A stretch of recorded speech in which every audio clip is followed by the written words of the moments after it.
going to eat right for the rest of your life. You're going to have to eat sideways. I was taking a shit and doing the show sideways. That's it. When I heard my dog whelp that way, my dog whelp, when you hear a dog whelp like that, everything in my body died. He had to die. But I had to walk to kill him. So when he went down, I fucking kicked him in the jaw 50 fucking times. And then I called the cops myself. You did? But I knew. Yeah. Oh, you did? Okay. But I was a convicted felon. I knew that this didn't look good, but this is also an attack on me. Yeah, it's an assault. Yeah, of course. It's an assault on me. But somehow, because I'm a felon, they're going to turn this around. So I called the cop I knew. I thought he was going to fucking call the cops. And fucking, he's like, let's put fucking cellophane in my trunk.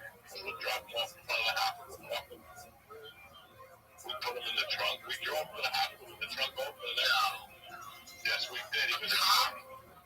Yup. You threw a guy in the back of a trunk with a cop. This ain't the first dude you put in the trunk. And he wasn't on duty. You drove a fucking guy to the hospital with the cop in his trunk. But he knew what was going on in my life. I had a couple of cops that were my friends. And I told them what was going on in my life. And they knew what was happening. So when I fucking called him, he came over and he goes, fuck him. He deserved what he got. You know, when I told him, bro, when a cop comes in Colorado, when you tell somebody that somebody hit your dog, guns are going to come out. Yeah, right. You know what I'm saying? Yeah, I'll bet. My dog was still walking weird. I remember him looking at my dog and looking at the guy and kicking him again. Just out of fucking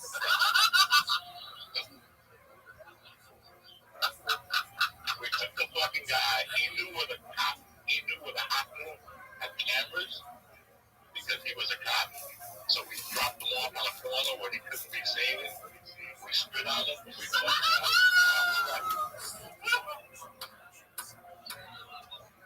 So the next day, they attacked me on a Saturday night. I was supposed to get my daughter on Sunday morning. They thought I was going to call them and cancel. I never called and canceled. They showed up, and they were like, damn, when they showed up. I didn't say nothing. But did you know before that, or is that when you put two and two together? Oh, I knew it was that. I knew exactly who it was. Ain't nobody that fucking dumb, you know? Ain't nobody that stupid. He was that stupid. She didn't tell him the proper animal that I was. She didn't explain it to him. That's what really got me mad about the divorce, that she was there with me in the early 80s. Did things that were not supposed to be done that were very illegal. So for her to act this way really surprised me. I'm like, you know where I'm coming from. You know what could happen here. And you're still throwing firearms. You're still throwing alcohol and fire. So that, before I went to New York, that was why I was so down, because they wanted me out. The kids' life hadn't done anything. But I'll never forget when they came to pick her up that Sunday. I put the kid in the car, and I looked at them, and I told them that somebody had attacked them. And they both turned pale. I pulled up my shirt, and I showed them it was purple. It was just purple. I couldn't even really move my arm. And they were like, oh my God, we hope you're okay. And I'm like, I'm fine. I got the guy's license. He's from Idaho. And the guy, child, a boyfriend was from Idaho. I go, aren't you from Idaho, John? And that was the last word I said, because the first man who speaks after that loses. I just left it at that and walked away from the car. And now they knew. That you knew, yeah. And now it's on. Now we're taking it to a different level. It's on. I wasn't wise about it. I wasn't 58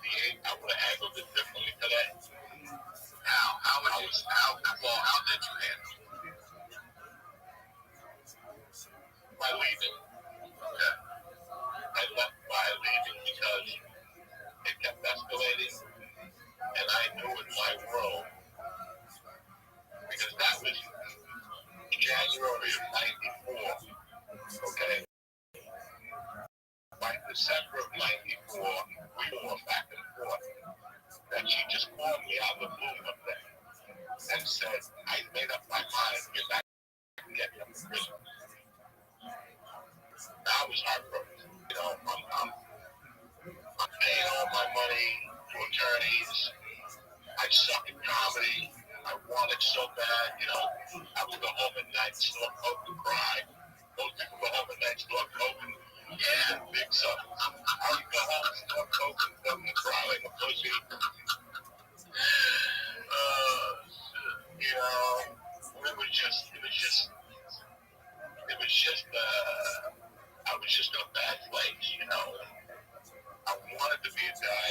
I wanted to do comedy, and I wanted to fill my obligation. But I could tell that they weren't happy. So, Christmas of '94, I get a call like the 22nd. Let's just call it the 20th. And it was her attorney saying that she decided not to give me the baby. I called her like a man and said, you know, why you this?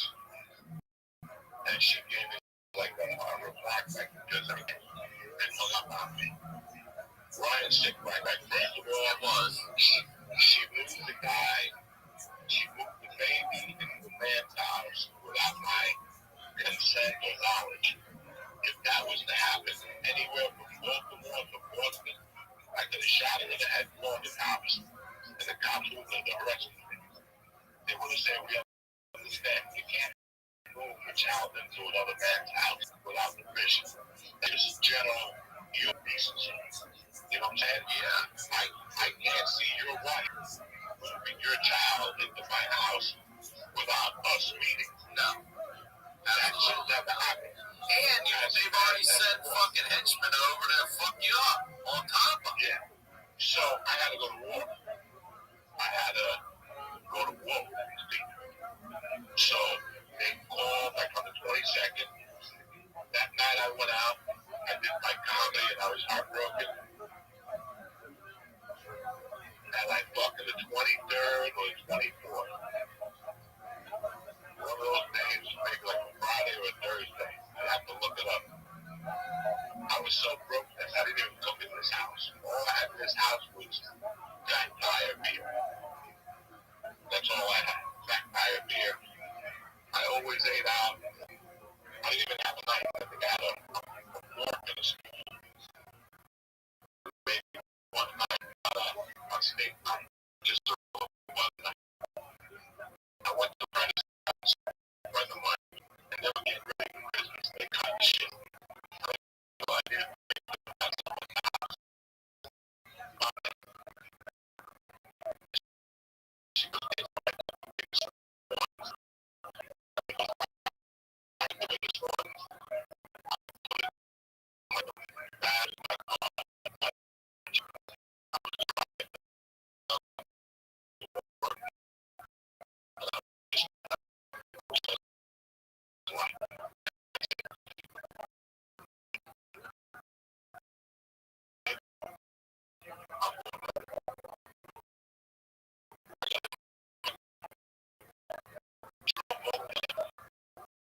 I got in my car, I hit the, and I put my arm under the remote. There was kind of a security guard on the thing. I went to the receptionist. I said, where can I find John? Blah, blah, blah. From this company. She told me upstairs. I didn't ask her to sign nothing. There was a couple elevators that walked up. When I got to whatever floor, I went to his office. When I walked in, the receptionist was there. And she's like, can I help you? I go, I need to speak to John, such and such. And she goes, oh my God, if you look in the hallway, you probably just missed him. He took an early lunch today. And I remember that. I just didn't even reply to her. I just turned around and I got on the elevator and I went outside. I looked around to see if I saw him. And when I didn't see him, I walked to my car and I just broke down and started crying. Because God just saved my life. Well, no, he saved two lives. He saved two lives. I was already prepared to go to prison. And at that time, the big thing was comedy or writing jokes with Jay Leno. And if you bought a joke, you got $25 in the mail. That was my plan. So wait, write jokes with Jay Leno.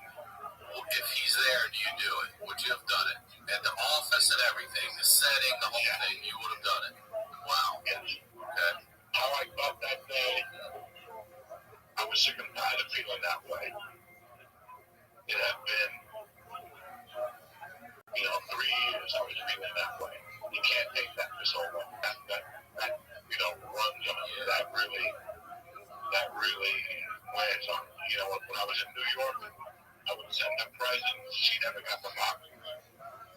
She never got the letters. She never got anything I sent. You know, if I sent child support to the house, they mysteriously never got it. You know, it was just a string of fuck yous. You know, I had a fight to have her third birthday party at the house. You know, or the fourth one, whatever. So that, and then it was weird because I got in the car, I cried, I went home. As soon as I got home, I got a text message from my attorney that she was going to give me a kid for Christmas.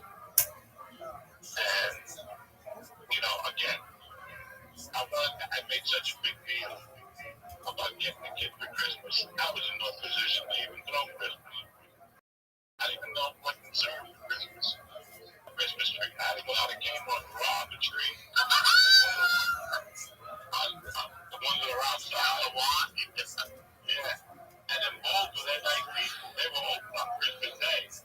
They had an envelope on the wall. And it said, take the tree, leave the money in the envelope. I went in there, people had actually left cash. I took the cash. Of course you did, and the tree.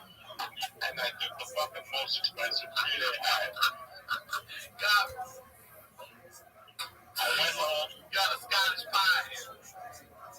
I fucking, I didn't have Scotch tape to put the decorations on the wall. I had to use duct tape to put the decorations on the wall. It was such a sad Christmas, you know? I'm like, what kind of dad am I? Every single gift she had was shopping. There wasn't one gift that I gave her that she had a room full of gifts. I had every one from Jeffrey. What's that? Toys R Us. Toys R Us. Yeah, I don't know if you remember Disney. Those Jeffrey dollars. Jeffrey, Jeffrey.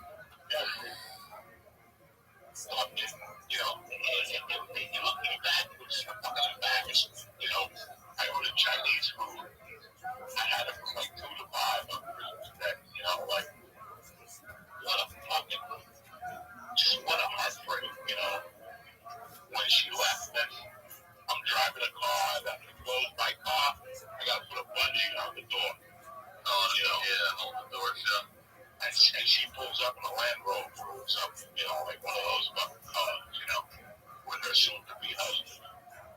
And it was just a shitty way to feel, you know, when people would be up and like, I'm having a bad day, I know exactly what you're like. That's what I went through for 3 fucking years with that, you know. And then January of 95 was when I started rocking and rolling with comedy. I started really, like one night I went on stage to do 15, and the guy that was doing the show took a girl outside and got her fixed up. So he never gave me a light. Good morning, Miss Aquarius. How are you? I'm lovely. You ready to take on the day? Yeah. All right, hit it hard. I'll see you tonight, God willing. All right. See you tonight, guys. Excellent. Take care. I was out every night, and I got her on Sundays and Mondays. And those were my toughest days when I had to drop her off. So I would put a joint in the ashtray. I would drop her off, and then on the walk to the car, I would cry. And I'd sit in the car and I'd cry, and I'd smoke a joint, and I'd force myself to go to comedy, no matter how bad I felt. Right? I think that part of how I got good at comedy was because of those Wednesdays and Sundays.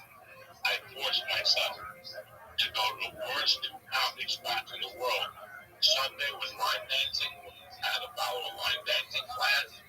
And Wednesday, I had to fucking, you know, it was just a bad time in my life, you know. Everything was except my comedy, you know. And then, like, in March,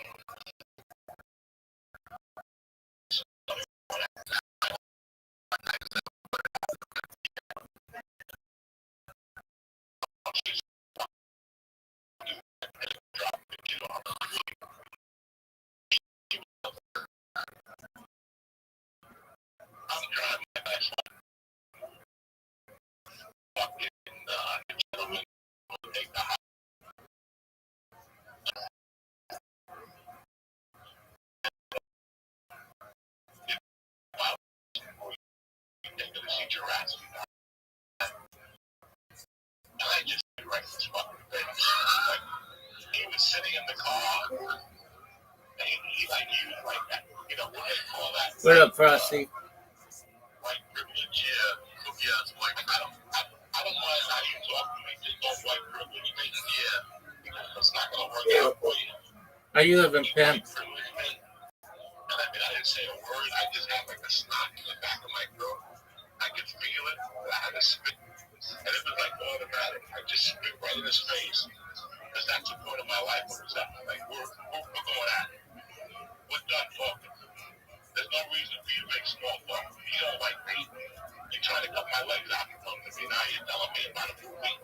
Don't talk to me. I just spit in his fucking face. And I still remember him looking at me for like 3 minutes. And the spit rolling down his face. He didn't even have the heart to wipe it off. Fucking nut that he was, you know. I'm not mad at no more. It was a different time. It was a different place. And then she took me to court because he was scared. He claimed that he was scared to come. After they send people out to fuck you up, he's scared. So I had to hire a girl to meet her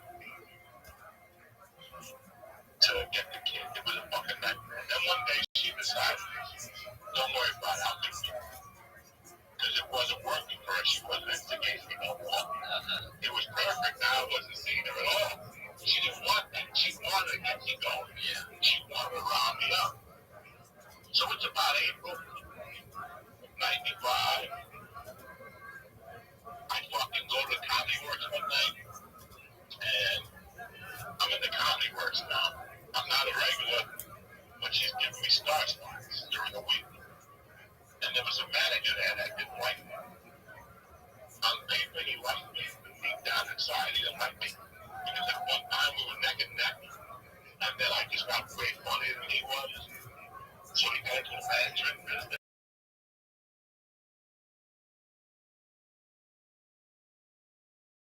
Stuff. Doug? Supposed to open up the joint for them.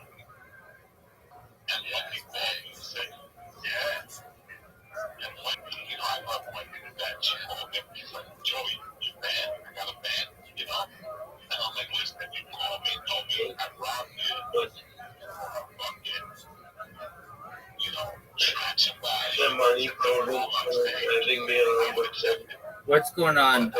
What's going on? What's going on? Talk to me. What's up? I stood up on this financial. They got done It was like everything. Like nobody, everything, nothing wanted me there in that money. Like now I didn't do comedy now. Like I was doing so good comedy wise, I couldn't even do comedy anymore. And then one time I'm picking up daycare now on Wednesday. We got it this good now on Wednesdays. I could pick her up at Montessori and then take her to 7. And this one day I picked her up at Montessori, and as we went up the stairs, she goes, you know, she would always ask me questions, Daddy, what does this mean? What does this word mean? We walked up the stairs, and she asked me what the word spit meant. And I go, why? And she goes, whatever you call the house. John says that the spigot up. Oh, shit. And what was your ex-wife's nationality, by the way? She's a white. She's a white girl, okay. Good people, good family. I love how people have to clarify white people. Like, they're good people. We cause so much trouble.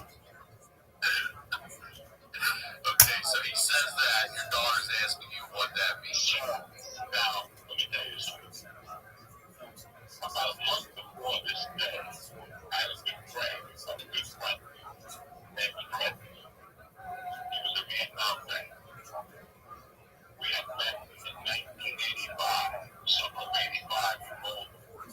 Now it's 95 and we're dear friends. For some reason, for years I thought Ed was a medic in Vietnam.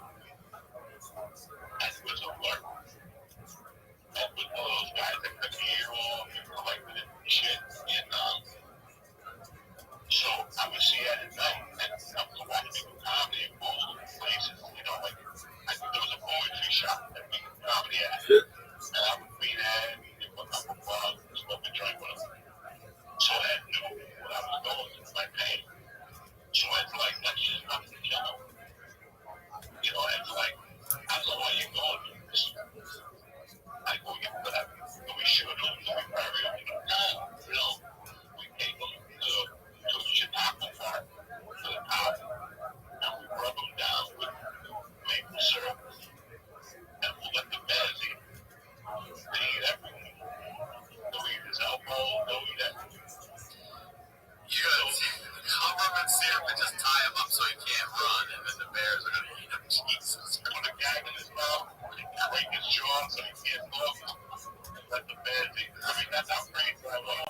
That's how I said it.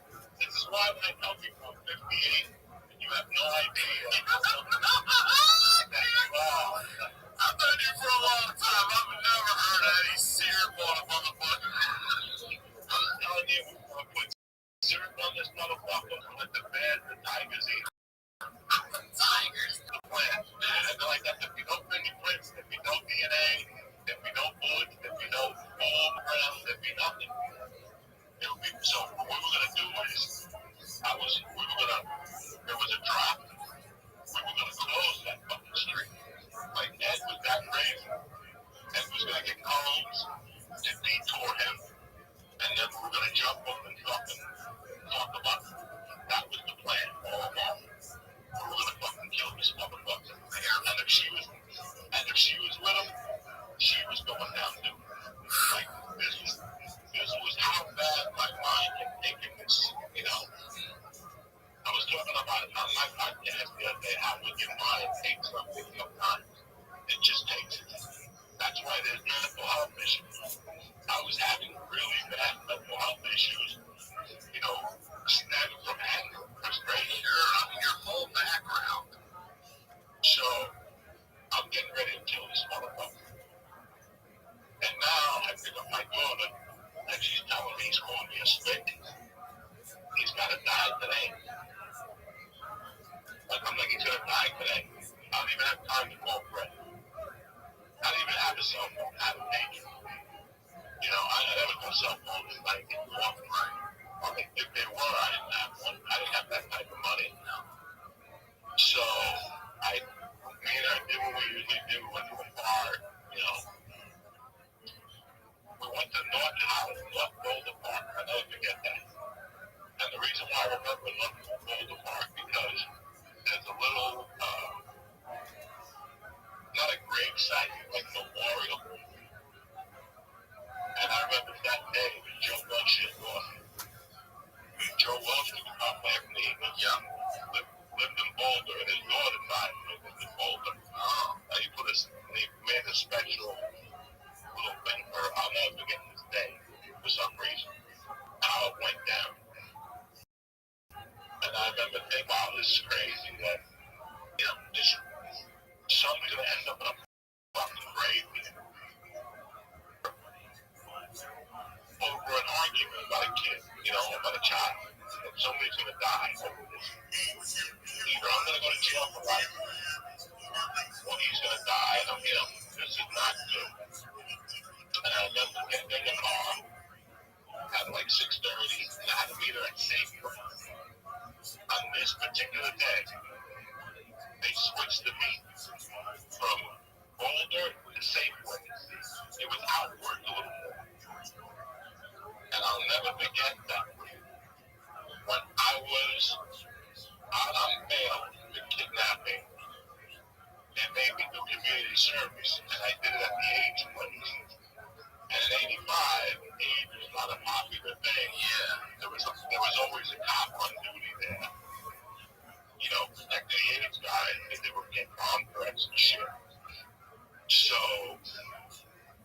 I became friends with the cop at the age of 20. I would always talk to him. I would paint walls, and I was telling him what I was going through. Also, with my wife. So, all this is in play. I'm driving to the thing, and I'm like, Jackie, are you sure they said the word straight that you didn't hear this somewhere else? And she's like, no, Dad, I heard it from him. I thought it was like a funny word or something. I'll never forget pulling up in Safeway.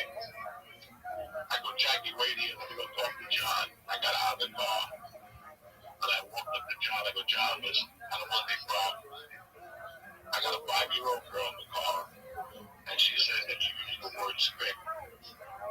Is it true? And he's like, I don't know what you're talking about. He's like, there's on the third. I don't know what you're talking about. And I'm like, spick is an East Coast word. This is Boulder, Colorado. Nobody uses this fucking word. Just man up and tell me you did it, and we'll move on. And he goes, I feel threatened. I'm going to call the police.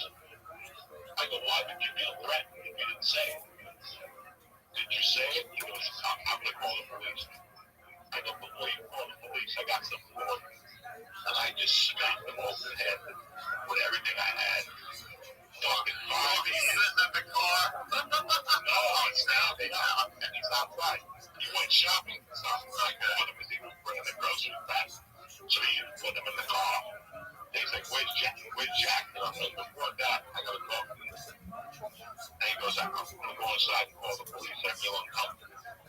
It was 5 years of aggravation. I smacked him with an open hand to make it even worse for him. That's the biggest insult in my world. Not a punch to the face. Yeah, slap because the man is smacking him. I just slapped him open-handed. I slapped him so hard that he lost his footing. He's like, what? That should have phoned the police. I go, before you call the cops, I got one more for you. And I got him. So I got him with a double whammy, right? I'll never forget some lady was up the corner and she yells, I'll call the police. I'm like, go fuck yourself. This was like 5 years, 4 years of torture. These two idiots have talked in 3.5 years. So sure enough, the cops come. But because there's a God up in the skies, guess who was the passenger cop? The cop that was safe was no way. No way. So he came to me. The other cop came to me. I told him my story first. He knew the story was John. He put us together. Then they separated us. Then they decided to give me a ticket. But most of us was here at the sub was in charge of it. Okay? We both go to court. And at court, I walk into court and who is it? It's the judge that sentenced me. Now he's a civil judge. So they turned this into a house thing, like a domestic situation type thing. So I had always written those judge letters. I'm a letter writer. I wrote the judge a letter when he sentenced me, thanking him for being in jail. And I wrote him letters every month. Thank you. I'm the #1 convict in this facility. I eat all my corn, whatever. I got it for stand-up comedy. I got my GED. I would write him letters every month. So he knew what was going on. He was prepared already. That's interesting. So when he walked in, him and my wife. So he had a legit backstory. He knew your backstory. That's something a judge never does because you're just a stranger to a judge. Who the fuck you think you're yelling? Yeah. Joey Manelli. So fucking the judge, they're in court yelling. They even bring this up. Who's yelling? My ex-wife, my boyfriend, they're so desperate. They bring the arresting officer on the kidnapping case to talk on their behalf, telling bad for the community and shit. They didn't know I was talking to the judge the whole time. Me and this judge have been tight. Plus, I go to his brother. He's my deputy. What the fuck think you're doing? You know me, dog. I'm a professional. Let's go. I work with the way we fucking eat. That's all. Sure as fuck, too. The mafia is working it from every angle. So, we're in court, and the judge whips up summons. And he goes, there's only one problem here. There's a Boulder County law. You can't use a racial slur in the city limits. Is that right? I smacked him 1 block into the city limits. So the court got thrown out of court. And then her and the cop started yelling at the judge to reprimand me and all this shit. I'm like, I'm not having it. The judge looked at my wife and he goes, weren't you in here a couple of years ago singing his praises? Now you want to come here and tell me you're a bad guy? I'll tell you what I'm going to do. The next time you miss a visitation, I'm going to find you $1,000 and throw you in jail for contempt of court. So she starts crying. My boyfriend starts crying. He's crying. And now Joey Diesel. There was a long walk out of that fucking courtroom. It was about a 100-yard walk to the car. I didn't stop saying shit to the car. I kept walking saying, tell your husband I used to put up your ass with carrots. Tell him I used to I call it carrots and all this shit. I never put a carrot in their ass. But I had a fucking, it got so bad he walked away from her. Like I was saying so many things to her, like a pussy smells like feet. That he walked away from her. That's how embarrassing it got. He was so embarrassed. I got in my car. I didn't feel too good about what happened. But here's the thing that after I smacked John and the cops came, I remember looking at the car and seeing my daughter, and she was crying.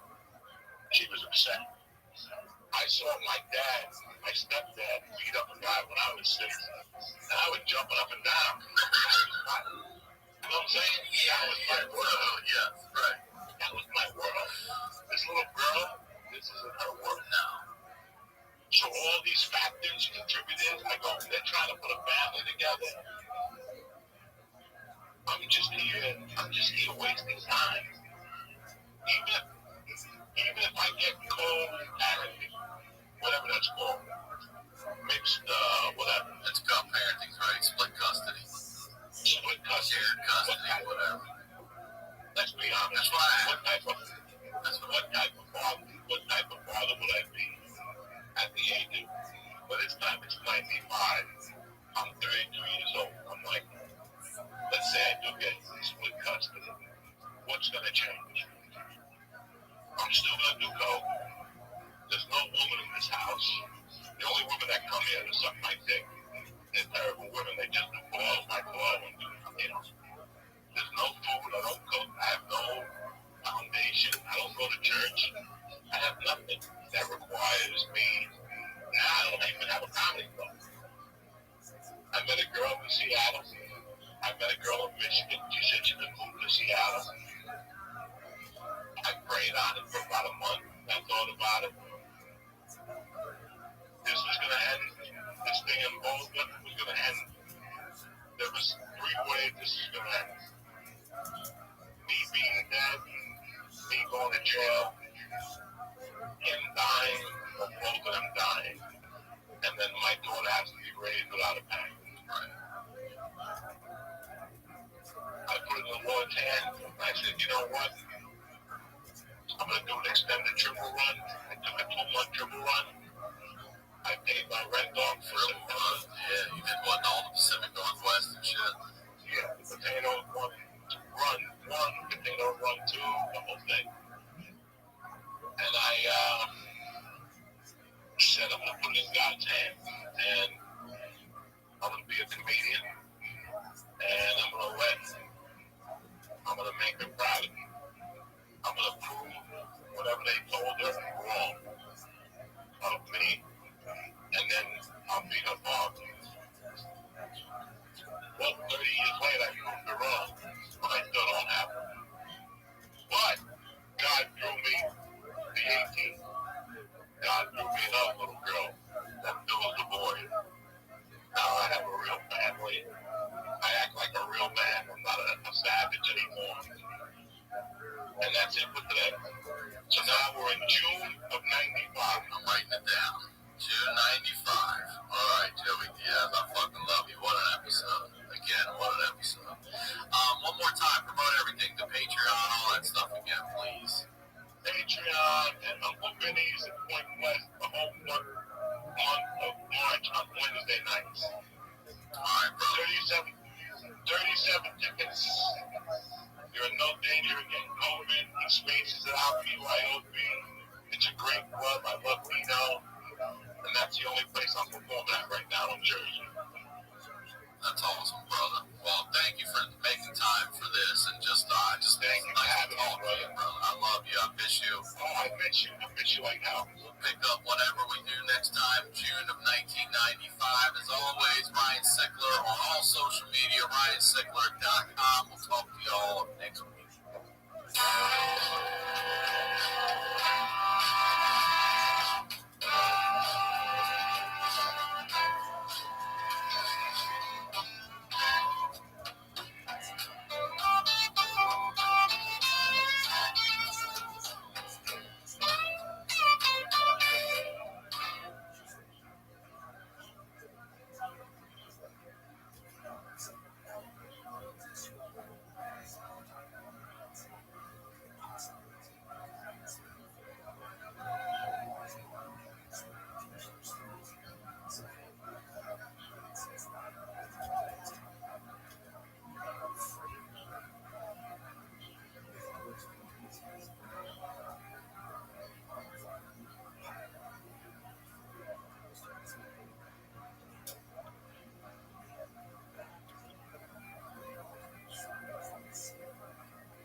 first of the next 100. So I just want to thank you all for your support. Thank you for making this such a fun show. Thank you for all the messages, the emails, everybody. I sincerely appreciate your support. We're going to keep on doing the damn thing. So get over, subscribe to the YouTube channel. You'll get audio here on Mondays, video on Tuesdays. Don't just watch, subscribe, and you're going to get some more content coming soon there as well. If you're a fan of the time codes, if you look in the description underneath YouTube, you'll see stories you can jump to if you'd like. The Patreon show is growing. Thank you so much for your support there. The Honeydew with you all. Doing the Honeydew with you all out there. I've heard some amazing, crazy, funny stories. If you or someone you know has a story that has to be heard, please submit at honeydewpodcast@gmail.com. We're going through all of them. We will get to you. There are a lot. We'll keep on doing that show too. So if you're on board for it, you can subscribe for a year, save yourself some money. I know that $5 a month is a lot for some people. $60 a year. A lot of things going on out there, but you can subscribe for a year and you'll save over a month of episodes. You'll get them for free. It goes back to you, y'all. So subscribe to that as well.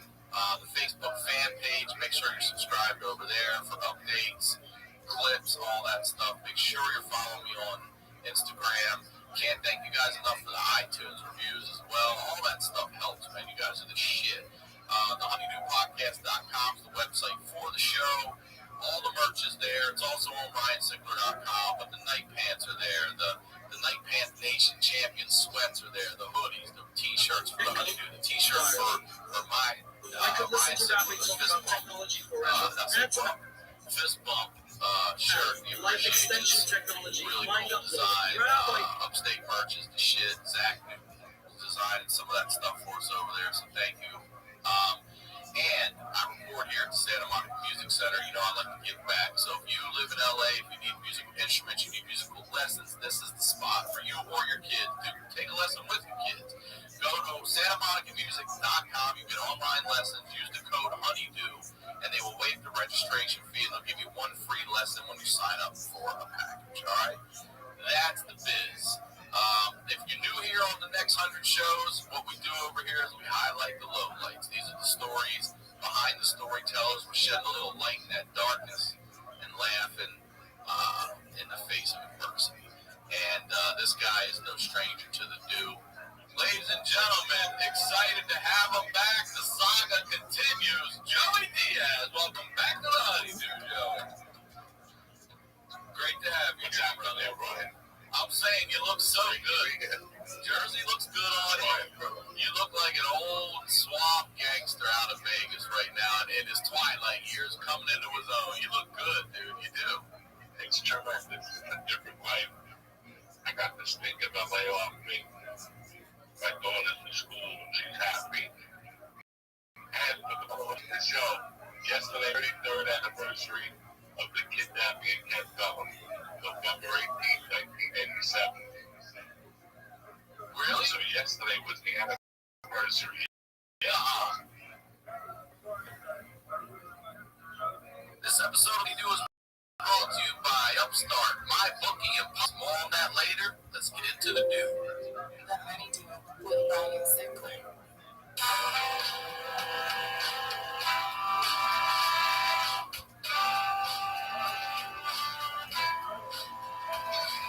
Welcome back to the Honeydew, y'all. We're over here doing it in the Night Pants Studios. I am Ryan Sickler, RyanSickler.com, Ryan Sickler on all your social medias.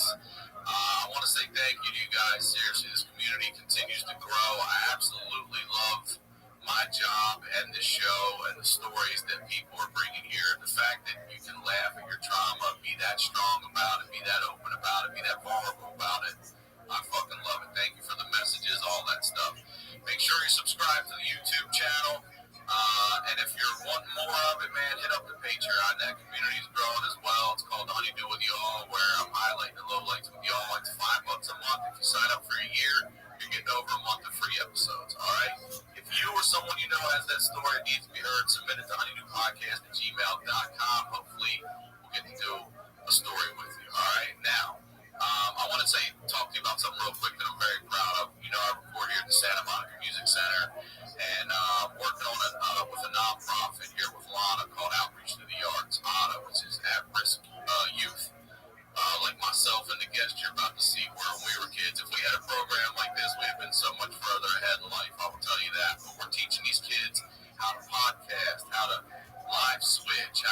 cameras, graphics, editing, the whole thing. Ash is over there helping them. They're watching him. They're learning, and they're super stoked about it. We're going to start a podcast with these kids and get back. So very excited about it. Keep an eye out for that. I'll be feeding you some of that stuff.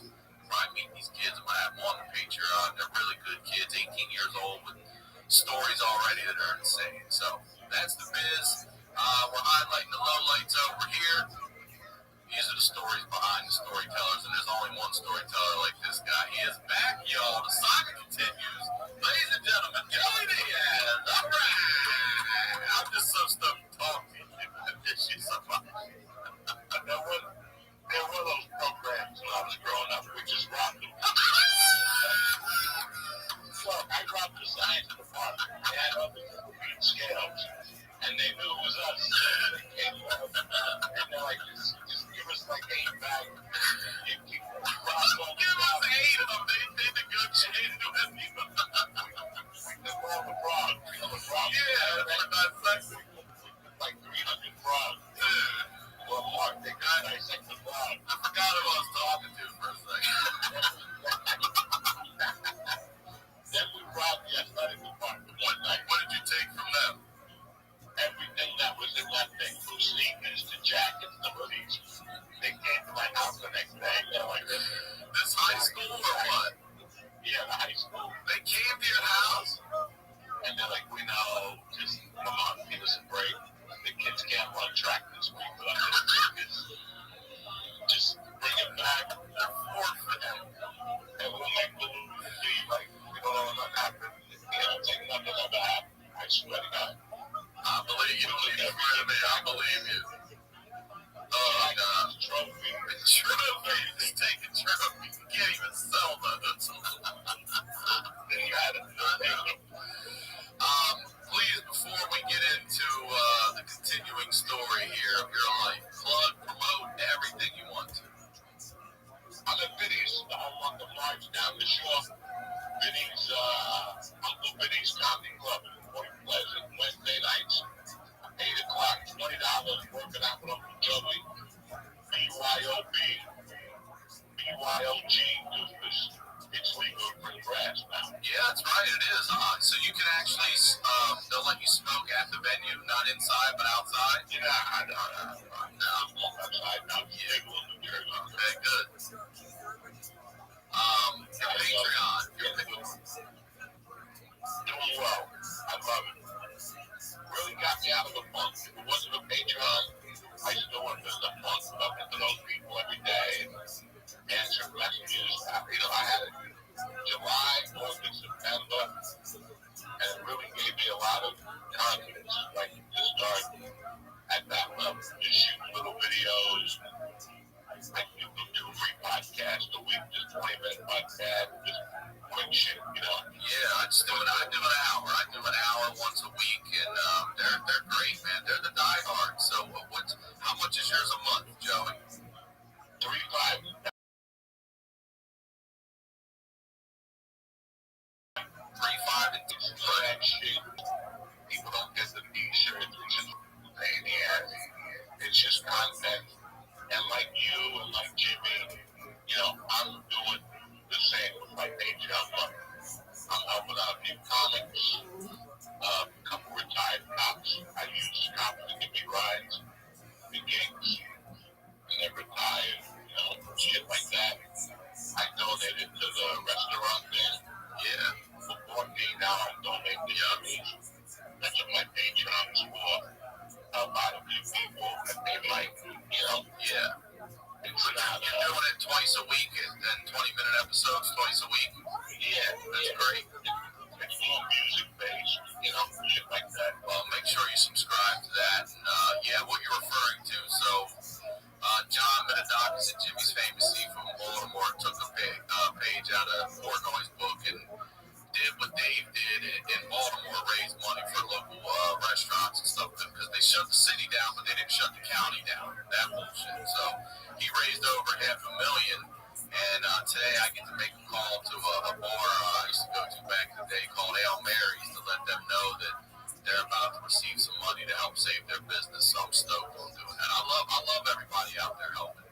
Who you gonna rely on? You ain't relying on the government. You're relying on the people, man. The people. I told them in the beginning, I go, listen, guys, I know they're going to promise you unemployment. Who knows how many people are going to call, go get a job for now, but go stock shelves until this clears up. And sure enough, people in Jersey are hurting from unemployment. You know, I had to help my buddies out last month because it's just a nightmare what's going on. My buddy James took a job at Costco. You know, he just needs like, look, I'm out of work. I need to get a job. He took a job as he's a dad down there, and I say, good for you, man. Good for you. You know, you can't eat pride. That's right, brother. Pride don't fill your belly. All right, so let's get back into it here. We're talking January 1993 is where we left off. I believe you're leaving Colorado. I'm leaving Colorado. I'm beat up emotionally. I'm beat up mentally. You know, physically I wasn't beat up, but just emotionally and mentally for the first time.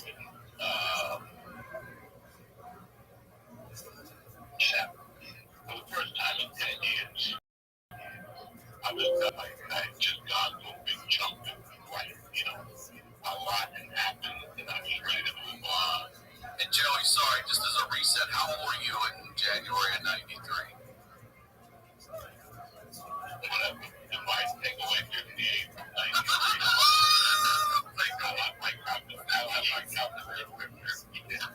What year were you born? I'm 30 years old. You're still very young. You're still young. You're 29. I got nothing going on. I got coming under my belt. You know, I'm not featuring yet. How long had you been doing stand-up? At that point, a year and a half. Okay, about me, I didn't start. I dabbled at 20, but I didn't do it again until I was 27 when I really got into it. I was doing it every week. Okay, I was trying to stand up already, that type of shit, and then I got fired from the broker where I worked as a house MC, and I just really went to the dumbest. The girl I was dating moved to New York, and I was making money selling value. That's how I made a living. Selling and eating value. When you're a value salesman, depression is definitely going to be in your life. I was going to say, so, value salesman, you just said. Value salesman. Sound like you sold him with a fucking suit and tie on. I was selling value like September of 92 to January 93. That's how I made a living. What kind of living we talking? Is the only thing you have to do to get by? That's it? Somehow you $500-600 a week. Okay. You know, that was one of my many hustles, selling value. I was working for a sports betting service. I delivered Chinese food. I delivered Coke. I delivered Chinese food as a cover. Wait, all right. So wait. If I want to buy Coke from you when I order Chinese food, do I ask for a special something?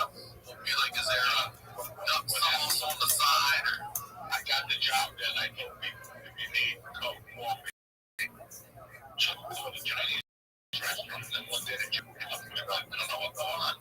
You get more calls than we get. So I had to tell the people that when you call for fucking Coke, you better order an egg roll. Yes, you did something. So I had an excuse to go to your house. wait, they were just calling asking for you to come over without making any orders. I'm telling people, like, what the fuck? You get one call than us. I told people, you gotta order this is. I'll put it at the bottom. I'll put it a baggie at the bottom. So even if I get arrested, I can put on the Chinese guy.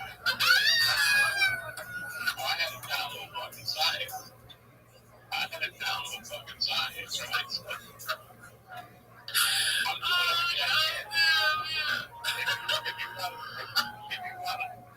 if you wanted to fight Coke for values one day and I was working, I would actually make you come down to the venue, the broker. I would just tell you, come to the broker. And you go, why am I meeting you at the broker? And I go, because I got to meet my Colombian friend there. You don't want your Coke. You were right. You go, yeah. I go, yeah, let me get the broker. I'll give it to the broker. No. You were going to pay for show. So okay, all right. So you gotta find. You gotta watch on this thing. I'm on the stage going, hey, come on, man. Just pay the $5 at the door. And the people would pay, and they take care of them afterwards. And they go, what about the $10 I paid at the door? And I make up some story, give an extra bill. I think it was paying like a quarter a bill. And I was selling them for like $3. Damn. So it was like a high profit. I was getting rid of $300-400 a week. You know, so I found myself just broken. I was broken about how my divorce was going. I was broken about the only thing that was good in my life was knowledge. That was the only good thing in my life. But you're taking those Valiums, so you're bringing yourself down medically too. So I'm partying at night. But is Valium party on? Doesn't that just work? Isn't it like a drink? I'm snorting coke. I'm drinking beer. I'm getting hard thick stuff. Yeah, I'm not just sitting there with a bill watching TV like a fucking asshole. You know, I'm doing coke and I'm eating the Valium. Throw off the fucking coke, I get a heart up. So I had a little Asian girlfriend at the time. We had a little affair. And I just wasn't going nowhere. It just was a dead light. So I fucking called a friend of mine, his wife answered, and I told her what was going on in my life. And she said to me, I'm late, come home. I went, I got like 1,000 Valiums because I knew I could get rid of fear.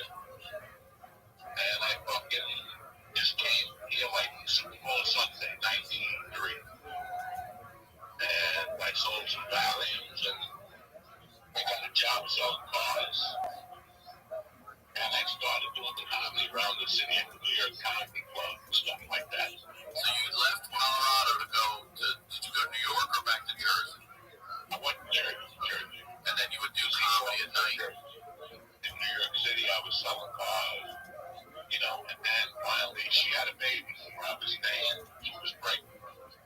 And they had a baby, so I had to find a place to stay. So my buddy had to go to rehab.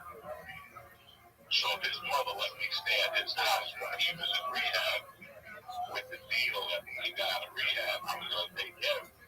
I wasn't no business to take care of anybody out of rehab. I had my own rehab issues. But I was a functioning, you know what I'm saying? Like so I was working in the city. I stayed in New York from January of 93 to November of 93. I probably got on stage 12 times in those months. Not as many as I should, you know. It was a hard time for me. I was watching a lot of comedy. You know, like when you're at that level, that nobody will talk to you at a comedy club. You just go there. They know you're a comic, kind of. You did an open mic there and you're in a bag of shit. Yeah, they don't really talk to you. You don't talk to them. Like I was at that level. So I was going into like Lucian's Club, stuff like that, and watch. And then at night, I would go to an open mic that started at 11. It went from 11 to 4. Damn it. 4 in the morning. And sign up was at 11. When you got there, you were already on the night before. Holy shit, yeah. It was like 6-minute spots. It was called your old Triple N. So I would sign up and I would drive a limo. And I would go to Kennedy Airport and pick up the last Asian, because Japanese people usually fly in late about 1. I'd pick them up, I'd drive and drop them off, and then I'd go to your old Triple N. And my spot would be ready. It'd be like 2:30 in the morning. I'd be like half an hour away from all my spots. I remember being on stage and seeing a chick give a guy a hand job. Like that's the type of place you want. You know, so I've always wanted to do stand-up like at one of those old Blues Brothers places where they put the cage fence up and people can throw shit. I've always wanted to do that. This was the place. Without the cage, it sounds like. Let me ask you this question real quick. You're going through what you're going through. You're in a dark place. What is that 6 minutes doing for you? When you're getting on stage and at least getting to fucking tell these jokes, does that 6 minutes helping you more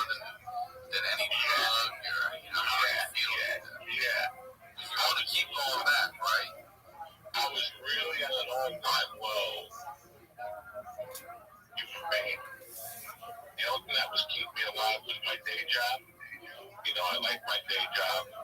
I got a job working for a dear friend of mine who owned a sandwich place, and he wanted to start a delivery business. So I would go to all the businesses in the area, take their phone number, and I would fax them the menu for the day.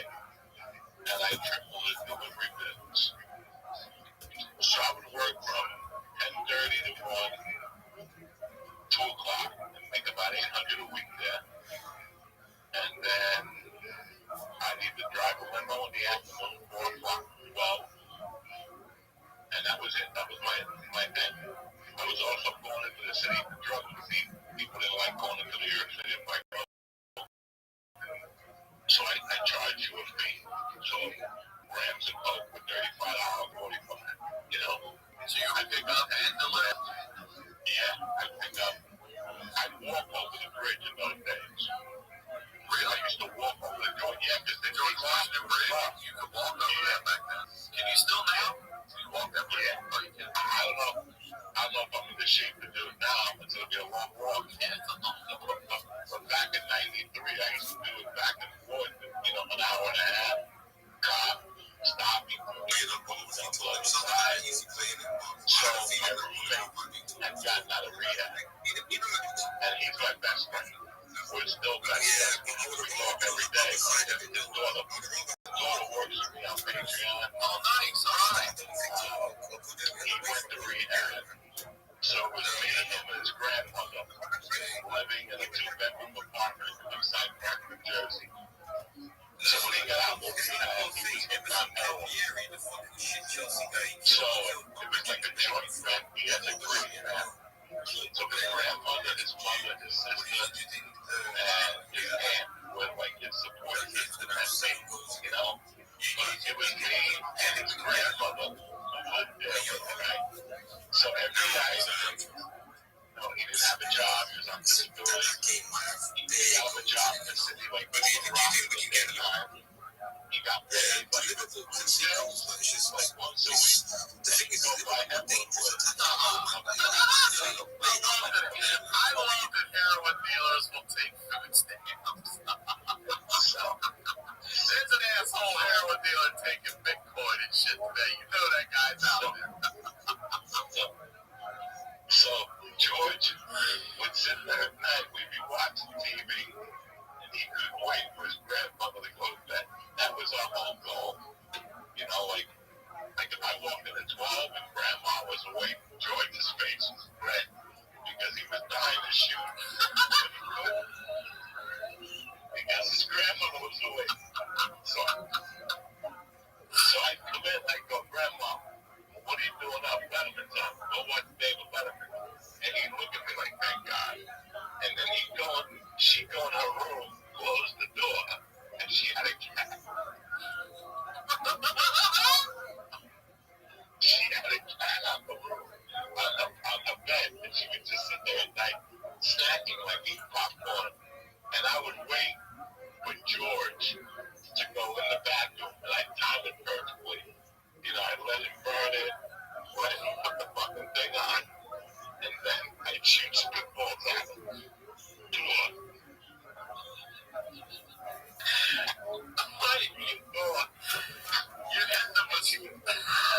She would sit there with the cat, and all of a sudden, these spitballs would be hitting the bed, and she'd be looking up at the ceiling, and she thought the stuff was going up the ceiling, and she'd go, what the hell?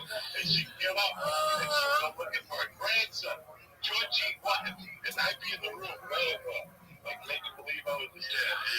And she'd come in, and she'd go, Georgie, and I go, Grandma's man, she goes, where's George? I go, I don't know. And she knew he was shooting arrows from that. She would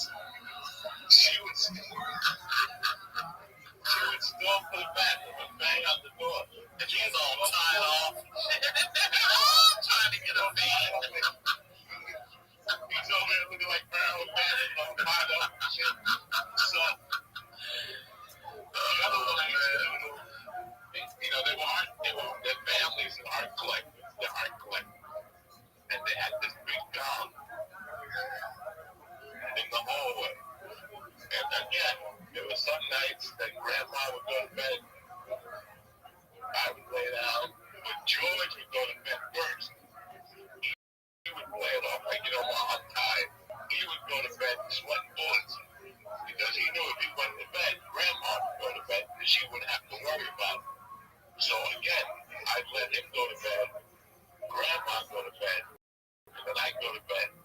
Sure enough, George get up, put up time to cook the heroin, and tie up his arm, and then I'd walk out to the hallway with a hammer. And I didn't go off. I know those gongs. I've hit one of those before. That fucking thing is loud. It made my daughter cry. They're loud as shit, man. Yeah, I think the gong, and again, she'd come out. What George? I don't know. And she'd run into the bathroom. George, she'd open up. And she'd bang on the door, the whole fucking thing. I'll never forget. It was like I was I was physically and mentally down, but my house was fucking hilarious. He used to sit on the couch and flip his ass behind the couch. And I remember one day Grandma caught him, and she moved the couch, and it was just a mountain of ashes. like you know, the ashes, it has to be a mound. Yeah. Like there was ashes on top of cigarettes. He was just throwing cigarettes back there, and ashes. It was just a fucking, it was a horror show. I had to be in the city. Some days I had a free ride to New York because my friend's father was a bus driver. So I had to learn the schedules. And he would let you get on for free. Yeah, that's nice. His son is dead now. He's alive then. And it was just my education in economics. It was those 9 months in New York. Like, it was a lot of fun. I did a couple crimes. Well, God, I can't talk about. All right. like ripping off drug dealers. Yeah, the friend that was still into it. Let me ask you this: all the crimes that you've committed in your life, from kidnapping to dealing to whatever, what was the one that was most nerve-wracking? Would it be the kidnapping, or would it be knocking off a dealer? Because I feel like knocking off a dealer is dangerous. Knocking off a dealer, and that's what I was doing. My buddy had gotten DEA badges. He was getting involved. He was getting his info with the DEA agent, and it was like stealing. And so you gotta just go make those hits. Yeah. On Tuesday, he's gonna get a delivery at his office of a kilo. He's got 2 guys. Then bring 4 guys. Shoot guns, you know. So I did that like 2 or 3 times, and I was like, I'm out of it. Yeah, I mean, doesn't that just fucking? Aren't you always looking over our shoulder then? I'm a fucking comedian. I'm done. Yeah. And then, like August of '93, I was like, what the fuck am I doing with my life? I had a daughter back in Boulder, you know, this comedy thing. I just came and looked behind. I looked into the mouth of the tiger. This requires a lot of work. It's going to be a lot. I can stay here and work really hard, or go to Colorado and be closer to my daughter and work and do better work. Like, I don't have to do regular shows. Like, I knew people do shows every week at bars and stuff like that. And it was crazy. I quit the job at the deli at the end of the summer, and I got a job selling Nissans, Lincolns, or something like that. Montans, goddamn. In Englewood, Cliffs. It's a high-end area. And one day this girl came in with this guy, fucking beautiful girl, Puerto Rican girl, just like 12. Body-wise was 12, and this kid just a little, you know, like, as I saw him the car, they just graduated college. She's a drug counselor. He's like studying to be like a half a bag. Studying to be. She was beautiful, you know. And I called her 2 days later to see how the car was going. As a salesman, you always have to call and see how the car is doing. Is there anything else I can do for you? Conversation. You know, and she goes, I want to come see you stand up. I saw. And she came by herself. And I go, where's your boyfriend? And she was like, me and him broke up.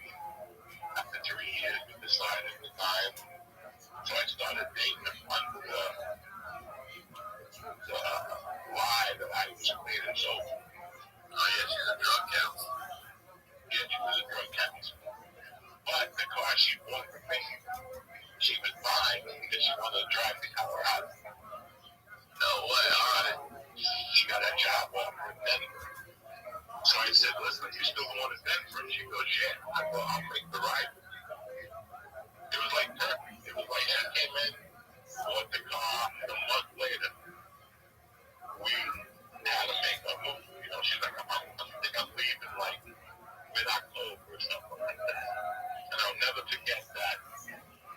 I had no money put away. Like, I had nothing.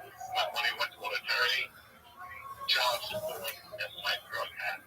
I think I paid George's mom like $50 a week to live there in the bedroom, you know. That was it. Well, everything else went to my nose, an attorney bill, and child support. So I had to rob one more drug dealer. Before you split? Yeah, and that one was really scary. Why? Yeah. What can you say about it? Like when you're robbing them, are they there? Or are you hitting their stash when they're not there? Are you taking it from them? Like, how's it going, Daddy? They're there. They're there. They're there. Do they know who you are, or are you covered? No. They don't know. No, we're covered. I don't know them. I don't know what their patterns are. I don't know, you know. So that's the scary thing. Yeah, I needed money. I needed quick cash. And I remember we busted in there. It was the weirdest thing because this is how weird life is. I would work, if I didn't work at the deli, if I worked at the deli, I would meet certain kids and he would take his car. He would rent like a car that resembled the cop car and he would park 3 or 4 blocks from their stash house. And he wanted them to see him, right? Because in their mind, we wanted them to think we were cops. So when you come in and you're cops, what are you just going to say? You take everything. Go to records. So we would go into guys as being cops, you know, like this one time wasn't good. The one guy was like, you're not a cop. I'm going, really? He called it out? And and I was like, that's it. I'm not doing this again. We had to run a little bit. Like I had to run like a block or two. You ever get shot at or anything like that? No, not this time. But then, like that money took like 30% well of what I owed. Like I still wasn't right. I still didn't have enough money to move, you know. I was fucking broke. I was living hand to mouth. And he called me up again. And he goes, I got a new line of a guy. So this guy we followed. And we followed him for about 4 days. And do you know this was the easiest money I ever made? Following him on the Henry Hudson Expressway. We were like by 100th Street, 110th Street. And there's like a pull-off section. He just pulled off and ran away from the car. Oh, so he thought you guys were cops following him. That is easy as shit. We drove around, take the car too. I'll take it all at that point. We opened up the trunk. It was right there in the trunk. 4 pounds. We took it. And that's how I made the money. And then I put a bet in. Philadelphia was playing the Jets, I think, in Jersey. And Randall Cunningham got hurt. And I covered the bet. Like the bet won. I won like another $8,000 or something. Like I already had money and I put this huge bet in. And the deal was, if I won, I would collect. If I lose, I was going to Colorado anyway. Right. And then I ended up winning. So I gave me more money to make Colorado. So I think I left for Colorado maybe like a week before Halloween. Now, I've done that drive from Maryland, so if you're doing coke and pills and all this, how are you hiding that on a cross-country trip with a drug counselor? Well, with her, I just took a little bit of coke with me, and I had weed joints rolled, you know, with Panaka and, you know, the whole bucket, Visine and stuff. I would smoke in the mornings while she was taking a shower, smoke in her room, and go for a walk and air out and shit like that, you know. And then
and all shows at RyanSickler.com.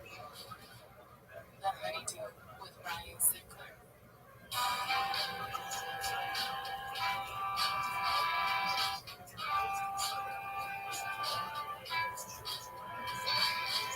Welcome back to the Honeydew, y'all. We're over here doing it in the Nightman Studios of Ryan Sickler, RyanSickler.com, Ryan Sickler on all your social media. I can't thank you enough for your support. It's been a hell of a year so far. We're going to continue that run. Please subscribe to the YouTube channel. It's a huge help to everything we do over here. And the Patreon is called The Honeydew with y'all. I'm highlighting the lowlights with y'all. The stories are unlike anything you've ever heard. I promise you that. It's $5 a month. If you sign up for a year, you're getting over a month free. And you're getting The Honeydew a day early ad-free at no additional cost. All right? That's the biz right there. You guys know what we do over here. We're highlighting the lowlights. I always say these are the stories behind the storytellers. All right?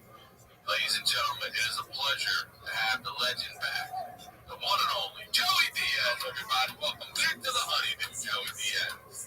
What's going on, Ryan Sickler? The Russians are coming. God damn it, they are, boy.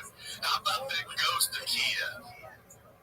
Dan Van Kirk told me about this guy last night. He's called it, I think it's the Ghost of Kiev, they call him. He's a fighter jet that shot down 6 Russian jets yesterday alone.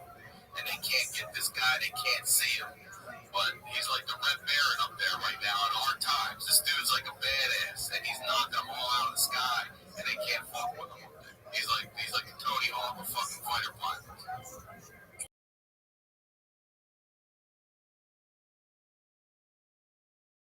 What a fucking nightmare, yeah.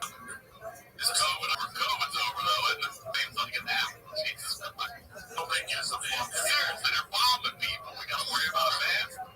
That's it. They're not talking about vaccine. No. I had to let people into New York without the car, you know.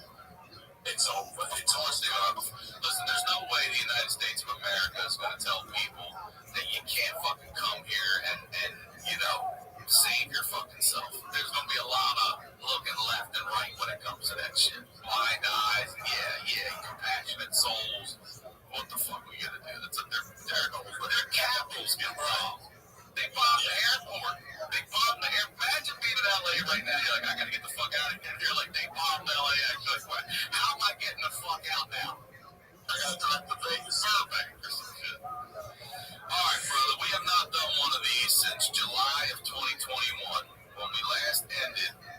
It was, it's actually very touching to me now because it was March of 97 for you. I had just moved here on Valentine's Day in 97. And you just got passed at the store. And for me, I'm sitting here right now. I'm newly passed at the store. So it's nice to, by the way, it's nice to be able to go on that Walmart someday. It was 25 years. The anniversary was 25 years. Last Saturday was on my birthday. I came over on my birthday. Okay. It all came together, you know. Yeah, you were mentioning that you went in, you didn't want to touch the toilet with your hands, so you fucking sat the lid down and you sat there and you cried, and it just all came out. Everything from back in Denver, back in Jersey, New York, all of it, the prison, all of it coming back to you, and it just hit. Now you're a fucking regular at the world famous Comedy Store. So let's pick up March of 97 and we'll go from there. You know, the next day I woke up and I have to tell you how I felt. I felt invincible. I felt that I belonged. And I'm happy that I got to do this now because it's given me, you know, I've been doing stand-up. It's going to be a year now. It was a year yesterday. Since I've been on stage, it's given me a lot of time to think, you know, the best times I had yet. It felt great to sell out theaters. It felt great to sell out comedy clubs. That was great. It felt great to shoot a special. But there's nothing better than getting accepted into the circle that you're going for. That's a great feeling. You know, I started in Denver. And then I went to New York for 9 and 10 months, which taught me how to kind of start up in the city and get the party started. Then I went back to Denver and got the party started there for a year. And then I went to Seattle and got the party started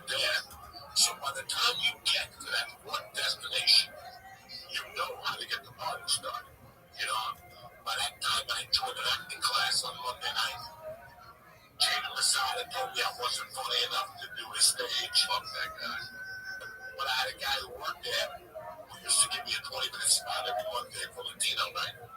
And it was packed. And, you know, it's so weird. People think you make it at the store and that's it. No, that's when your work starts. As I just did the Comedy Store podcast last night with Eleanor, and she said the same thing. I said, look, it's great. And you're right. There's not there. I am so surprised the camaraderie and how kind everyone has been coming up to me and congratulating and stuff. You know, I didn't expect. First of all, I don't expect anything from anybody, but I really didn't expect that. I had been in that building for so long, doing so many shows, just never a regular, that it really, I see how much they appreciate it. So it is something to be accepted by this band of fucking misfits. And, you know, you're one of us now. I really feel good about that. But you're right. A 15-minute set at the Comedy Store that's all it is. It does not make you a comedian. An hour makes you a comedian. If you can go on the road and sell tickets, it makes you a comedian. Like, just being a Comedy Store comic is awesome, but there's so much more. You're right. That's where your work begins. Now you got to go to that next level. And you've seen guys over the years do it. Pryor, Murphy, Robin Williams, just name them, all of them, you know. It's so busy now. It's so weird how when you go to jiu-jitsu or karate, when you start, you're in the back of the class. And then after 3 months, you move up 6 spots. And then after 3 years, you're in the front line, you know? And it's the same thing at the Comedy Store. Like, I remember getting made and getting asked not to get away from this. After I got asked, like, once somebody became a regular, we'd wait for them upstairs. And when they come out, we treat them like the guys in Goodfellas. You don't hug me to rub your head. When Simone got passed, and we did that to him. We got made, oh shit. I'm the Jerry, and we hugged you. Not for me, nobody did something to me, but I remember that. I got up and I went and bought a tequila. I went in at the store, and I had a weekend, when she made me on a Sunday. And that following weekend, I had a weekend in San Francisco, and somebody told me, don't cancel that motherfucker. Because you don't want to get paid and then disappear on it. And then she forgets about it. So I canceled it, and my goal at that time was to become a good comedian. But to be honest with you, the way you have to think when you walk into the Comedy Store, or the Empire, regardless of what you think, or what's happening to you in your life, you have to go, I'm gonna give myself 5 years, I'm gonna be the best comic up here. You know, you gotta sink in, get involved in the store, do all the belly room shows, for people to more exposure. Right? So my world become the Comedy Store. I was, you know, the felonies got expunged. Everything. That was, when was that? In 97 also? No, 97. Yeah. No, I'm saying that becoming a regular took away all the sins. It took away a lot of the pain. You know, it took away a lot of things. Now my fucking goal was to become the best in the store. You know, move up the ladder from the 1 o'clock spot to 10:15. You know, and I don't know if you got Monday, I got a spot. That Monday, my first Monday, they gave me a spot. Like at 11 o'clock, boy, was I fucking happy. I got Josh Wolf, I got my other buddies, I got Brody. Everybody came down to see my spot. Monday night, Comedy Store debut, ready to fucking go. And all of a sudden, Eddie Griffin asked me, he goes, hey, player, do you mind if I do 10 minutes of audience? No, he stayed out till 1:45. Yeah, I know. I don't know why Eddie Griffin's ever done 10 minutes. Went from the biggest high in my life to the biggest low in my life. Did you still get to go? If you would have come by and fucked me in the ass, it would have been the best thing you could have done. I was just sitting back there, ready to cry, and my friends kept saying goodbye one by one. Yeah, like, go, man. We'll see you next time. I'm like, wow. And then finally, Eddie Griffin goes, hey, you coming up here in Cuba? And I remember walking up there like, ready to shoot my son. I think I'd kill him. I I wanted to kill him. I think I would hold the pride again. Go for as big as high. With this gigantic fucking load of 24 hours. And that was okay. It teaches you. I was used to it already. You know, getting bumped. People coming in like 10 minutes and they're up there for 2 hours. So then, you know, I had a girlfriend.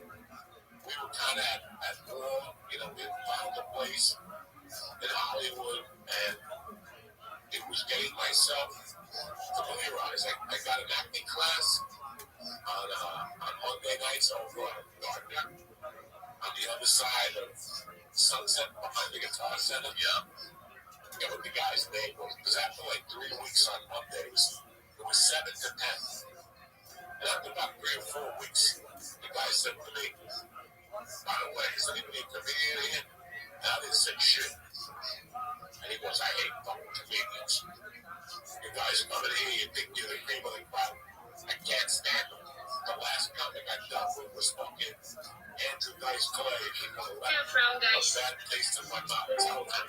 Yeah, like Like blind. the Woody Allen movie.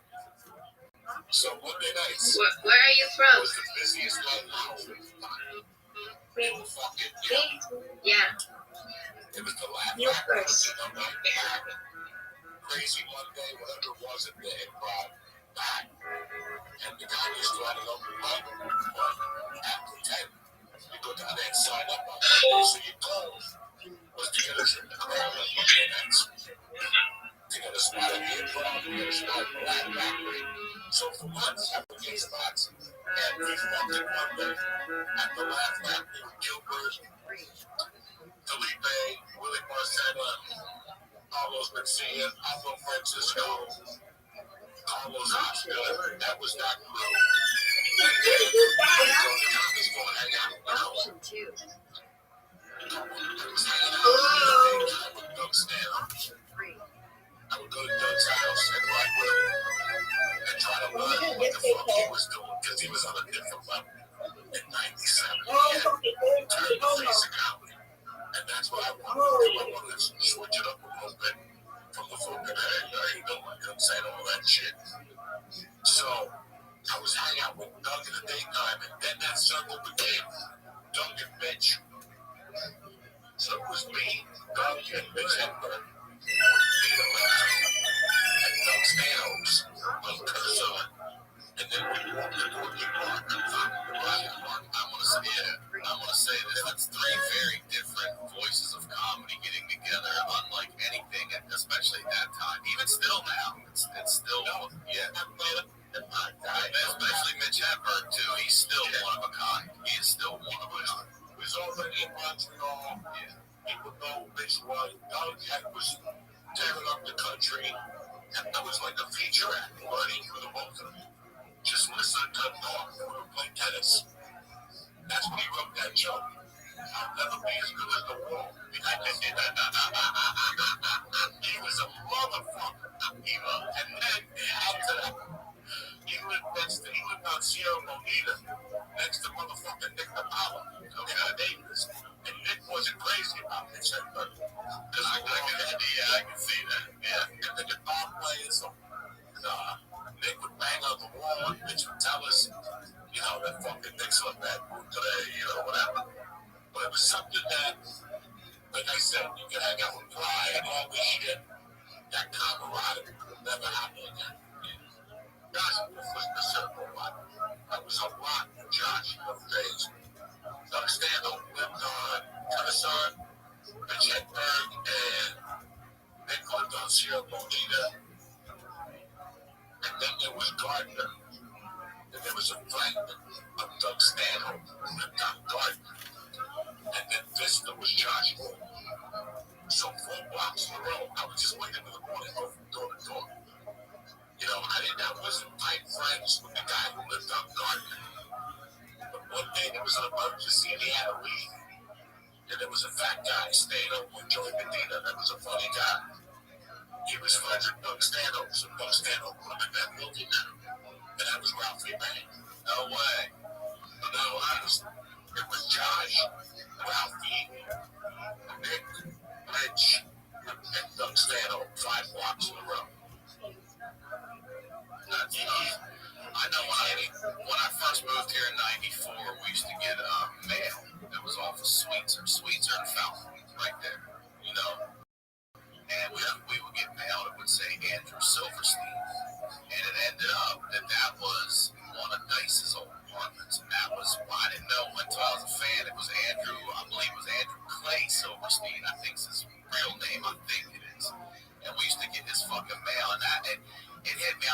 I really coming here to be a comedian and I'm in one of Dice's old places like that? Just one of those things like, wow, because you know, they all lived in that area. If they could, there's the stores there, the improv's here, and the lab is that triangle. It's a little fucking triangle right there. All within what, like a mile and a half of each other tops. Well, Josh Wolf lived in the apartment where Sandler's wife lived when he first moved to LA. No shit, yeah. He was getting a residual check from that guy for $3 grand, $2 grand. Oh, coming to his place? Guy wasn't missing. Whatever. I was broke. At that time, I had a little bit of money left for the deal. I got from CBS and I basically moved to LA to fulfill this deal. It was a show on CBS called Bronx County. And after about a month of being in LA, becoming a regular, I mean, you gotta remember, I became a regular in LA in less than a month. So, that's amazing. Amazing. That's a fucking story. I wonder if you might not be the fastest ever. You gotta be up there. You gotta be up there. Yeah. I mean, so like Rudy Moreno was doing a spot with Vinci in the main room for Latino night, and Vinci made him a regular, shit like that. Yeah. But there's usually like a point that you go up there and you gotta, hang out before you become a regular. I was there maybe 5 nights before I became a regular. At that point in my life, I didn't have the mental capacity to hang out. If I'm not working, I'm not there. I always said there's no reason to go to a club and hang out. Because if you do meet somebody, they're going to ask you, when are you going up? And you're going to go out tonight, going up at Andy Chang's Dumpling Bounce. You know, it's only what the fuck are you doing here? So that's why I never really hung out. Everybody always says you got to hang out in the club with people. Fuck you. You want to do it with somebody trying to roll the arts club. I'm going out and making spots. And I remember that every day I would fucking call people and give me spots. Like, a couple people in rooms in the Orange County. But the most noticeable guy was Roy Moreno. Yep. He moved at the Brave Bull, like the Comedy Store. It was basically 3 fucking rooms. And he would book 3 rooms on a Saturday and Friday. I must have called him for a fucking month. So I was blue in the fucking face. And he would return my calls. So I borrowed a car one night and I actually went to the Brave Bull. And I go, who's really fucking Brave? And I go, how fucking dare you not call me back? I could see if I was some white animal or something. So that was like, white animal. And he's like, okay, I'll put it up. I love it. He's great too. I did a lot of his shows at the Ice House early on coming up. He really did hustle, booked a lot of shows, gave a lot of comedians spots. If you're waiting for the right time to buy your first home, I've got news for you. Things are only getting crazier. Rents and house prices are skyrocketing. Interest rates are going up, and no matter what stage you're in, you should start planning now. I look every night out here. I check Zillow. I check Westside Rentals. I check Apartments.com. I check Craigslist. I check all of them. Rents are insane. The cost of living is insane. Okay, I recommend that everyone listen to the How to Buy a Home podcast. This is an incredible free resource with everything you need to know to navigate this process. Host David Sidoni is an industry expert with years of experience who actually cares about first-time home buyer like you. He answers questions like, when is the best time to start? How do I even start? Will a mortgage be more than my current monthly rent? Probably not. The good news is he just released an emergency episode, How to Buy a Home, all about the bidding wars in 2022, with insider tips and tricks to win. David has helped make buying a home a reality for so many people. He even connects first-time home buyers with great local realtors in their area so they know they have someone in their corner. I'm telling you, he can help you too. He's already helped a couple of you guys out there. So listen to the How to Buy a Home podcast today. David can help find how to buy a home whenever you listen to podcasts. For many people, getting financially healthy means dropping the weight of credit card debt, but where do you start when it feels like a never-ending cycle, right? Upstart can help you pay off your existing debt quickly and easily with a personal loan so you can start living your life. Whether it's paying off your credit cards, consolidating that high-interest debt, or funding personal expenses, over 1 million people have used Upstart to get one fixed monthly payment with a clear payoff date. Upstart knows you're more than just your credit score, so rather than looking at your credit score alone, Upstart's model it considers other factors like your income, your employment, and other information provided in your loan application to find you a smarter rate for your loan. You can check your rate without impacting your credit score in just 5 minutes for loans between $1,000 all the way up to $50,000. You can even receive your funds as fast as one business day after accepting your loan. Find out how Upstart can lower your monthly payments today when you go to upstart.com/honeydew. That's upstart.com/honeydew. Don't forget to use my URL to let them know I sent you. Loan amounts will be determined based on your credit, your income, and certain other information provided in your loan application. Go to upstart.com/honeydew. Now, let's get back to the deal. Well, you used to give me 3 spots a week. I used to torture and work them. While he was on stage, I sit behind the stage and go, Rudy.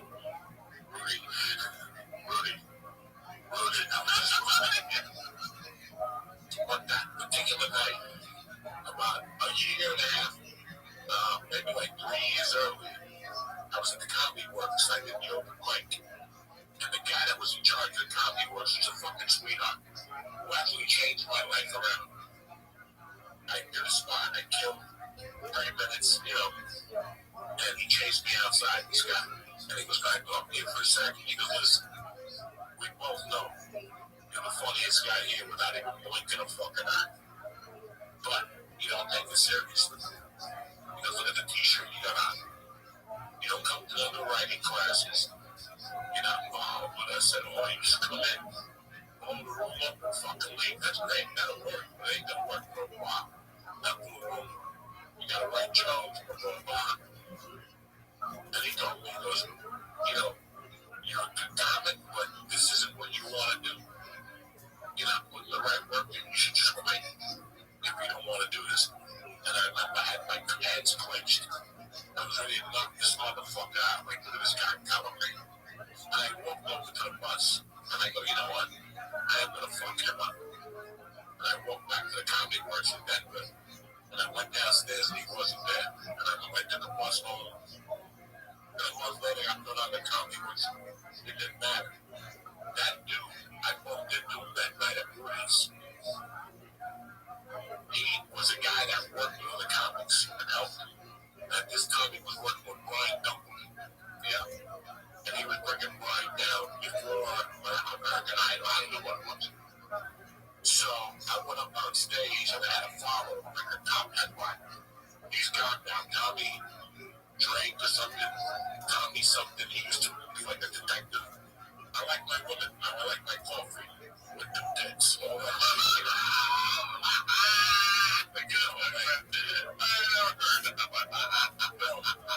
He was a funny dude. I had seen him at the improv a bunch of times.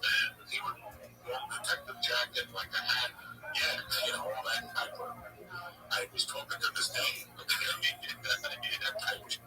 He put over the fucking room. I was my knees were fucking out of that.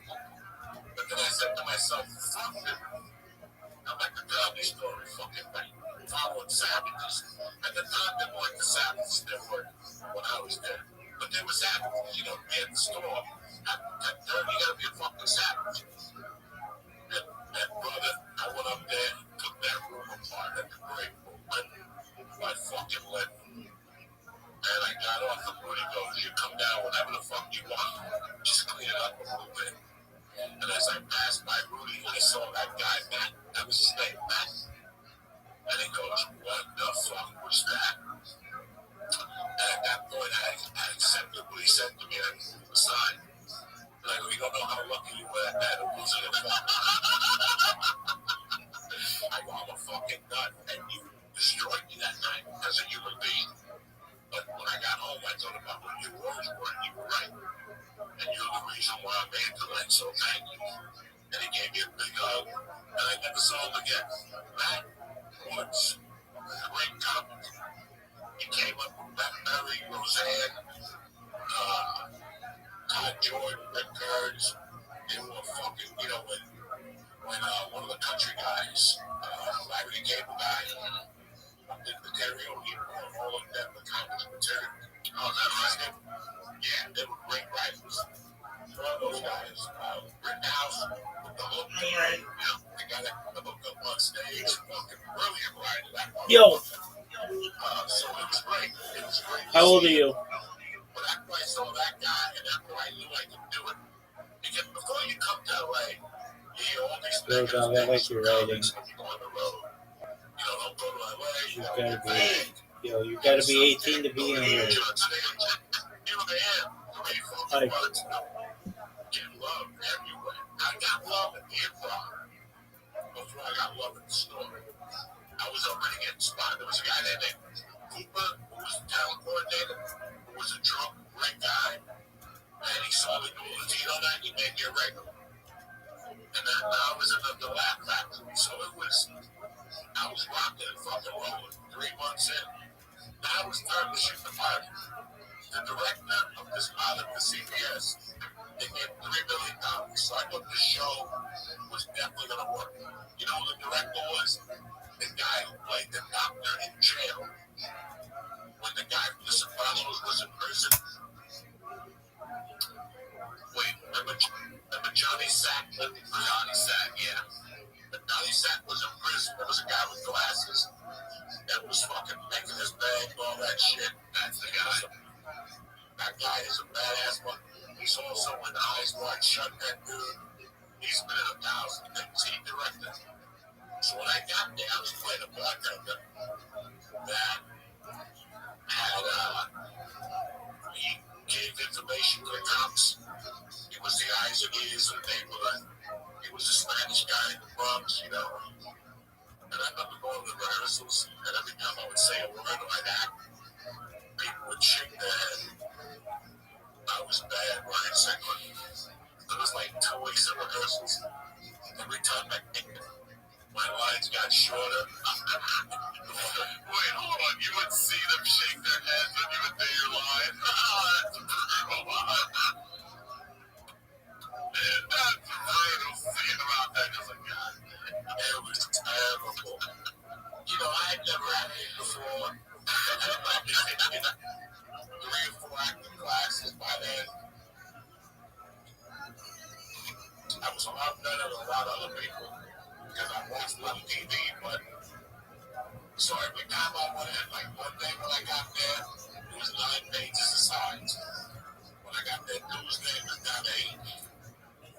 Wednesday, there was 8 again, because they erased words, and they made me just act like a fucking deaf mute. Like, you know, oh, man, you're changing your whole character now. I went deaf for like fucking 2 weeks. By the last week, I was down to like 2 months. Like, what are you drinking? What are you drinking? Oh my God, I was so fucking bad. No, man, you gotta work at it, you know? And I remember by the time we shot the pilot, the fucking, they were down to 1 line. Like, what do you guys have? That was it. And there was rumors that the show got picked up. They weren't going to pick me up. They were going to rehire somebody else. That's when I started stealing wardrobes and shit. Well, I know I'm not coming back. I started getting shirts. I was living on cocaine, so I even went on the web. I was on cocaine. I did everything fucking commando. I had holes in my socks. I didn't give a fuck. I'm snorting coke and I'm being a comic. By the time I shot that pilot, I was down to 1 fucking one. And I remember at the end when I was leaving, everybody was talking to me. They're like, yeah, see ya. And everybody else is saying, see you soon. I'm like, good luck. I left there fucking crap. So I said, fuck it. I had this crazy girl from the strip club that used to let me choke her and light her stuff. So I was up at their house, up in the valley. And that night, Josh Wolf gave me a call. And we went to a casting director, and she went to bed while she was out of town. And I started getting tickets on this motherfucker, right? I was getting tickets all over Hollywood. That little black chick. to be all over Hollywood. Go to a building about it. And the white car, that bitch is angry. She had to get out. It's the fucking Nixon administration. I'm driving this chick's car, and I'm getting tickets everywhere. I got camouflage on the car. I'm putting wings on it in fucking Hollywood. I come out of somewhere, I still get a fucking ticket. I probably have 50 fucking tickets. And I go up to this girl's house and the pilot, they just give me like 10 grand for the fucking week. I'm gonna go see my girlfriend up there. Well, she wasn't my girlfriend at the time. We had dated for 4 years now. We're just walking. She was a dirty hole, but I loved her. What are you gonna do? And I went there, took a shower. I gave her a stab in the shower. And when I came out, my car was stolen. And I told that lady's co-op, and they just said, mine out. Oh, without a title. So they took everything. They took my fucking, my house got stolen.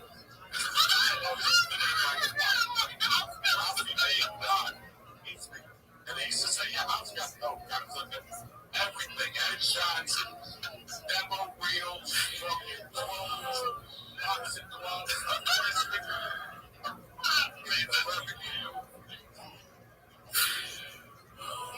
I have to stop you for a second because Segura told this story, and I'm jumping way forward. You talk about how bad you were at acting, but you did the Sopranos movie, and I just want to hear this story real quick. I think it was Segura that told me this about your scene with De Niro. You had a scene with De Niro. Yeah, and did he just? You were pretty like, holy shit, I'm sitting here with fucking Bobby De Niro. That was Grudge Match. Oh, was on Grudge Match he did that? Tell me that. On their heads that you deliver your lines to having a scene with De Niro. I said Sopranos Grudge Match. Tell me, what did he say to you when you sat? When you sit across from him? Yeah, there was a couple things.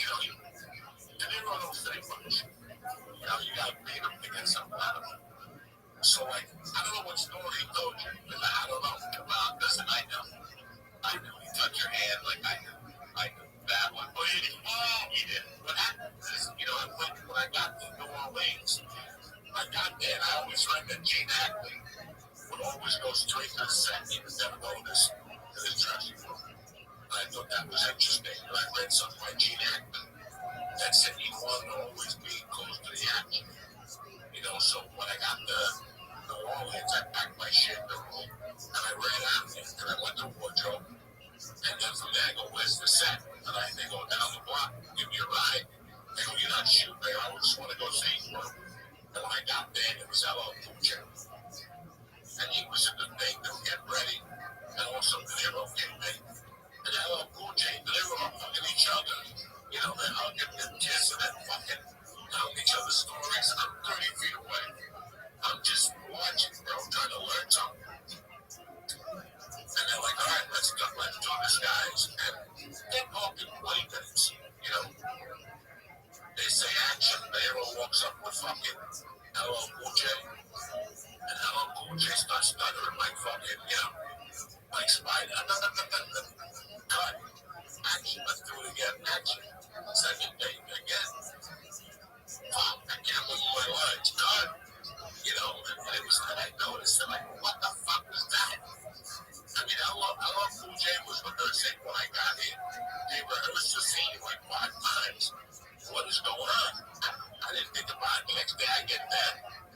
And sure enough, I sit down in the chair. And they come over, they go, you meet Bobby, yeah. I met him and analyze that. I shake his hand, how you doing?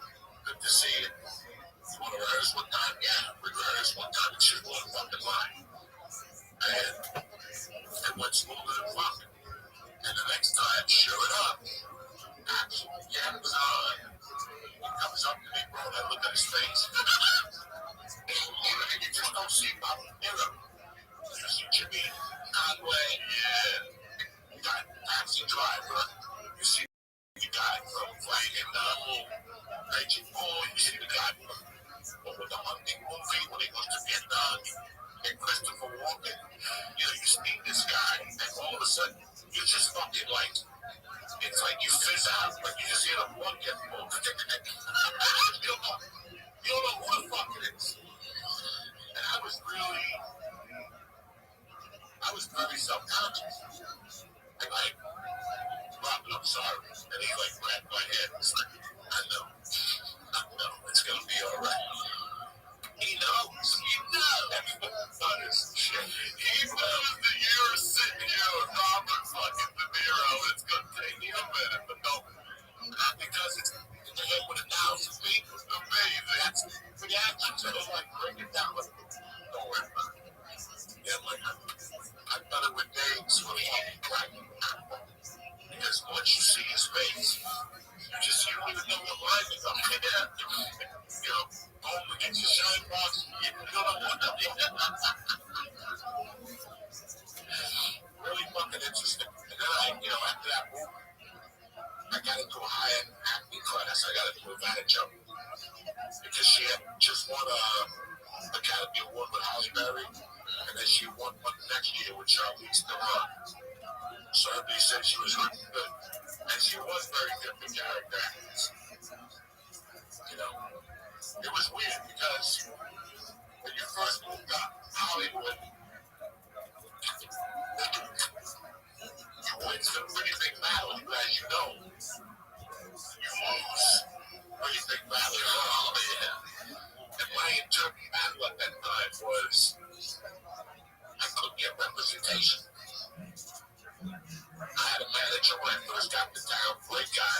This is how long it takes business after your house was stolen. You're still having trouble getting representation and all this stuff. Then, yeah, I was having a hard time. I had this guy, Ken Phillips, for a while. Ken was a good guy, in fact. When I first got to the store, like 3 weeks into the store, I don't know what's going on. I'm fucking flat broke. I'm looking at them out, And there's 2 fucking wannabe Guidos in the store talking about their bootleg. Right? Their bootleg is blah, blah, blah. I think they were friends with one of the Italian guys. And they're like, if you ever want to put any action, let us know. Here's our number. And I go, sure, I never thought about it. One day he wanted to come that weekend. And I'm like, I like this fucking game. And I think it just get the whole shit. I know those guys. They were in La Cienega right before you hit Santa Monica Boulevard. So I called them up. I love your number. Yeah. The Cuban kid. How you doing? Yeah, good. Listen, I'm going to put in like a $250. If I won, I collect. If I lose, I pay to go fuck yourself. This was, and I didn't want to do this in LA. I didn't want to put that part of my work in LA, but I needed money, and I did. And I fucking put the bet in on a Monday that I was in Houston. I love this. You always remember this. Go ahead. I did for like 25. Couldn't even write this. So the next day I call the guys, and I go, I want to collect. They go, come by.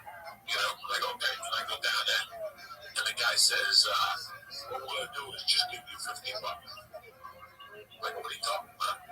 It's $250. It was, I forget what it was. And he goes, well, we charge you $100 fee to join us, and then $100 deposit, and then you're good for the season. And I'm like, what the fuck are you guys talking about? And they go, this is the way we do it. If you don't like it, get the fuck out of here. I go, really? And I went right off. Ken Phillips lived like the building next door, right by the 7-Eleven, across the 7-Eleven on Cienega. It's a school in there. There still is Hollywood Jiu-Jitsu. And I'll never forget. When I went to Ken Phillips' house, they have like a 9 people. I go, Ken, are you gonna? He goes, for what? I go, I want to shoot a scene for a movie. I want them to shoot it. He goes, what movie? I haven't heard from nobody. I go, I'll tell you tomorrow. We just shoot this scene. I gotta walk out of a car and point a gun in the bushes. That wasn't why they hit the gun. I was going next door. I had no bullets in the gun. So I'm like, this is gonna get fucked up. I walk next door. I knock on the door. The guy's like, what do you want? I thought we'll rip out the gun. I go, listen, man, I've been putting bets in for 30 fucking years. Nobody has ever asked me for a fucking deposit or a fucking membership. I want my $100 to shoot it out. And this motherfucker. Dog, I was more scared than ever. basically started crying.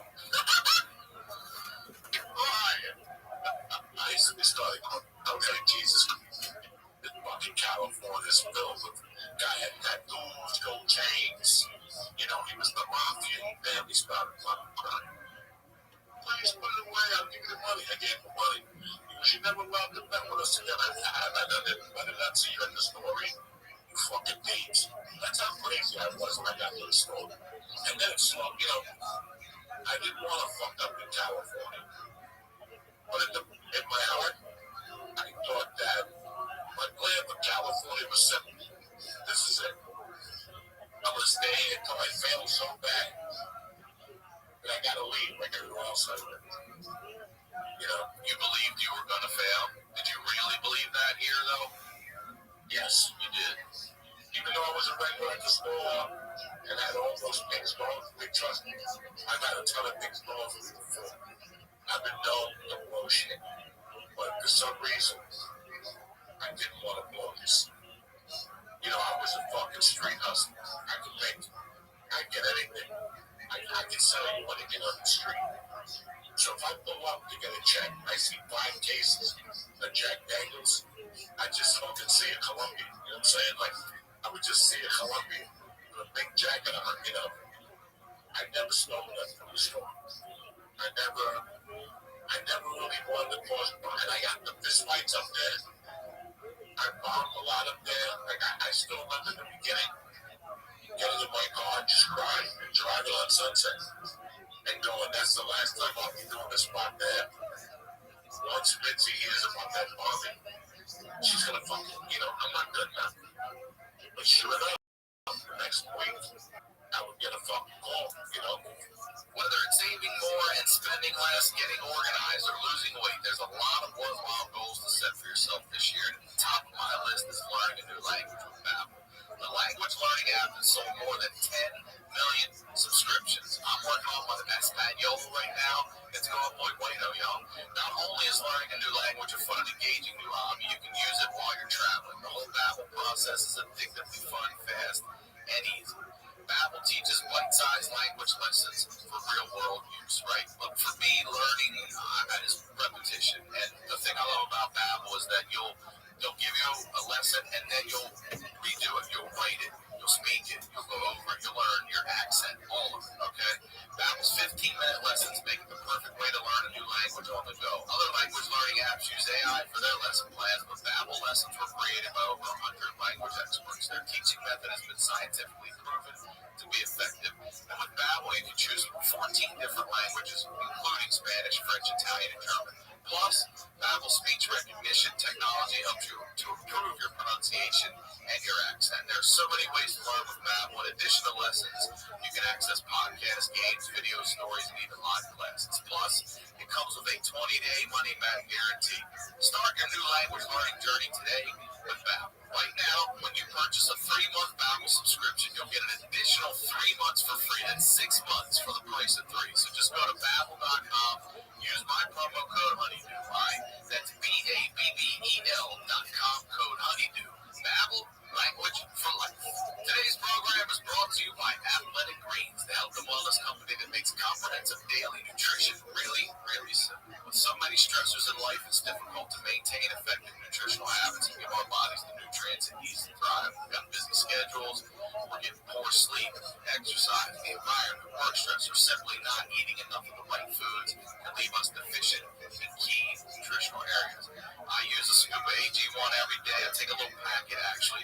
I'm throwing in my water. Boom. I'm good for the day. I love it. One tasty scoop of AG1 contains 75 vitamins, minerals, and whole food sourced ingredients, including a multivitamin, multimineral, probiotic, green superfood blend, and more in one convenient daily serving. A special blend of high quality, bioavailable ingredients and a scoop of AG1 work together to fill the nutritional gaps in your diet.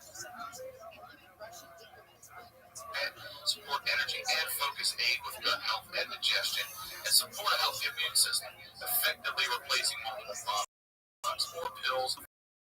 One healthy Join the movement of athletes, moms, first-timers, and everyone in between, taking ownership of their daily health, focusing on the nutritional products they really need in the simplest manner possible. To make it easy, Athletic Greens is going to give you an immune-supporting free 1-year supply of vitamin D and 5 free travel packs with your first purchase.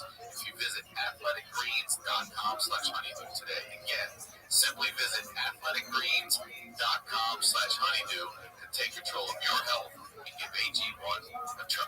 Now, listen back to the video. When I moved to LA, immediately I got a manager.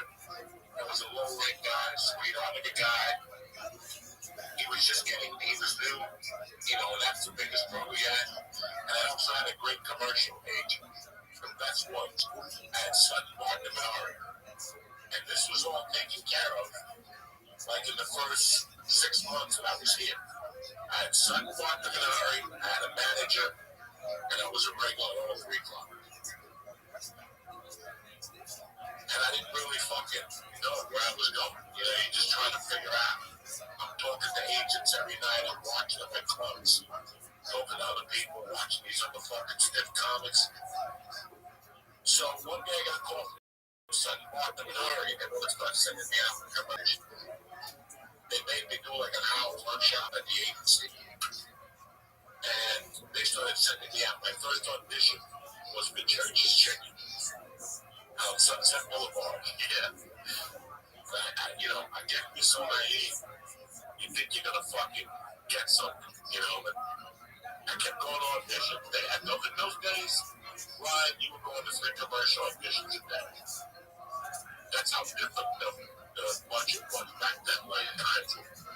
You were going on 3 commercial auditions a day. You were probably hitting 13 auditions a week. They had me 2 theatrical auditions a week. That is what it was. I would get a call Friday that I had a commercial audition Monday at 11. By the time I was leaving that audition on Monday, he would call me another audition. 1:15. Go to whatever. Go to show this. Oh, we got a 5:15 downtown LA. It was fucking amazing. And we didn't know how lucky we were. We had no idea that was as good as it was going to get. Ever going to get. Yeah. Ever going to get. We were complaining that I can't book nothing.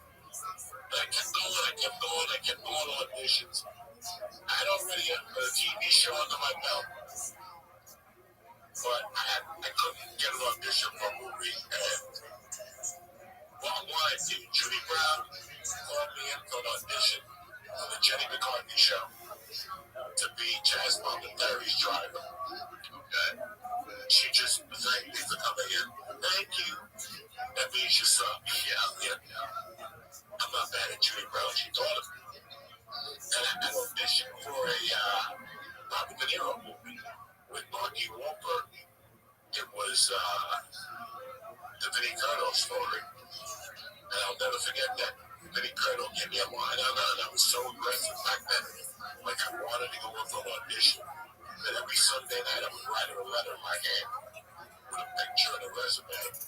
And tickets to the Comedy Store to eat.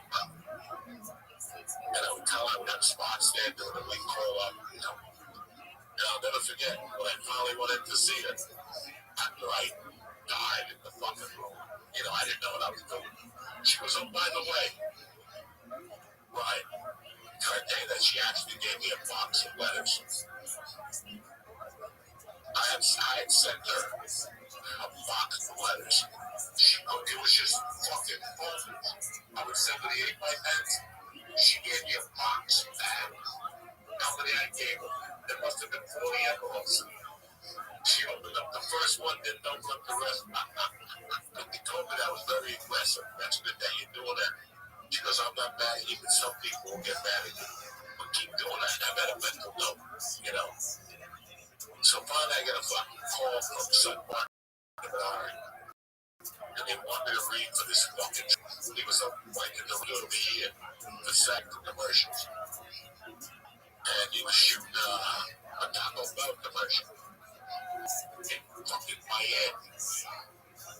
So I'm like, what? I get to shoot a commercial, get paid, get my dick sucked, and smoke some cocaine.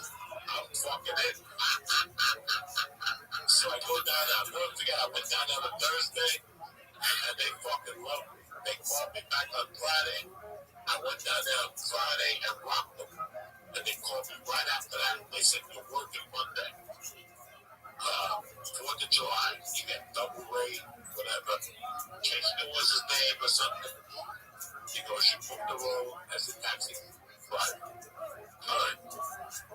So Saturday, I had to go to wardrobe to date me for that. I stole a t-shirt. You know, I used to love wardrobe because I would steal everything, right? So,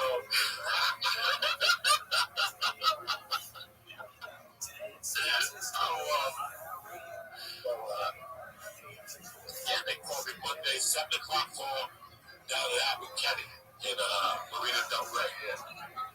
And we're there by the park. They built something right now.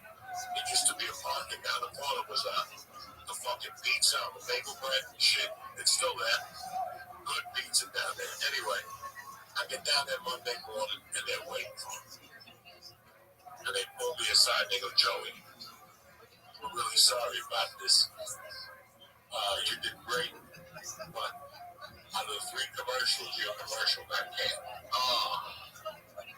But they go, listen, that was for you. Sit here for 3 days. I'm going to give you $2,000 for 3 days, you know, $680 a day, whatever they pay you, plus overtime. You have food and go on Wednesday. All right? Don't get mad. You know, you can read whatever you want. You can take a walk. Do whatever the fuck you want. You get the paid vacation now. Yeah, I was a little depressed. Yeah, I was. So not 10 minutes after that, a guy comes up to me, sweetheart of a guy. His name is Buzz Mapleton. I'm an old school comic from the comedy store. In fact, he had moved on. He was there with Lindsay at the fucking beginning. He knew everybody, you know.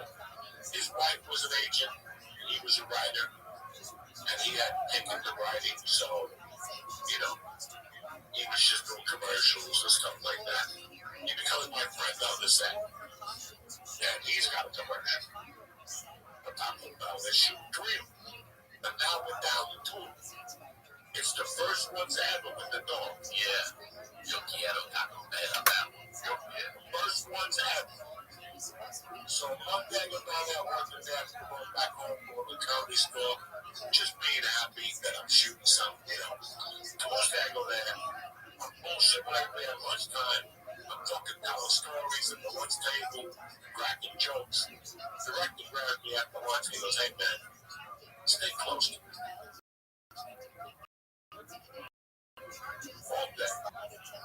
What age you stay close to me? Because I let wardrobe in your room. Because I got a spot in this commercial. I want to see if we can get you in there. So there was also another comedian. I forget his great guy. He was a SAG extra on the job, which is not a bad job. It's $300 a day to be a SAG extra. So we're talking with bullshit. The director goes, Joey, get in the scene. When I get in the scene, I'm there playing dominoes in the scene. Buzz is in the scene, and the guy is shining my shoes. Was supposed to be in Miami. The guy, I got white shoes on, the whole thing. I shoot with them. We have a great time. The dog walks by. We go home. Isn't it Carlos? I can't. That does the voice, right? I always fuck his last name up. I also Rob. Yeah. So, I go home. I'm very excited. I'm getting $2,000 a month. Now I can fund some coke. You know what I'm saying? I got some fucking wiggle room and shit. And one day, out of nowhere, I open up my mailbox and there's a letter from the advertising firm that booked us. And there's a fucking check for scale. They go, Joey, thank you very much. You know, we're going to start airing your commercial next week. And I'm like, what? What fucking commercial? They're like, we kept you in the commercial. You look great. I'm like, oh, shit. But I get a call. No, I didn't get a check. I'm lying. I just got a letter. Then my buddy Buzz called me up. This sweetheart of a man. And he goes, Joey,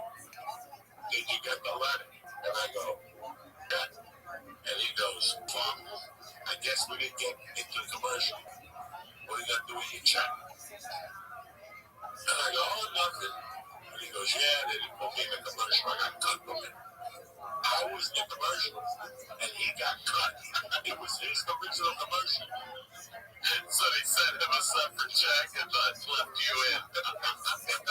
With my check. Like, yeah, we fucked you in the ass. Say la vie, I'm something. And they gave me a commercial. You know I made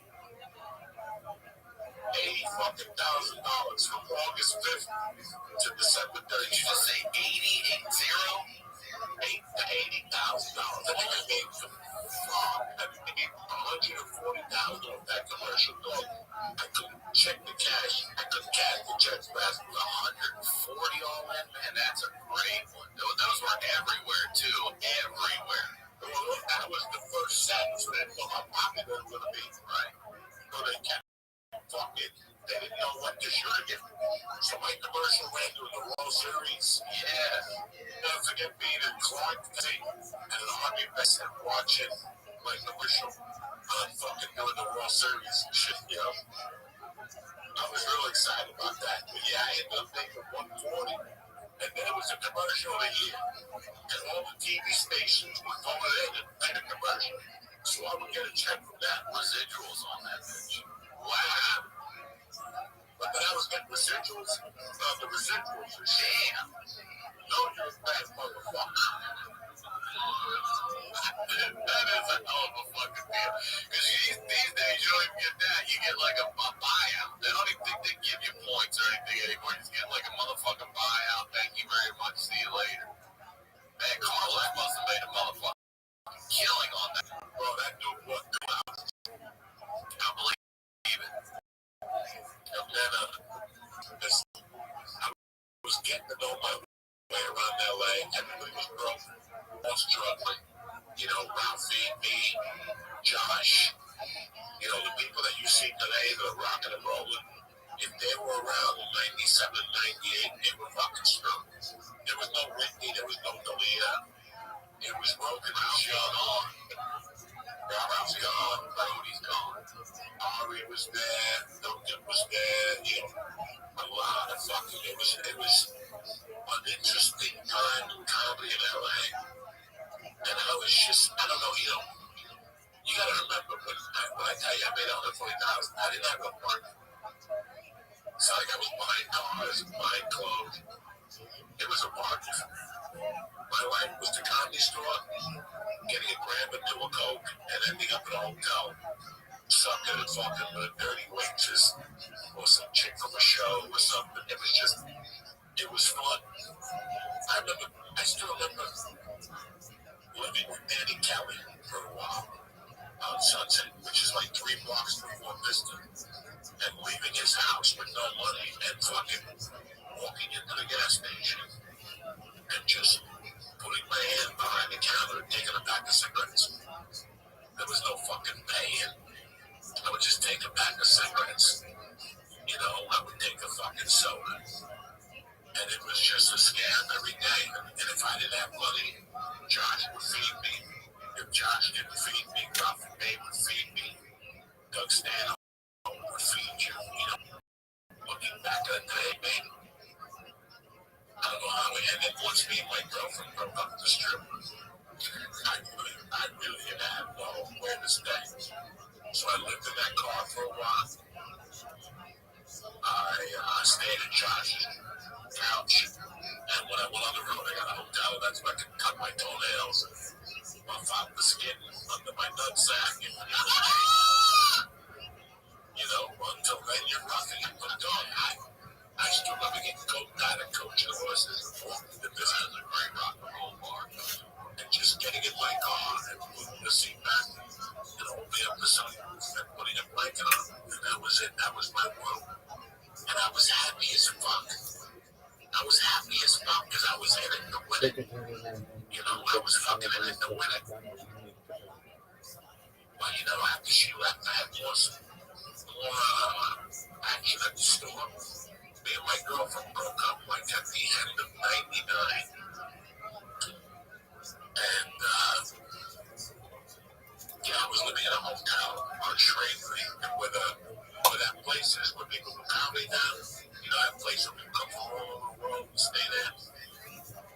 When you travel to the house used to be a rental. That's where I was staying there when I got the movie Basketball. Really? Yeah, so what happened was, I'm still with Ken Phillips, the commercial, blah, blah, blah. Ken Phillips called me, he goes, there's an agency that's interested in you. I go, APA, UTA, CAA, and he goes, no, the coloring book. That was the name of the company. They had some injury. They were a fucking kids agency. But she was growing the character actress, and I was the first to know. Your resume was on different papers. Like you had to make your resume out like pink, yellow, or orange paper. And you had to be different colors. It was a nightmare getting here. I used to go to Dr. Fu, the Chinese guy next to the Mexican restaurant. They used to make copies for you then. And I used to go in there and make a bunch of copies. She was a great lady. She was black. Her partner was black. It was a black agency. I mean, that's how bad things were. I couldn't even find a white agent to sign. It was a black agent that signed me. They were kids agent. The niggas just keep coming, guys. I don't want you to think that anybody gave me anything. So there I am with the coverage book. I still look me behind the coverage book. And people are coming perish. I'm with the coverage book. I'm not for that.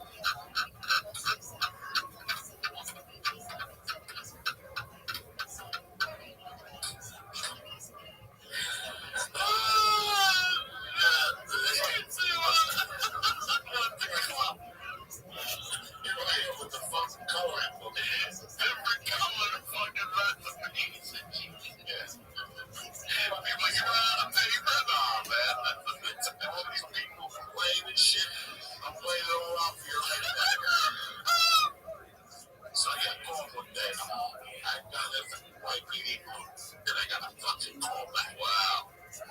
My first shit at the time. That was a groundbreaking show. They were breaking all the rules on camera work and everything else. That was great. So I had done it for Libby Goldstein, great lady. And I read for him white meeting group, and I got a call back, but I was too nervous. My hand was shaking at the call back. I didn't get it. And then I got an audition a few weeks later for some fucking TV show on Fox and some Mexican fucking gambler or something.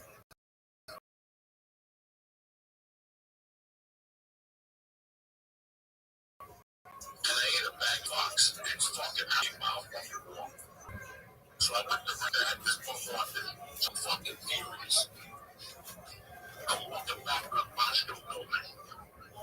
And as I'm walking door, a little lady with glasses knocks out and it's Libby. And she looks at me, she goes, Joey, are you here for the audition? I guess I was there for a different audition. I was walking past her door, she just happened to open it. I was standing there. I wasn't there for her audition. I didn't even know what the fuck she was talking about. I told her, yeah, she told me to sign it, and she gave me a sheet. And I'm reading this sheet over and over and over. It's just 2 or 3 lines. It was the movie Basketball. Yeah, Trey Parker, Matt Stone, South Park, all that red foot, nobody said nothing. I walked out of there furious because I had a walking miles back in the car. And I didn't look up forever at that fucking hostel. And I hear Joey Diaz. Joey Diaz, you got a phone call. And I'm like watching daytime television. I go, Joey Diaz, that's me. I go, what? He goes, you got a phone call. I run downstairs. And it's Ken Phillips. And he goes, hey, man, congratulations. You booked that movie, Basketball. And I go, what are you talking about? They go, you booked it. You got to work out. You got the role as a rep. You're going to work $5,500 a week for a couple of weeks. I'm like, what are you fucking talking about? And he goes, here's the address. You got to be there tomorrow at 7. And I went down there.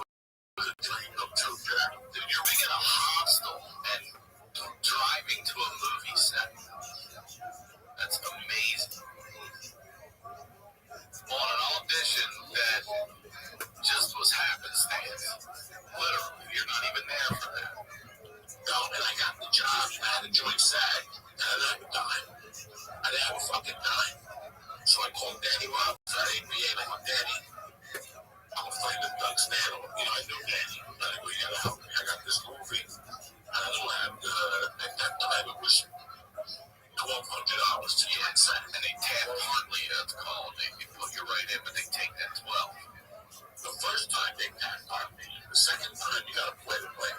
Oh, really? I thought once you were in, you were in. Oh, you didn't know? Okay. The first one is free. We'll let you get a free one.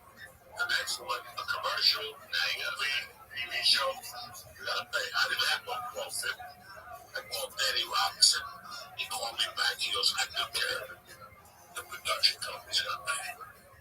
I was like, this ain't happening. So I fucking go down there.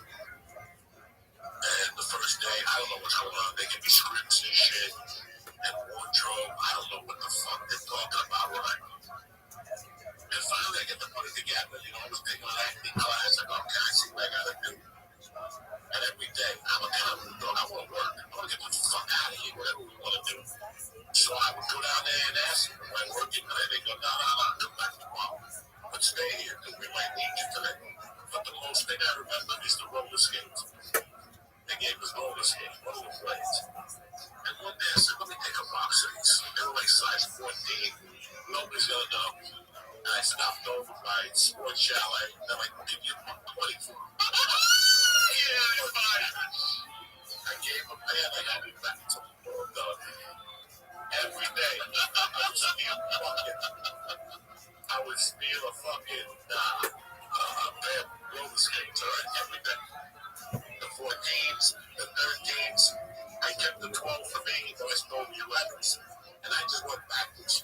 Look, I didn't even notice it. I was just walking into the trailer, taking a box, and just putting it in my car and going home, stopping at Ski Chalet. One morning, I'm out with Jimmy Two Shoes. We hook up like on a fucking Saturday night, and we're still going on Sunday. We're still going into Monday morning. He drives me home at 5, and I gotta be on the set at 7:30. This is after 4 or 5 weeks on the set. Nobody's even looked. I'm just going into the steel roller skates every day. Nothing much. I fucking get to the set. They're like, Joey, clean up your first up. I'm drinking rum, vodka. I got my sugar pills in me. I got more cocaine than Columbia. And I gotta go fucking shoot. And I remember that by that time I hadn't even sold my skates. They're like, where are your skates? I haven't had skates in weeks. They stole my skates, and then they're out there. All the skates are missing. They put a size 9 and blisters. Because they had to put a size 7 on and shit. I fucked that setup, and I ducked it. I ducked it. I called it roller skates. So when they called me 6 months later, they're like, hey, you made it to the movie. What name do you want? I'm like, really? I made it to the movie.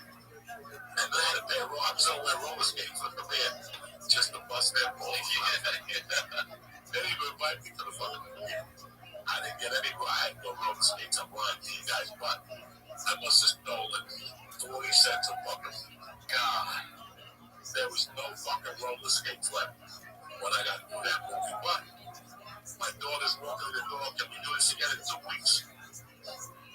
Of course, that's where we're at. Well, hold on, let me just timestamp this. So we're in 1999. You just wrapped on the basketball, or you've just made it into the basketball movie. That's where we're gonna pick up next time. I love you. Thank you so much. Is there anything you want to promote, plug, anything at all? My reefer cocksuckers.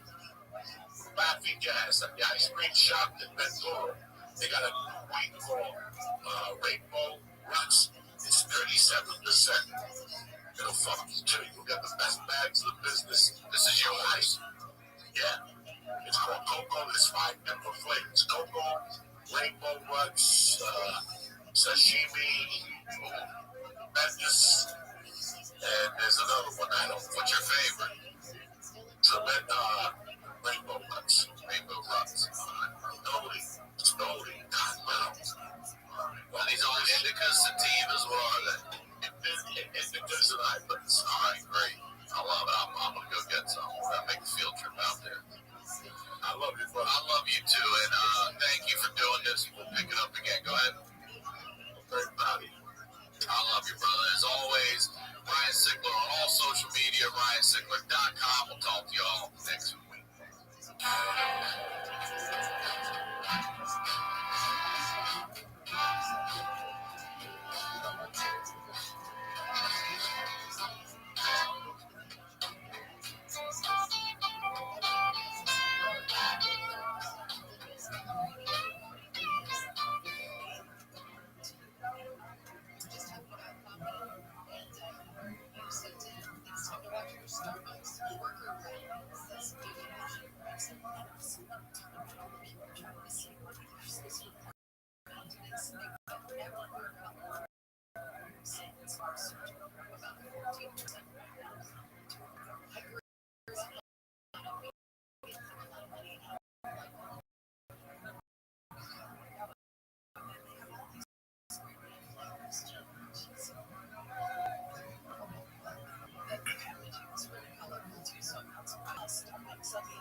Church of What's Happening Now is presented by Onnit. Bidets are back. The Church of What's Happening Now is proud to introduce you to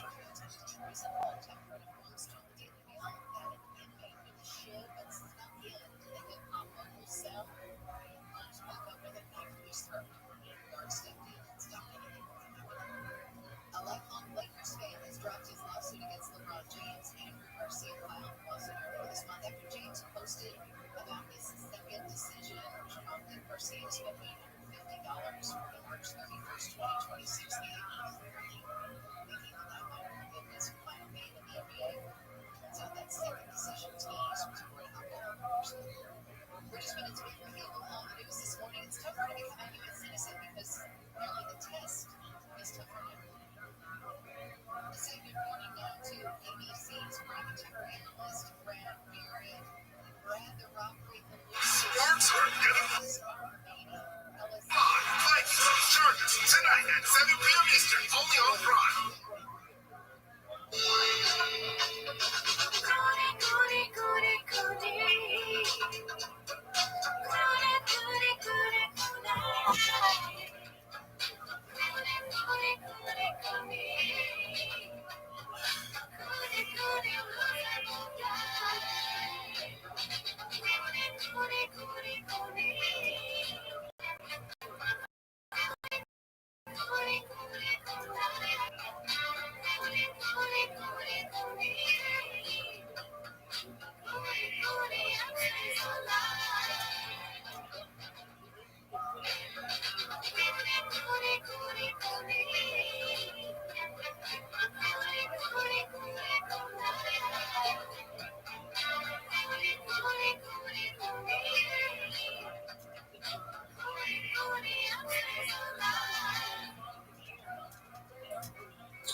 Welcome back to Tendon. Thanks for tuning in. As always, join the Patreon, join the Reddit, join the Discord on this week.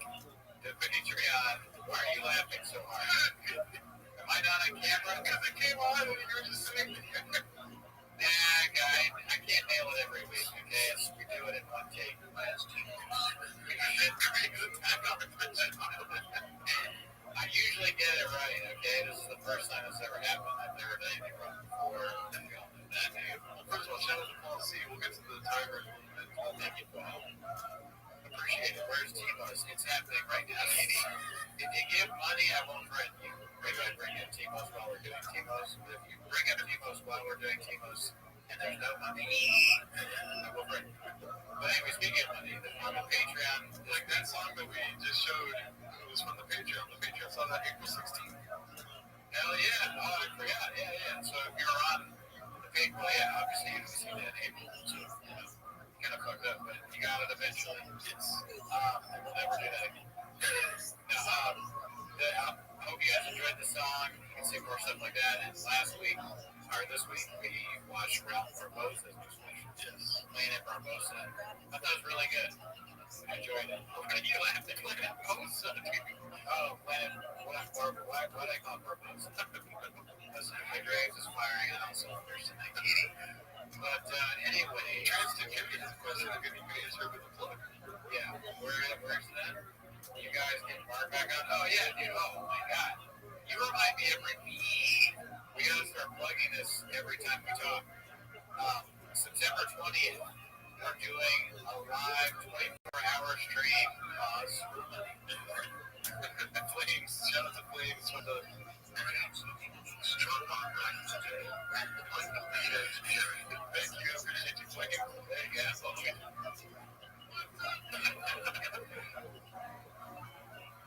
That's funny. Maybe small teeth. It took me so long to figure out the Meaty Crouchy Weedy Delta thing there. But back to it. That's not why they're here, though. They're here September 20th. God, I didn't even read it. My goddamn like for our live stream. Mark should be here. Alan should be here. Meaty Delta. Checks out. Hopefully, Brad Wall, Sean McCorkle, guide him. But guys, we're looking at another one.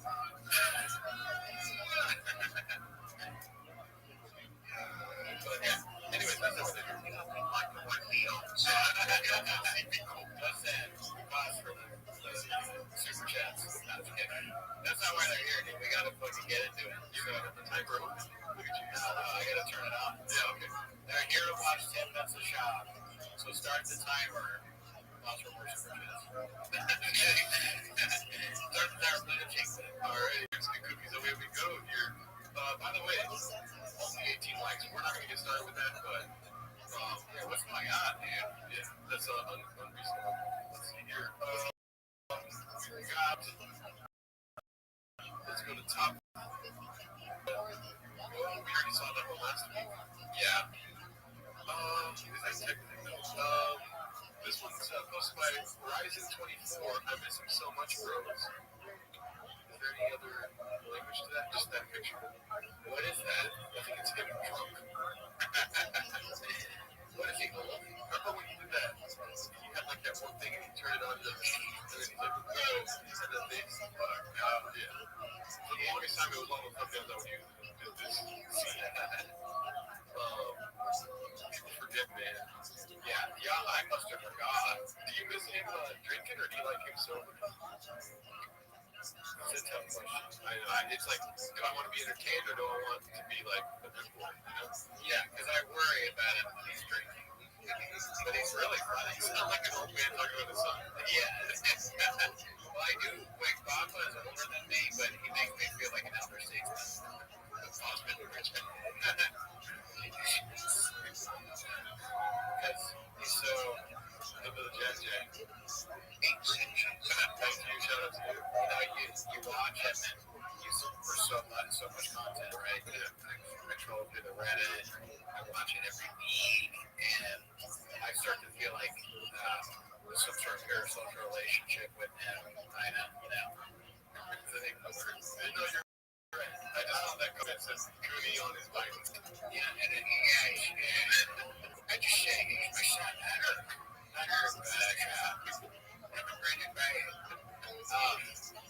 just anyway, we made Medicare. Sure. We made Medicare.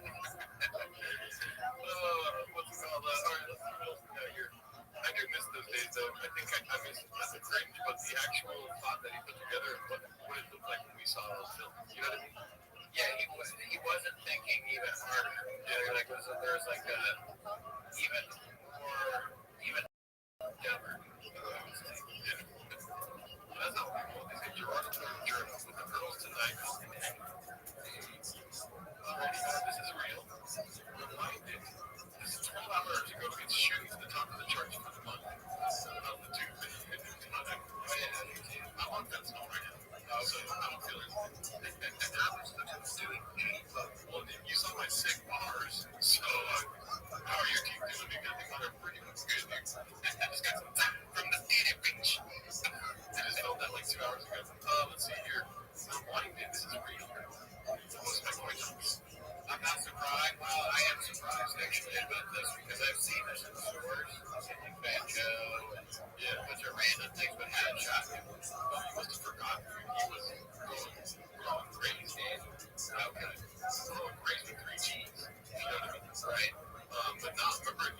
I'm assuming these things take forever.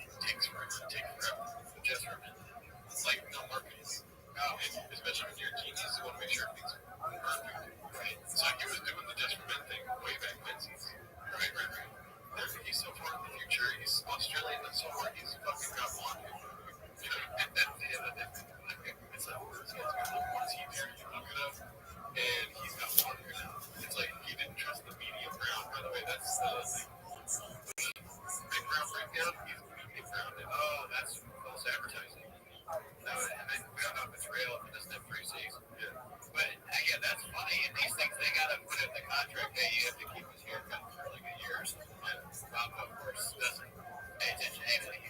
What they do? The CEO of the CBD company. He's CSB. Yeah, he's working. Yeah. He's doing the same thing to this unfortunate rewinding. But it's cool that they give a shout out here. You know what this is? Underneath medium brown. But what are we doing here? Right there.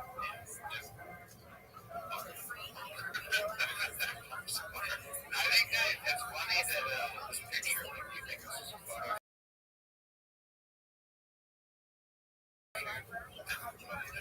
Everyone shot that. I think it will take for sure. I mean, look at that smile.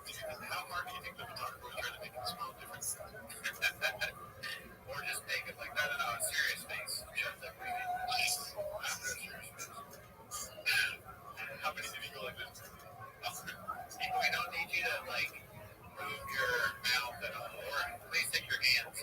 At least take the straw out of your mouth. I need these weird food in my life. I should get some rewinded and, get rid of my grays. You got grays? I have a lot of grays.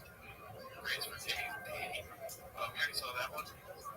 This one's hilarious. I already read it. It's posted by Google Walker. DoorDash driver says Papa is cheap and a fraud. Let me just read this. You're going to consume it and I go, sure. Stop me if you want me to stop. Okay. A bad record shop special sucks. Fuck that dude for sniping me on a tip. True story. I was trying to earn a few extra bucks. Just say you're a DoorDash. Hi, DoorDash. Yeah. Hard times and had to resort to gig work. In the rain, I picked up an order for ice cream in Venice, drove into Santa Monica to a nice house with a few cars. The order is to the tiny guest house way in the back. The sign on the door says, "Do not knock, baby." It should say, "Do not knock, daddy." Yeah. So I don't know if it's ready to jump, but so I'm standing there calling their phone like an asshole for 10 minutes. It sounds like Brennan's ready. I'm shocked. And I was getting a car, no truck, but yeah, there's a lot of difference. The wife sees me through the window, and he comes running up like a threat. I hold him back, he snaps back to normal, looks me in the eye, says that he appreciates it. It's fun, right? He appreciates you, but and that he will tip me after 0. It was all facade. The house wasn't his car. The house was his, cars weren't his. There was a nice Toyota parked in front of his little guest house. Strange story. It is like, how like a movie, you feel like, what is it? And then the ending was like, holy shit, it don't make sense. I think that's what he was trying to go for, but it was Toyota. What are you inferring here? That he doesn't have trucks? Yeah, I don't understand that. No, that's my come as a shock to you. I don't understand this at all. But, like, he's living in a guest house? I get that it's bad that he doesn't tip. That wouldn't surprise me if he didn't tip. But also, Papa might tip. I think it's actually, I'm going to take that back. I think Papa tips.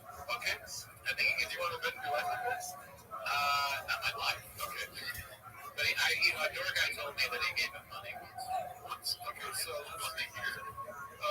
Maybe TR16 follows him with this here. I don't know if this is real or not, but I've seen it with my own eyes. He's 100% a cheap cunt. You want to pick that? No, okay. Not yet, no. Okay. I told the story before. I used to work at years ago, be the coffee club name. At the time, so I was kind of the MMA bro to my coworkers. One of the servers comes up to me and goes, "Hey, a fighter is here to see the show. Joe Rogan and Red Show." I'm like, "Get the fuck out." He says, "I don't know. He's huge, and they say he has a famous coffee podcast." I was like, "He's 100% Brandon." And he spelled his name wrong. They were at Fox Studios at the time with Evan the Beard, etc. I tell the server, who's a good friend of mine, put him in the owner's booth, make sure he's taking care of him, bring him to town, and give him a nice little cup of coffee. He agreed, and the night went on. Him and Mexican had a couple vodka crayons and some wings.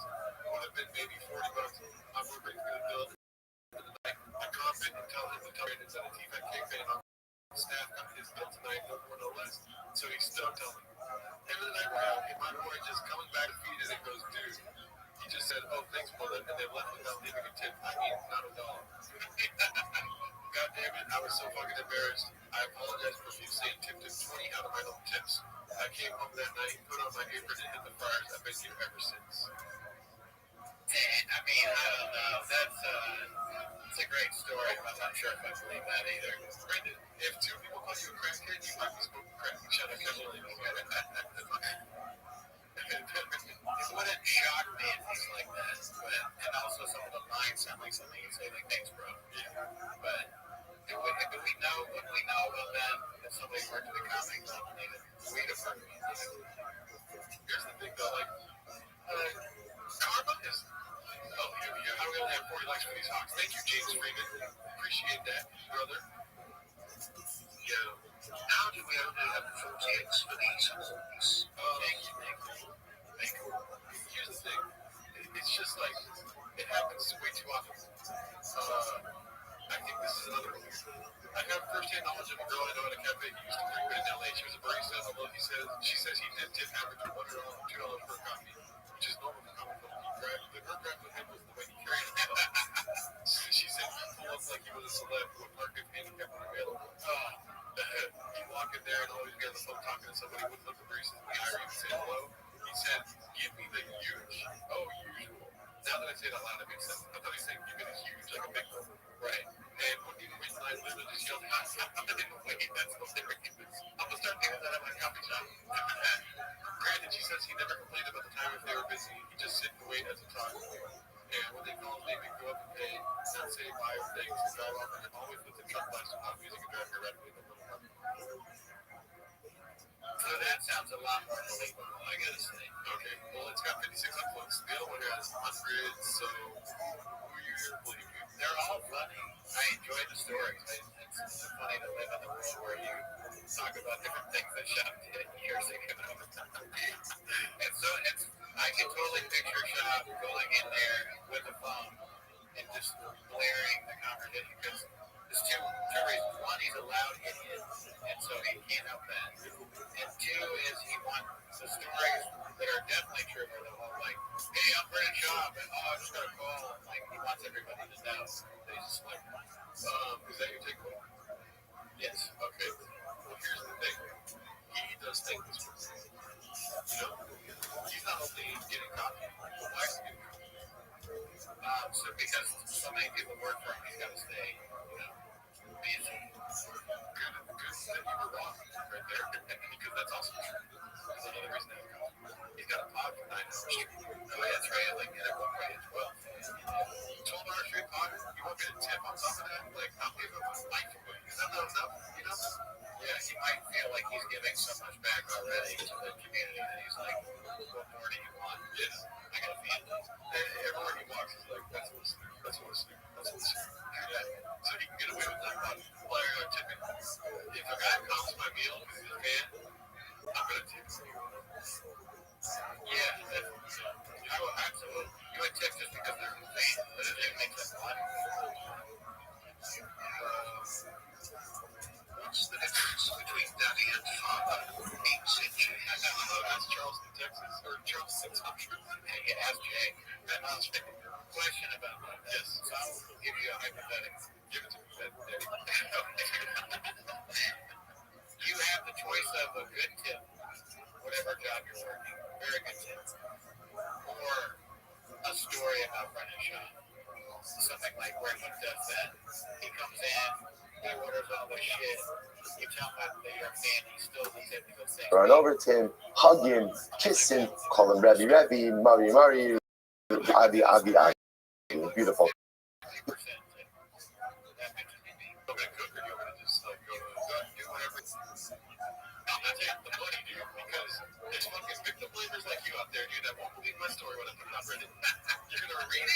Beautiful. Nishbala Harav Lo Yamer, Rabbi Yochanan. The Rabbi Yochanan, hey, the time is Aksha Akala Base, Aksha Avala Base. So Rabbi Yochanan was once invited to the house of the Rish Kalusa to eat. He did not want to eat, so he made up a story. He said, I'm fasting. Even once he left the house of the Rish Kalusa, he continued fasting. Why? Because since he said, I'm fasting, he wanted to be true to his word. Incredible. So to take your word seriously, Kaspa Lo Nasan Benesha doesn't lend on interest. He doesn't even lend with interest to non-Jews. Gabo said that obviously is a high level of Midas Hasidus. What they're saying is like this. But in general, it's very difficult to name two different systems spectrums of behaviors, right? One towards this group and one towards the other group. That of consistency often leads to erosion of standards in all. So therefore, again, this constellation recognizes if I want to be honest in business with Jews, I have to be honest with business with everyone. There has to be just one standard with which I keep myself. I was like the shofar, I'm not a laka, and ultimately does take a bribe. You go to Rabbi Shmuel, Rabbi Yossi, you can go to Rabbi Yossi. So the story, Rashi points out over here, Rabbi Yossi had a field, and he had a sharecropper. The sharecropper brought him Rabbi Shmuel's portion 1 day early. So the sharecropper said, I have a din Torah with you today anyway, so I figured I was coming, I would bring you your portion. Now remember again, that's not a bribe. Why is it bribe? Because Rabbi Shmuel was entitled. But since it was brought a day early, it would skew his job. Okay, Ose'ela, someone says, if you do these things, Kisher and Gamliel, Gamliel got to this pasuk, why? So the inference from the pasuk is if you do all of these things, you won't falter. It's like, that's a lot of things. These 11 things are many things. So I have to do all of these things, I won't falter, which the inference from this is, if I do all of them, I will falter. That's overwhelming. To which the Gemara says,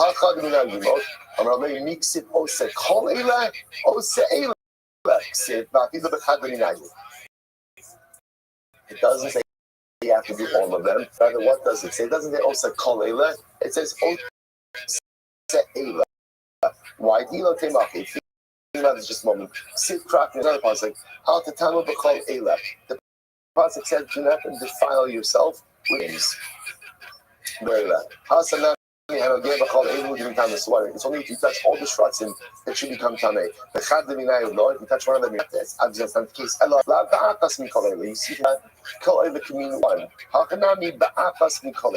So I say, we say the ideal is to possess all 11 of these traits. But even if you just possess some of them, that gives you the strength to lead a successful life. But 11 is still a lot. I further consolidated the list, took it down to 11 to 6. What were his 6? The Holich Tzedakos, Dover Misharim. So again, one who walks in Tzedakos, Dover again will define him, Misharim, Mois Betzame Ashkos, No Mikmoch B'Shochad, Otem Ozno Mishmor Damim. All these. First, why? Otherwise, Holich Tzedakos, walks in righteousness. Ze Adol Avinu Tzid, Ki Adativ Leman Asher Yitzada. So let's say what this sounds like over here is ourselves. Oset, Holich Tzedakos means not only one who himself walks in the ways of righteousness, but one who instructs his family to do the same.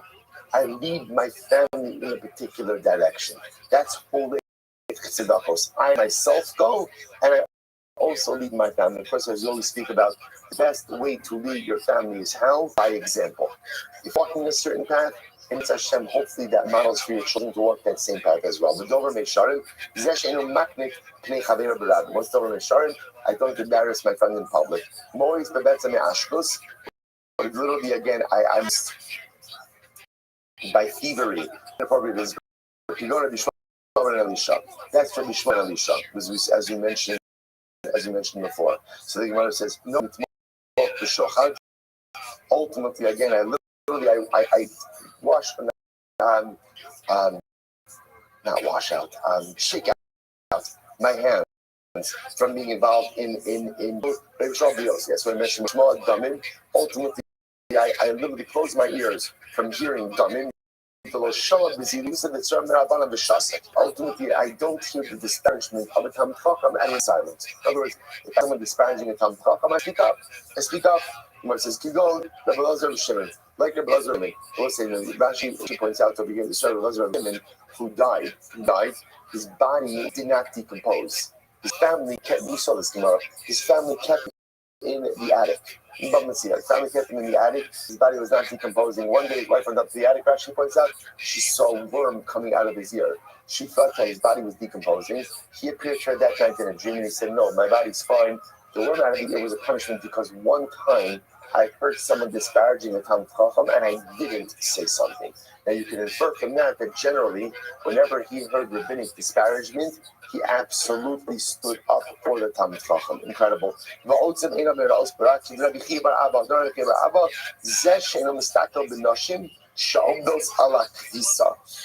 So what does it mean?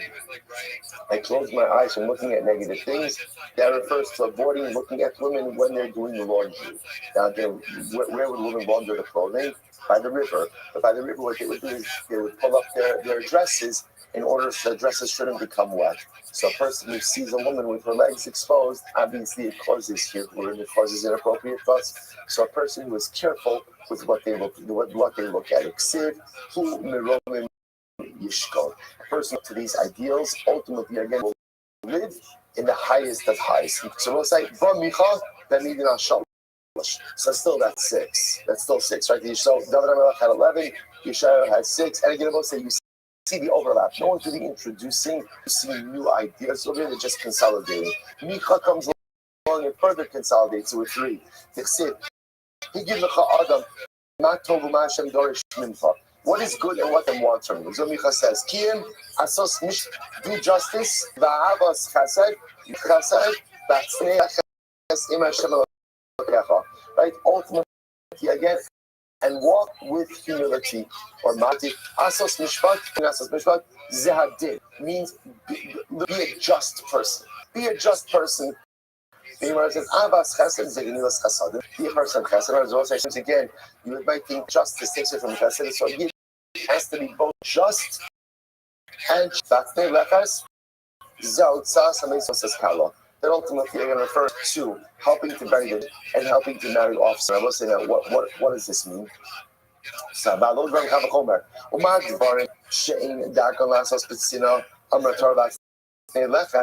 again, remember, generally burying the dead and weddings are public events. Yet even those public events, what happens? Who says, be modest. Be modest. So the Gemara says, the more so things that are done privately, you have to be modest as well. You have to be modest as well. So the Gemara points out, what does this mean? Because with weddings and funerals, things is like this. The Gemara understands it is, if you're financially with these things, don't broadcast your involvement in it. Which in general beats on your own, in the way that you do. So you're helping someone chasana, you're helping with a levaya. Be modest, even though those are public events, be modest with your involvement. It's like really incredible. So beginning the list really consolidates. I'm saying 3 things. Make sure that you're living a life that is just, that is correct. Make sure that you are involved in chesed, and make sure that you are not humble in the way that you conduct life. Those are the 3 cuts. Good. Chazu Yishayahu, that means Stein. Yishayahu further consolidates the list. Shnei Mar, Kamar Hashem, Shimru Mishpat, Shamu Mishpat, Va'asut Staka. Take it into 2. Live a life of justice and chesed. Amos and Yidralachas. Amos comes 1 Shneimar. Kamar Hashem spelled Darshuni. Hashem says to the Yisrael, seek me out. So I think that's what's the one thing? Seek out a relationship with HaKadosh Baruch Hu. The masculine Rav Nachman Yitzchak. Ima Darshuni b'chalator. Maybe Darshuni means we learn out, and it refers to all Torah. Elabach and I just want to be clear, just as we get to this this last moment, dramatic moment over here. So remember, what's happening over here is you have to keep all 613 mitzvahs. But a lot of times, what I just want to know is, what are the core principles that Hashem needs me to engage in order to be a spiritually successful individual? That's what these lists represent, right? So David, so again, and we're not listening until we finally come to Habakkuk. Habakkuk says it all comes down to one thing.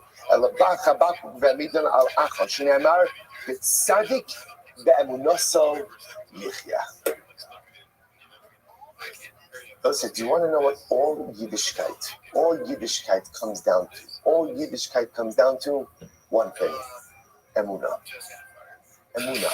If you have Emunah, everything else flows from that. If you have Emunah, everything else stems from that. Sadik be'emunaso yichya. That's what it is. Because if you have Emunah, then ultimately, again, you have all of these other qualities. If you have Emunah, everything else goes from that. Especially what kind of emunah? An emunah pshuta. Simple emunah. Simple emunah that says, Hashem, I love you, I'm yours. I love you, I'm yours. Tell me what that you need. I am your plea. I am your vessel. Fill me up with your bracha, that's best of you. Give me kach, and I am yours to execute whatever it is. That's it.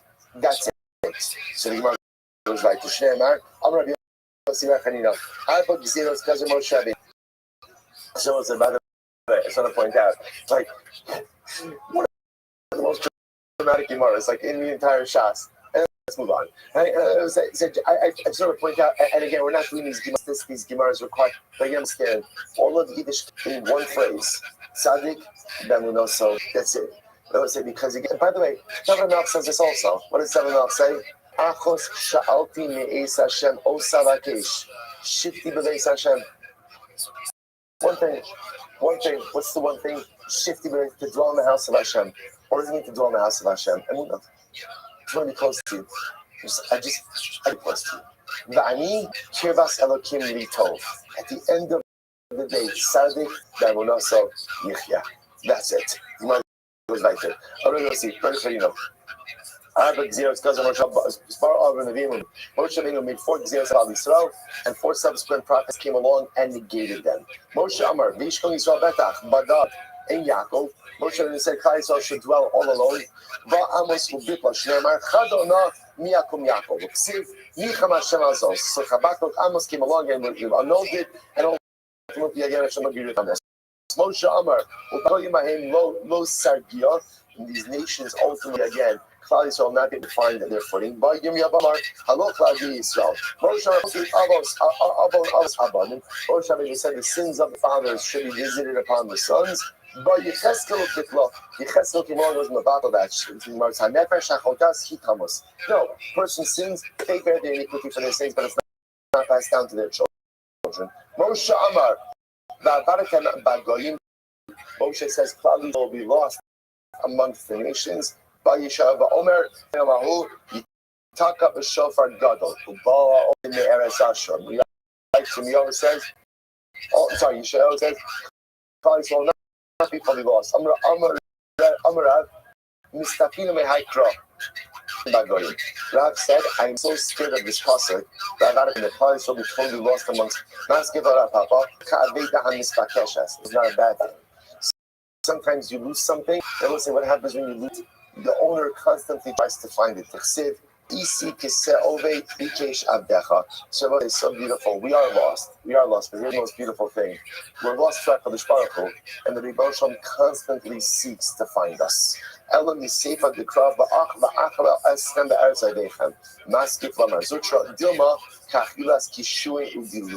Ultimately, again, even though it says, and will consume you in the land of your enemies. Maybe it means so. Maybe it's like the consumption of cucumbers and gourd. So apparently, when you pick cucumbers and gourd, don't pick all of them off the vine, but rather you leave some of them on the vine itself. So Klal Yisrael, there will be losses, but you will never be totally decimated. I must say, by the way, sometimes you see Machlokes in the Gemara, and you don't see exactly how it resolves. So you're prophesizing, Klal Yisrael will be lost, and some Nadim and Shah and others saying no, not truly. That was one of the petitions. Let Moshe Rabbeinu's Zira be enough. So let's say what happened. But I just want to point out something amazing. We are living proof that the Zira of Moshe Rabbeinu was annulled 2,000 years after the Beis Hamikdash was destroyed. And look at us. We're thriving. We're sitting here in the Beis Hamikdash. We're sitting in the Beis Hamikdash. And again, and if there's no good lost, then look at us. Look at the proof to the midst of now to Christ. Are we up to the fact that the shepherd, is looking for us to flock every single day? We are not lost. We know what we have to do. We know where we have to go. We know what we have to become. We're not yet there, but we are the sheep. Look at the shepherd. And the shepherd consistently and constantly.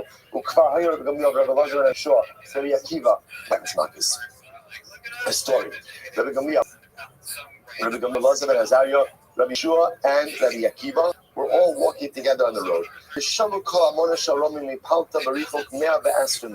They heard the celebrations from the Roman arena, from the arena in Rome, and it was so loud that they heard it at a distance of 120 mil. Incredible. And I was like, they obviously understood. Now, how could they know what the celebration was about? But what they felt the celebration was about was the victory of Rome and the downfall of Klal Yisrael. They began to cry. Rabbi Akiva Masachik, and Rabbi Akiva began to laugh. He said, Akiva, why are you laughing? Why are you guys crying?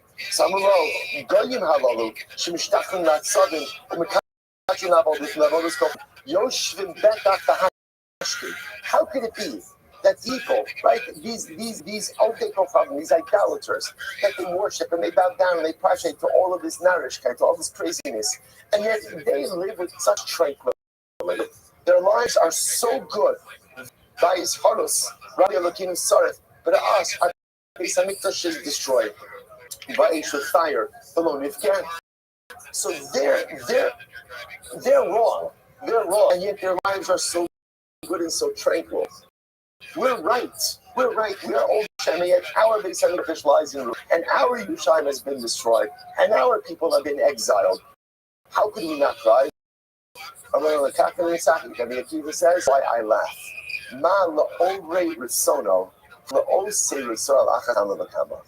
If this is the joy and happiness and reward that Hashem gives to those who go against His will, then imagine the simcha that is waiting for us. Imagine the reward, imagine the light, imagine the goodness, imagine the beauty that is waiting for us. I will say, Rabbi Akiva's laughter, this is a different kind of laughter, I will say. It's a different kind of laughter, because remember, mitzachik, what is mitzachik? Right, what's mitzachik? The first person we see mitzachik was, right, Sari Menu. The laughter, tzchok, is the laughter of disbelief. But not disbelief that I don't believe something is going to happen. It's like almost like this type of laughter because you are so overwhelmed, not at about what is occurring, but what will occur. Tzchok is unbridled, anticipatory happiness. It's not now, right? Not now, things are difficult, but I believe in what's going to come in the future. Rabbi Akiva's laughter was not a present laughter. Rabbi Akiva's laughter, anticipatory laughter of Klal Yisrael.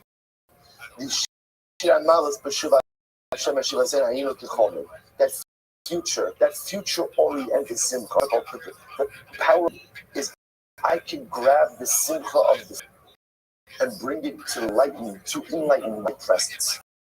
That's what Rabbi Akiva was doing. Rabbi Akiva wasn't, I think Rabbi Akiva didn't see all the destruction all around him. Of course he did. Akiva died in that destruction. Rabbi Akiva was killed in the midst of Hadrianic persecution by the Romans. Rabbi Akiva understands he's not making light of the situation, but Rabbi Akiva is saying is the power you is to look into the future and to draw from simcha and bring it into your presence. It looks like David Hamelech says this also. I trust that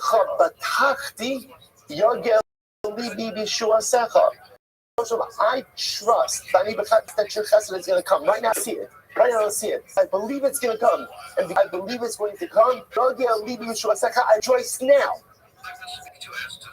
I rejoice now. Because of the power of the Yid is that even when things are dark and difficult, I know they're going to be great. Reaching to my future, I draw that simcha from the future and I bring it now back into my presence. And that's what lights my way. That's Rabbi Akiva. One more story. There was a shupam. One time they walked through Yerushalayim together. They were literally ascending to Yerushalayim. They came to Har Tzofim. And what happens? Karu Big Dayan. And let's say, now from Har Tzofim, they saw Yerushalayim, and also saw the Harabayis, which was destroyed. Kavan Sheikh the Harabayis, Rosh Shual, and they tore their clothing as a sign of mourning for the destruction. They continue to walk further, and they come to Harabayis. Rosh Shual Shiatei is Kashi Akadoshim. Ultimately, again, they see a fox emerge from the Holy of Holies. Everyone begins to cry, and Rabbi Akiva begins to laugh. They said to him, Akiva, how can you laugh? How can you laugh at a time like this? So the keeper says, why are you crying? They said to Rabbi Akiva, Makom shekasu v'azara karet yubas. Ultimately, again, the place that says that a non-Kohen who comes there will die. In other words, this is the Makom where no one was allowed to enter except the Kohen Gadol on Yom Kippur. The Akshav Sholem Ruchuvah, now the foxes, right? The foxen are walking around, right? The foxes are just walking around everywhere. This desolation. Hello, you can't cry. Rabbi Kiva says, this is why I laugh. Let me tell you why. That's one of the most beautiful Gemaras. Es Uriah HaKohen Zechariah ben Yevarchiyahu. So the pasuk says like this. Pasuk in Yeshaya. I will bring for you witnesses, Uriah the Kohen and the Navi Zechariah. Now the Rabbi Kiva says, Uriah into Zechariah. Uriah and Zechariah were not contemporaries. They weren't contemporaries. Uriah the Mikdash Rishon, Zechariah the Mikdash Sheni, and Zechariah was the second base on Mikdash. So why does the Navi Yeshayahu bring them together as witnesses? Ella, Tala HaKasav also shall Zechariah, and also shall Uriah. Rather, the Navi goes ahead and literally links the prophecy of Zechariah with Uriah. What was the prophecy of Uriah? Usiv, Lachin B'Alpem, Sion Sadet Tefrash. Unfortunately, Uriah was the one who prophesied that Sion, that Yerushalayim will become like a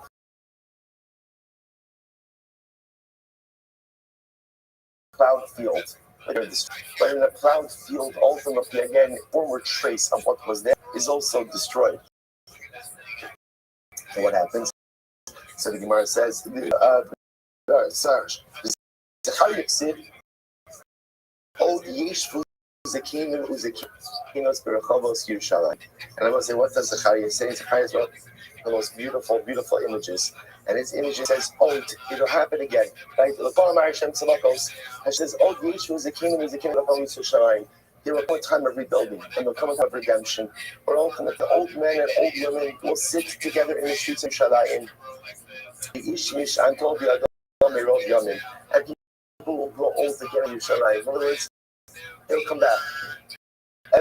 Everything was lost. But the Navi says, the Navi says, everything will be rebuilt, and people will grow old gracefully and beautifully new. So the Kiva says like this: Achton is coming to also show Uriah. Uriah, sorry. Haisirei showed this kind of also shows up. So the Kiva said, I always wondered myself, like, those prophecies are right, Yeshua was linking them. So the law of Zechariah, of the rebuild of Yerushalayim, so Yerushalayim will become totally desolate. Now I see desolation. Now I see a fox running out of the Kodesh HaKadoshim, no greater desolation than that. And when I see the fulfillment of the prophecy of destruction, I now know, Achshav Sheniskaima who also shall Uriah, now that I see the fulfillment of the prophecy of destruction, the Yadua Shenivuaso shall Zechariah Miskayamis. I know that the Nevuah, of Zechariah is going to come true as well. Now that I've seen destruction, now that I've seen literally again the fox running out of the Kodesh HaKadoshim, I know with all of my heart that the prophecy for rebuilding will come true as well. I will say once again, God was a Rabbi Akiva. Rabbi Akiva wasn't in Maz. You know, there's a concept in psychology called toxic positivity. Toxic positivity is where someone is, I'm having a difficult time. I share with someone, I'm really having a difficult time in life, and they say, don't worry, it's going to be okay. Right? Generally, if you're on the receiving end of that, what do you say? What do you say? What do you say? Is shut up. Right? Stop it. I know it's going to be okay. That's not what I need right now. The person means, well, toxic positivity is like, always like sometimes like I need to mourn and I need validation what it is that I know it'll be okay. Of course it'll be okay. That's not Rabbi Akiva. Rabbi Akiva is a chevra. It's okay. Rabbi Akiva is this profound and deep Davidic like anticipatory simcha are so bleak. But I also know that if things are so bleak in the future, they're going to turn around. And I can reach into that future, grab some of that simcha, and bring it back to the here and now. can do that and reach into your future and bring back some of that future city present. That's the only way you get through. Because the only other alternative is to lose yourself in this. Rabbi Akiva teaches us ultimately how to reach the future, which is going to be beautiful and great. Take hold of that brightness, bring it back into a dark present. And they said to him, Akiva nekantanu, Akiva nekantanu. Rabbi Akiva, you have consoled us. Rabbi Akiva, you have consoled us. And Rabbi say, those words are not just simply true for that particular episode. Rabbi say, these words are Rabbi Akiva. This mindset, this approach, this mahalach has been a source of consolation for Klal Yisrael throughout the ages. What gets us through the harshest periods of darkness is the ability to be like Rabbi Akiva, to reach a future that we know is going to be beautiful and bright. Grab some of that brightness, grab some light, and bring it back with us here to illuminate a difficult past. Akiva nechantanu, Akiva nechantanu. Rabbi Akiva always come through for us, and he always does come through for us. So outside, Hadron Allah, Heber Alokim, Raslik Allah Mesechas Malchus, outside, Shkoyach and Mas.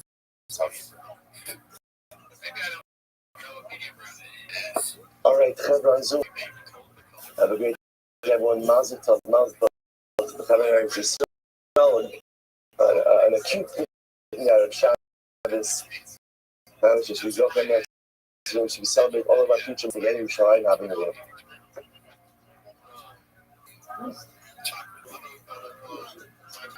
Tosis? It's not Tosis. It's one of the other Baalei Tosis.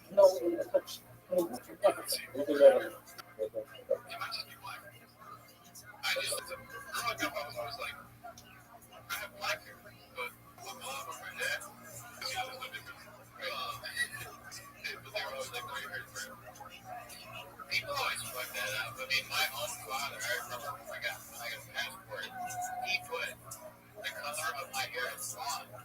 And me and my mom looked at him like are you, what? What are we doing here? What, how do you not know that my dad was born? That's what he said.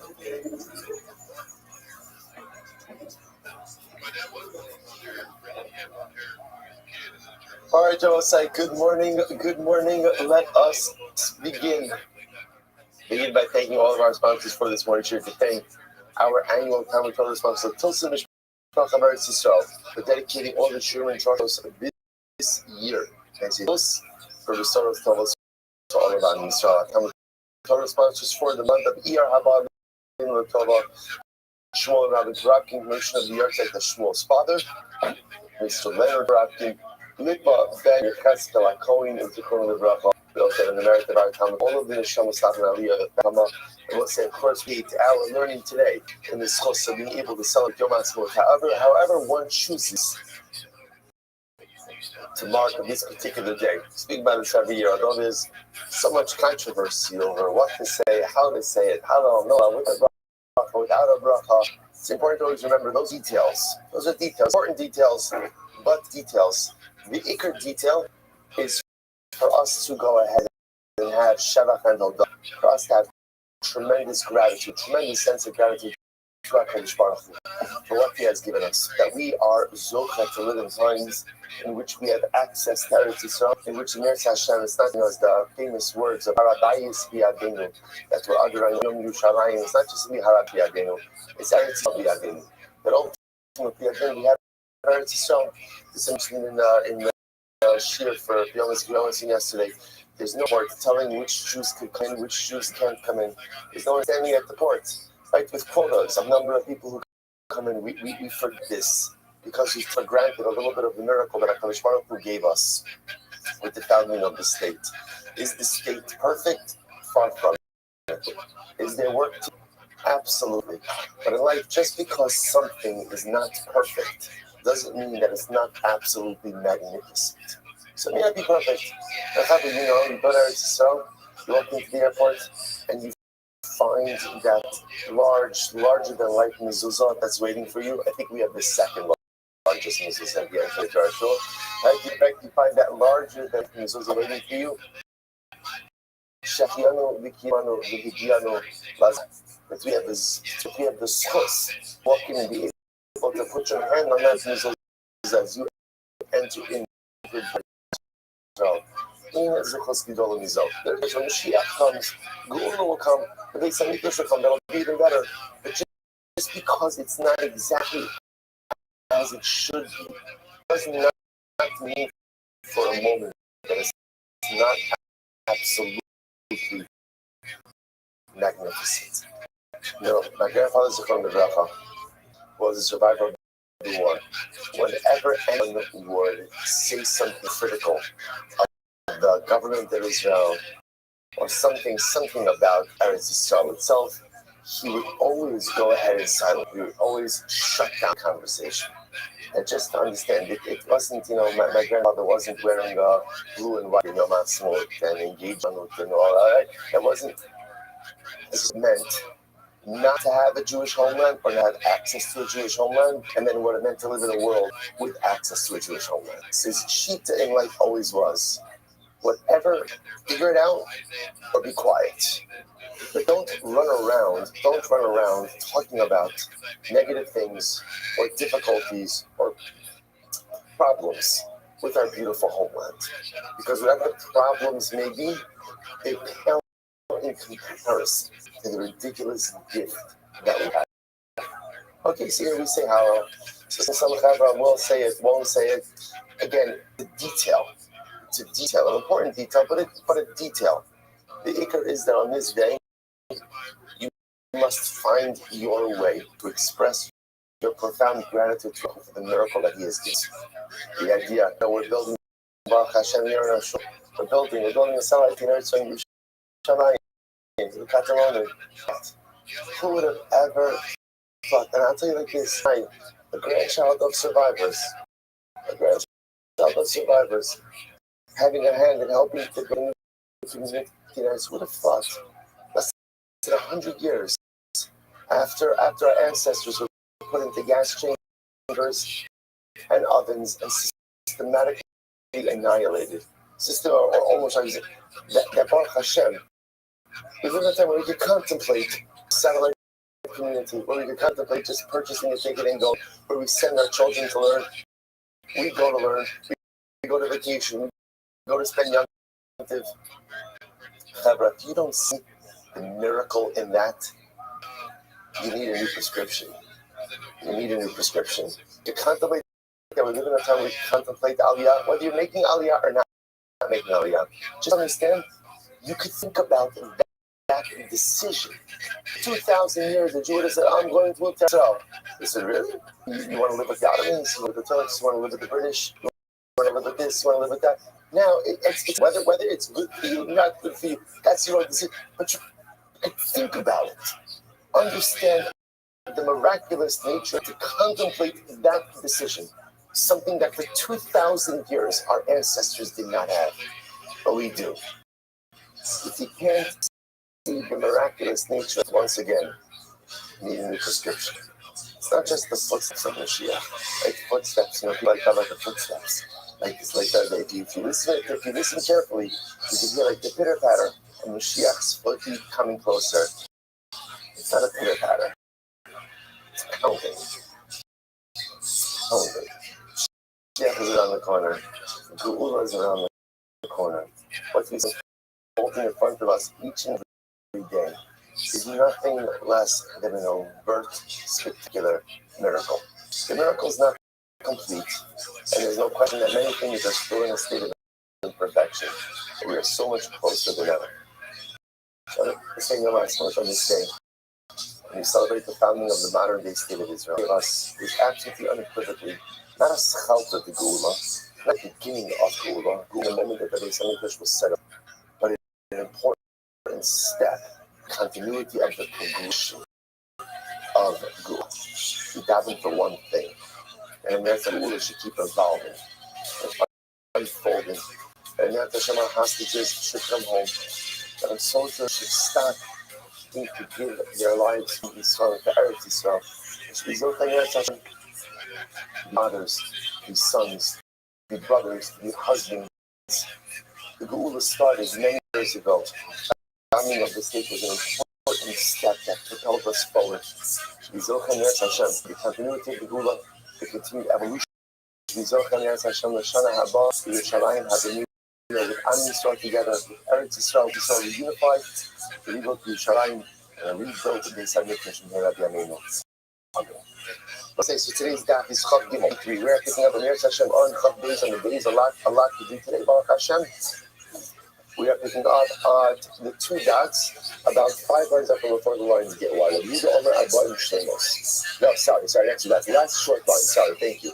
So the Mishnah says as follows. So let's remember again, the Mishnah had a very interesting case. Let's say again they assess that Reuven is capable of getting 39 malchus, for argument's sake. Right? And then what happens? They started flogging him. And they realized, you know what, he really can't get the full 39. So what's the halacha? Whatever he got. And that's the end of it. There's nothing more that happens. And we'll say, remember, as opposed to what? As opposed to saying, okay, let's take a break, right? And flog him the rest later on. We don't say that. So they went to loka in, loka low. But let's say they went ahead and they took judged him for 39. And before they started flogging, so they went ahead and they revised their assessment. So in that case over here, halacha l'maisa, we would go ahead and give him the full set. So the Gemara says, so lo or minu, Morizikasha, do the kavla if let's say again they didn't assess that he was capable of getting 39 malchus, and then what happens? And then they changed or they revised, they updated their assessment and said that he can't. So halacha potter. He's supposed to get anything. So the Amdul Kabel Shmona Esrei. The Chazul Amdul Shechal Kabel Arba is interesting one. Let's say the original assessment for 18. Let's remember again, these numbers are not random. Why are we choosing these numbers? Because remember again, the way it works in Malchus always has to be divisible by 3. So again, that's why we're just using large numbers, small numbers. So 18. Because of and they said, no, you can really go ahead and stand 39. Potter, the halacha is that he's potter. So we'll say what that sounds like is, if they change the assessment, even if they did not begin flogging him, he's still potter. How do you reconcile this? Contradiction. So what says is very interesting is, the word says like this, everything depends on when the second assessment is occurring. If the second assessment occurs on the first, as the first, then the way the halakha used that is the first one was a mistake, the second one is the real one. In other words, because things can't change that quickly on one day. This right. So in other words, if on Thursday, they said, you know, Reuven is high 39. And then that same day they revised and only extend 18. The way the halacha views that is they were mistaken about the 39. That was a mistake. So essentially we scratch that one and go with the second one. If, however, let's say they made an assessment on Thursday, right? 39. And then on Friday they said, you know what, you can only go ahead and withstand 8. Then we look at that second assessment as correct. Why? Because things could change in a more dramatic way from one day to the next. That's how we're reconciling these two ideas. We take a quick look at Rashi. So the Mishnah is dealing with the case where that same day. The Kabbalah, that's right.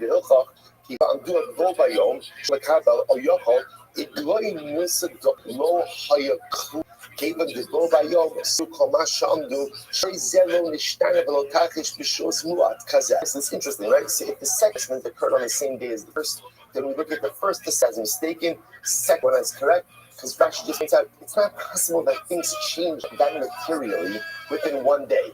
Right? It's not possible that he went from a guy who could take 39 malchus to a guy who could take 18 malchus in one day. So it must be that the first one is mistaken, and therefore we go with the second one. On the other hand, if you look at the next Rashi, again, there's more here, but just giving you the point.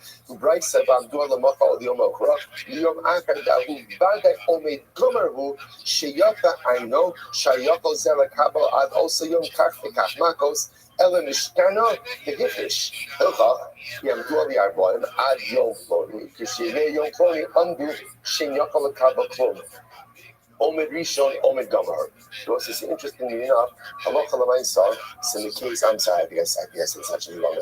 So in the second case where they gave him an assessment, let's say for 39 on Thursday, and then gave him a second one on 18 on Friday.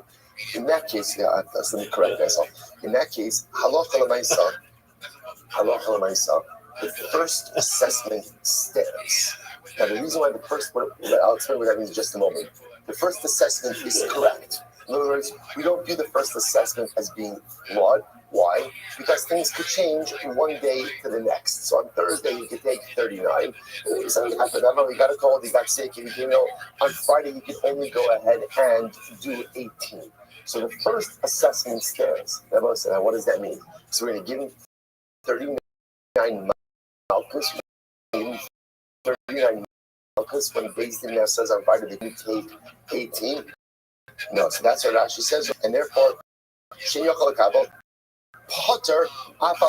In that case, interestingly enough, he'll be Potter. He won't get anything, even though he did not get any malchus. Why? In his bazer bonnet. Because he was already having touched on this fully. Get to the short beat. A lot of what malchus accomplishes is degradation. And the kapara itself of malchus comes through the degradation. So the Gemara suggests the following. When he got an assessment for 39, right, and then the next day got an assessment for 18, that first assessment for 39 is correct assessment. Okay, something happened now that he can't give it and he gets the 18. The degradation of having been assigned 39 and now being downgraded to 18, that degradation suffices to accomplish the punishment that we're seeking to impose upon him. And therefore, Halacha L'Maisa, he's potter from all malchus. So we'll say fascinating idea. So let me just zoom out a little. So essentially what's happening over here is as follows. What happens when Beis Din initially gives one assessment of malchus and then reads their assessment? First suggests that it's two cases. If the revision takes place on the original assessment was flawed, therefore scratch it, and therefore only go with the second assessment. When the second assessment happens on a different day than the first, then we assume essentially they're both correct. Right? Assessment number 1 is correct, assessment number 2 is correct, and what Rashi's pointing out over here is, in that case, interestingly enough, he'll be part because we assume again the degradation occurred just simply through the higher malchus allocation of day 1. Fascinating. I will say that there's one important caveat with this. What's the important caveat? If at any point in time malchus started being administered, and then in the middle of malchus, Beis Din says, okay, we made a mistake, he can't take 39. You only do 9. What's the halacha? We stop, obviously, and that's it. In other words, we do not make him recover and then give him the rest of his malchus. So that's the caveat in this. All of these discussions is where malchus has not begun to be administered. Okay, good. It happens to be the halacha l'maisa on this is a little bit different than how the Gemara is highlighting it, but if we have time, we'll come back to it. All right, that's the Mishnah. That's the Gemara. Fine, Mishnah. Avar Avish Poshnei Lavin. So what happens if a person violating that that has 2 men associated with it? So the Gemara says, do all make that. So what says, here's the issue. A person went and did something, and now they are liable. Rashi says over here, keep going. This goes back to yesterday's Mishnah. I'm plowing with an ox and a donkey, and I'm also plowing kilayim. So again, I'm chayiv now for plowing with an ox and a donkey. Right? I'm sorry. And also playing kilayim. So now I've done one act which results in two lavin. So now I am liable to 2 sets of malchus. So what's the halacha? So I'm doing let's say they brought me to Beis Din, and Beis Din assessed me a set of malchus. If that's what they did, in other words, if they kind of judged this case as one alive and gave me 1 set of malchus, okay, that's it. I gave myself malchus. Now, but they love located misrape the chosek located. If not, if the case was adjudicated as 2 distinct then halacha l'maisa, again, I get my first set of malchus, then recover, and then get my second set of malchus afterwards. Says the Rabbah Tanya, but we learned elsewhere, learned in the Brisa that what? You can't do one assessment for two lavin. In other words, if I violated two lavin, the legal system should judge me independently for two lavin. You can't do one assessment or one verdict for two lavin. This is very interesting. This is talking about where Beis adjudicated, they judged me liable 41 lashes versus 42 lashes. So what's the cut? What's the cut over here? 42 is 3. 3 is the minimum amount of lashes that you can administer to someone, right? Because again, it's divisible by 3. That's the amount of lashes. So therefore, again, if I get my 39, and then I get my 3, those 3 essentially constitute a second set of malchus. Second set of malchus, and that's it. That I would get those 3, and that's the 41 is really just viewed as one set of malchus. If that's the case, then halacha l'maisa, those additional 2 would not constitute a second set of malchus, and therefore would leave me liable to an entire second set of malchus.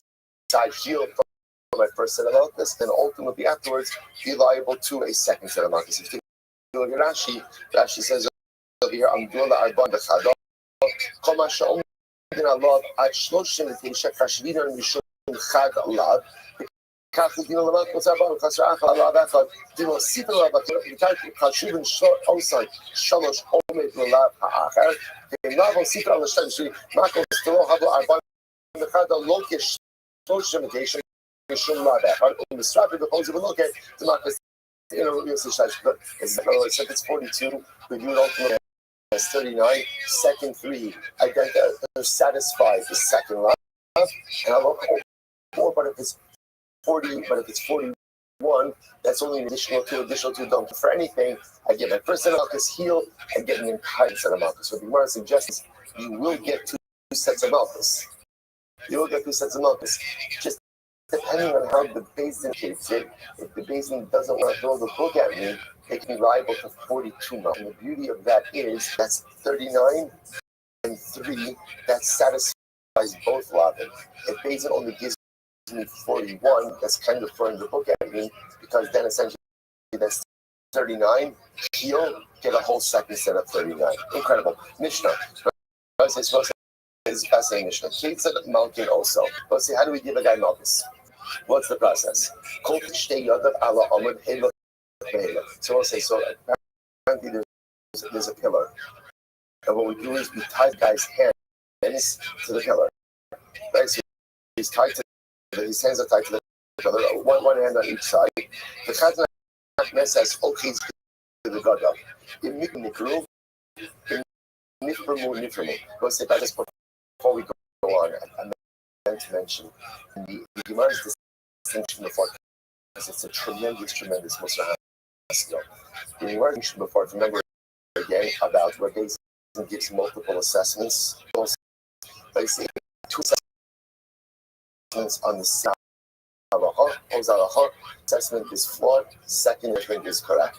2 different days, assessment is still correct, second is still correct, the first assessment still remains correct. Why was the logic? Logic was things can't change that dramatically in one day, but day to day they do change. So I will say it's such a profound result for us in life. Things can change on a dime. It can change on a dime. And at times, they do change very quickly. Generally, it's not the way things happen. It's change that we want in ourselves, or whether it's change that we want at life. Change absolutely could be effective. The issue just is, You have to be patient. You know, if it says the Heinz that says page of virtue, the Heinz. Oh, good things for those who wait. Good things, not just truth, not just true. In my telling us is that dramatic change by the day. Change could happen to the next, and this is so incredible. It's like we want to accomplish great things, and we want it now, and we become so impatient. It doesn't materialize now. So dramatic change could occur in one day. Generally, it doesn't happen. Change takes time. In yourself, to affect real change, you have to have that level of patience. Back to the Gemara. So anyway, back to the pillar. We're tying into a pillar. The Chazan HaKnesses says, "Oh, please, the version is going to standing behind him." So he takes hold of his clothing and he lashes not over clothing but on flesh. If clothing tears, it tears. Okay? The Gemara says, "Actually, Megalas people," and his heart is uncovered. It's very reminiscent Lashon of almost virtually the same exact Lashon by so right until he uncovers the heart flagi. So the Gemara says, "Va'even yisuna me'achora." And again, the Chazan HaKnesses in this context is behind Ruben, right?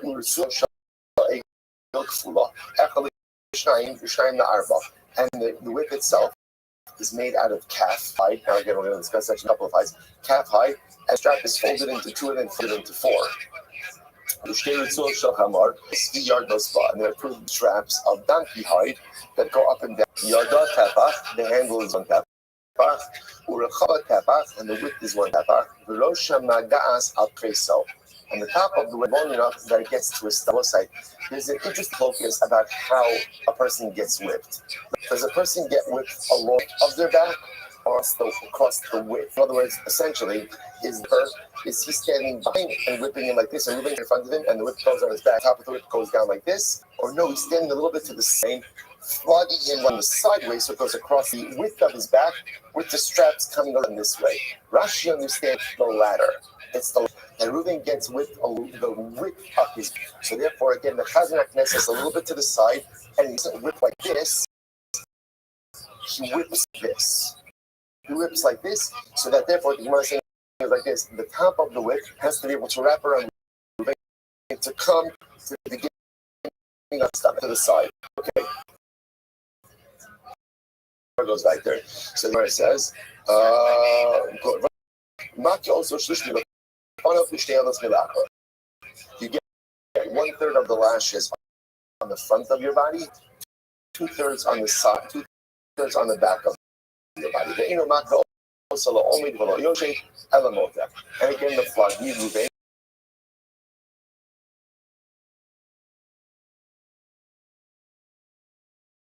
is not standing, is not sitting, but rather again he's hunched over when receiving the milk. The Chazan HaKnesses in the milk is interesting, right? This is this is father. So this is Malchus. So he's entering to do it with all of his Kore even though Sishmor Lasos, that's Makos, V'chozle Tchilas HaMikra, Zos. So it's interesting, this recitation, right? All these being mentioned along the way as well. And how does he end? He ends ultimately again with the pasuk, he was compassionate, ultimately again will atone for you. And I will say, a very profound to close out the Malchus also, recognizing that the goal of this punishment, of course, is what? Is to be mechaper, is to atone. The Chozeh Tchilas HaMikra. Again, I will say, obviously we'll see, depending on the number of Malchus you get, depends on the number of times you have to recite these psukim. Okay, miskalkel, being the right and the right. Let's say I will say that the person getting Malchus soils himself. Which you can imagine would happen over here, either because of just like right of the Malchus or ultimately again, maybe anticipation of the Malchus. Right, so what's the halacha over here? Oh, did I skip? I skipped. Sorry. Thank you.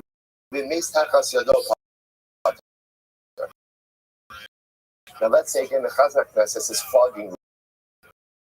Reuven dies, has a heart attack, and he dies. So it's the Potter. Now again, it's Potter because he's administering the ruling of the Beis Din.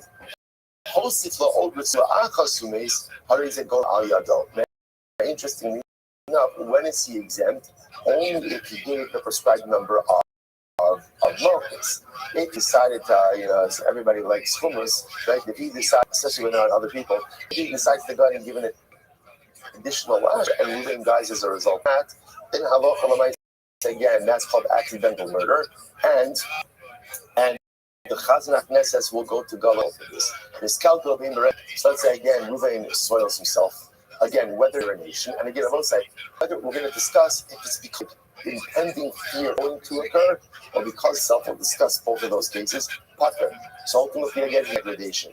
I will say now it's the lodge outside. Any further Malchus, right? What's why not look at Rashi? Because once remember again, what's the point over here? What's the point of your Malchus? Nikla means Malchus is being embarrassing. Malchus is supposed to be humiliating. So if the guy soils himself, ultimately again, he's part of Malchus. So you may be thinking to yourself, oh, that's something the Chabad over here is talking about, right? So just do that, right? It's all right. So just do that. But I'll say, just understand, Malchus is a public thing. Malchus is a public thing. There's something to be said when you're in public.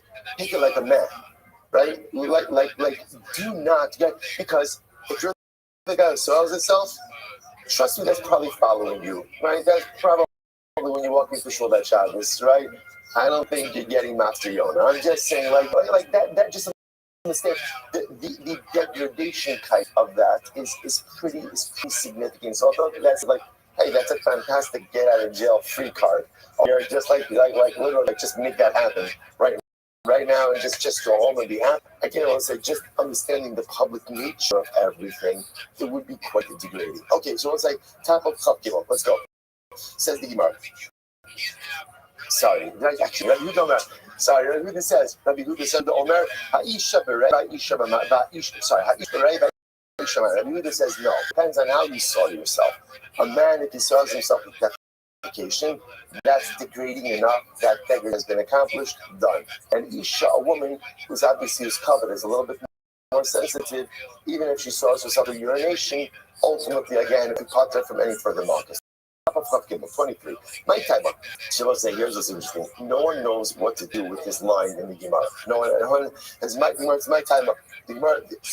No one's my time of what? The Gemara says Yishum Nikla. Okay. It's just Yishum Elizabeth Azariah. How do we know that the width is made out of calf skin? So it says the pasuk says you get 40 malchus. The son of clay some shabadisha. And juxtaposed to that is don't muzzle an ox when it threshes. Okay, so the juxtaposition says of calf skin. I'm not sure. It's the Shemar Elazar. I mean, I read Bamishnah when you push the close middle. So that if you Yavama, I can say Reuben's married to Rachel. Reuben dies, and now Reuben has no children. Reuben has a surviving brother Shimon. Let's say Shimon is covered head to toe boils, head to toes. Now, so obviously it's fair to make Rachel, not fair to make Rachel go ahead and marry him. So how do we know that we don't compel Rachel to marry him? So the Gemara says, so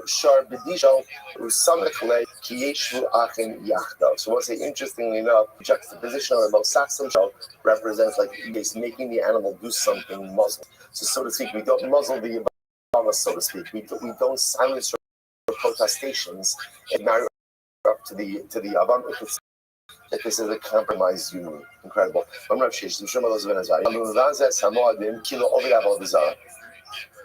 So again, so the Gemara says that anyone who goes ahead and degrades the mod, literally disparages the Yom Tovim, if you worship first one. And the pasuk says, "Do not make for yourself images." The son of clay is Chagamatzos Tishmar. So the juxtaposition between Yom Tov and Avodah Zarah, if you disparage the Yom Tovim, ultimately it says if you worship Avodah Zarah. It's incredible. Is not beautiful, but incredible. Anyone who speaks Lashon Hara or accepts, listens to Lashon Hara, or anyone who gives false testimony.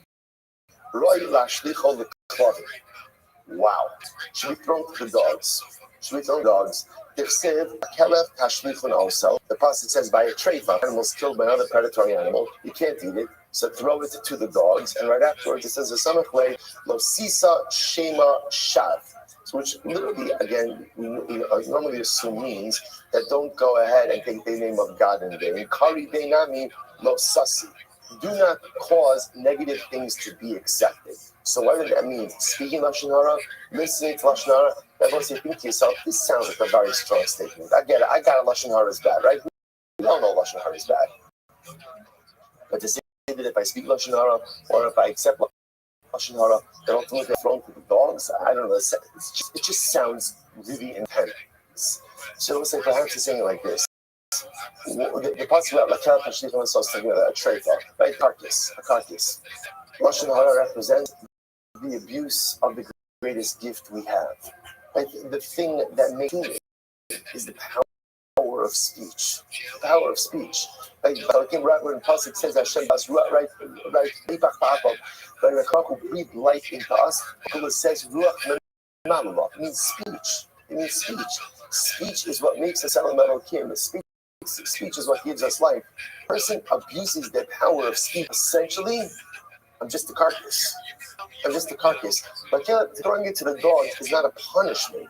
It's descriptive of what I am if I use my power of speech. A human being without the power of speech, essentially, is an avela.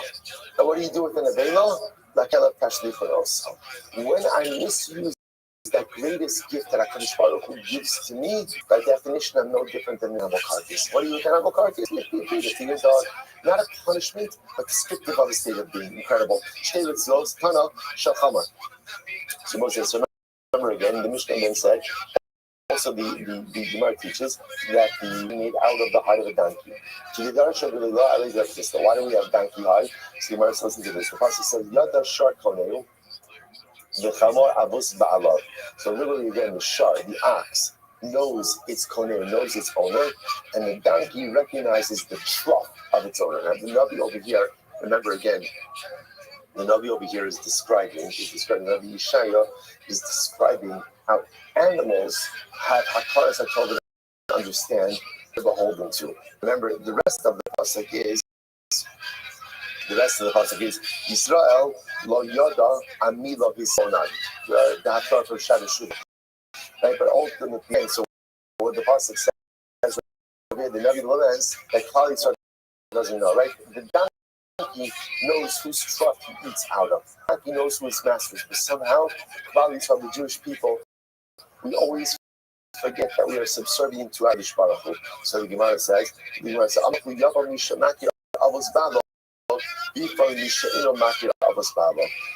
so literally, let the one who recognizes the trough of his master, the donkey, come along and go ahead and exact punishment from the one who has forgotten whose trough he eats. Which I will say, if you think it is really profound, that what is sin? Sin is a lapse of God awareness. Like the Balatani writes, right? Sin is a lapse of awareness. That if I have God awareness, I have everything. But the moment I lose God awareness is unfortunately when every negative thing depreciates, which itself is a non-kosher animal, but itself uncommon exact punishment for one who forgot who his master is, and as such is in this situation. The other tabach, also again the handles of tabach. So let's say, so what it sounds like over here is based in must have been like a custom whip, right? Because remember again, the whip has to be long enough to go around your side and come to the front of the stomach. So obviously every person has different proportions. So everybody must have had a custom whip. So the Gemara says, I don't know, maybe you get to take it home. Well, if that's the case, then David's going to have a lot of whips. That doesn't make any sense. No, we'll say it was an adjustable whip. As it was adjustable whip, they had like a ring. And the ring, really what the ring was there was to go ahead and either shorten or lengthen the straps themselves. Okay? The Gemara goes back to Malk, so we'll say, so remember, we get 1/3 of the Malchus on the back, 2/3 on, 1/3 on the front, 2/3 on the back. Where do we get that from? That's not immediately. I'm not kind of the workout. The Higla Shopet, the call the fun of Risha so the Misbar. Risha has me the fun of, so it's actually one Risha on front, which is 1/3 on the front. K Rishios for the acre of 2/3 on the back. In Malk, some of the Yochanan, Minaz to Shimuchu Palace. How do we know that the strap itself is doubled over? So the Gemara says, Shnemar the Kilo, as the pasuk says, literally the Kilo means you'll bet. I 1 second. By a buffet. We need to get people for something else. what do we use Vekilo in the Mishnah for? That when Reuben is not standing straight, rather again, he's hunched over. Something Vekilo for. Which the word says, Yatihu. The pasuk could have said the relenting. My she used that washing. Shmami learned two things from it. Number one, that Ruvain, when he gets the milk, is bent over, and number two, the strap is doubled over. Remember, your niece with lashes is done with one hand. So we'll say, so remember again, the idea by the just to understand with one hand. What's the let's see. So we'll say very interesting. Now let's say, who are the floggers? The floggers are people, by the way, who are generally very smart and very weak.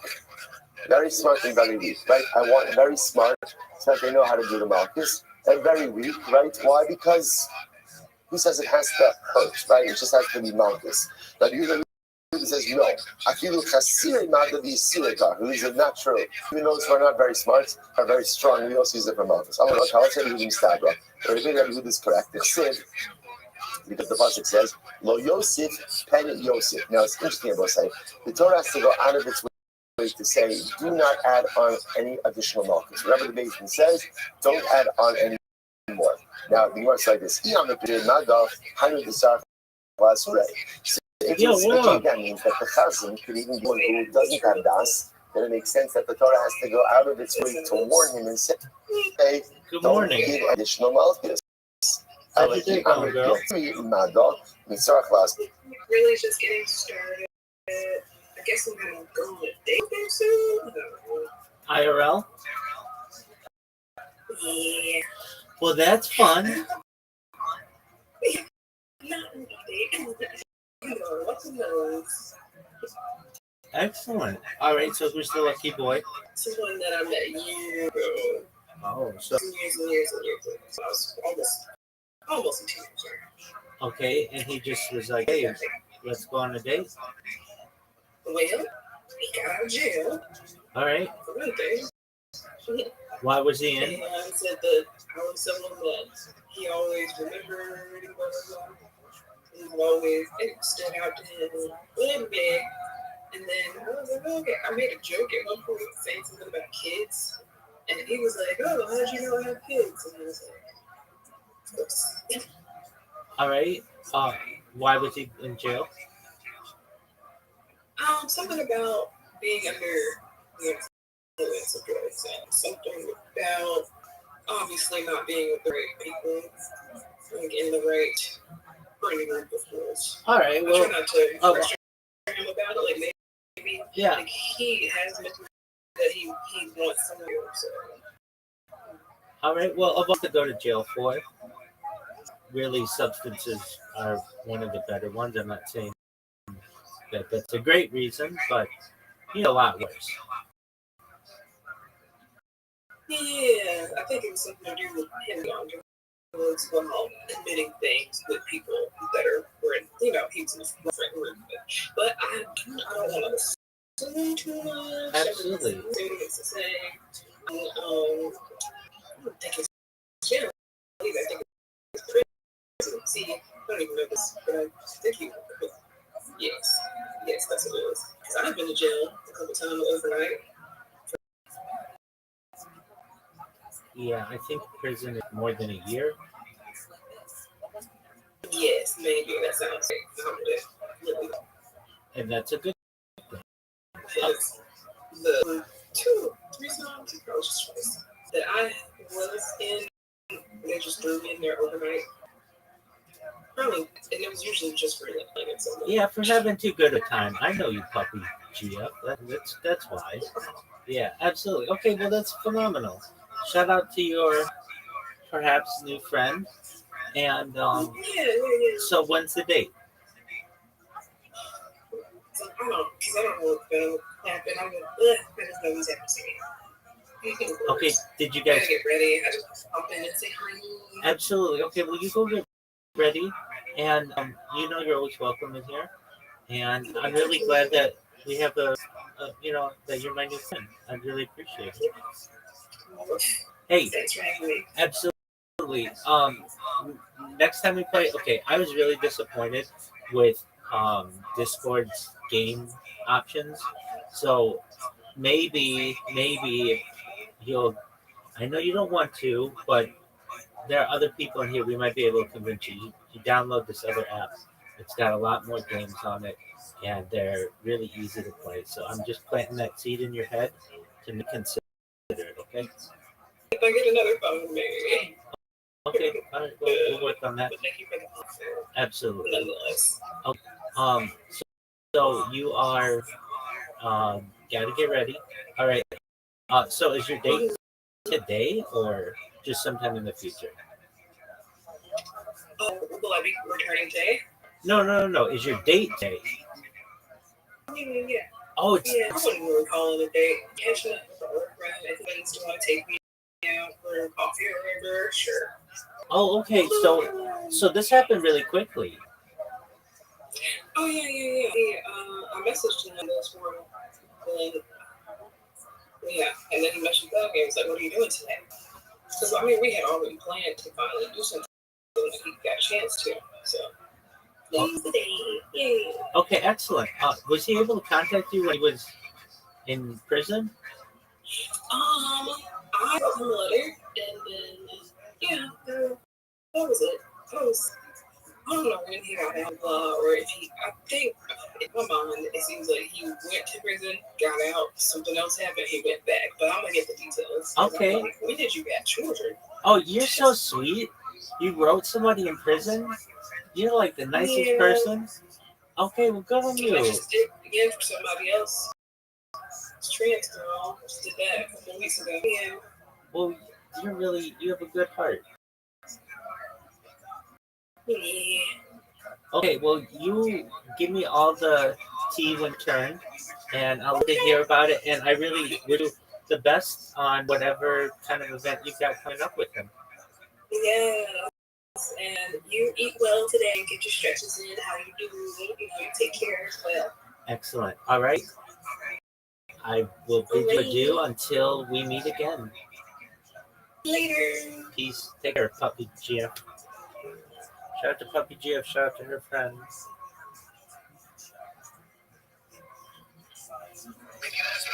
Especially because he's 5. And he's 5 by far the smartest kid. He's a giant. Class, right? But again, if it's smart people who are doing this, do smart people have to be warned after all? Again, if it's a Chazanat Resis is smart guy, you tell him that Ruben's 18, he's only going to give 18. But Abanon, so therefore, going to be the fact that there's a warning indicates to us that you don't have to use the smartest guy to whip, but rather you can use anyone. The Gemara said, "For Rabbanon is fascinating. Aiden Mizarizin, everyone Mizariz. No. It only makes sense to warn people who are careful. As we'll say, warnings only have an impact on people in general who are diligent. Which I would say is such a fascinating idea.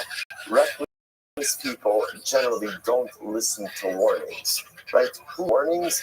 Careful, diligent, or vigilant people are the ones who. So again, when the Gemara says that's Yosef, who's it talking to? Talking to Yisirei Das, someone who's listening. Okay, so if I'm listening, again, it's so profound. This is why we often encounter this. You can't help someone who doesn't want to be helped. This is in general in life, right? You can't help someone become better if they're not interested in what it is that you have to say. Because hadracha, in general, we'll call it, what do you want to call it, counsel or advice or warnings, only work for people who are interested in that. Only work for people who are open-minded to that. But if someone is closed off, you could talk, you could be espousing the greatest wisdom in the world, it'll make absolutely no difference, which is why in life, one of the most important midos is also what Chazal say,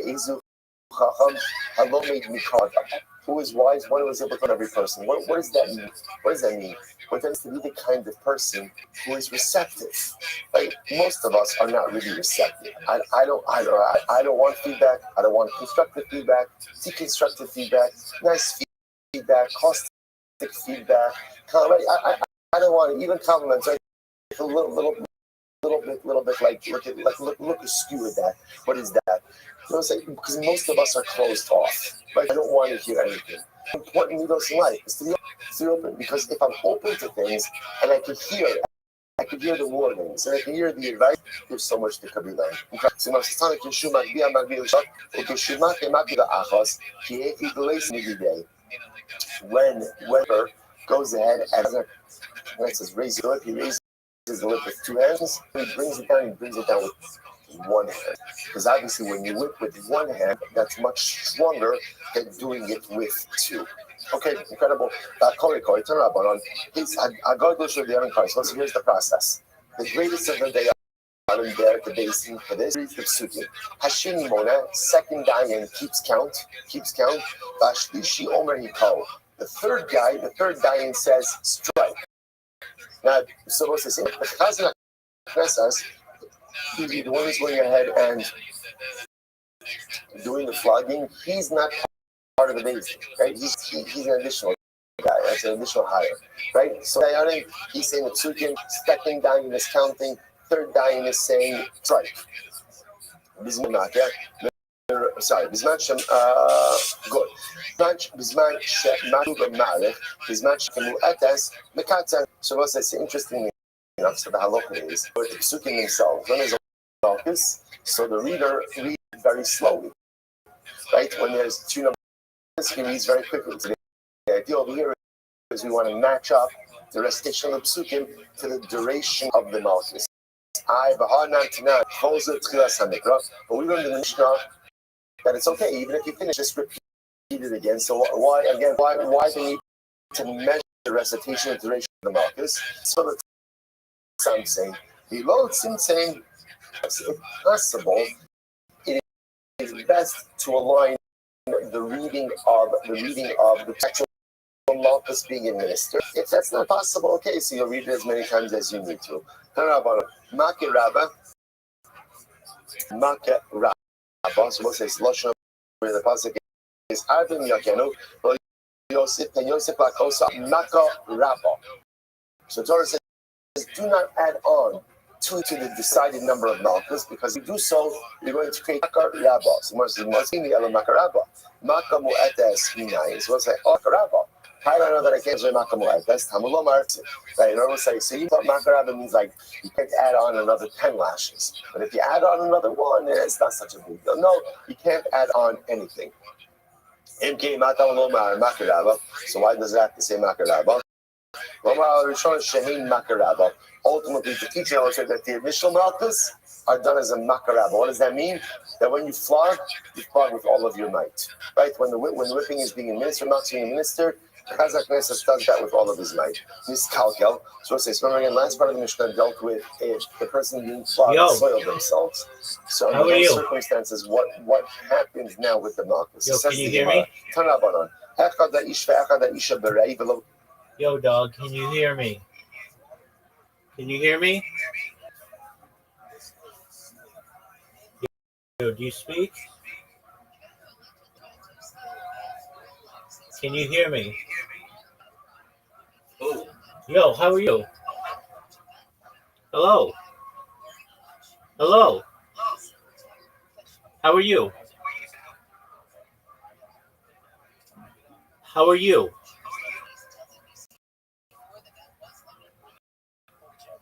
How's your day going? How did you find me? How did you find out about me? How did you find out about me? Just one moment. I'm good. I can hear my mic isn't working as well. Just one moment. Welcome. Okay, I'm just going to refresh. Stay right there.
summit between the president and Russia's President Putin was called off.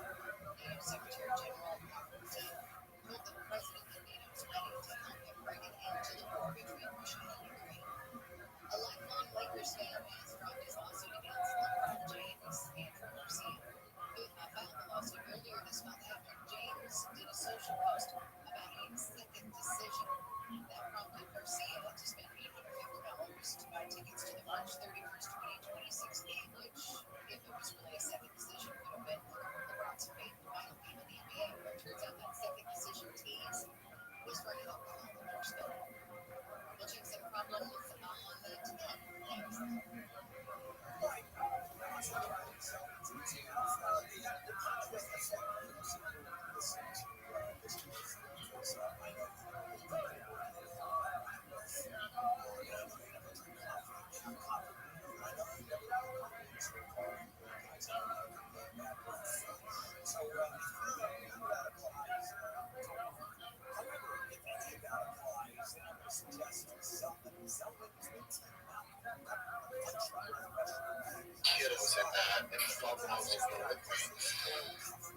The mayor says that again, soiling oneself with defecating is enough of a degradation. That's it, mission accomplished. No Malchus are necessary.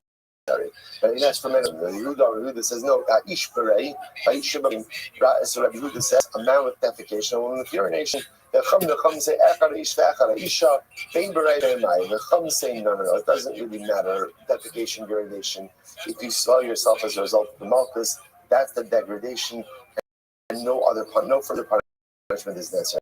I Yehuda Omer Ash ve'echad isha berei. Yehuda himself, right? Because it's stated elsewhere saying that is defecation. What Rabbi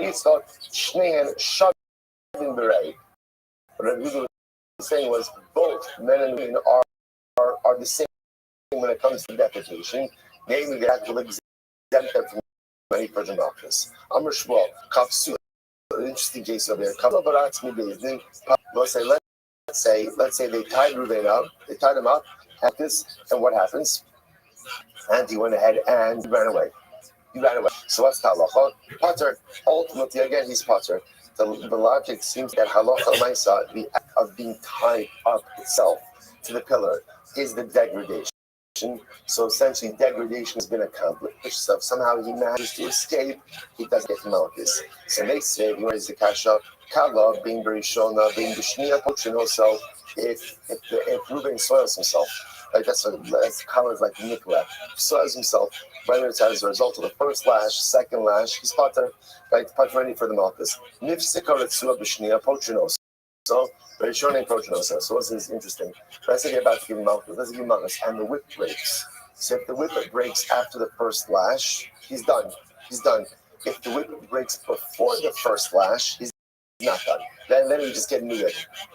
But why is that? But again, if the whip breaks before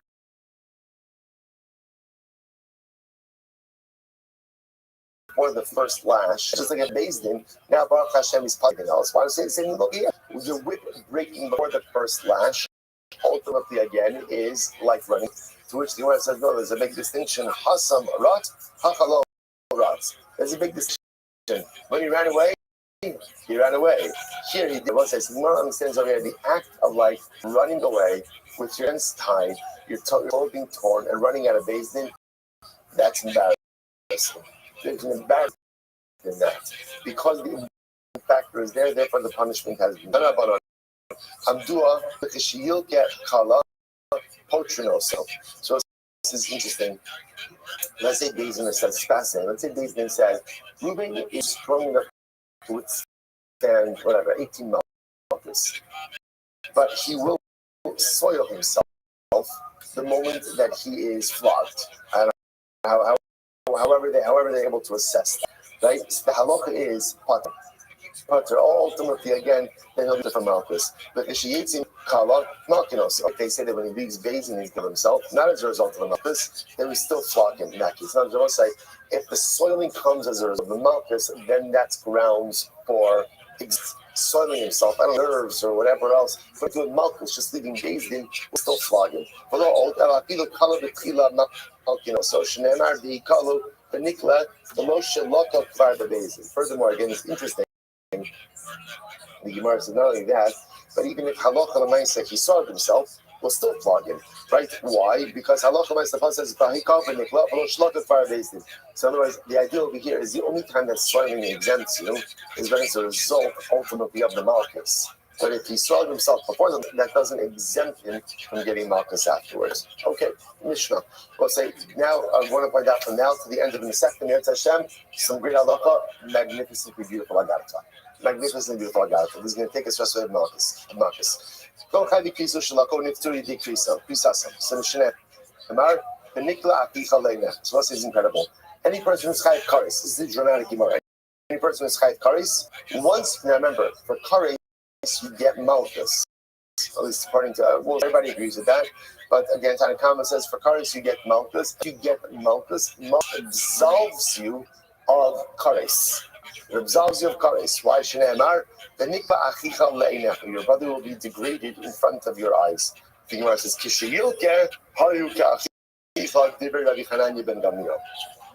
once he is flogged, he is once again your brother.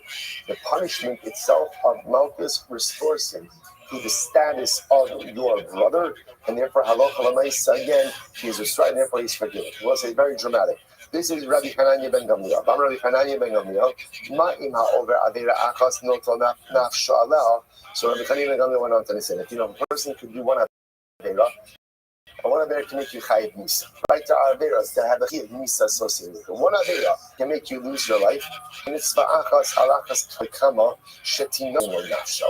So if a person goes ahead and does a mitzvah, halachas kama the power of the mitzvah. Right? If an avera can make you lose your life, then how much a mitzvah could restore your life? What a beautiful Gemara. Shimon says, and come along with Shneimar, the nikrasu and the fashos haosos. So the pasuk says over here that ultimately, again, whoever engages in these abominations I was talking about, they will suffer karis. And the pasuk says, I'm a big asher yasa osa adam b'chayim. So we'll say, so listen to this interesting enough. Then the pasuk says, if a person ushmartem es hukosai vis mishpatai asher yasa osa adam b'chay bohem ani Hashem. So we'll say, so again, these two not in direct juxtaposition, but in the indirect. So again, one pasuk talking about if you go out and you engage in these toivos, these abominative behaviors, misa, and then it says if you keep my halachos, ultimately again b'chay bohem. Now there's an interesting juxtaposition. The Gemara says, what do you see from here? Now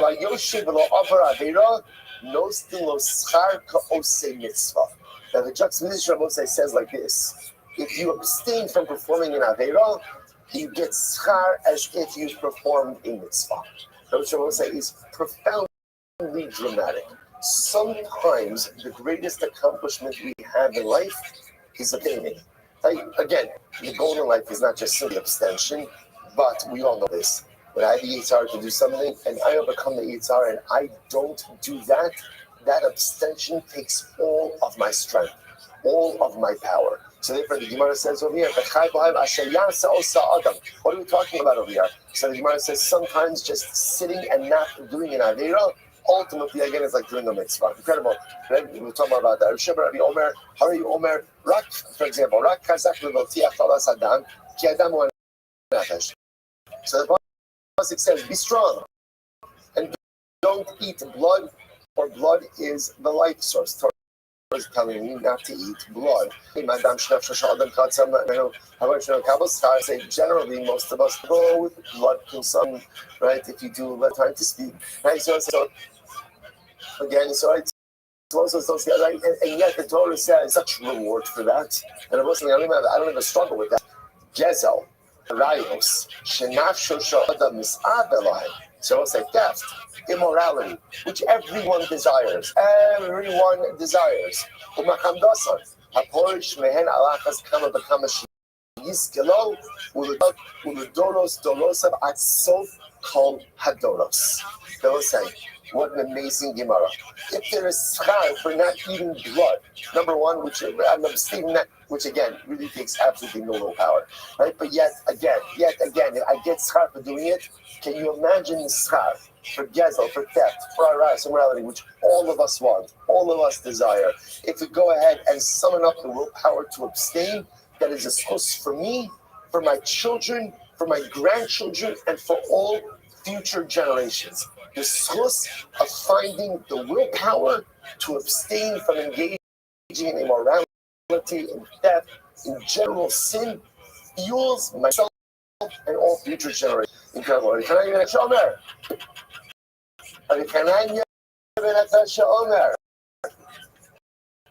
HaKadosh Baruch Hu L'Zakos Yisrael. The Ribbon Shalom wanted to provide tremendous zechus for Klal Yisrael. L'fikach, here b'alem Torah u'mitzvos.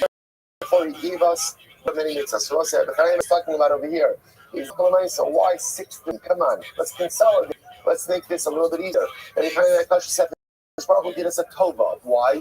He recognizes that although we are obligated to fulfill all mitzvos, not all of us find religious or spiritual fulfillment in everything. And therefore, again, I want to be clear, I have to do everything, whether I like it, don't like it, find fulfillment, don't find fulfillment, that's irrelevant. That being said, there's a beautiful, magnificent spiritual smorgasbord from which to find spiritual fulfillment. All of everyone we see this all the time. Some people Torah does it for them. Some people Chassid does it for them. Some people like Lumdus. Some people like Chassidus. Some people like this. Some people. Everybody likes different things. And again, you got to do it all. I have to do it all. But again, there's no picking and choosing. I have to do it all. But HaKadosh Baruch Hu gave us all of these beautiful outlets, all these beautiful lanes, so that I find what speaks to me. Shnei Amar, Hashem chafetz leman tzidko, yagdil Torah v'yadir. Hashem ultimately, again, desires to go ahead and do good. Yagdil Torah v'yadir will literally amplify Torah and ultimately crown us. The Gemara says as follows. All right, both say, with that, it's everyone. Tomorrow is our last daf of Maseches Makkos. It's going to be fantastic. It's going to be incredible. What a tremendous journey. Shkaya, everyone. I know, I had to end with that. Mishnah. God, it's true.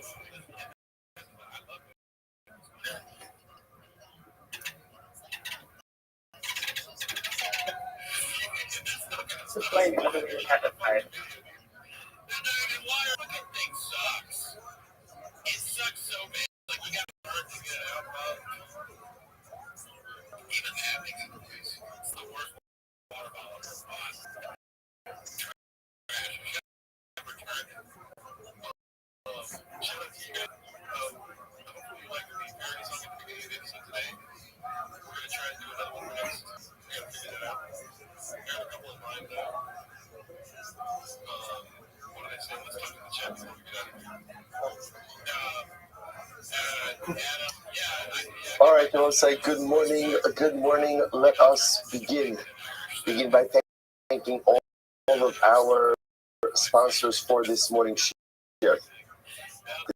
Thank our annual account sponsor, Yitel Shbach Haver for dedicating all the Shur and Josh this year as a chos for Besorah Tavos for Am Yisrael. Our Talmud sponsors for the month of Iyar HaBalim L'Tovash in commemoration of the Yard's father Leonard Karat Lipa Ben Yecheska HaKohen Zichron L'Bracha. We hope that in the merit of our Talmud Torah, the Neshama Havan Aliyah, the family and the Chama, all of those who need a refuah should have one together with Kol Chol Yisrael. And the Shemar Moshe Merit Hashem, bring home all of our hostages. Shalom, our holy soldiers to meet success of the Chol Maaseh Yehem.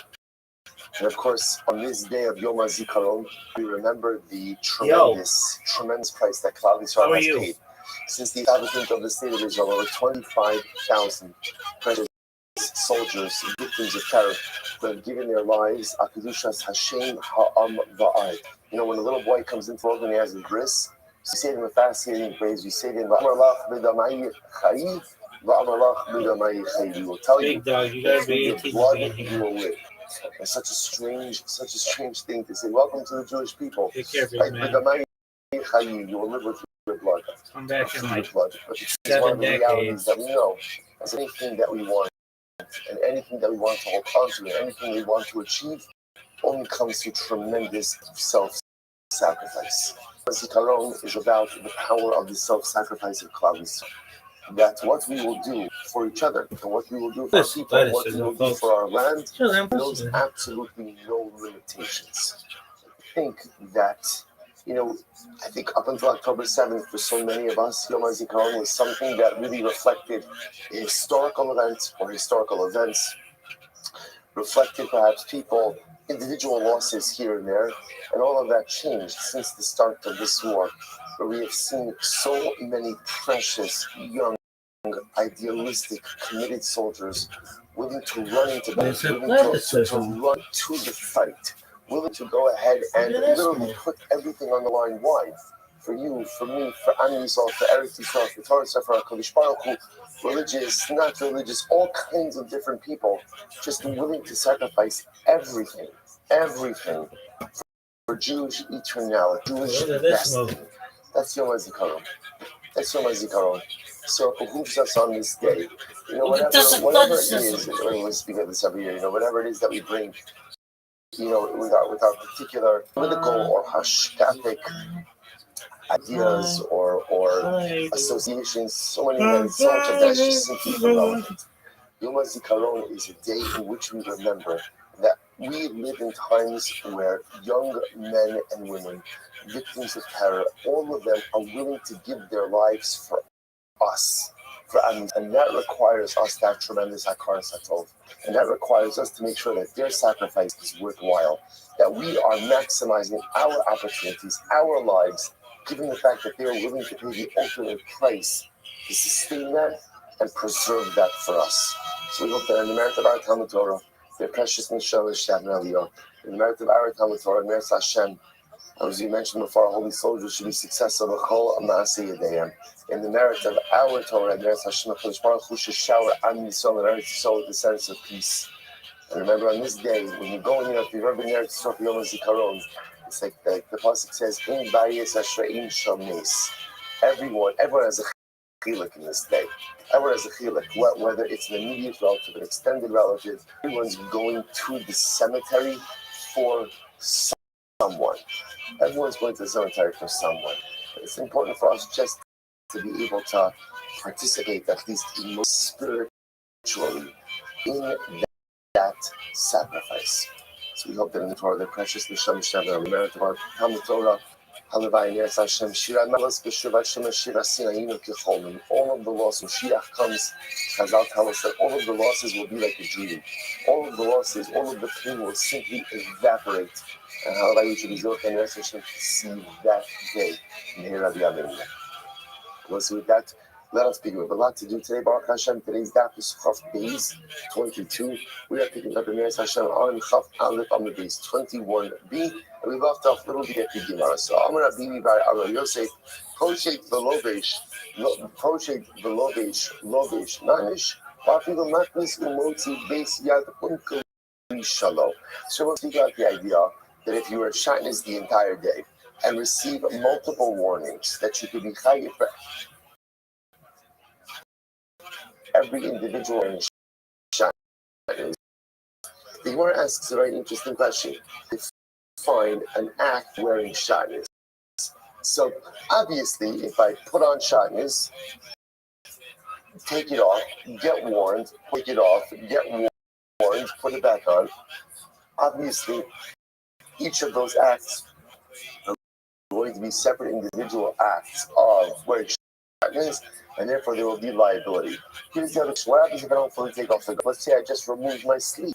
Right? I just take my arm and sleeve, and then again I get Asra, I'll put my arm back into the sleeve. So it's still remaining on me, but I'm doing an act of removal. Does that count to create individuated liability or not? The Gemara gives a fascinating answer. The Gemara says, "Machli Rav Acha b'rei Rav Ika iluye ba'apuke." So Rav Ika said, no, it's got to be taken off and putting on. In other words, if you keep a garment on, even if you're just sitting out a sleeve, at the end of the day, that's still called wearing, and therefore there can't be individuated liability for a consistent act of wearing. So therefore, it has to be you're removing the garment and putting it back on. Rav Asher, not necessarily. Afilu lo shah So this is actually quite fascinating. So Rav Ashi responds. Rav Ashi says, not true. Halacha l'maaseh, even if you never physically took off the garments, but rather again, if you did this, you got hasra, you put on the garment. Right? So obvious again, there's liability. Let again Aiden come along and they say, by the way, you're not allowed to wear shatnez, and I still keep the shatnez on. I still keep the shatnez on for the amount of time that it would have taken to take off and put back on the garment. There's additional liability for that as well. So let's say this is quite dramatic. So actually, that require in order to we're looking to see how do you create a case of individual liability for a sustained act of shatnez wearing, right? The shatnez we're looking to find. So the simplest idea would be you put on, you take off, with separate hasra before each. Rav Ashi says even if you keep it on, consistently show up and say, by the way, you're not allowed to shatnez. If you're a shatnez, you chayiv malchus, and I still after that point to keep the garment on long enough for the amount of time to have taken it off and put it back on. There's liability for that as well. Individuated liability for that as well. All right, let's go back to so then I say we got this interesting part of the Mishnah where the Mishnah said for one act of plowing you could be chayiv for 8 different prohibitions, and then the Mishnah went through those different prohibitions. Says Gemara, all right, the chabura minnu in our chabura.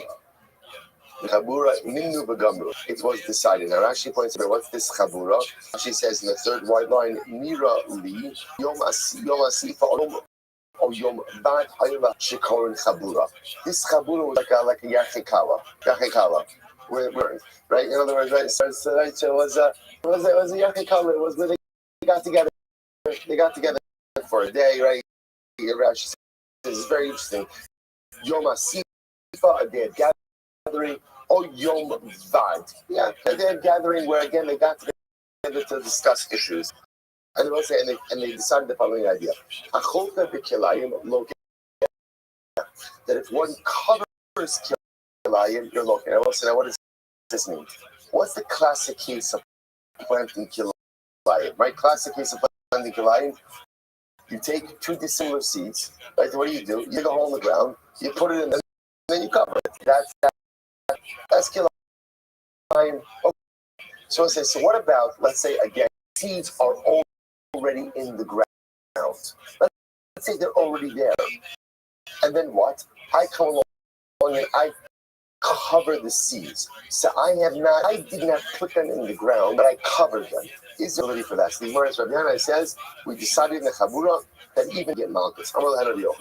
Lab Mishnah saying that's our Mishnah, right? What did the Mishnah say? Listen to this.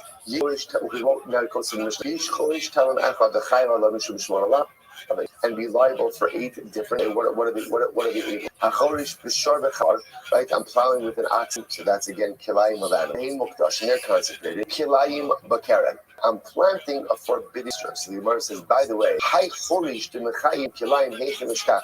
what's the case ultimately which makes you able to kilayim? That what's really happening over here is that as I'm bringing the plow is actually pouring the seeds with dirt. Because if you think about it, you can't plow and violate planting forbidden mixtures. Plowing is going ahead and making a hole in the ground. So how can I plow and violate kilayim? What's the answer? The answer is if as I am leading the animals, which are pulling the plow, ultimately again the dirt covers the seeds.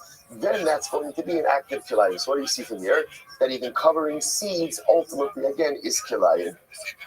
So this is what Rabbi Yochanan says. Amalei, so this is great. So Rabbi Yochanan says, Rabbi Yochanan, okay, shkayach, ilav didiloi lecha chasba mimeshkach. I'm sorry, idloi didiloi lecha chasba mimeshkachas maganisa to say. This is a great expression. So Rabbi Yochanan says, Rabbi Yochanan, had I not lifted up the shard would you have discovered the jewel? In other words, remember the discussion over here? Rabbi Yanai says we decided in the Chabura that even if you cover up Kilayim, ultimately again you're going to be liable. You're going to be liable for Kilayim. Rabbi Yochanan says that's not such a chiddush. It's in the Mishnah. It's in the Mishnah. That's the case of plowing where you're liable to Kilayim. To Rabbi Yanai said the only reason you're interpreting it that way is because of my statement. Had it not been for my statement, you would not have known. You would not have known that particular reality. It was it's such a great line. The Gemara says, right? So, had I not removed the pie shard, you would have never found the jewel. It was so many times we accomplish things, we see things, we discover, understand things, and we often fail to recognize and fail to realize is that the accomplishment of the present are only due to the Mesiras Nefesh and to the sacrifices of the past. Only because someone came before me and lifted up a pottery shard do I have the ability to discover the jewel. And I will say again, we just spoke a few moments ago about Yom HaZikaron, this idea that, you think about this, sometimes we see all of the machlokes that happens in Eretz Yisrael. Right? All of the machlokes. And again, sometimes it's hard to know from the news, what's real and what's not. In general, whenever you follow the news, you think that the sky is falling. But when you go ahead and you sometimes look at the news out of Eretz Yisrael, and it feels like Chas v'Shalom lo Aralistan Sinas Chinam is going ahead and rearing its ugly head.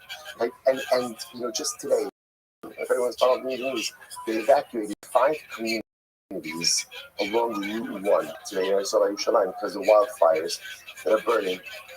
And it's almost like sometimes like the Rebbe Shalom sends us these news that there are too many fires in Eretz Yisrael. There's 2 fires, and I'm not talking about Hamas, not talking about Hezbollah, not talking about the Houthis. Have you heard of the Houthis? I still can't figure out who the Houthis are. Right? So, it's not those fires. Like you should have to be someone significant to start up with the Jewish people. Right?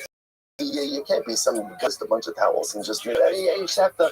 Anyway, so there's so many, not those fires, there are too many fires inside of Klal Yisrael. Too many fires in Klal Yisrael. And it's almost as if HaKadosh Baruch Hu is sending us this message that extinguish the fires. Extinguish the fires because you're taking for granted what you have. Eretz Yisrael, what we have in Am Yisrael today is such a pearl. Why do we have the pearl? Because those who came before us, so many of those for whom we mourn on Yom HaZikaron, came and removed the pottery shard. So they worked hard to remove the shard so we can enjoy the pearl. And too often we squander the pearl with so much infighting and so much unnecessary machlokes. But in life in general, it's good to think about the pearls you have in life. Who are the people who removed the shard so you could enjoy what you have?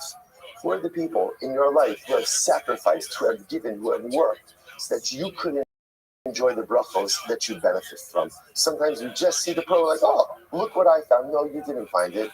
No, you didn't make it. No, you didn't discover it. Someone else, either someone alongside you or someone before you or someone generation worked hard to remove that shard so you could see the beautiful luminescent brachos that you have in your life. Overwhelming. So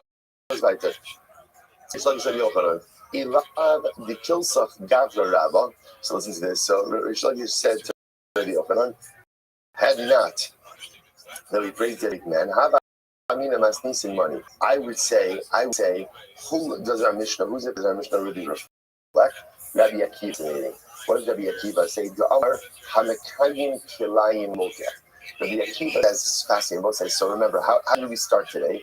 Rabbi Yana came along and said that even if you just cover Kilayim with dirt, you are chayiv. And both say so. Just understand the Kiddush in that, right? Before Rabbi Yochanan, I would have thought, before Rabbi Yana, excuse me, I would have thought that halacha myself also. I would have thought that in order to violate kilayim, what do you need to do? What do you need to do? You need to plant it. But the Yochanan says no. Even if you just cover it with dirt, the Gemara says the truth is, had we not had this discussion, I would have actually thought that our Mishnah reflects the view of Rabbi Akiva. Rabbi Akiva goes a step further. Rabbi Akiva says even sustaining kilayim, there's liability. What does that mean, sustaining kilayim? I have a field. It turns out that kilayim is growing in the field. So I don't do anything about it. I leave it there. I don't uproot it. Rabbi Akiva says there's liability for that as well. Liability, in other words, liability even just for sustaining the existence of kilayim. So the Gemara says, where do you see that? So again, if one weeds around kilayim, again, remember, what does weeding do? Facilitates growth. So if there's kilayim growing and I weed around the kilayim, so that's to facilitate the growth of the kilayim. Menachesh. Oh, sorry, mechata. Or I go ahead and cover the seeds. Look at, you get malchus, that's called planting kilayim. Rabbi Akiva says, Af ha-mekayim. Rabbi Akiva says, even if you just sustain, i.e., fail to remove kilayim, there's liability for that as well. The Gemara is like, my time Rabbi Akiva. What's Rabbi Akiva's logic? The sign of Sadcha lo sizra kilayim. The pasuk says, do not go ahead and plant your field kilayim. Aim the elo zoreya. I only know that the prohibition is to seed, is to actually plant. It's the plant. So the Gemara says, Mekayim, I don't know that even sustaining kilayim is biblically problematic. Kavalomar, kilayim sadcha. So I will say, so it's interesting. I mean, you even notice the juxtaposition of two words, even though, again, the pasuk is not really read this way, right? The pasuk is read, right? The Gemara says, sadcha lo sizra kilayim. So right, it's really 3 kilayim. Don't intermix animals. Don't go ahead and intermix seeds, and don't go ahead and wear wool and linen together. It's interesting because there's a juxtaposition of words of kilayim sadcha. Even though that's not position, kilayim sadcha means there can't be kilayim in your field, meaning don't even sustain kilayim, because sustaining kilayim by definition is the biblical prohibition. Incredible. So one was like, okay, so what's this fine? So therefore, just this is an important nugget of information. Just halacha l'maisa, again, not only am I liable, and this is halacha l'maisa, not only am I liable ultimately for actively planting kilayim, I'm even liable for covering kilayim seeds with dirt. And again, Rabbi Akiva goes so far to say that I'm even liable for going ahead and sustaining it and failing to remove it. Incredible. Let's go back there. So the says, Amarle Ra'ula Rav Nachman. So what says Rav Nachman? Why stop at 8 levels of liability in the case of the Mishnah? There's additional levels of liability. What are they? So the Gemara says, looking at Zoreya, why don't you go ahead? Remember, why not go ahead and set this up as a case? When is all of this happening? It's happening, right? It's for seeding on Yom. You could add that one in also, but the Tana didn't include every single liability. It was just giving a lot of examples of joint liability. You can't say that. See, I will say, if the Mishnah would have said you could do one liable multiple times, that's one thing. When the Tana give a number, once you give a number, what the number indicates is what? What the number indicates is that halacha l'maisa, that's a specific list. So once it's a specific list that we see to included is included, whatever is excluded is excluded. Here's the difference, Rava says. There is a distinction of liability. In other words, you could be chayiv done at once on Shabbos, but that concept is not applying them. So Yom Tov, if a person, let's say, gets, when one lapse of awareness does multiple things, there's only one liability. Again, does the same act multiple times, act of liability. But by Shabbos, as Yom Tov, you can't be chayiv both chorish and zoreya for both plowing and seeding at one moment. Okay, the Rashi says over. If you look at Rashi, it's the 5 lines up at the bottom. Chilik malachas b'yamtiv. Im asa shtayim v'shalosh malachas v'helam achad. O asa malacha sheyish v'shtayim eno chayiv ela achas. So this is an interesting idea in general. Again, we're not getting into all the halachic distinctions, but Shabbos has chilik malachas. Yom Tov does not have chilik malachas. Okay, so the Gemara says, is that true? Is that true that you can't be liable for multiple liabilities for multiple malachas on Yom Tov done in one lapse? Is that true? Now we learned if a person goes and cooks the gid hanasha in milk on Yom Tov and then eats it, and then you eat it, ultimately you get 5 sets of malchus. What do you get malchus for? So so number one, you've gone ahead and you get malchus for eating gidan, right? Number 2, Right, shelo mitzoreth. You get malchus for cooking on Yom Tov for non-ochel nefesh purposes, right? In other words, you're allowed to cook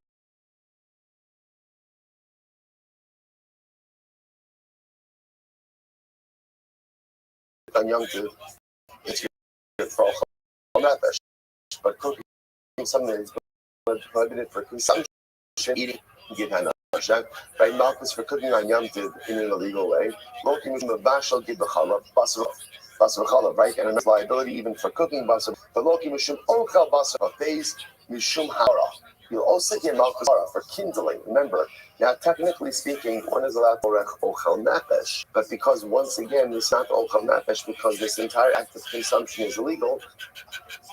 Therefore, there's liability. I says the Gemara ben Isa, Mishum Habar L'Mechayev, V'Ha'Echayev Mishum. So, one second, you just said that on Yom Tov, you can't have multiple liabilities for one act. So, if that's the case, I can't be chayev for both Habara and for Bishul. Right? So, the Gemara says, you're right, Apik Habara, V'Ayel Gid Hanasha Shanaveli. You're right, take out Habara, and instead put in liability for Gid Hanasha of Nevela. I but Lo Kishtaima Achilaso, Bishalosh Al Bishulo. I but said you get 2 acts of malchus for consumption. Right, one for Giranasha, one for Basa B'Chalov.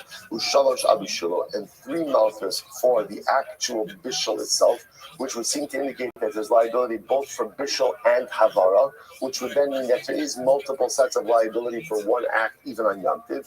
Then Isa. Shalosh ala hilasa uchayev ala apik habara va'ayil atse ashera. See right here it says take out havara and instead put in there atse ashera. What will be the case? The case is using wood of an ashera for fire. So therefore again the use of avodah zara ultimately again for liability as well. Okay, and ultimately again. And the ashara, the warning will be from here. Okay. Fine. So it says that takes care of that. So it says we're back. We're asking. The Gemara is going to ask a series of questions. They're all the same basic question, which is why does the Mishnah's case, right? Why limit it to 8 acts of liability after it's so many other forms of liability that could create additional liability?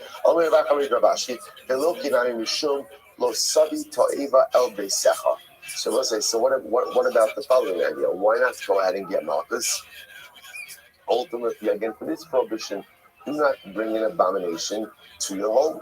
What's the case over here? The case we're dealing with over here is we're actually, no. The cooking wasn't done. I'm sorry, we're not finished the Yom Tov case. The cooking wasn't done with wood of Ashira. Rather, it was done with wood of Egdish. Okay, sorry, this is still back in the Yom Tov case. I apologize. And the warning is from here.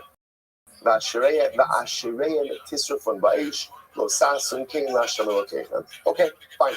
So again, what comes out of there is that halacha nice again. So first of all, a number of different halachas when it comes to kilayim. Those are halachas we saw, and also apparently when it comes to Shabbos, there could be multiple levels of liability for multiple acts. What we call chiluk malachas. Even if you perform multiple acts in one lapse of awareness, there could be individuated liability, but no chiluk malachas. Okay, let's go back there. So the lecture is supposed to say we're back to the Mishnah's case, where the Mishnah said you could do one act of plowing, and be liable 8 different times. The Gemara now is just simply going to ask, the Gemara is going to say, why not add on additional prohibitions over here? So, for example, the Gemara says, Maskeh Roshia, V'lekshem Nami, Hazarea Benachal Esan. It's very interesting. I could add on a 9th. What's the 9th? Where this act the Mishnah. What's the Mishnah's case, right? I'm plowing with the ox and the donkey, Haggai. I said on a 9th. Where's the plowing taking place? Nachal Esan.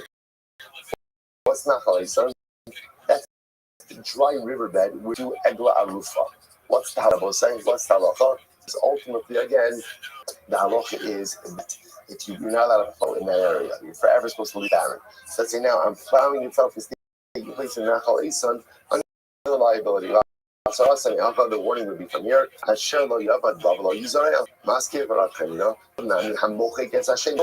give you another case. Let's say someone had the name of Hashem written, and I ended up going ahead and erasing that name of Hashem with my plow as I pulled it. So as I'm plowing, as I'm going, I chas v'shalom erase the name of Hashem. Another liability. And again, the warning against erasing the name of Hashem is from the following pasuk. The barakan eshimam by avodah zarah. You shall destroy the name of idolatry. Lo tasun kain la'Hashem Elokeichem. Do not do the same to Hashem your God.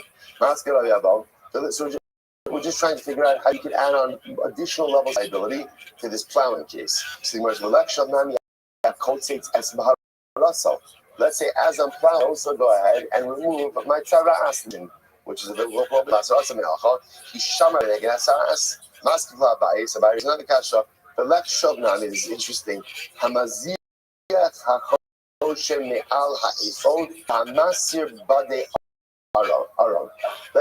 see, imagine, remember, in the case of the Mishnah, the guy in question was a Kohen. Take it up a notch. Let's say it was a Kohen. And what did he do? Went ahead and he was wearing the Karuna, and while plowing, Rashi actually has a different discussion over here. While plowing, before plowing, after plowing, during the plowing, he moved the Choshen is the breastplate. He moved the Choshen from the apron. How long is that the Choshen itself is attached to the ear of the Kohen Gadol? There's a biblical prohibition to move the Choshen. Say he did so, or he removed the poles of the Aron and used those in the plowing process. That's bad. The point that we're about to say is we're just trying to show how you can add on additional layers of liability beyond the 8. The Mishnah makes it sound like 8 is the maximum. The Gemara is just trying to show, obviously, again, these are exaggerated cases, but the Gemara is just trying to make a point that Allah Kalamaisi, you can add on additional layers of liability should you choose to do so. Let's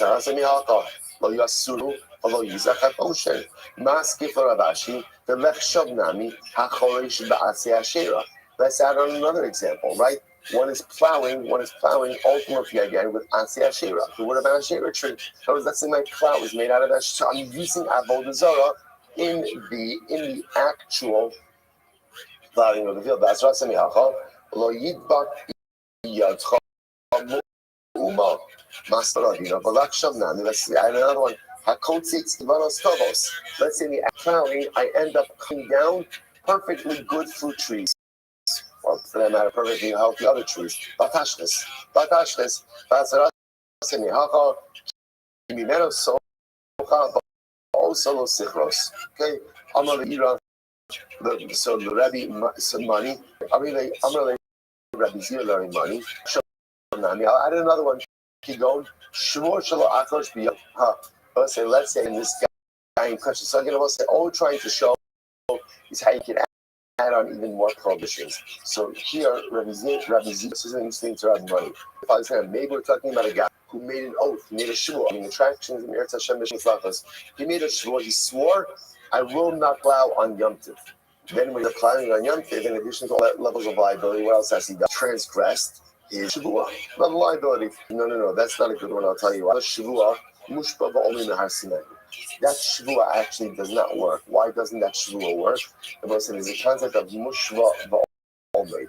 Mushva ba'omed means, and we'll get into second shvuas, if you are already obligated to do something, ultimately, again, an additional shvua does not devolve upon that act. Like, for example, let's say a person swears, I'm going to put on tefillin this morning. So we'll say, according to this approach, that shvua is inconsequential. Why? I'm already obligated to do so. That's called mushva ba'omed. I'm already obligated to do so. So therefore, taking an oath that I won't plow on Yom Tov, and then plowing on Yom Tov, I'm liable for a lot of things. I'm not liable for violation of the oath. Why not? Because I'm already a germ, so I'm already obligated to not plow on Yom Tov. So that shows inconsequential. Amalei, Kigon Damar, so we'll say first why Kigon Damar, Shvor Shelo Achrosh Bein B'Bein Yom Tov. So we'll say, so again, this is already treading into shvur. So now what's the case? The case is where I'm not going to plow during this well. That we'll say now there's a concept we'll see in shvur that since the shvur is chal, on the weekday component, it's also chal on the Yom Tov component. Okay, so whereas again we'll see all of the mechanics of that when we get to Shavuos. To which the Gemara says no. The Gemara says we're not anything ultimately again that can have sheila. Sheila means that you can have it revoked. You can have it revoked. So therefore, again, or annulled, I should say. You can have it annulled. So any prohibition that can be annulled is not included in this list. So really, is that true? Hello, hektish. Right? If you go ahead and if you make something hektish, you can have that vow annulled. You can have that sanctity transferred in certain circumstances. The bechar, the hektish we're talking about is if you're using a bechar animal. The bechar animal, what says its sanctity again is in euro, and therefore it cannot be annulled. I have a Hari Nazir, but Nazir can be annulled. And again, remember in the case of the Mishnah, plowing was taking place in a cemetery, and the guy in question was a Kohen and a Nazir. That sanctity again, it could be annulled, but Nazir Shimshon. So they'll say, this is actually interesting. If you remember to go back to our Nazir days, we had this. What is a Nazir Shimshon? A Nazir Shimshon is literally, again, a Nazir in utero, right? Shimshon was made a Nazir by the Malach Hashem, while still inside of his mother. So a Nazir Shimshon does not have revocation. That is an eternal status. Umar says, 1 second. Nazir Shimshon bar itmuya l'meismu. Here's the issue. A Nazir Shimshon might be a status that remains forever, but there's no provision to become Taminase. A Nazir Shimshon doesn't have to Taminase. Or doesn't have a prohibition of Taminase. And yet in our Mishnah, clearly getting more from the fact that he's going to a cemetery. Have a high Tana Isser Kola Leslie. Rather, I will say this Tana does not go ahead and get involved in what we call an Isser Kola. So it says, remember again, Isser Kola refers to a person makes a Shvua, won't go ahead and plow on the weekday on Yom Tov. So the logic is, since it goes ahead and applies, it also develops upon Yom Tov, does not subscribe to sheet. Okay? Say from again, the point thing about is just what's the takeaway from all of this? What's the takeaway? Takeaway just is, even though the Mishnah said 8, and usually when a Mishnah says a number, usually what's the number? What's wrong with a number? To say this and no, that doesn't apply over here. And halacha l'maisa, and if you want to construct a case of even additional levels of case, the Gemara ends off by saying, Hamarbia sharp sule mukdashin lo keshnayim. So let's say this is very interesting. So Roshia says, if you go ahead and you breed a sharp sule hamukdashin. Now take a look at Rashi for just a moment. Hamarbia sharp sule mukdashin. First wide line. Shenifta afilu amino loke. So we'll say, so if you have, for example, let's say you have an animal that was a carbon. The animal became disqualified for whatever reason. Right? For whatever reason. So the halacha is now, you can redeem that animal. The animal developed a mum. You could redeem that animal. The animal said that there's an interesting law when it comes to a redeemed bionic animal. It still retains some of its sanctity. So, for example, you could shecht it and eat it, but let's say, for example, you can't use it for its shearing. So you're allowed to use it in certain ways, not allowed to use it in other ways. Because of that, a redeemed carbonic animal is looked at in halacha as almost having two different identities in one. It's looked at as two animals in one animal. It's on one hand, it's hegdish, on the other hand, it's chol. Go back to Rashi. Rashi says over here again, Shenifte afilu amino loke sharikuf echad v'asal hakasav shnei gufin. Even though it's one animal, it's almost as if it's really two animals in one. The Torah's chulin, the Torah's kachin yish alot. On one hand, it's a chulin animal, and on the other hand, it's a kodesh animal. Torah's chulin shemot rabachila, right? Michutz lepesach or moed, kilu lo hodesh me'olam. So on one hand, it's chulin. Why is it chulin? You could shecht it and you could eat it. And where can you shecht it? Where can you eat it? Anywhere you want. Anywhere you want. On the other hand, the Torah's kachin shasa begiza va'avod. On the other hand, it still retains some of its carbonic sanctity. In that, you can't shear it and you can't use it for work. So let's say, skip a little bit in Rashi. last 3 lines of that Rashi. Listen to this. So therefore, if you have a short Rashi, so let me just frame this case. Actually, really quite interesting. So I have an animal that was set aside as a carbon. The animal developed the mold. As a result, I had to redeem it. What the Gemara is pointing out over here is this animal has a dual identity. On one hand, it's still considered hektish, so you can't work it. On the other hand, it's considered to be chulin, because what can I do? I can eat it. This animal, therefore, is considered to be 2 animals in one. Therefore, if you mate this animal with another animal, it's kilayim, even if it's the same species of animal, right? Why? Because this animal is considered to have this dual identity, and therefore, again, if you mate it, well, you can't mate it with a hektish because that's just a hektish, but even if you mate it with a chulin animal, that's considered to be the mating of 2 dissimilar species. Now, the chiddush over here is that 2 different statuses have the equivalent of mating 2 different species, which is interesting. So finish up Rashi. So Rashi says, therefore you can't mate it even with its own species. Mishum kilayim shemar bia chulin al kachim or kachim al chulin. So it says that's the halacha. That's the halacha. You can't go ahead and make so sharp swim Russian.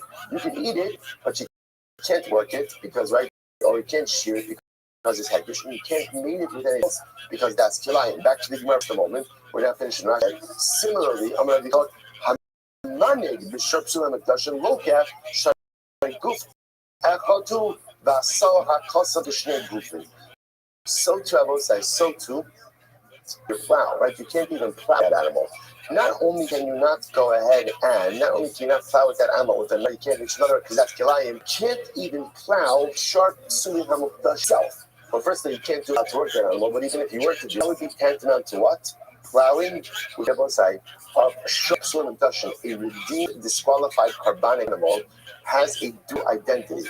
So because that the Gemara says, number one, you can't mate it with any other animal, as that is called kilayim because of the dual identity, and you can't even use that animal to pull your plow by itself, because that animal is the equivalent of 2 animals, and therefore you get an animal to go in and pull your plow. Ultimately, again, will be an issue of kilayim as well. That's how Rashi ends off. He says, "Hamanig afilu manig in mino, afilu manigo b'fnei atzmo."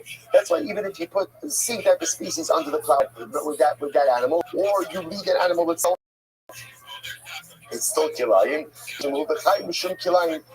So one says, so bottom line, what's the takeaway from this? The takeaway is that a sharp swim, a disqualified animal, has a dual identity. Because it has a dual identity, therefore you can't use it to pull your plow. Again, you can't use it to pull your plow anyway, because you're not allowed to use that animal for work. But if you were to use it to pull your plow, not only would you be in illegal use of consecrated item, but it would also be kilayim. And if you try to mate it, even with its own species, all called kilayim. I will say this is one of the most inspirational, beautiful Gemaras one could come across. Why? I will say, because remember, I will say, if a shar has this dual identity, when you hear this, what does it remind you of? What does it remind you of? It reminds you of yourself, right? Don't be hamukdash. This, on one hand, I will say, on one hand, it was Kodesh Kadashim, right? Just a day ago, where was it? Just a day ago, inside the Beis Hamikdash, inspired, ready to fulfill its shlichut, ready to do what it's supposed to do. What happened? It developed a mum. And what happens with that mum? That casts it out of the Beis Hamikdash. That mum removes it from the Mizbeach. And now it's kind of just walking around outside, right? Feeling all dejected, right? Feeling abysmal carbonic fear. And then what happens? Mrs. Smak, the base comes along to say to the Shar, what does he say? Sharla, don't worry. You're still Kodesh. Right? It's inside of you. Okay, you're not the same as what you once were. But lest you think for a moment that womb totally divests you of your Kedusha, there could be nothing further from the truth. Once Kodesh, always Kodesh. Once holy, always holy. No matter what the womb is, you can never fully remove your Kodesh, your hektish status from inside. And I will say, what an inspiring and life-giving Gemara. Because you will say, how many of us have had those beautiful moments where, like, yes, I'm doing exactly what I need to do, how I need to do it. I'm in the proverbial base on Mikdash. I'm biting his back. I'm fulfilling my shlichus. And then what happens? Don't look at me blankly. You know exactly what happens, right? What happens is you develop more. I make a mistake. I make a wrong turn. I do something I'm not supposed to do. I'm not supposed to indulge. And so again, I'm like out. I'm cast. Suddenly, all of that comes crashing down. Suddenly, all of that beautiful movement and all of that beautiful kedusha have dissipated. And I'm walking around, eating in life, looking outside, longingly at that beautiful Beis Hamikdash, a personalistic spiritual accomplishment. And I feel so forlorn, and I feel so rejected, and I feel so empty. And Mark realizes, you're not. You might be a sharp Hamakdashin, the moment in life, the mistakes. And yes, when we make mistakes, we distance ourselves from our personalistic spiritual goals, from our personal stability. But lest you think your mum robs you of all of your kedusha, lest you think that with every back to starting to square one, as well, there's nothing fun. Even the sharp solution, even after it develops its more, still retains its residual shar. And if that's true shar, an animal, then even when we develop our new life, how much we retain our residual kedusha as well. What an inspirational and overwhelmingly beautiful to be mechazik us as we recover from our movement in life. You know, there's one big difference. What's the big difference? What's the biggest difference? The shard, once it has a mum, so what's the halacha? What's the halacha once it has a mum? Nidcha. The way it works by karbanos is once you develop a mum and you're out, you are out. Herein lies the greatest distinction between man and shar. I develop a mum, and while I have that mum, I'm outside of the mikdash. In the mikdash, I still retain my kedusha, but I can heal, I can regenerate, I can fix my mum, get right back into the mikdash accomplishment. Incredible. Mishnah. Kalamal Ginosa the whole time. Like Malchus. All about Malchus. I want to say, let's get into Malchus. It's going to be so exciting. Case in Malchus also. Arboim Chasracha. Shemar Miswar Arboim. Mishusomok Arboim. It how many Malchus you get with maximum number? 39. But the Torah says 40. Torah says 40. So the Torah says the Mispar Arboim, a number like 40, which means a number close to 40, but not 40 itself. 39. So 39 is the maximum number of malchus that a person could go ahead and get. Ruda says no. Not true. You get 40 malchus. Thanks, and fine. So we'll see that malchus in the Gemara just a little bit. So we'll say. So by the way, is how you say it. Right? Now we're going to see that Yehuda and the Tanakama both agree with where you get malchus. According to Yehuda, there's a 40th. According to Tanakama, there's no 40th. Yehuda, where do you get that 40th lash? Right. Where does that go? Big sefer. Ultimately, again, it goes between the shoulders. Again, we'll talk more about that in the Gemara. First of all, we'll say, when assessing the number of malchus, you only get a number divisible by 3. Right? Always a number divisible by 3. Okay, we'll see why that is. So the Gemara says, I'm sorry. The loket makes us. So it says, let's say again, Reuven works shadows. Right? So now he's getting malchus, and originally we said he is capable. So they had a court doctor. There's a court physician, amazing physician. So they did his physical. They assessed he is able to withstand 40 malchus or 39 malchus. And what happens on the base? Listen, now what ended up happening? Like they originally said he can get 40. And then it turns out that halacha needs to be assessed that he can't go ahead and get the full 40. We stop. Potter. He gets, and that's it. Now look at Rashi.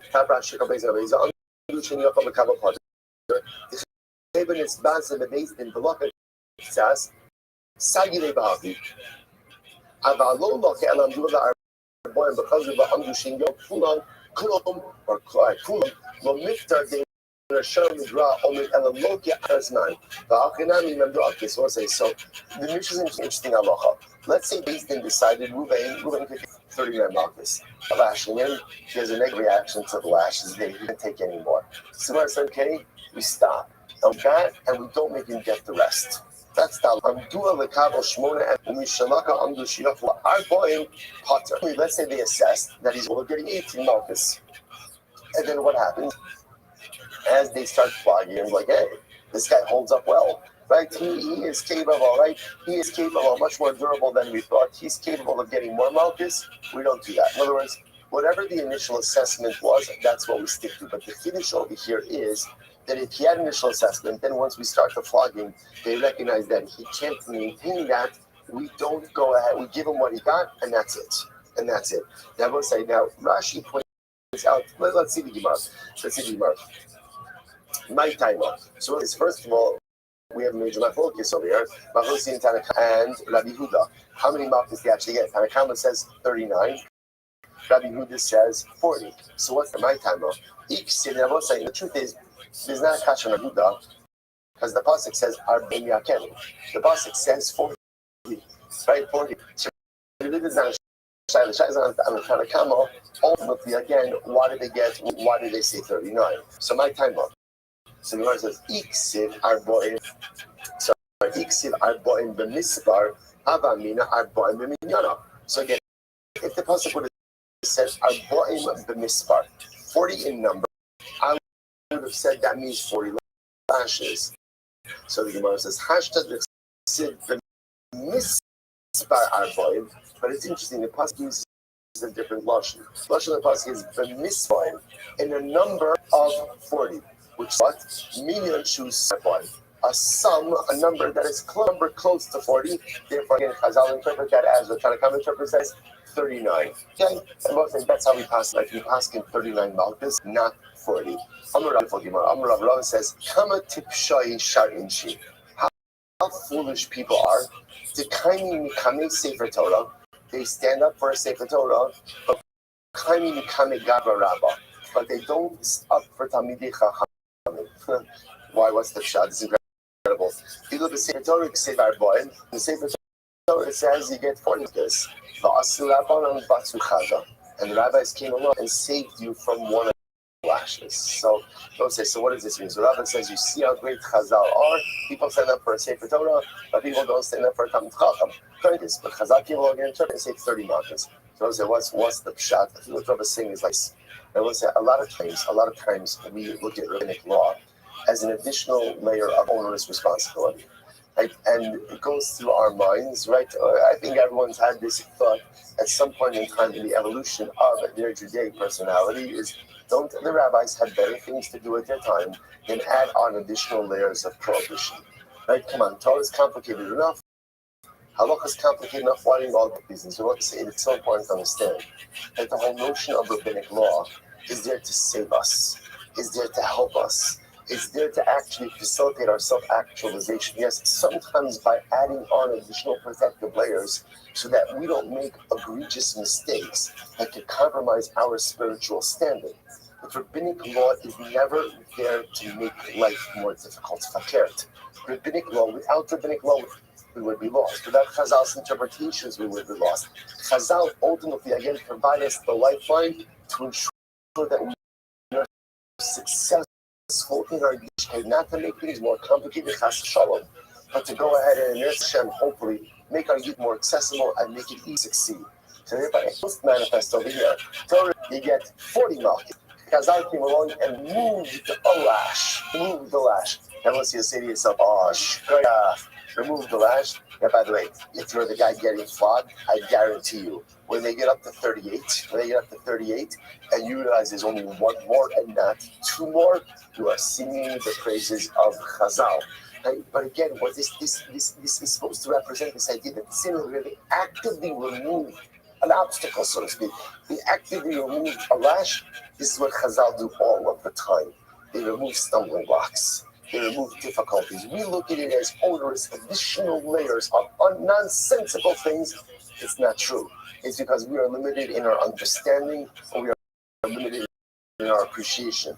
But if we understood what Chazal truly did for appreciation of Talmidei Chachamim, appreciation of Chazal, appreciation of Torah Sheba'al Peh, appreciation of Tanakh and Amoraim would skyrocket because they are only to help us, only to facilitate our growth, and never chas v'shalom to add on difficult layers. So beautiful. Rabbi Yehuda Omer, I bought him shteilos. I'm going to be Yitzchak. Right time Rabbi Yehuda. What's Rabbi Yehuda's logic? Rabbi Yehuda is pretty intuitive. Yichsiv. Mahamako sa'ila v'yadecha. Bein yadecha. So the Gemara is asking over here, not as much why does Rabbi Yehuda hold that Allah Chalaisa is 40. 40 is into it. He's asking interestingly, what about that 40th lash, right? Rabbi Yehuda says it goes between the shoulders. Ultimately, I guess, what's the pshat with that? So the Gemara says, Rabbi Yehuda based on this pasuk. The Gemara quotes this pasuk from Zechariah. What are these makot? So Amar Asher Kisi Beis Ma'avai. I have been flogged, I've been hit by my loved one. So it's very beautiful over here. It's understanding that even the lashes that come about in Beis Din are there for what purpose? Are there for love? Are there for love? Are there for instruction? So again, Rabbi Yehuda is bringing this as a logic. He's talking about a lash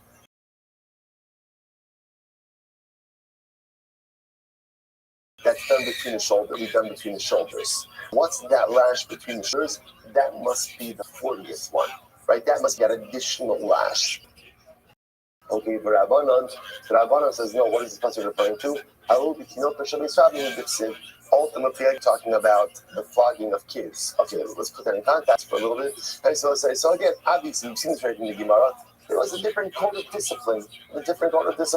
So physical discipline, right? Physical discipline was clearly very accepted. So that lash that they're referring to, that's the lash that the Rebbe would give to the Talmidim, ultimately, again, to keep them in line. Now that additional lash, okay, it's not referring to Malchus itself.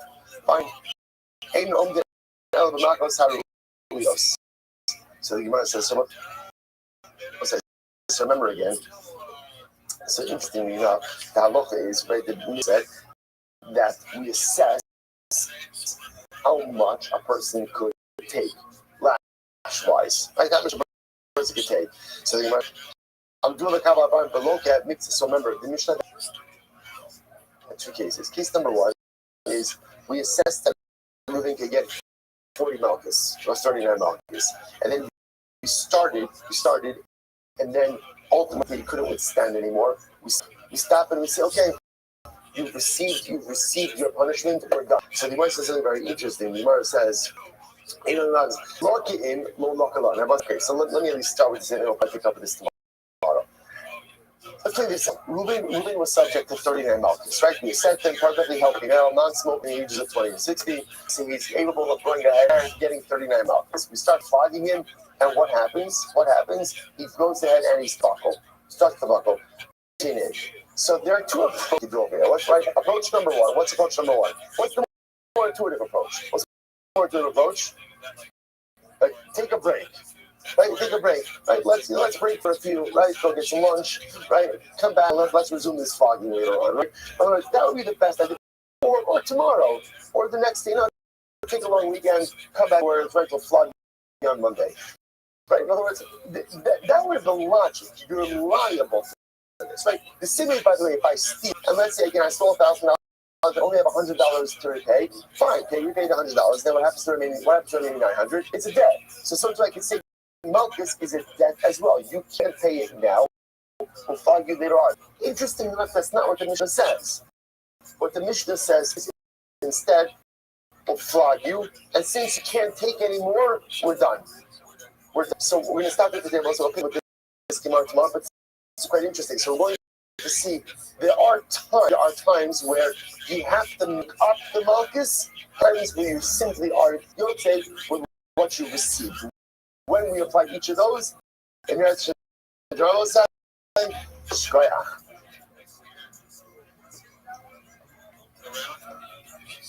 All right, have a good day, everyone.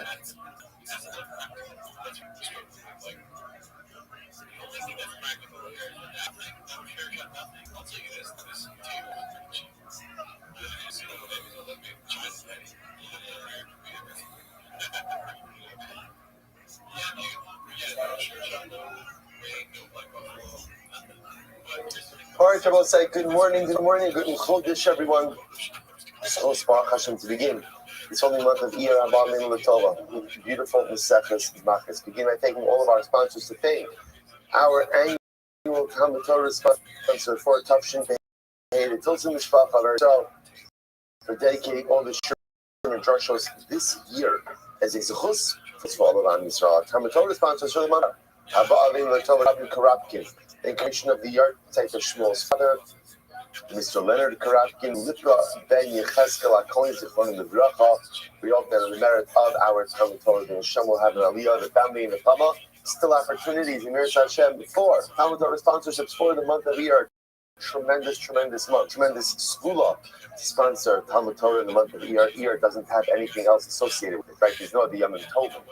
So because of that, again, the way we could add additional kedusha to the month of Iyar, Miras Hashem is through our Torah, through our avoda, through Baruch Hashem, our tremendous stop each and every day. So if you'd like to sponsor, please feel free to direct message me. Act now, and we will not. In addition, we hope that in American Talmud Torah, all of our precious hostages will American Hashem come home, and our holy soldiers will be successful. But with that, let us begin. We have some incredible Gemara today. Today's daf is Chaf Aleph 21. We are picking up on Chaf Amud Beis 20b, 2 dots towards not the last 2 dots, not the second to last 2 dots, third to last dots. Says the Gemara. Hamakif Pas Rosh. Remember again, one of the things that Mishnah is talking about is literally translated if you round out the corners of the head. So ultimately, again, there's no this. Obviously, what does that mean? I will say, let's see. Okay, I'll tell you now. These are some very important that have to do with hair cutting, shaving. So Mir Hashem, I have some good visuals that I'm going to put on into. But right now, we'll just go through the video. So Tarabanan, Pa'osho. What does it mean that you shave off the corners of your head? So this is what we classically call the obligation to maintain. So what does this mean? What does it mean, the corners of your head? Here's the imagery. If you imagine, I'm the wrong person to illustrate this on, but if you can imagine someone with a hairline. So remember again, if you can imagine, essentially going from your hairline, taking the swath of hair between your hairline and between your temple, and for a moment going ahead and shaving that back, that area over here, really between the hairline and the temple, that's what we call the payas. There's a different halacha about the obligation to maintain what we'll call sideburns or payas going down. Often when we think about payas, it's interesting that often what we assume that is that's the area from the temple down. There's an obligation to maintain a certain amount of hair from the temple down, but that really falls under the obligation of not, quote unquote, destroying your beard. And I'll send out the visual later on. The idea of maintaining your payas means this area of hair between the hairline and between the jawbone, right opposite the forehead, cannot be shaved. Or I'll call it, it could be cut, right? It could be cut, but it cannot be shaved in a quote unquote destructive way. What that means is an interesting discussion. So clearly, here's what I know what it means. I can't take a razor to this part of my head. I can't take a razor to that. And obviously, even if I'm not using a razor, there's only so short that I am permitted to cut this area of my hair. How short? We'll get into. But that's Makif Pas Rosho. The Gemara says, by the way, what is this? Right, so Sefer Chinuch actually brings down that this is the way the priests used to go ahead and cut their hair. They still have it. Some of these, you still see this type of haircut. Essentially, again, I'm sorry. No, not our Kohanim. Yeah, we call them Kohanim, right? We call them Kohanim, yeah. Right, so not our Kohanim, correct. If you notice again, the way the haircut they used to have was they would essentially shave the hair, really again, between the hairline and between the temple, and would leave like this on top. So in order not to edit the haircuts of the priests, ultimately the Torah precludes this. The Gemara goes like that. The Gemara says, this is very interesting. So now the Gemara says as follows: whether the person is getting the haircut or the person is receiving this illegal haircut, both get malchus, which is fascinating, right? So if I go for this type of haircut, I say to the barber, shave off what we'll call the payos, right? The area here between my temple and my hairline, take that all the way back. I am liable to Malchus. And again, if it's a Jewish barber, he's liable to Malchus as well. So the Gemara is getting lucky. The expression is the one who eats dates out of a bowl should get Malchus. So the expression that what's the issue with eating dates out of a bowl? What's the issue? None. There's no issue with eating dates out of a bowl. So this is the expression that's often used is you did nothing wrong and you should get Malchus. In other words, what is asking? What did the barber do? Right? I'm sorry. What did the haircutty do? Right? What the barber chair and I'm getting a haircut. Do a myself. I didn't do it myself. So am I getting Malchus? Is this ready? Who the okay, answer number one. It's Rabbi Yehuda. And what does Rabbi Yehuda say? Even a lav she'ein bo ma'isa. Even a lav without an act or without any dynamic activity, you get Malchus. That's one answer. Rava says, "B'makif li atzmo v'divrei hakol." Oh, what's the case over here? I'm giving myself a haircut. So because I'm giving myself a haircut, therefore, of course, there's going to be liability. But Rash says, "B'misayeya v'divrei hakol." Rash says, no. There's a simple answer over here. Misayeya. So what's misayeya? I'm getting a haircut. So on one hand, the barber's doing the work. I'm assisting him. How am I assisting him? Whatever it is, I'm saying, cut a little bit over here, and I'm bunching the hair for him. So if I do something to assist him in the haircut, then halacha l'maisa there's going to be joint liability. Incredible. Mashchis pas zikano. So a person goes out and destroys his beard. What's the definition with destroying his beard? Tarabana pas zikano, salt zikano. So pas zikano means the ends of his beard. So the Gemara says that sof sekano, one is considered to be sof sekano, shibolas sekano, the pointy part of his beard. So we saw it already in the Mishnah. There's an interesting amount of machlokes as to what exactly, which areas prohibited over here. For the beard, we'll just go with the classic understanding that the prohibition of the beard is of 5 parts, right? Two temples, it's called jawbone, right? Jawbone area over here, right below the ear, the jawbone, and the chin. Now, what that means is those areas cannot be shaved in a destructive way. Now, what's the definition of destructive way? So you might have noticed that Chassidim don't shave. Again, there's an understanding that any form of closed skin shaving will be problematic, including a shaver, right? An electric razor will be problematic as well. So many don't pass in that way, including many of us, which is why we shave.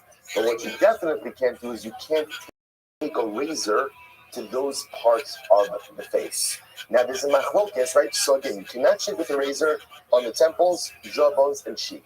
There's a whole bunch of machlokes about every other area in between that. So because of that, the Shulchan Aruch says we do not use a razor anywhere on the bearded area of the face. What that does allow for is, technically speaking, a person can use a razor on their neck, right? So on the back of the neck. Again, bottom neck, one could go ahead, but anywhere on the face, a razor would constitute potentially a biblical prohibition.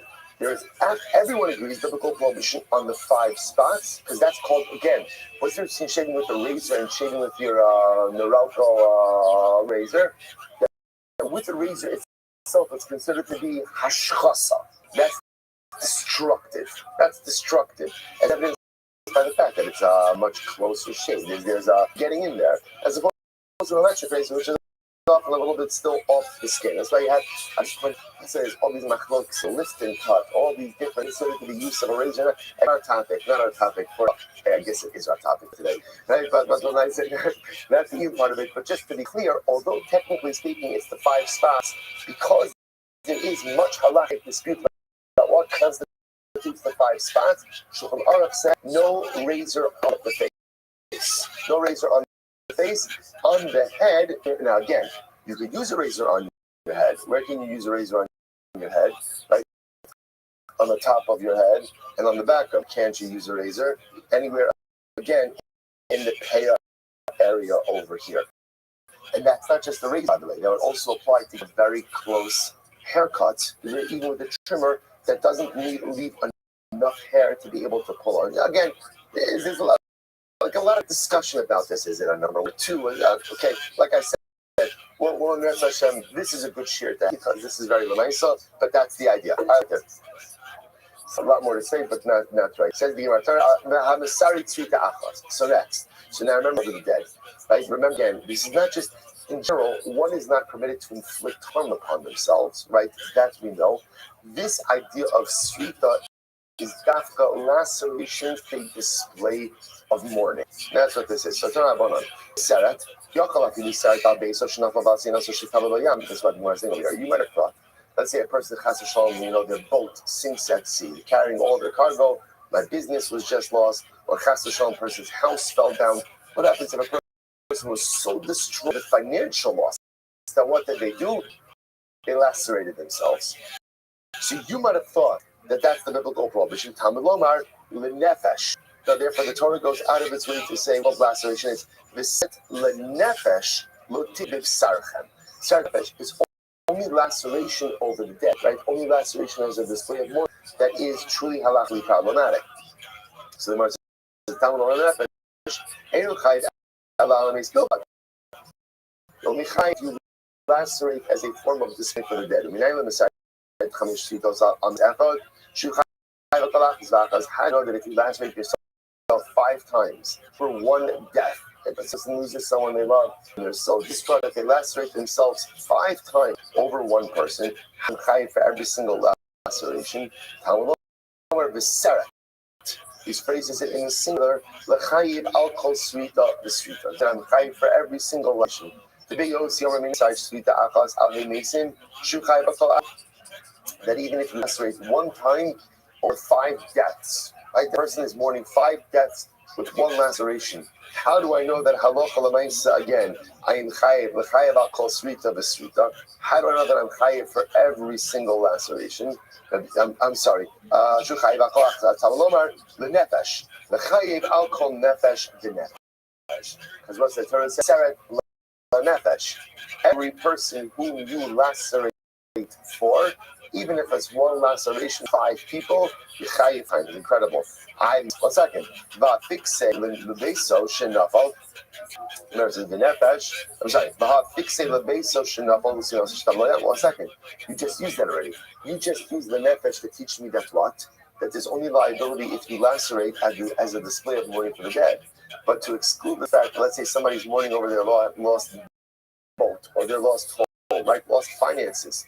Ultimately, we just use the nefesh to teach me that I'm not for a laceration over financial loss. I can use it over here. Top of Chafalif, 21a. Kasar Yosi, Srita Ugdida Afasi, Uksit Hasam Lames. It's interesting. So we'll say, so remember again, what I want to point out is as follows. The Torah uses two expressions over here that the Seret La Nefesh Lotit and Lotis Godidu. So there's ambiguity as to what these things mean. Rabbi Yossi holds Lotis Godidu and Seret La Nefesh are the same thing. They both refer to lacerations. Because they both refer to lacerations and both of them is death. So one of them again could be used to teach me that I'm chayiv for every single dead person I lacerate for. 1 laceration over 5 people, I'm chayiv 5 times. And one teaches me that halacha l'maisa, I'm only chayiv for laceration if it's a display of mourning for the dead. But if halacha l'maisa, again, it's a display of mourning for financial loss, there's not biblical liability. Again, I will say there may be other liability because the person can never engage in any kind of self-harm. There's all the natural say. You may be in violation of an assay, but not in violation of this. What's very interesting. If you lacerate yourself with a clean, with the utensil, it's a liability. So it says over here, the Gemara, Rashi points out that the Sarkli Chayiv, Ha Vadai Chita L'Kuli Amad De'ikar Gedida Mashma L'Kli, De'ikar Srita Mashma Biyad. So let's say this is very interesting. So this goes back to what we said before. There's a little bit of ambiguity, a little bit of my focus. Exactly what is Srita, what is Gedida? What's interesting is Rashi's pointing out over here that it could very well be that the distinction is not as much about, they're both lacerations, rather than the distinction a line in how the laceration is performed. Rashi points out over here that Gedida, inference of being done with a utensil, and Sita has an inference of being done by that. So Shmuel comes along and says, I'm sorry for Chayiv. Where is the Kasha Meisvei? The Achos, he sweeping the Dita, really the same thing. They both refer to lacerations over the dead. Svita biad ugedida bekli, but svita is done by hand, and gedida is done with utensil. The Gemara says, "Gudam Rabbi Yossi, ultimately, Shmuel was Rabbi Yossi, Tani Tana Kamid Rabbi Yochanan, Ames, being biad, being bekli, chayiv, al chayiv." So as I say, so listen to this. They talk about Rabbi Yochanan the following idea over the dead: whether that laceration is done by hand or that laceration is done with utensil. There is biblical life. Okay, that's very important to understand. What happens if one lacerates themselves as a form of for avodah zarah? So what's the halacha? Biyad chayiv b'kli potter. Ultimately, if you lacerate by hand, you chayiv. If you lacerate by kli, you're potter. I said to Gemara the but we learned just the opposite in the pasuk. What does it say in the pasuk? Vayiskodadu kimishpatam becharvos uberamatim. The pasuk over here, this pasuk from Malachim Aleph, and it talks about idolatry, and it says that they were lacerating themselves in accordance with the laws of their idolatry, with swords and with spears. So it sounds like for idolatry, they were going ahead and lacerating. They were lacerating with utensils. Ella ema biyad potter b'kli chayev. Rather by avodah zarah. Supposed to say interesting. So this interesting distinction over here. By avodah zarah, if you lacerate by hand, you are potter. By kli, you are chayev. What's the logic over there? By avodah zarah, you're only going to be chayev for laceration if it's done in the normal form of worship. If you do something, remember how it works by avodah zarah?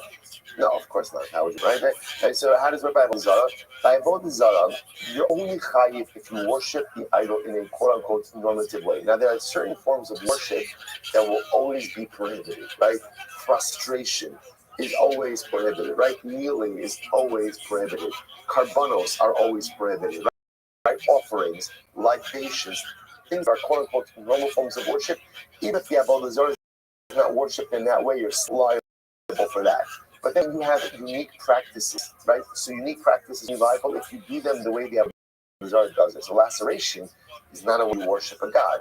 That's why by avodah zarah they got to did it with the kli. So with the kli you're going to be chayiv, but b'yad you're going to be pater. When it comes to laceration as a form of a mourning practice, chayiv being b'yad, being b'kli. Does it with your hand, utensil, there is liability. Incredible. Chayiv ala rosh. Next. One is ultimately again for creating both spots on the head. So Maki Rav Sheshes big Pirkei Reisha. So Rav Sheshes went ahead and pointed out over here, again, it's also pays as well, by the temples. As we mentioned before, by the beard. Two spots, right? Two temples, two jawbones, and a cheek, and a chin, That's the areas of liability for destructive shaving. So the Gemara says, has been Pirkei Dikna. So Sheshes just demonstrated this again by looking at the different parts of the beard, or by discerning the different parts of the beard. All right.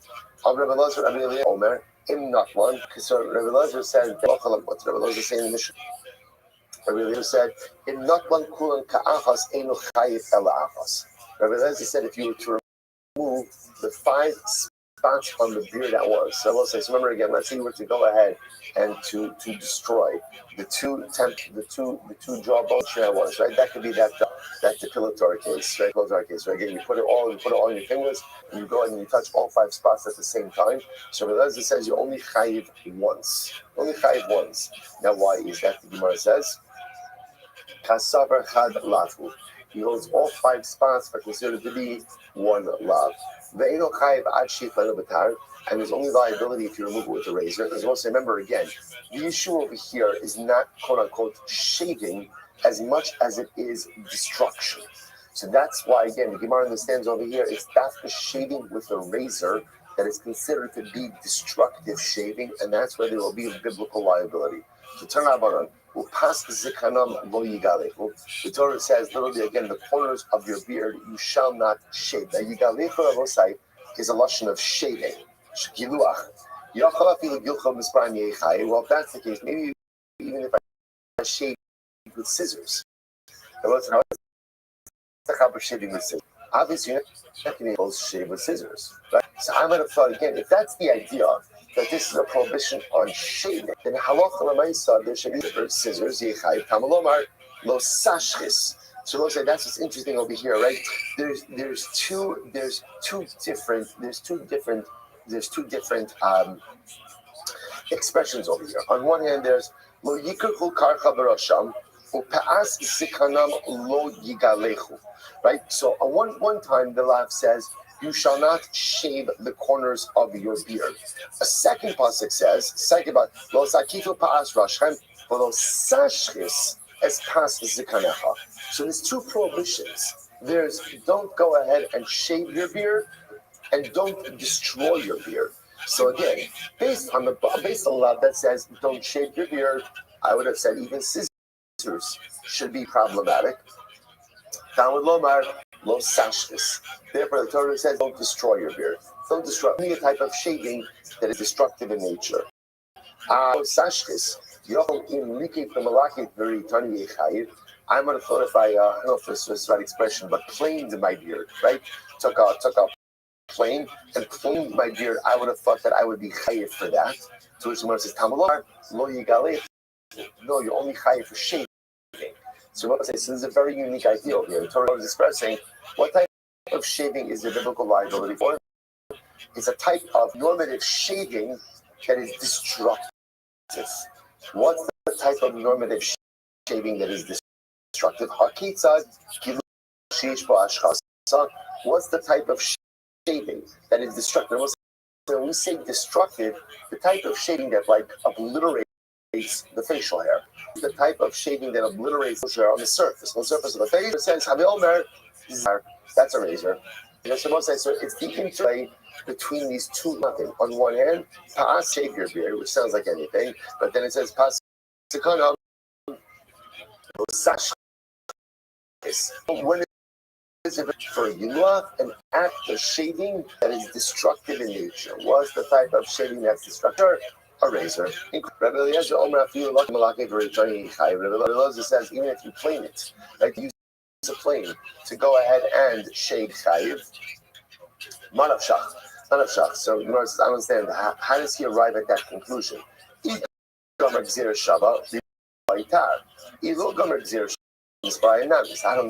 If Eliezer is accepting the drush that we just made before, the drush, what he's calling Gzir Shava, but really it means the interplay between Hashchasa and Gilua. If he accepts it, then that yields that it's only a razor and not a plane.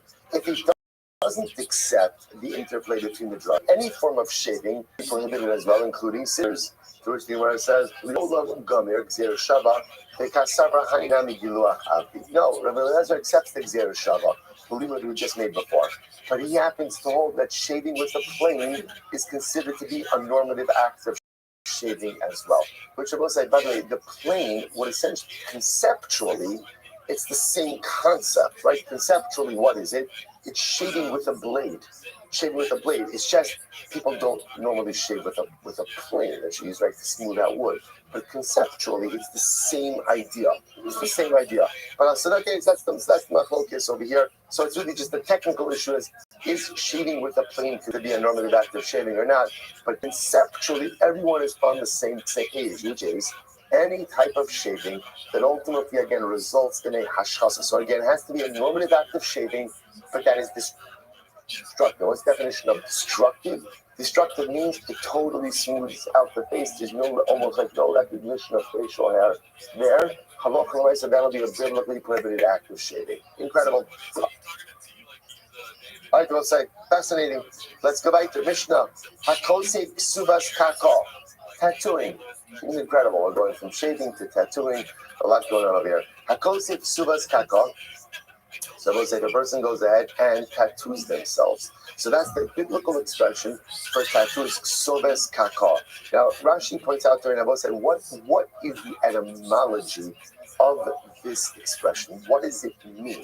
What does it mean? So if you look at Rashi, Rashi's in the wide lines, third line in, ksobes kako, kosev trila al basara, bisam ubisitra, ve'achakach mekakea habasar b'chat, obesakin, b'nichnas sebabor, לבשר, כל יום קעקע, ואז לכתוב שום כסיר בעולם הבשר. So okay, First of all, this is fascinating.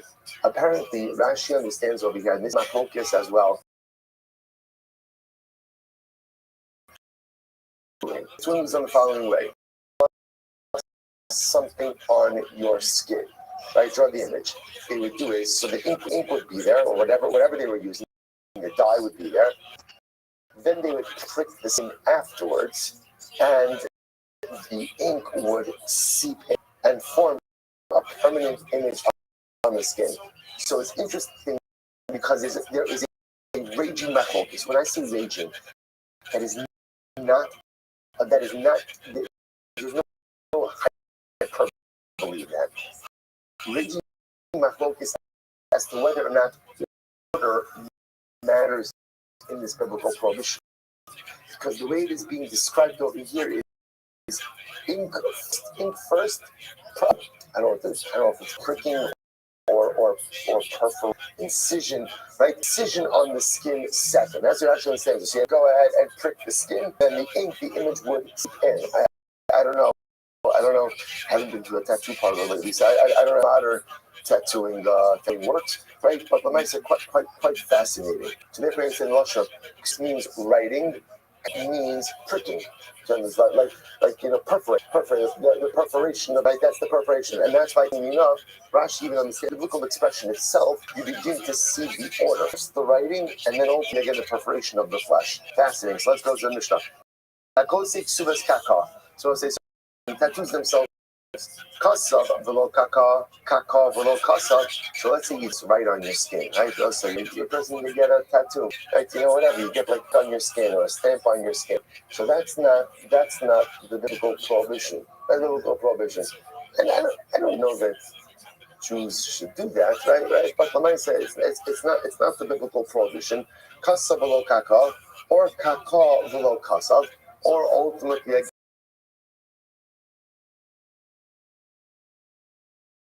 Again, or if you treat this right? You're only liable on tattooing, which means what's the reverse? So a person quote unquote tattoos themselves, but it's just an image that sits on top of the skin. Right? There's no perforation of the flesh. That's not the biblical prohibition. The biblical prohibition is only if there's ink, and then again perforation of the skin. The Gemara says, furthermore, it's only biblical prohibition of tattooing if you use a dye or an ink of permanence. Right? If it's not permanent, then it's not a biblical prohibition. Rabbi Shimon Omer, Enochai Achiyichtov Sham Es Hashim. Shenemar Ksos Kaka Lo Titnu Bochem Ani Hashem. So this is very interesting. Now, there's the way this reads and what he actually means. The way it reads right now is what it sounds like is Rabbi Shimon is saying that you're only chayiv if you write the name of Hashem as tattoo. So you decide, sometimes people get inspired and they want to do all kinds of things. Right? Shivisa Hashem Lenegdi Summit, they take it quite literally, and I just put a big Yud-K Vav-K on my arm, right? So let's say, so now it sounds like Rabbi Shimon is saying that's the biblical prohibition. The biblical prohibition is to tattoo the name of God on you. So we're going to see, Rashi points out, well, let's leave it for later. So let's go back to it. So essentially, what do we emerge with? The biblical prohibition of tattooing really requires three things. Number one, ink on the flesh. Then again, a pricking or a perforation of the skin to allow the ink to be absorbed within the flesh. And use of some type of permanent dye or ink, right? According to Restream, fourth criteria, the biblical prohibition of tattooing only applies if you tattoo the name of God on your Gemara. So Rachel said to Rashi, is God just saying that literally again you're not chayiv until you literally write Ani Hashem? In other words, because that's one of the pasuk. Sounds like it's very interesting. Sounds like the way Rabbi Eliezer is reading the pasuk is like this: you shall tattoo yourself. What's the prohibited tattoo that you do on your body? Ani Hashem. You can't tattoo on your body Ani Hashem. So the Gemara says, is that what Rabbi Eliezer is saying? So the Gemara says, "I'm gonna let low." Tani bar Kafra inu chayiv achiyichto shem avodas kochavim. No, it's just the opposite. Actually, what it means is like this: the biblical prohibition is to tattoo the name of idolatry on your body. That's the biblical prohibition. Shenemar uksoves kaka lo titnu bachem ani Hashem. Don't tattoo the name of another god on your body. Ani Hashem v'lo acher, because I am Hashem and no one else. I will say now the way we have to ask you is that halacha l'maisa, the biblical prohibition of tattooing is whatever you're tattooing. It doesn't really matter what you're tattooing. The only issue is if you tattoo the name of God on your body, you may have bigger issues. Right? There are bigger issues that come in, like walking into the bathroom, right, with that tattoo uncovered. But leaving that aside, the biblical prohibition really applies to all forms of tattooing. The Gemara goes weiter. So Amar Malkiah, Amar Ada bar Abba, Asr lo biyadam, sheyitin efer makla agabe makasam. So this is very interesting, I will say. This is actually quite interesting. Now that we've established that really any form of tattooing is problematic, Rav Malkiah said as follows: a person cannot put efer makla. We'll say efer makla is ash. Now, what they used to do is if you have a fire, right, and then again at the end of the fire you have like soot. So apparently, again, that soot has certain medicinal qualities. So if you had an open wound, it was common to go ahead and put that soot on your wound. So now Rav Malkiah comes along and says you can't do that. Why can't you do that? Because here's the issue. Often what would occur is when the wound would heal, the residual soot would still be there, and it would look like a tattoo. Sheep was that's Rav Malkiah. Now, but you might just highlight to Rav side. There are two different Rabbanim. One is Rav Malkiah, and one is Rav Malkiah. So just pauses over here just to say, don't get them confused. Rav Malkiah said, what Rav Malkiah said. Two different opinions, two different people. So watch this. So the Gemara says, Amar Rav Nachman said, Brei Ravika, Shipud, Shfachos, Gumos, Rav Malkiah. Rav Malkiah was the opinion that said Shipud. Now, it turns out all of these cases, Shipud, Rashi says, we'll say it's in the wide lines. About 2, 4, 6, 8, about 8 lines in Shipud. The parak in sudden Shipud shetzalo babasar asla taltala. Adar shomte manicho bekaren zanis. If you have a stick that was used to roast meat, ultimately again on Shabbos or on not roasting this, but before Shabbos or roasting on Yom Tov, that stick becomes muktzah after it's used because it's gross, right? It's unclean, so therefore again it becomes muktzah. That was halacha. Next, shvachos. The one says it's fascinating. Look at Rashi. Mishnehi, Beparak Afa in Suvas. What's meant again in the sense Suvas, they spoke about obligations that a wife has in her household. So there was a discussion. What happens if a wife brings in a domestic staff? So again, the more domestic staff she brings in, the less personal responsibility that she has. So Rav Malkiah was of the opinion, that even if she has own domestic staff, it's important for a person to be, because idleness leads a person to all types of negative behaviors. That's the case of shvachos. And gumos, Rashi says over here, so we'll say gumos was normally it's the existence of pubic hairs that is demonstrative of adulthood. So Malkin pores, even pores is demonstrative of adulthood, because we assume that there are 2 pubic hairs that were there, but they just fell out. Okay, so those are the 3 cases of Rav Malkiah, right? Shipot, shvachos, gumos, beloris. So we'll say, what's the case of bliss? Rashi says over there, in Babel, the Zara, the comes. What's this? Beloris was their haircut design. It was it would grow out like a long strand of hair, like a ponytail. But it wasn't like a ponytail where you grew out all of your hair. It was just like one zach, right? One strip of hair that you would just see grown out long. So what says the halach is this was a form of idol worship as well. This was associated with Avodah Zarah. So if you were a Jewish barber And a guy and a Gentile came to him and says, you know what, give me a beloris, right? Give me just making a nice beloris.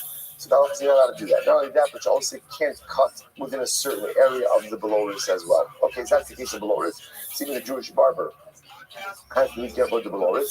Efer makla, the both say that's our case. Efer makla, this is the whole reason. Efer makla is our case, where if you have an open wound, you can't use the soot to go ahead and use it as like a medicinal salve, because it'll leave a permanent mark afterwards, and it looks like tattooing. And the last case was gvina. It was that gvina, you can't eat the cheese of non-Jews, like gvina sako. Rashi points out over here, Gvina is Nami Baim Amin in the Mishnah, Gvina's case Funaiki, or Bagmar my time around Adam, they Shachlikim. So there was a discussion about cheeses of non-Jews. Often they would smear them, they would coat them with different forms of animal fat. Okay, so point over here, both say is Rav Malkiah and there's Rav Malkiyo. And Rav Malkiyo happens to be Malkiyo is the author of, again, it's good to know, she put Shvachas Gumos, and Rav Malkiah is Beloris, Efer Makla, and Gavina. For our purposes, again, why are we doing this? We're doing this because, again, remember, Efer Makla is our case of tattooing. Rav Papa Masnisi Masnisa, Rav Malkiah. Rav Papa says, whenever you find the Mishnah or a Draisa, that is Rav Malkiah. Shmaisisa, but other rabbinic discussions, Rav Malkiah, the Simona, Masnisa, Malkisa. Wait, remember, this is a Mishnah, is Malkisa, Malkiah. Okay. Is there any level of machlokes over here? Ikebenayu shvachas. Okay, a little bit of machlokes is the attribution of the case of shvachas. Rabibi barba kapid afilu arivda dikusilta. So back to tattooing. So Rabibi barba was makpid even ultimately again with putting silt even on a blood letters piercing, right? So all you need is like a prick of the needle, even putting a there, he was not good enough to do it because and leave a mark. Rashi Amar, Komakum Sheish Sham Makaso, Makaso Mokia Halal. It's fascinating. Rashi said, this is all correct. The prohibition of tattooing is a prohibition of tattooing that it is clear that what's being done on your body is for medicinal purposes, treatment purposes.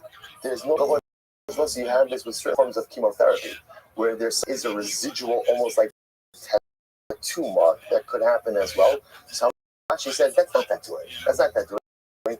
That's clear that for refuah purposes. Anything done for medicinal purposes is not the biblical prohibition of tattooing, and therefore, local no problems. Therefore, right now is if you had a wound and they wanted to put there for the wound, even if it would be a residual, it is not a problem. Incredible Mishnah. Let's go. Nazir, so we actually just had this Mishnah yesterday.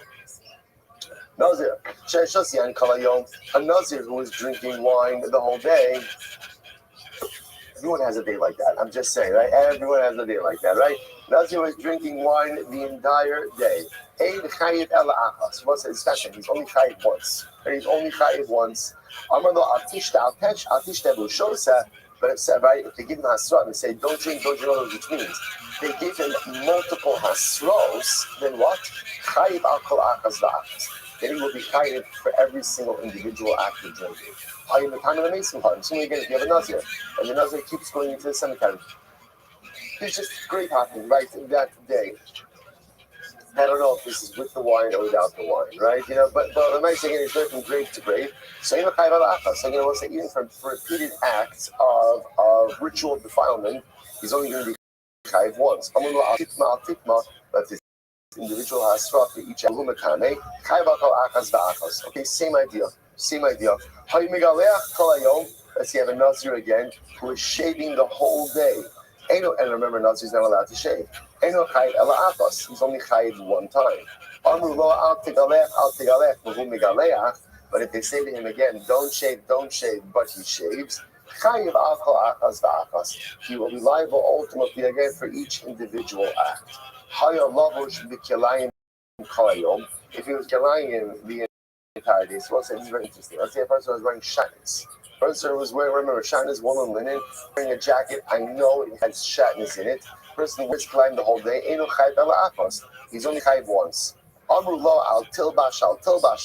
Who poshet v'lo beish If they tell him don't wear shatnez, and it sounds like for the Mishnah, he takes it off and he puts it back on, ultimately again he will be liable for every individual act of wearing shatnez on the base. So I'll say this is very interesting. Yesh chodesh talon echad v'chayiv alav mishum shmona lavin. Sometimes you could plan one furrow and be liable for violating 8 lavin. Right? One furrow, 8 lavin. Better be growing something good. Hachoresh b'shar b'chavar. So number one, I want to say. So right, number one, I'm flying with an ox and a donkey. So already again, that's biblically prohibited because you're not allowed to plow with 2 different animals. You're right, hooked up to one yoke. So shar b'chavar, that's number one. Ve'en mukdashin, and they're hektish. Number 2, use of hektish items for unconsecrated purposes. Kilayim b'keren. And what I'm planting is, let's say again, wheat and grapes, for argument's sake, right? Right, prohibited mixtures. Right, next, that's 3. Shvi'is, and it's a shemitah. 4. Yom Tov, and it's also Yom Tov. You're not allowed to plow in Yom Tov. Right, Kohen, 6. Ben Nazir, 7. So right, again, the base on Tumah in a graveyard. Right, plowing is taking place in a cemetery, and he's going ahead and plowing is a Kohen Ben Nazir. So let's say ultimately you put all of that together and you get prohibitions associated with the act of plowing. Interesting. I will say, all the words just trying to, what are we doing over here? Like, what is this? So remember again, what was the topic of the Mishnah? The topic of the Mishnah was multiple liabilities for one act. Right? So I'm just showing, by the way, just interesting, during another case of how one act of plowing ultimately could result in 8 distinct liabilities. Hananya ben Chachinoy Omer, by the way, I can make it 9. The guy plowing is wearing shatnez while he's plowing, right? So in addition to all the plowing, he's also wearing shatnez. No, that doesn't work. That doesn't. I don't say now. The reason why that because if he puts on his jacket, that has nothing to do with the plowing, right? In other words, they were trying to show that for one act of plowing, you could violate 8 prohibitions associated with the plowing. Throwing on a shatnez jacket. Say, by the way, you don't say, I can make it also also. While he's plowing, he's shaving with a razor, right? So again, or while he's plowing, he's having relations with married. You could throw.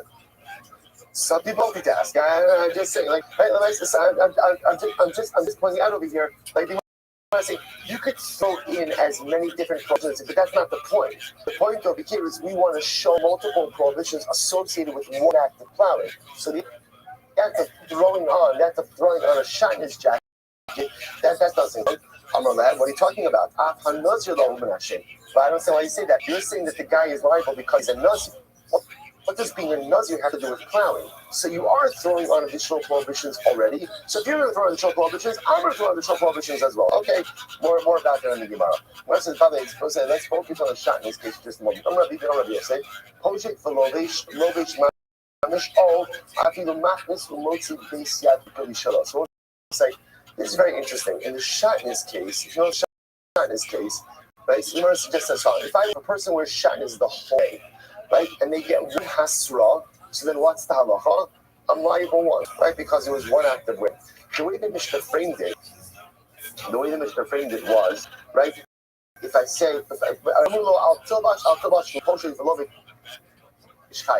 way the Mishnah phrased it was, if I'm wearing shatnez, right, and now I take it off, I put it on, and every time I take it off, they tell me wear it, then I put it back on, ultimately, again, there's liability for that. And I will say, no, we're going to stop with this case over here. We're going to pick up fine. We are absolutely fine. We're right on target. And the dot will only get much longer towards the end. No, but it's a short dot. Last stop. We'll stop over here to rush this last case. Give us a few minutes to get ready for davening. Shkoyach. I'm good in the phone.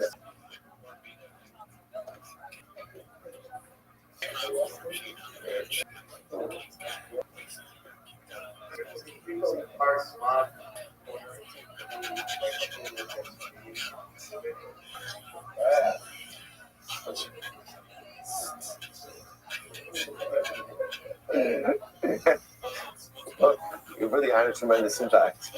You've had a tremendous impact on the Kehillah. I'm just saying now. Is it bad?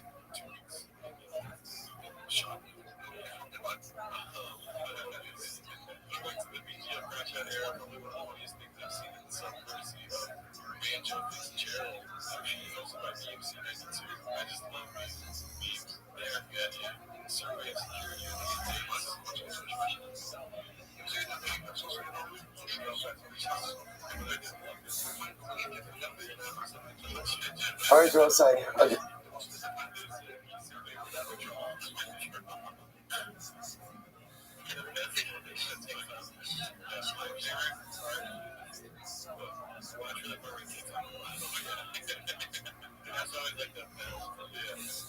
Good morning, or good chodesh, everyone. Let's begin by thanking all of our sponsors for this morning's share. To thank our Torah sponsor, Naphtali Tilson, today dedicating the share in honor of wife's birthday.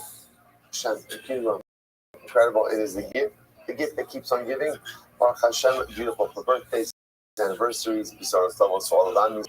Whatever it is, Baruch Hashem, thank you to us all. This tells Hashem, yes, Hashem, have a very happy birthday. Yes, Hashem, Baruch Hashem, keep a year with mazel bracha, hatzlacha, and the Sarah Stalvos for Haim Mishpacha Me'er Esim Shanim Tovos. Our Talmud Torah sponsors. Last day for the month of Nisan and October. Paul Pollock, the celebration of Nisan birthdays. His wife Kathy, granddaughter Tikva Esther, and birth of his grandson Yosef Menachem. Thank you for the sponsorship. Anonymous sponsorship and the source of symbols for all of our children, and for Nisan to be the month of Geula Shem for all of Klal Yisrael. And Avram and Shem be killed in memory of Avram's mother, Sarah Brina Bas Yoshua Heschel Zichron Lebracha, whose yahrzeit was actually yesterday, the 29th of Nisan. We hope that in America, our Talmud Torah, all of the Nishon Slav and Aliyah, the families in the Chama, all of those who need a report, Shabbat, Gilad, Kol Chole Yisrael. This Baruch Hu Shvir Hashem all of our hostages, the Shalom and the Kol, and allow our holy soldiers to be successful in the Chol of Maaseh Yedayim. So as with that, let us begin. A tremendous thank you and a shayach to Josh Harris for giving shir yesterday. We are picking up today's daf is Chof. We are picking up. I actually want to pick up. Josh got a little too far for my liking over here. And one day, so he's doing a whole daf. Ridiculous. I know that Josh got up to the last couple of lines to make today. I just want to back it up just a little bit so we get the sugi in its entire team in the third wide line in. It's 2, 4, 6, 8 lines up bottom. Same sugya. Rabbi Asya, Rabbi Yochanan. Meiser Sheni was a Hayav and Allah. So let's remember again, the Mishnah said that if you go Meiser Sheni outside of Yerushalayim, ultimately again you get Malchus. So I asked the Gemara, so at what point exactly is there liability for Meiser Sheni? So I said, this is actually a fascinating Gemara. The Gemara, you actually have absolutely no idea that there is this construct of reading the psukim. So watch this. Gemara says, this is Rabbi Yochanan. You sure we have a chumah. So listen to this. There is no liability for eating Meiser Yerushalayim. First, Meiser Sheni first has come to Yerushalayim and then have been removed. So the prohibition of eating Meiser Sheni outside of Yerushalayim first brought in, then taken out and consumed outside of Yerushalayim. So when it says my time, what does this mean? Because Rashi says over here, look at Rashi 6 lines up on the bottom. Rashi says over here, actually I say within the walls of Yerushalayim, Bnei Choma, v'chutz l'choma, v'masnisim hanid da'alei v'afkei. And therefore the Mishnah said that you get malchus for eating Meiser Sheni outside of Yerushalayim. What that means is you brought the Meiser Sheni in, and then you took it out, and then consumed it outside of the walls of Yerushalayim. Incredible. So the Gemara, who would have thought, my time, I just want to point out, again, before you saw the Gemara, you assume what does it mean to eat Meiser Sheni outside of Yerushalayim? What does it mean? I separated my sheni from my produce, right? 2 choices. What are my 2 choices? Either bring the produce to Yerushalayim, or redeem the produce onto money, bring money to Yerushalayim and spend it on food in Yerushalayim. But again, the assumption, honestly, God mistake that the prohibition of eating Meiser Sheni is in that initial stage. I separated it out, and now again, I failed to bring it. I ate it. And the Gemara says no. The Gemara says no. That's not what happens. The only time there's a prohibition, ultimately, again, is when you bring it in, and then you bring it back out. That's in my time. What is says the Gemara? What is the reason for this? My time, Damakra. Lifnei Hashem Elokecha Tochlenu Shana V'Shana. Pasuk says, before Hashem your God, you shall consume it. The cook said, the Pasuk you cannot eat Meiser Sheni within your gates, in your own communities.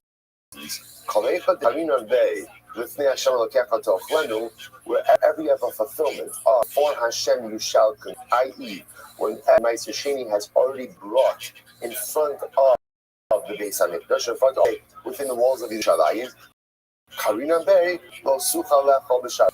Only once the Ma'aser Sheni has come before God, i.e., in the wall of Yerushalayim, is there a prohibition to consume the Ma'aser Sheni within your own confines, within your own gates? But wherever the Ma'aser Sheni has not been brought within the walls of Yerushalayim, Lo Karinan Bey Lo Sucha Lechol B'Sharecha. We do not go ahead and say about it that you cannot eat in the confines of your own community. That was incredible. This, I don't know. This to me might be one of the most shocking things I've encountered in my life within the last, 4 minutes. This is like so this is overwhelming because again, it totally changes the construct the way we think about the Ma'aser Sheni. So again, up until this Gemara, I would have assumed prohibited consumption of Ma'aser Sheni means I separate it out of my produce. I fail to take it to Yerushalayim. I ate it in my backyard. That's the biblical prohibition. No, that's not biblical prohibition. The biblical prohibition is I brought it to Yerushalayim, then I brought it back out and consumed it outside of Yerushalayim. That's the prohibition. Says there's a kasha. So also very interesting Gemara today. They say, Rabbi says, listen to this. Coin shall also be in a shal. So a coin has in his hand untied produce. So untied. So what does he do? This is as follows. Amar te'ina trumasa bo'uktzah. So let the truma portion be then apart. This means towards the bottom of the thing. Nice solution. I will say now, doing something over here. We've seen this concept before about I say designate trumas without actively separating them. So he's saying truma be on the stem part of the fruit. Okay. Nice solution b'tzvona. Let the my portion be in the northern part of the fruit. Ma'aser Sheni the droma. Ma'aser Sheni be in the southern part of the fruit. The Hishnas Ma'aser Sheni will be Yerushalayim. For example, we're dealing with, remember, different tithes apply different times, different years of the Shemitah cycle. So let's say, for example, in this case over here, it was a Ma'aser Sheni year. And let's say the coin was in Yerushalayim. Or over Ma'aser Ani, or it's a Ma'aser Ani year, but who begvulin. And beginning outside of Yerushalayim. Remember again, you never have Ma'aser Sheni and Ma'aser Ani same years, they alternate. So for our purposes of our example, let's just go that it was a Ma'aser Sheni year. So all of this is happening inside of Yerushalayim. So again, Cohen is standing with his fig. Essentially, he designates all the different Trumas and Ma'aser while staying in Yerushalayim. And it is a Ma'aser Sheni year. Okay, so what's the halacha? Okra. Now he ate it. So what is halacha? He ate a top of kach. So look at Achos. He gets one set of malchus. The most standing up, even though he did everything, there was one type that was not separated, which was Trumas Ma'aser. So because Trumas Ma'aser was not designated, he would get malchus for consumption of Trumas Ma'aser. Okay, the Zar Sha'achla, but if a non-Kohen ate the same thing, look at ultimately again because. So just understand. What is he getting? What is the coin? The status of tevel is only removed if you have one tithe left untied, unremoved. So then the produce itself is still titled or still designated as tevel. So therefore, the coin in this case was an excellent effort. He got almost everything. But because Trumas Ma'aser wasn't separated, therefore again he will get malchus. One set of malchus for consuming tevel. If a non-Kohen ate it, the non-Kohen will get 2 sets of malchus. Why 2 sets of malchus? Number 1, tevel. Number 2, truma. Right? He is consuming truma, which of course is prohibited. Rashi says over here, so the Gemara says, Shilu b'tchila achla ina loke ela achas. Interestingly enough, what's fascinating about this case is, had the coin not designated anything, or had anything not been designated, there would have only been 1 set of malchus for tevel. Right? So it's fascinating. In other words, that the coin went ahead and designated all of these, failed to take care of Trumas Ma'aser, so therefore it still has the status of tevel, but at the same time there also has been a Truma designation. So now when a non-Kohen consumes it, he's going to get 2 sets of malchus, 1 for tevel and 1 for Truma. Had the Kohen not done any designations, and the non-Kohen consumed it, he would have only gotten one set of malchus. Okay, so let's say, now remember, what we're focused on over here is Shishim. Remember again, what did you must say? You must say the Kohen is going ahead in Yerushalayim with his faith, right? And he's designating my chain. Okay, so now time off the Yerushalayim. Interestingly enough, the reason why now when he goes in and consumes that he's not chayiv because he's standing in Yerushalayim. Interestingly enough, had he gone ahead and taken this pig out of Yerushalayim, consumed it, ultimately again, halacha l'maisa would have gotten 3 sets of money outside of Yerushalayim. The apa gav the lav lo'ech nechoma. So first, I'll take a look at Rashi just a moment. Rashi says, "Haki gav sinai." You see that it's like a divra maskal in the middle of Rashi. It's almost right across from the Gemara. Time with the ma'aser sheni Yerushalayim, ma'aser big bulin, ha ma'aser sheni big bulin lo keshalosh. So what you see over here is as follows. The reason why, in this case, there's only 2 sets of malchus, 3 sets of malchus, is because for my sushini, he's consuming it in Yerushalayim. The inference from this would have been, had it been a Ma'aser Sheni year, and all of this was happening outside of Yerushalayim, there would have been 3 sets of malchus. Right? Why 3 sets of malchus? Let's go with the Zar. Right? Number 1 for Tevel, number 2 for Truma, and number 3 for Ma'aser Sheni out of Yerushalayim. What do you see from here? That there is a biblical prohibition for Ma'aser Sheni, even if the Ma'aser Sheni never came into Yerushalayim.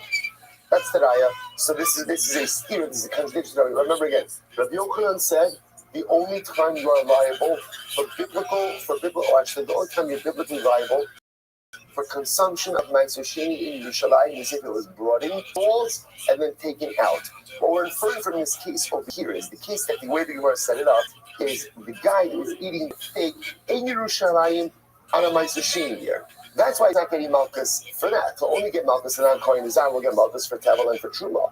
But the inference from this is if this whole thing was taking place out of Yerushalayim, he would have gotten 3 sets of malchus. 1 for Tevel, 1 for Truma, and 1 for Ma'aser Sheni, even though the Ma'aser Sheni never came within the walls of Yerushalayim.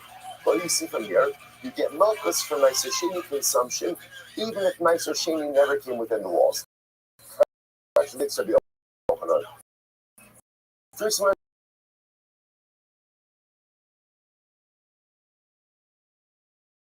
No, maybe not. So we're talking about a case where that's the case. My lememra. Then what's the chiddush? What's the chiddush? How come I ask you about some very interesting? This is fascinating. How am I asking you? You're going to No, the case over here is quite fascinating. The case over here is the pig was brought in, but the pig was brought in, and the produce was brought in a Tevel. Now, what does that mean to Rashi? Rashi is just a bit further down in the still in the short lines. The Ivy B'Tivlei, of Yerushalayim, they call Tua Mechitzos Hasheni Ha'asid Litram Mimeno. So they'll say this is quite riveting. You might want to suggest the following: that the case over here is where the fig was initially brought into Yerushalayim. Now, when it was brought into Yerushalayim, it was brought in as Tevel. One wants to suggest that perhaps the way Halacha views tithes, we look at tithes that will be designated, even if they have not yet actively been designated. What does this mean? Now, when I bring a fig into Yerushalayim, the Halacha rests that at some point in the future, part of this fig is designated as Ma'aser Sheni. So we view that Ma'aser Sheni designation as existing already now at the time it was brought in, even though what? It's not actively designated. We view it as if it was designated, and therefore, halacha l'maisa, this is considered to be Ma'aser Sheni that was within the walls and then out. And therefore, again, over here, if one was to subsequently this thing outside of Yerushalayim, there would actually be liability for the Ma'aser Sheni. Incredible. The Gemara says, "Bekasavar matnos shalohormu kemishanyon." That even again, that have not actively been designated, are halachically viewed as if designated. So let's say, I sort of found this. So what this means, just to understand what this means, is that halacha l'maisa, if you take a, just use the fig because that's the Gemara's example. You take a fig, a right? So now the Gemara is suggesting over here is since we know that you're going to have to separate out a meiser sheni from that fig, even so now we view that fig as already having a sheni designation. So that when you bring it into Yerushalayim, that Meiser Sheni has been within the walls of Yerushalayim. Therefore, if you take it back out, or when you take it back out, if you were to eat it, there would be biblical liability for that. Even though, again, at the time you brought the fig in, there was no active designation, but since there will be a designation, you view it as if the matana has actively been designated already. Fantastic. Versus 1 second, is that true? Because Rabbi Yossi really hold that way. After all, what about Fangis? Vatanya. Rabbi Shimon ben Yehuda Shom Rabbi Yossi. Rabbi Shimon ben Yehuda says to Rabbi Yossi, "V'nechel kulei aper shom nigmur laktan v'avir Yerushalayim." To this, so Beishan Yisrael do not argue in the following case. In other words, they agree in the following case of peros shlo nigmur malachtan, roots that are not yet fully processed. The simplest example would be of this: unripened fruit. That's the easiest way to look at this. Unripened produce or unripened grain, or just grain that has not, let's say, been what's it called? Husked. Okay, yeah, unprocessed or whatever it is, right? Unprocessed, right? So whether it's produce, whether it's not fully finished. So watch this. Let's say I bring in unripened produce into Yerushalayim. Everyone agrees that when I bring that produce back out of Yerushalayim, what can I do? I can go ahead and redeem my Meiser Sheni onto money, and go ahead and bring the money to Yerushalayim. I both say, just use something. There's a different halacha Meiser Sheni. We actually saw this reference before as well. The halacha is like this: if I live out of Yerushalayim, and I have bought a lot of produce, I have Meiser Sheni. What am I allowed to do? What am I allowed to do? I can redeem the Meiser Sheni as money, bring the money to Yerushalayim, use the money to buy food. However, if you bring produce to Yerushalayim, once that produce enters into the city, you are no longer allowed to redeem it onto money. That's the halacha. Well, actually, we're going to touch on that.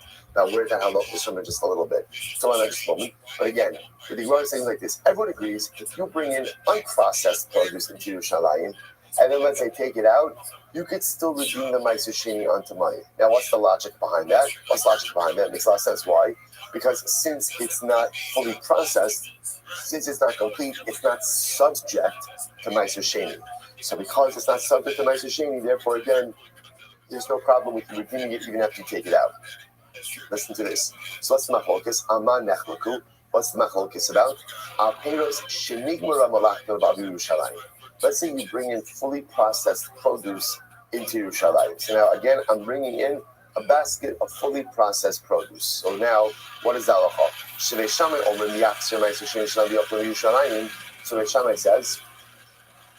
Shammai says that halacha l'maisa, right? The produce meiser sheni must be consumed in Yerushalayim. Once that produce has been brought into Yerushalayim, you cannot take the meiser sheni out and consume it anywhere else. So Beisilo says, Yitka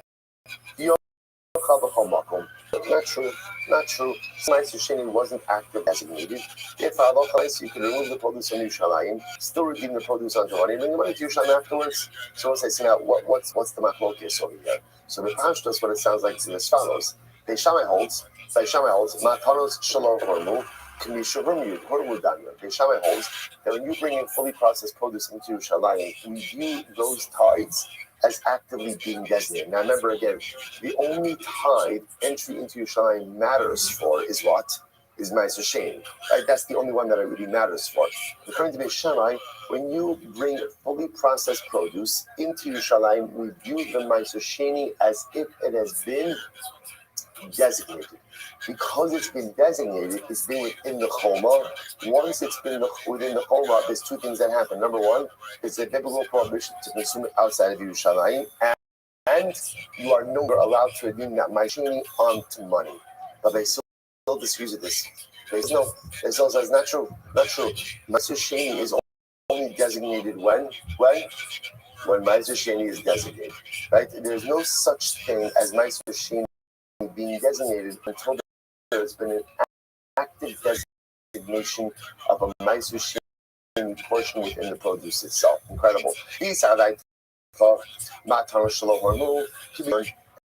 if you think it's true that everyone agrees that Sheni designation is as if it's been made, it has not been actively designated. The Gemara says, so again, the Mechitza solution that absorb this produce. That's the case.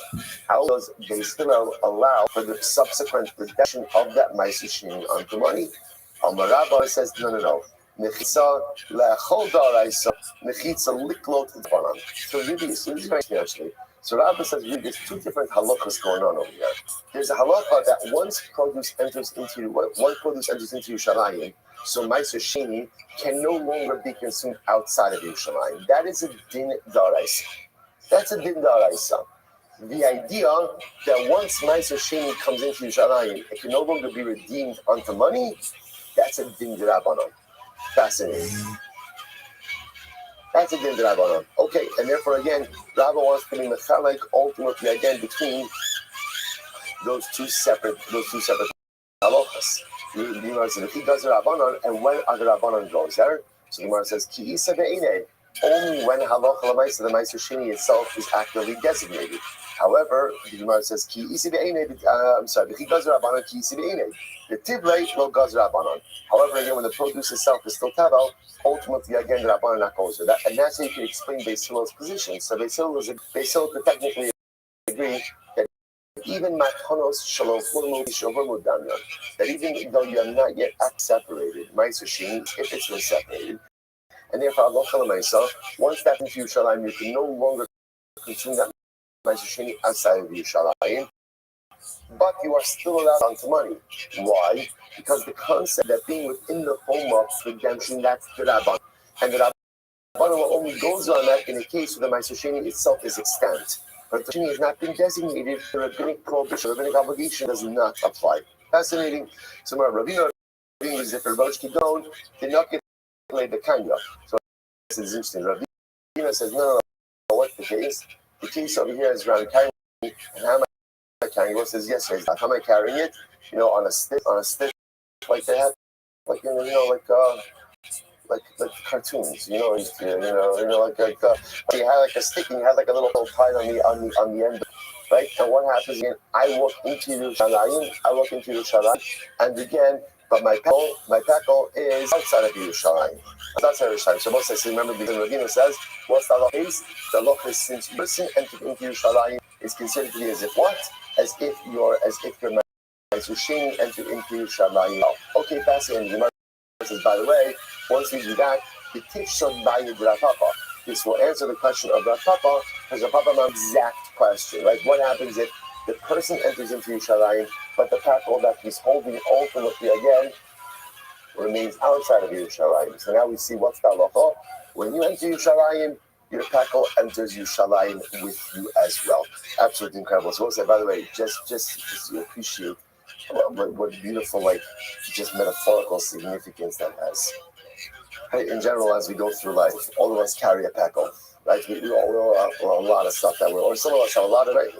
Everyone in life carries baggage. Some people just have a carry-on. Some people have to hire a porter, with those big things like stuff. But we all have it. But the interesting part about people and their baggage is that we often try not to deal with it. Right, we often try not to deal with it. Either carrying your tackle, in your arms, but on a stick extended by you. I think often is metaphorical for people not really wanting to have to deal with the baggage. So I keep it a little bit at a distance. So let's say what's beautiful over here. What does the Gemara seem to resolve? The Gemara says, once the whole shaila is, if you enter into Yerushalayim and you're buying, does your tackle come with you? Does your tackle come with you? So now it seems to be that Allah nicely one suggesting that once your person enters into your tackle comes with you as well. Which also gives us, I think, beautiful anticipatory excitement for the future. The day will come when we will all enter Yerushalayim. From Mashiach Malas B'Shuva Hashem Shiva Sion. What's the most beautiful part about Mashiach? What's the most beautiful part about entering Yerushalayim? Is that Mashiach doesn't just take care of your body. Ula doesn't just take care of your goof. And in Eretz Hashem, all the baggage comes with you also. whatever the baggage there is, whatever difficulties there are, whatever challenges there are as well. Once you enter into Yerushalayim and Yetz Hashem, all the peklach come along with you. And just as you are uplifted upon entering into Yerushalayim, all of that baggage gets dealt with as well. Another reason to daven from Mashiach, another reason for Geulah. So let's get back to the halacha. It says, how do we pass it over here? Because this is big stuff.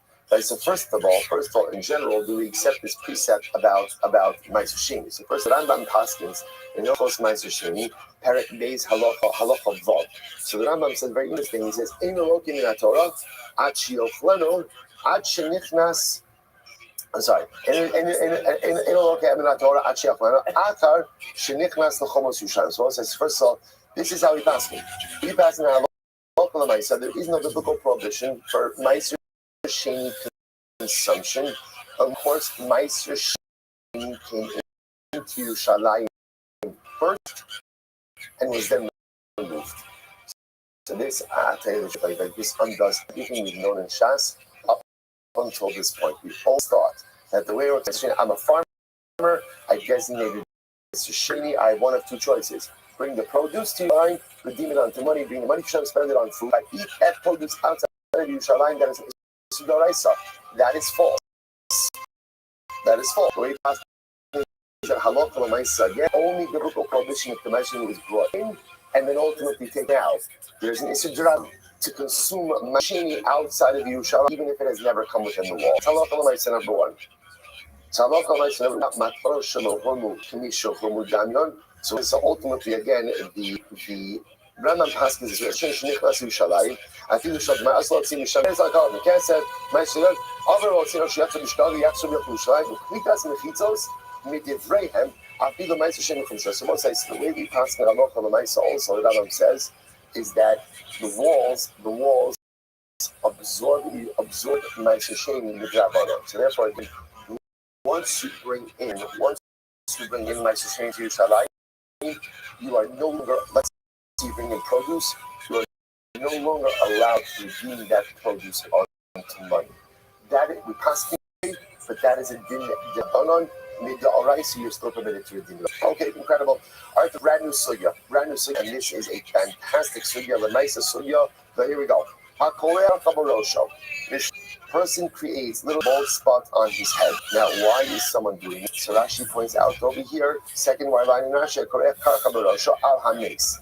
Now, remember again, the Torah, we're going to see there are two prohibitions for this. One for Zorim, non-Kohen, one for Kohanim. The idea of Molikrichu Karcha, I'm not making a bald spot on the head.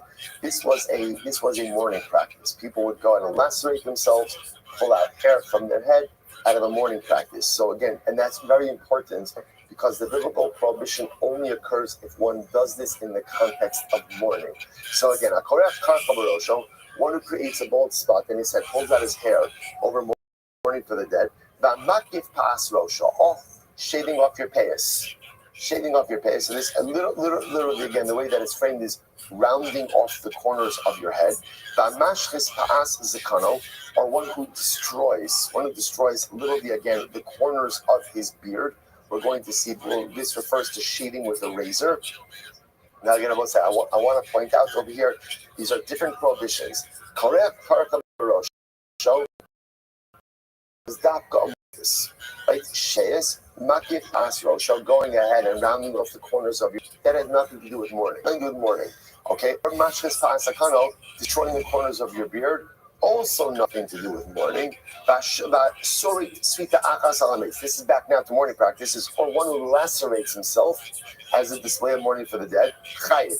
Ultimately, again, one is chayiv for this. Sarat svita achas al chamisha mesim, or chamish svitos al meisachad. This is very interesting. So let's say a person went ahead and lacerated himself. One laceration, all people who died. Or 5 lacerations over one person who died. What's the halacha? Chayiv al kalachas v'achas. One is chayiv for every laceration. Again, more about that in the Gemara. Al rosh shtayim achas mikan v'achas mikan. In general, for rounding out the corners of your head, there's 2 pockets of liability.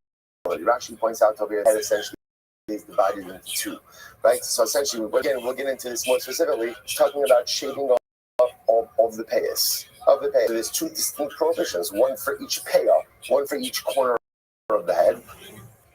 Ala zakan for the beard, shtayim mikan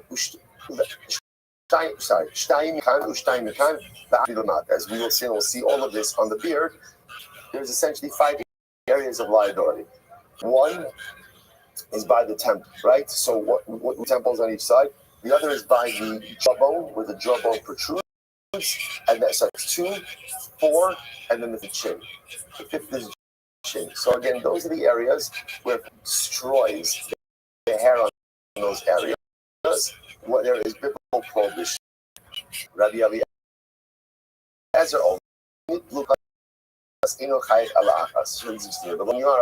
if someone were to go ahead and, let's say, destroy the 5 places at once, you'd be chayiv once. And this prohibition of destroying the hair, whether it's the payas, right, or ultimately again on the beard, is with a razor. Rabbi Eliezer Omer afilu laktu b'malaki t'beritani chayiv. So Rabbi Eliezer says, even if you went ahead and you cut off hair with like some type of planing instrument, right? So that you would use to plane down wood, which sounds excessively painful, right? But if you were to do that, right, with that type of instrument, halach l'maisa, that would be the biblical prohibition as well. Incredible. All right, Rabbi says that's the Mishnah. There's certainly a lot to unpack over here. Tanabanan. Well, you can full karch. So the Torah says you shall not. And Rabbi says, just let me point this to you. There's 2 psukim over here. The pasuk that the Gemara is quoting is a pasuk by Kohanim. Lo yikchu karcha berosham. Do not make a bald spot on your head. U'pa'as zikaram lo yigalechu. Do not go ahead and shave the corners of your beard. U'bivsaram lo yisratu saratas. And do not make a laceration on your body. That's by Kohanim. Now, what's the pasuk by Gans Klal Yisrael? Bari mata Hashem Elokim. This Hashem now talking to the rest of the nation. You are children to Hashem your God. Lo tisgodedu v'lo tasimu karcha bein einechem lameis. So again, we'll see what lo tisgodedu means. But ultimately, again, do not make a bald spot between your eyes over the dead. So same prohibition mentioned by Yisrael by Kohanim. So now here we go. Says Rabbanon, lo yikrefu. Pasuk by Kohanim says, do not make a bald spot. Whereas a yakalapilu, karach al-chamish krichos, I'm going to put you can make 4 or 5 bald spots. You only chai once. You chai once. Tabalomar karcha. Therefore, the pasuk says karcha on the singular to teach you what lechayiv al kol karcha the karcha. Every bald spot that you make out of mourning for the dead ultimately generates liability. Berosham on your head. Ma tabalomar. Why does it have to say berosham? So the Gemara says shene lo tiskodedu. Since the positive is lo tisgodedu, and do not go ahead and make a bald spot between your eyes. I'm going to forget there's only liability if I literally do it between my eyes. Gemara says, how do I know that there's liability for creating this bald spot anywhere on the head? Therefore, the pasuk says on the head, anywhere on the head, there's liability. I now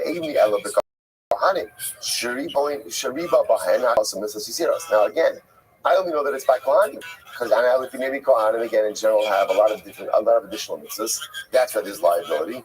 Which Gemara says Yisrael minan. How do I know about Yisrael? Nemar kan karcha and nemar la'alon karcha. It says karcha over here and it says karcha over there. Ma la'alon chayiv al kol karcha. Just like over there, it's just like over there. On every bald spot. The chayiv alarosh could be and the chayiv on the head, just like between the eyes. Afkan chayiv karcha the karcha the chayiv kabein. Beautiful. Okay. And also, as we said before, the interesting idea about a karcha, about creating a bald spot, is on the biblical prohibition is only if it's associated with the mourning practice. Incredible. So the Gemara says, "Hani daled behekri chosekidam." So that's what I have. So first of all, essentially we're making zero shava between the pasuk by the Kohanim and the pasuk by Yisrael. That with 2 halachos. Number one is obligated for pulling out hair anywhere on the head, It's, we'll say, Naim, obviously, wasn't talking that they would pull out like eyebrows. Pull out eyebrows, ultimately, as a display of wood. So I'm chayiv for causing a karcha anywhere on the head, and at every karcha is its own biblical prohibition, but there's only liability if it's done in mourning practice for the dead. Okay, so now the Gemara says, Hani dap. So remember again, The Mishnah brought down an interesting case, right? The Mishnah made a case ultimately again that if a person goes ahead and does 4 or 5 pichos, right? Goes ahead and does 5 bald spots at once. You can only be chayiv. You could technically be chayiv once. What's the case over here?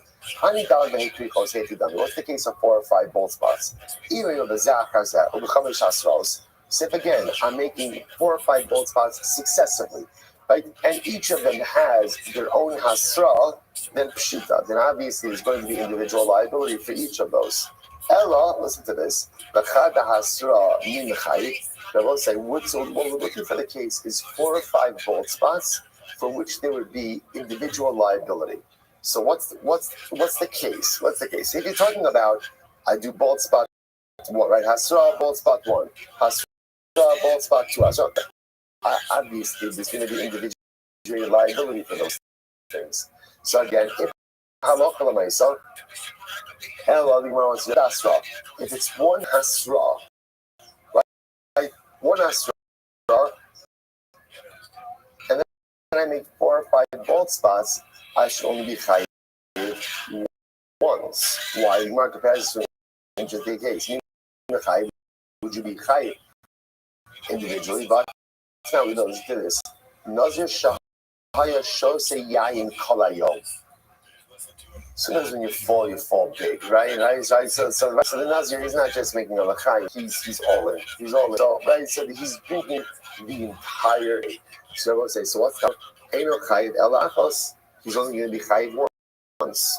He's only going to be chayiv once. So the Gemara says, however, on al tishta, they kept giving him individual house before every cup. Nazir don't. Chayiv akol achas va'achas. Can only be chayiv once. You must say, what do you see for more repeated acts? Only yield one liability.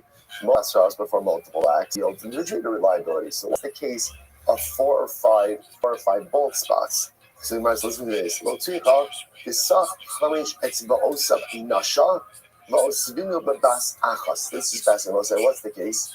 The case where the guy took nasha. Rashi points out over here, nasha perush sam shemishir es hasear v'asach mimenu eino tzomeach sear begufo. So what happens? The case over here is he takes a cream, a hair removal cream. He puts hair removal cream on 5 fingers. And what does he do? He applies the 5 fingers to his head all at once. So 5 individual acts, but done simultaneously. This could be a case where halacha l'maisa, there can be 5 individual liabilities. The hadile hasra l'chol chad v'chad. Ultimately, again, the hasra can count for each and every act. Take a look at Rashi. Rashi says, almost right across. The hema komos. So again, like the guy takes the cream on 5 fingers, puts the cream on his head, or puts his fingers on his head at once. So Rashi says the hekri komos. And there's one hasra over here. The chayvin to the bas achas kavit. My chazes the chayle hasra high etzbot seme high. So it's very interesting. So essentially, over here, that one hasra that he's given before the 5 acts, that one hasra devolves upon each of the acts because there are 5 separate bald spots. So one hasra working to devolve upon 5 individual acts, yielding 5 individual instances of liability. Riveting. Okay. Now, said, by the way, the kamashir kacha. How much is a bald spot? Rafuna Amar Kedeshira Mirosho says you pull out enough hair that you can see your scalp. Okay. Rabbi Yochanan Mishum Rabbi Shimon Kigris.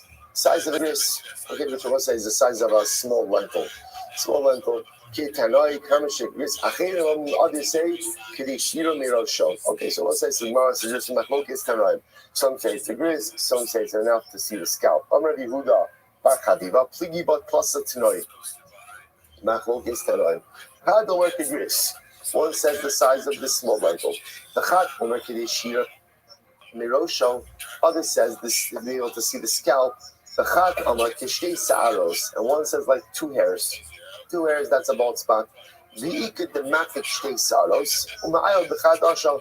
And one removes, says no, there's no position that says 2 hairs. And instead inserts in there size of a lentil. This simanach, and remember this is Baheres Kigris Okay, so this is a way to remember it through the laws of Saras. I don't know. I've never met anyone that used a mnemonic from Saras to remember anything. But I guess by the time of the Gemara it works, right? A Baharas, which is a problematic coloration, is the size of a gris.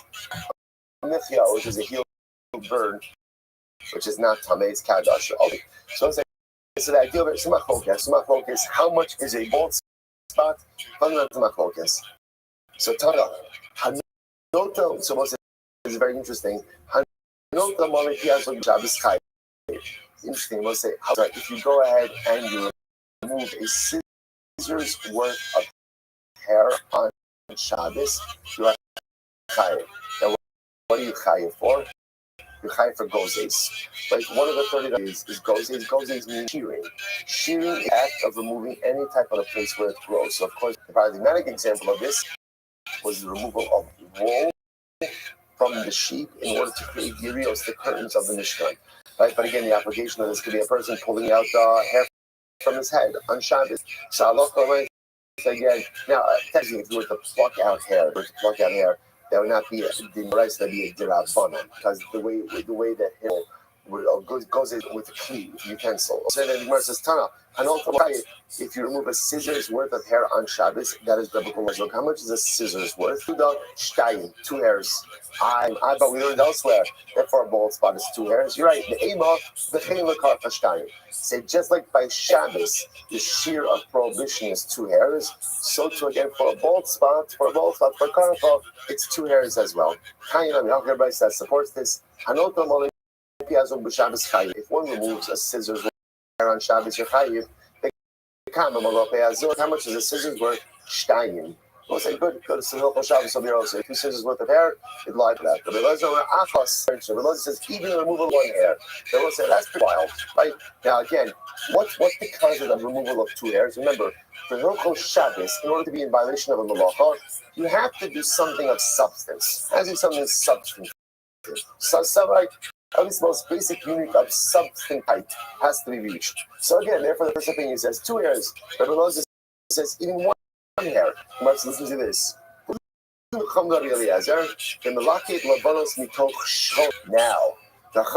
the Chum signal, the Ozer Mechayev on Shabbos, if you remove 2 hairs, with one exception. If a person is removing white hairs, right? So if you're removing white hairs,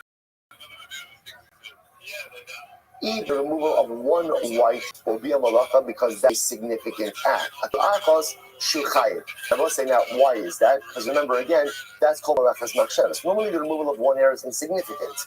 But again, when one is actively weeding out white hairs, then again, even the removal of 1 hair is considered to be a significant act, and therefore there would be Shabbos liability for that as well. The Gemara says, by the way, the davar za'afilu b'chol aser. For a man, removing of white hairs is going to be prohibited even during the week. Why? Because the pasuk says a man is not permitted to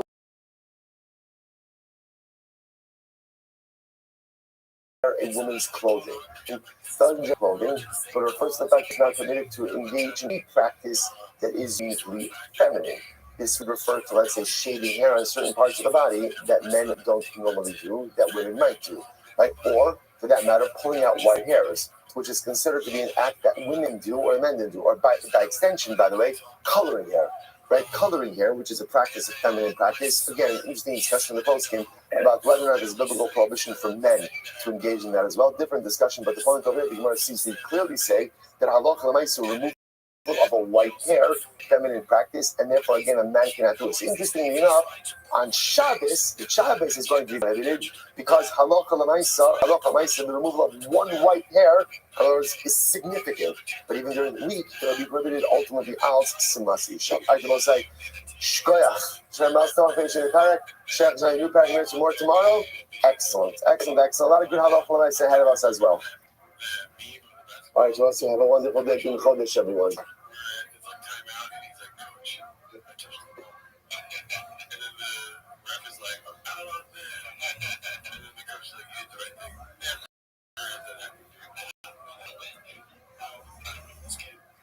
Dude, you gotta be fierce, but I'll give it.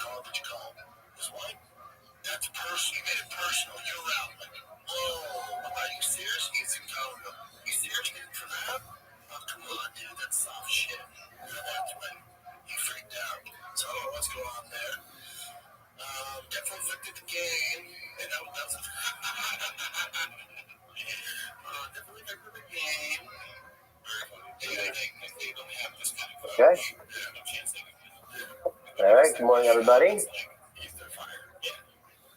Today's daf is Daf Yates. The sponsorships for today, we have our annual Talmud Torah sponsor, Tilson Family as discussed for the Stuart Torah for Am Yisrael. The Talmud Torah sponsor for the month of Nisan. Paul Pollock, in celebration of the Nisan birthdays of his wife Kathy and his granddaughter Tikva Esther Pollock from West Orange. And the birth of his grandson, the Edith of Indianapolis, Indiana. We have an anonymous sponsor in the splits of Simchos to all of our children, and for Nisan to be the month of Geula, flame of a Klaisro, and Avram Shani Kelman in memory of Adam's mother, Sarabaya Basi Yeshua Heschel. The yard site is on the 9th of Nisan. The Shabbat should have in Aliyah. There are other sponsors I missed. I apologize. I don't know if they're daily sponsorships, but we'll notes if I missed anything. Okay, so we'll pick up on the last line of Yud Ches on the base. So, somewhat, okay. Close enough. We got it to the top. All right. So we're Amr of Ad, Amr of the Yitzvah. And so we were talking about before that for a Zar, for non-Kodim, you have Kibbutz Shemayim. So we said exactly when is the point where a non-Kohen who needs to be Kodim will become Chayav.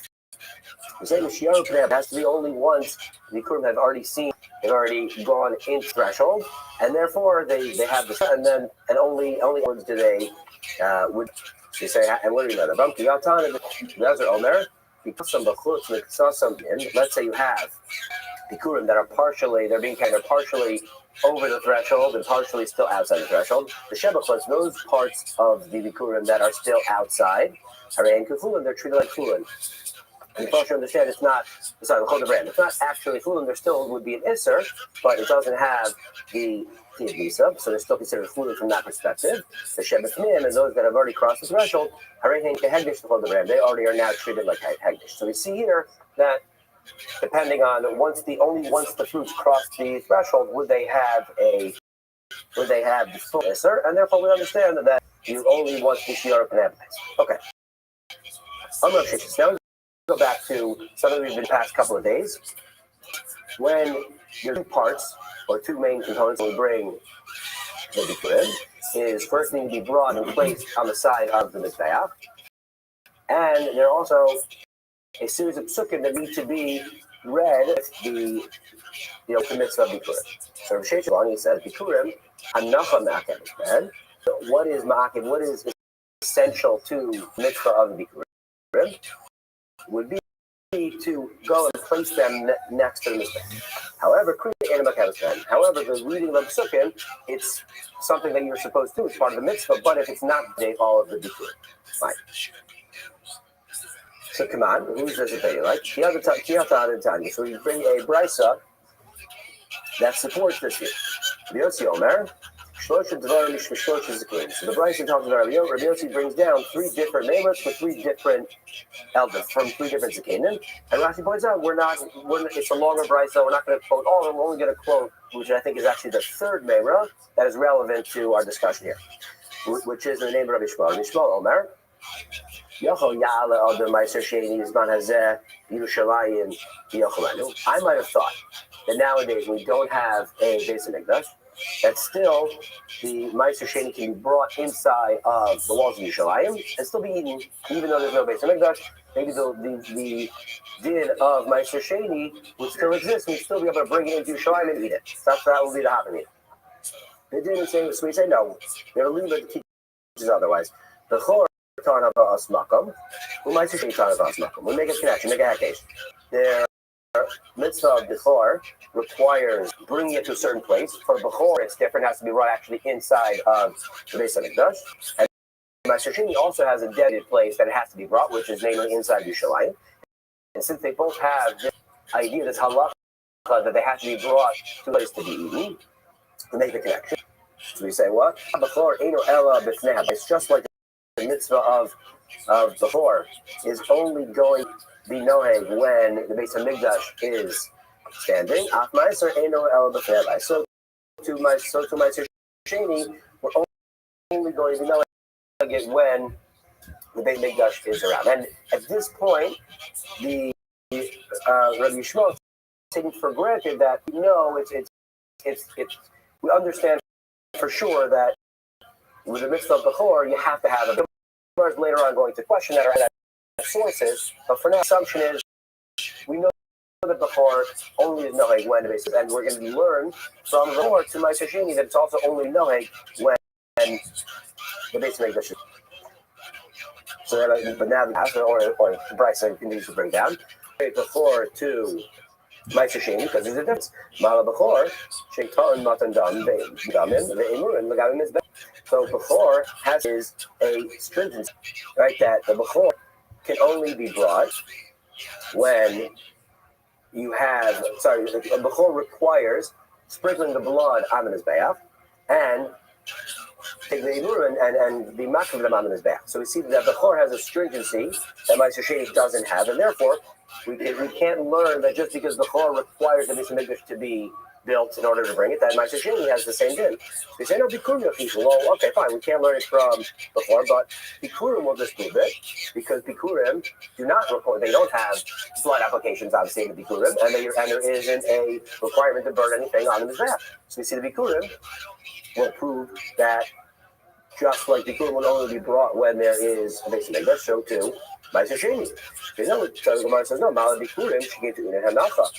But Bikurim have a stringency of their own. That what do they need? They need to be placed next to the Mizbeach. We'll see where the proof is coming from, but we'll continue to quote a little bit before we get back there. The Talmud will understand so how do we learn out then this din of Ma'aser Sheni that is only noheg when the base of Mikdash is standing? Because we say the Achal of Pnei Shelokach. The Pasuk says the Achal of Pnei Shelokach b'makom asher yichar v'shkein shelosham. And what is the list of what you can eat only in front of the base of Mikdash? Ma'asar degancha kiyoshchav yitzarechu b'chorat v'karkol v'tzanach. So we see that both Ma'aser Sheni and Bechor are included in the pasuk. And once the pasuk links them together, use the same questions as that we had before, because the pasuk telling us that there's a linkage. We have more leeway in terms of connecting them for our halachos, even if there are certain differences, because the pasuk now put them together. So we ended up learning from the Hekesh that the pasuk connects them, and therefore, just like Bechor requires the base Mikdash to be standing, so too Ma'aser Sheni requires the base Mikdash to be standing. Makish Ma'aser with Bechor, Bechor Eino Elo Theabayis, Ma'aser Eino Elo Theabayis. Okay, now we go to that's the point of Bryson. Now our proof, because we brought this originally to teach us that the din of Rav Sheshes, that Hanacha, right? That become Hanacha Mekevas, right? We were talking about Ma'aser Sheni and Bechor, but we brought it down for proof from Bikurim, or to bring a proof to Bikurim, right? Rav Sheshes told us that Bikurim, the Hanacha, the placing next to his back is Ma'akev, that's essential, but the Kriya of the Psukim is not true. And so what's the proof? Isa, if it was the case that not only is placing the Bikurim essential, but also reading the Psukim, then when we brought down in the middle of our Shakra Latariya, when we brought down, we tried to bring Kurim in as a proof, and we said, oh, Bikurim is different because the Hanacha is required, Hanacha next to his back. But then Isa, if not only Hanacha is essential, but also the Kriya is essential, then let Bikurim get to Unim Kriya of Hanacha. Then it should have said, what's the difference with Bikurim? Bikurim require placing them next to the staff and reading the Psukim. The fact that the Brisa only brought down was Hanacha, that's something that's differentiated by Bikurim. It shows that the Hanacha is the only thing that's essential.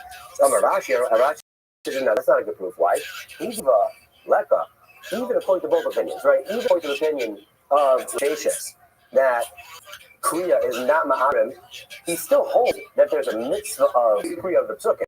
He doesn't hold that that's not the mitzvah. It's just that it's not an essential part that's Ma'akev, the mitzvah of the Psukim. So he said, right, you need the Iku Leka, mitzvah, Mileka.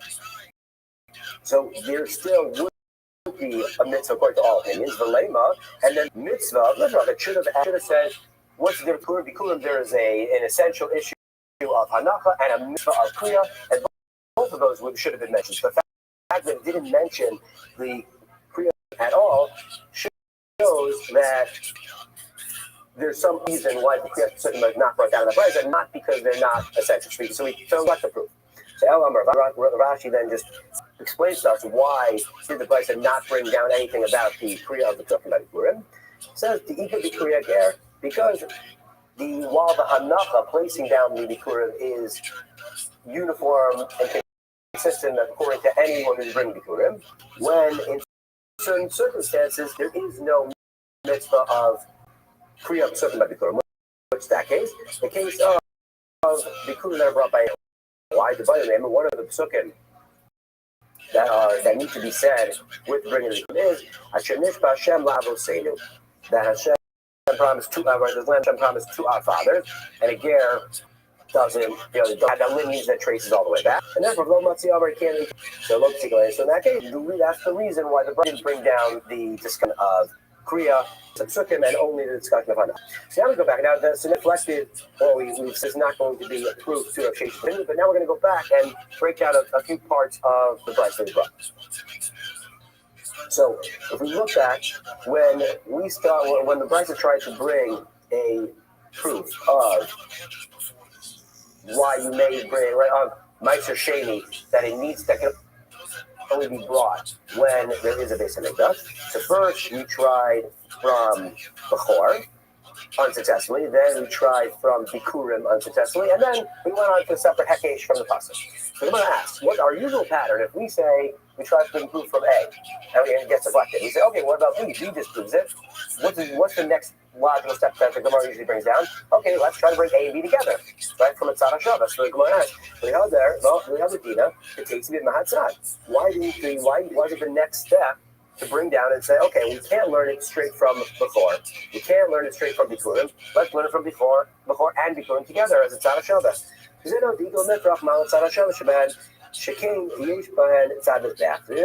That wouldn't have worked, because even though they each had different stringencies, they each had some connections to the Mizbeach. Whether it was a connection of having the sprinkling of the blood, or burning on the Mizbeach, or just placing next to the Mizbeach, both of those had a connection to the Mizbeach, but Meiser Sheni doesn't have a specific connection to the Mizbeach, but just Yerushalayim as a whole.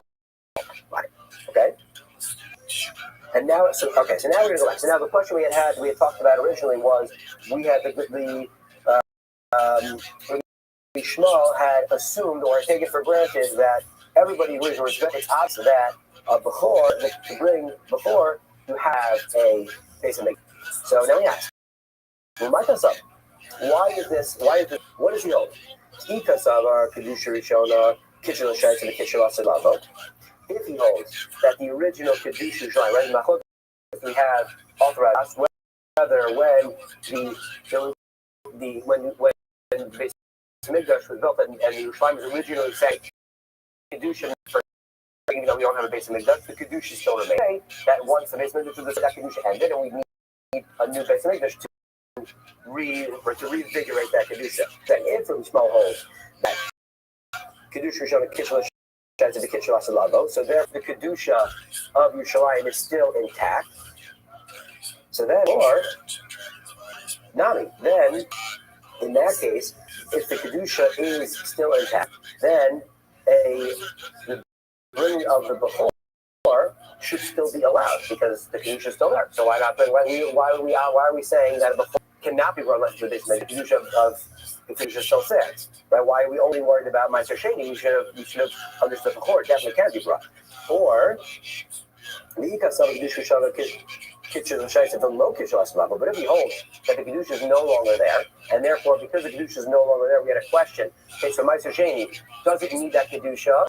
And therefore, because the Kedusha is anymore, we can't bring the Meiser Sheni. Or maybe the Meiser Sheni does require the Kedusha of the Mizbeach, and therefore it can still be brought. That was the question we weren't sure we needed to do. But in that case, I feel before, Nami Kivani, why don't we should ask a question? It shouldn't be obvious to us on Bechor. Bechor should have the same question. That does Bechor necessarily require the Kedusha to be there, and therefore there's no Kedusha, no Bechor? Or is Bechor something that can still be brought, even though there's no Kedusha? Right? Why do we need a limit to teach us one way or another? So Ravina says, no.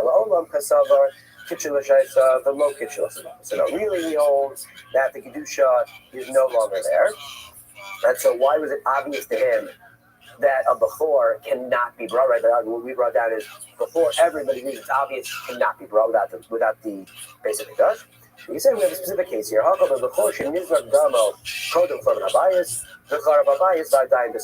very specific case here where the bechor was brought, the blood was sprinkled, there wasn't a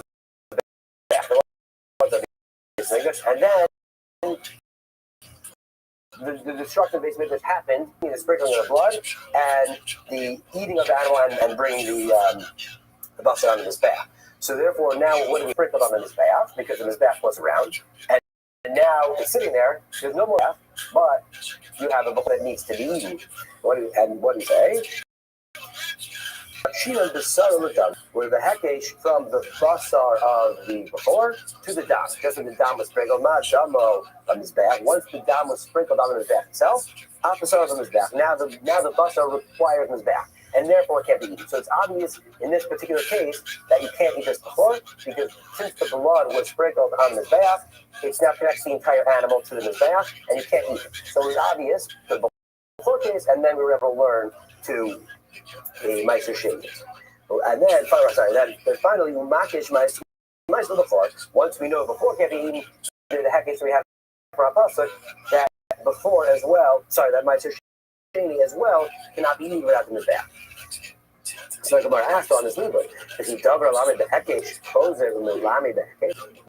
Once we have original libud from hekesh, in this case, Makish the dam to the basar of the before. And once we have a principle in kachin that you can make one limud, but you can't have a daisy chain of one limud and then limud to another limud. And if we make the hekesh from da to basar, how can we then go and make the hekesh of bechor to meiser? So the meiser go to meiser dogon, right? The principle of not making a hekesh and hekesh is within kachin. We that bechor is kachin, but meiser sheni is doing kulin. So Meiser Sheni is who, therefore we can make one hekesh and then another hekesh, one within kachim, one within chur. On the base, he said, so this makes sense. I understand this answer based on the opinion who says we go by the source that is being learned to, right? In any hekesh, you have the source, and then the milamed and the lamed. So if you're talking about the secondary source, which in this case is Meiser Sheni, okay, then we only have kashim in one end, and we have hula on the other end. However, el lamandam or basar milamed as even. But if we're saying that when we categorize the hekesh, we look at where the limud is coming from. Well, then we have dam, kachim, basar of the core, which is kachim. Those are the two, and then we have kachim and kachim. We shouldn't be able to do hekesh and another hekesh, and then we have this. Then we still have that issue. So, Michael, remember what do you say? I'd rather you say dam the basar chadamilsi. So, what we have to say is that this principle, when we say hekesh to hekesh, applies when we're talking about two different things. So let's say you would learn from before to another set of kachim, a totally different something within kachim, and then want to learn again. That's when we're not able to. But in this case, yes, we said as a hekesh, basar and dam, but they're both within the same. They're both of before, so we're not considering that like a separate entity. It's one, and then we're only making one hekesh from that full entity of the dam and the basar together, and we're making that limud to Meiser Sheni, and therefore it will be allowed. Okay. Now we're going back to analyze in Gemara. Gemara said, Kachin. The Gemara continued to give a list of Chivay Machmas, and this is the Kachin. We're actually going to talk about the rest of that list was Meiser Sheni, but at Meiser Sheni, eating Meiser Sheni, you would get Machmas for. The Gemara asked, we already had this in the earlier mission about Meiser Sheni, which said Meiser Sheni the Hegdesh, or if you have Meiser Sheni or Hegdesh that was not, then you eat it. Is Malchus. So why do we need to teach this law again? I want to add Meiser Sheni to the list once more. There's two different cases we talk about. Seifa and Meiser Sheni Tahar, the Gabba Tahar. In the secondary, this case that we brought down in our latest Mishnah, we're talking about a case where we have Meiser Sheni that is fully tahar, a person that is fully tahar, and the gachos, but you're eating it outside the walls of Yerushalayim, and that's the instance that we're talking about here. But Rachel, the first instance we brought that Meiser Sheni, we're talking about Meiser Sheni Tameh v'Daber Tameh. That was talking about when we had a problem with the Meiser Sheni or with the individual. One of them was Tameh. That's the case where even if you're eating Meiser Sheni properly within the walls of Yerushalayim, you still have the Isra Malchus because either the Meiser Sheni itself was Tameh or the person was Tameh. So even though both cases of Meiser Sheni, they're different. So what happened? How do we know that Meiser Sheni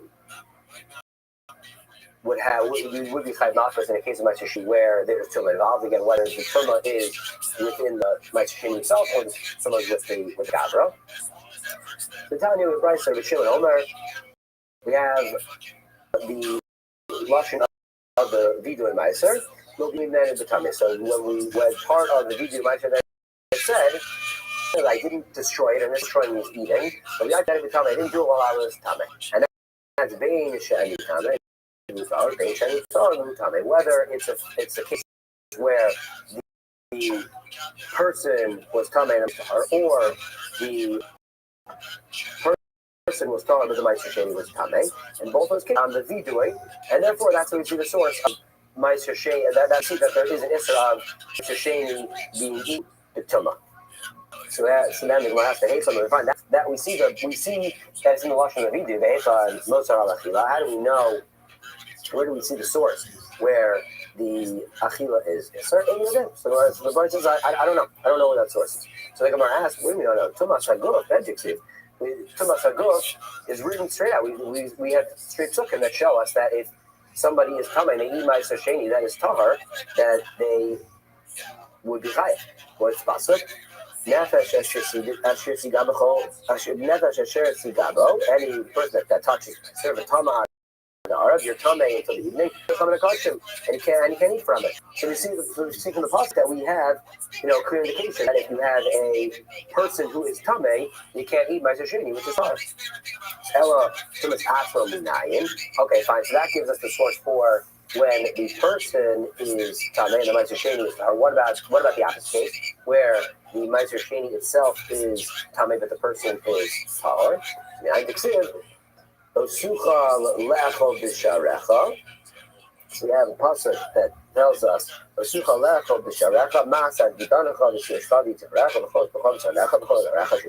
pasuk talking about Meiser Sheni, which can't eat it.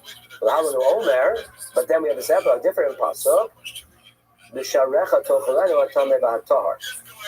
where we specifically say that a Tameh and a Torah person can eat together. So in that case, what's happening? If you have a Tameh and a Torah person eating together, what's going to happen? Inevitably, the meat's going to become Tameh, and then the Torah person is going to be eating basar Tameh, and we see that is prohibited. However, but that is permitted. You're allowed to eat it, but we juxtapose that with a case of Meiser, which says lo sucha le'achol, and therefore, you see by Meiser, it's not allowed. Even though in other cases it is allowed to have a tongue eating them together. The Tanya there, Afilo Tamar V'Tar open the Ta'ar Achas, Ein Choshin, the Kamar Achon, the Kamar Achon, Hayach Tamar the Shagabe Tahar. Sorry, I said it outside. This is the Gemara saying, which is the case that you're allowed to together? But in our case, Lo Sucha. Okay, so now that we've discussed or brought up we're going to talk about a couple of different halachos within Meiser Sheni. So we ask, how do we know that Meiser Sheni is allowed to be podeh? And this case is even in Yerushalayim. Sorry, we're talking about specifically Meiser Sheni that is coming, that can be podeh inside Yerushalayim. So Meiser Sheni should nitma should podeh so a female be Yerushalayim. Omar says you're not allowed to bring it up and say so, carry it. But what's the leave it here? In this case, we're talking about say so being achila, being the and therefore we see that if you cannot not eat it, there's when allowed to usually put the Meiser Sheni when it's outside Yerushalayim. Why? Because you're not allowed to eat it there. You're in a place where it's not allowed to be eaten because you're outside. Therefore, you're allowed to be. So the limit here, that another case where you're allowed to eat is where there's a problem with eating it. So which is inside Yerushalayim when it's tamei, since you're not allowed to eat it, it's as if it's connected to not being able to bring it up. And since it's not edible at this point because it's tamei, that's the limit that even money that is in Yerushalayim, if it's tamei, you can be good. So different. Okay, now we talk about Pidyon Meiser Sheni. What if you have Meiser Sheni that is tar? Good Meiser Sheni, if you're well outside Yerushalayim, no problem. You can always be told that's you are literally like one step away. You're right at threshold of Yerushalayim. Can you still be told that Meiser Sheni? Because Shenamar, we bring the same Balsik, Sukal, say so. Right? Because when are you allowed to be told Meiser Sheni? When you are unable to bring it up to eat it, right? Right. So we say, in this case, you're still outside. You're technically still outside Yerushalayim, and therefore you can be put there. You say, no, but you didn't realize we just use this limud to teach us of being put the Meiser Sheni that's tamei, inside Yerushalayim. So in case, we say, okay, you're right, but in case, what should the pasuk have said? Why use the word say so? It should have just said you're not allowed to eat it, right? Because once you're in Yerushalayim and you're allowed to eat it, you no longer can be put there. As long as it's not yet subject to achila, you can be put there.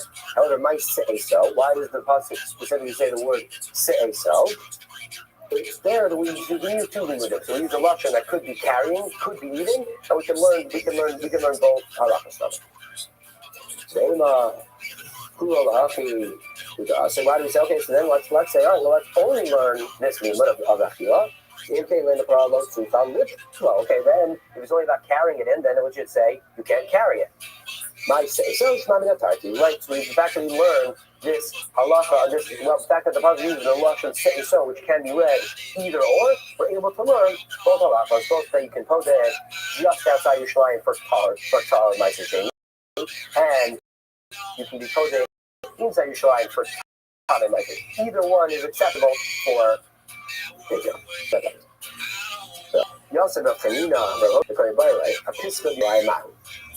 So Chanina and Rav were sitting and learning, and they asked, okay, what about if you're literally in the threshold of Yerushalayim? You're literally through the entrance of Yerushalayim. The Mahu. The Shita, it's a case, if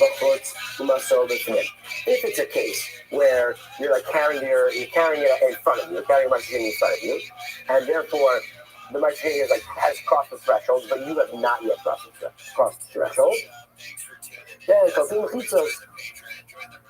Then in that case, it's obvious that you can no longer be posed because the Meiser Sheni has crossed the actual Meiser Sheni, even though you haven't, has crossed the threshold, and therefore it's no longer subject to pigeon. What about the other case? What about let's say you crossed, but you're carrying a sack on your back, or you have like a backpack of it, and you've crossed over, so your body is inside the wall, but the Meiser Sheni is technically outside the wall, and then you stop there. Can you now be put there? You're inside, but the Meiser Sheni is outside. Now, okay, that's the question. The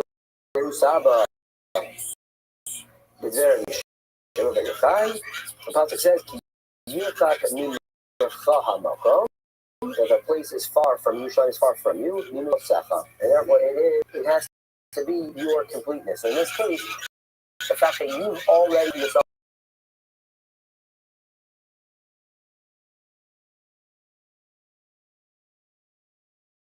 even though the Meiser is not, you drag the Meiser along with you, and therefore just one cross the threshold, the Meiser Sheni also can no longer be put there. How about the next step in this question? You have like a stick, let's say, or something holding things attached to the sack in the back. So you're holding it, but it's no when it's like on your back, it's part of your person. It can be considered part of your person. But what if you now have like another level removed? You're in, and you're holding a stick or something that gets in, and then connect it to that in the back of the Meiser Sheni. In that case, take it. That case, we say take it. We don't we don't have an answer. We don't know if in that case it's dragged along the body or not. Okay, we go straight along.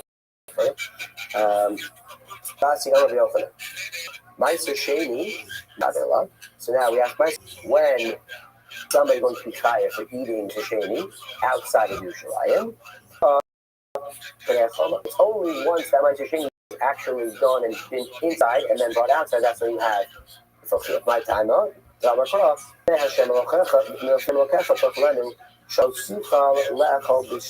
say first that you have to be in front of Yerushalayim, and also and then your own area outside Yerushalayim. So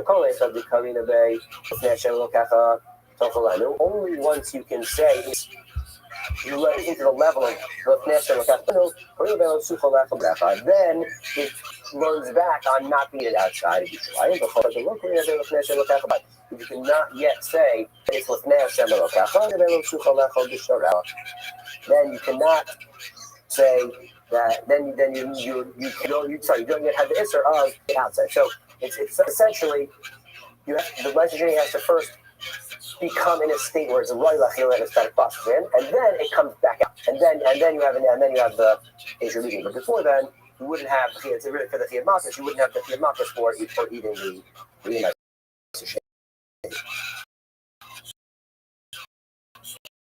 I think we'll stop here before we get. We'll stop here. That's it.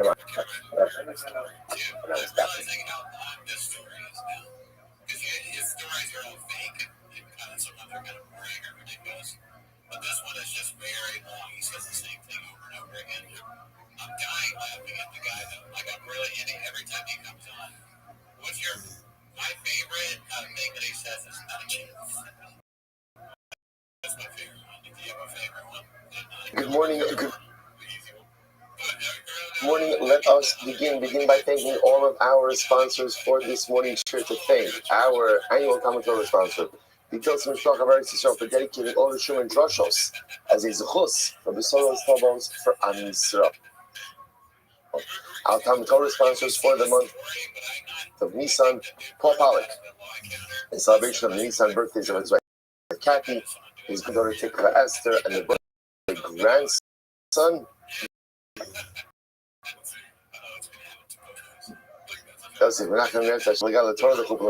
Anonymous sponsorship in the Schos of Simchas for all of our children, and for Nisan to be the month of Geula, Shlema for all of Cloudy Israel. And Avram Machine, the Kelman married Avram's mother, Sarah, Raina Basishal, Zichron Raha. Of course, in Eretz Hashem, we should be zoching to see the release and the return of our hostages. And that's the Shalom and the Karov, and our holy soldiers be successful the whole on the Sunday day. But let us be to do today, some really exciting Gemara ahead of us. Today's daf is Yud Zayin 17, and we are picking up Eretz Hashem on Zayin on the days, pretty much like the love of the daf, the two dots over there. So literally come to the middle of the pretty much right across from Tosus Risik. So the Gemara talks about the following situation. It says as follows. Remember again, Mishnah said that if you eat non-kosher for shkatzim that are mosim creepy projects, ultimately one will be chayiv malchus. Amanda, Haiman da'achol bein to the karva malkinole mishum sheretz hashoritz ala aretz. Somebody eats that bein to the kabrash. He says his tolas hanim says bikru, a cabbage worm. One goes in and eats a cabbage worm. Ultimately, again, they get malchus because of sheretz hashoritz ala aretz, for eating a creepy crawly thing that crawls on the earth. Okay, the Akal Bain to the Carbon tells a story. There was a guy who ate a cabbage worm, and what happened to him? Versus the Nagde Rabbi Yehuda flogged him. Okay, so just like a Maise Shahaya, Kachaya, and then ultimately again actually put it into practice. If you eat a putisa, Rashi says, Baba Sharat Hamayim. So putisa is some type of water insect. Water insect, so water creature. If you go ahead and you eat the potisa, then what is that? You get 4 sets of malchus. That actually says over here, why is that? So first of all, the 2 Latin, there are 2 prohibitions that are associated regarding creepy crawly thing from the water. Ushne lavin doing b'sheretz stam, and then 2 lavin said about stam sheretz. So 2 lavin about sheretz hamayim, water shratzim, and then 2 general lavin. So 4 sets of malchus for his putisa. Better be worth it. Better be worth it. Nimar says right there. Nimala. What happens if one eats an ant? Look at Hamisha. One gets 5 sets of malchus. Why? So Sheretz HaShoretz Ala Aretz. Right? Ultimately, again, so there's the over in the Mala, Bala Kaya, Hoil Uberia Achilasa B'choshu, the Lokia Chamish Lavin B'Sheretz Stam. So again, there's 5 different lavin. Excuse me, there are 2 that are written in association with Shratzin, and then ultimately 3 regarding Sheretz Haaretz, Sheretz that crawls on the ground. And let's remember again, what's the Chiddush over here? Now it's not a Chiddush. What's the unique thing over here? On a Mala, an ant is obviously very small. Right? It's not a kizayis. Remember again, what the Mishnah introduced us to is this concept burial. This concept again that halacha l'maisa, even if you eat something that is a fully intact living entity, even if it is less than a kizayis, there is still liability. And by the way, you begin to see not only is there liability, but halacha l'maisa gets 5-fold liability for the consumption of an animal. Okay? The mother's like this. Series of furniture. Lotus shesh. So you get 5 malchus. 6 malchus. Everything we mentioned plus mishum sheretz ha'of. There's another law that has to do with sheretz ha'of, flying shvatzim. I'm Rabbi Yehuda. I'm Rabbi Chai. So let's say if one has to go to the bathroom and one holds back from going to the bathroom, over mishum about the shatzu. Now, by the way, why is this coming up over here? Because once we were talking about shrutzing and eating disgusting things and share itself about them, right? Doing disgusting practices, Suma also brings this up. So a person has to go to the bathroom and abstains, holds themselves back. They're in violation of the lotus shakti. Do not make yourself disgusting. I'm going to be rabbi. I'm going to be rabbi. Hi, my friend, I'm going to come back to the halacha. I'm going to be rabbi. If a person drinks out of the bladder's tube, Rashi says over here, so the way you would go ahead, they'd insert a tube into the arm, right, and then like they begin to suck, right. So again, pulls out the blood.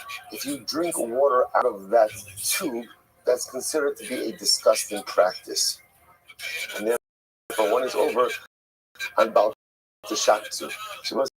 So you see something interesting. Though technically speaking, the prohibition of Baal Tishatsu has to do with consumption of shim v'ramos, right? With the consumption of insects, right? Of insects, right? That's the lashon over here. Way lashon over here is behema torah, behema alea. They know all that torah to shak to esnafshon. This is really lo to shak to do not make your suffering.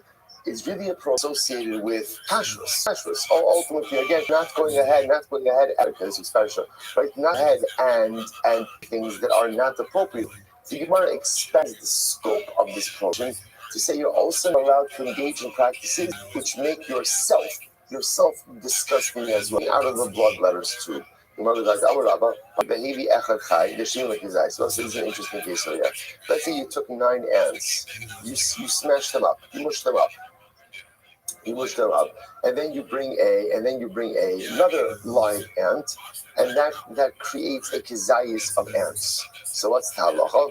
Look at vav. You get 6 months. Now, before we go on with this, Rashi points out here what's going on over at the Risei. Look at Rashi. Risei, mi'ech v'kiseis ubitan metoras beria. So remember again, when you go ahead and the whole chap of the ant, right? Why is it that there's liability for ants, even though it's so small? Because it is a distinct entity. It's a distinct independent entity. Interestingly enough, that identity only applies item is intact. The moment that it is crushed, it loses its barrier status. Now, what happens when an ant loses its barrier status? What happens? So then it becomes machalas asuros. It just becomes like any other non-kosher item. What's the shear for consumption of non-kosher food? Akizayis. So interestingly enough, the halacha over here is as follows. So therefore, fascinatingly enough, if you eat a whole intact ant, you chayiv 6 malchus. If you eat mashed up ant, if it's less than a kizayah, it's actually not chayiv anything. I mean, it's not good. You've done navira, but there's no liability. To have liability on mashed ants, you have to have the kizayis again. In this case over here, you have 9 mashed ants. I'm saying number 9 is not any number over here.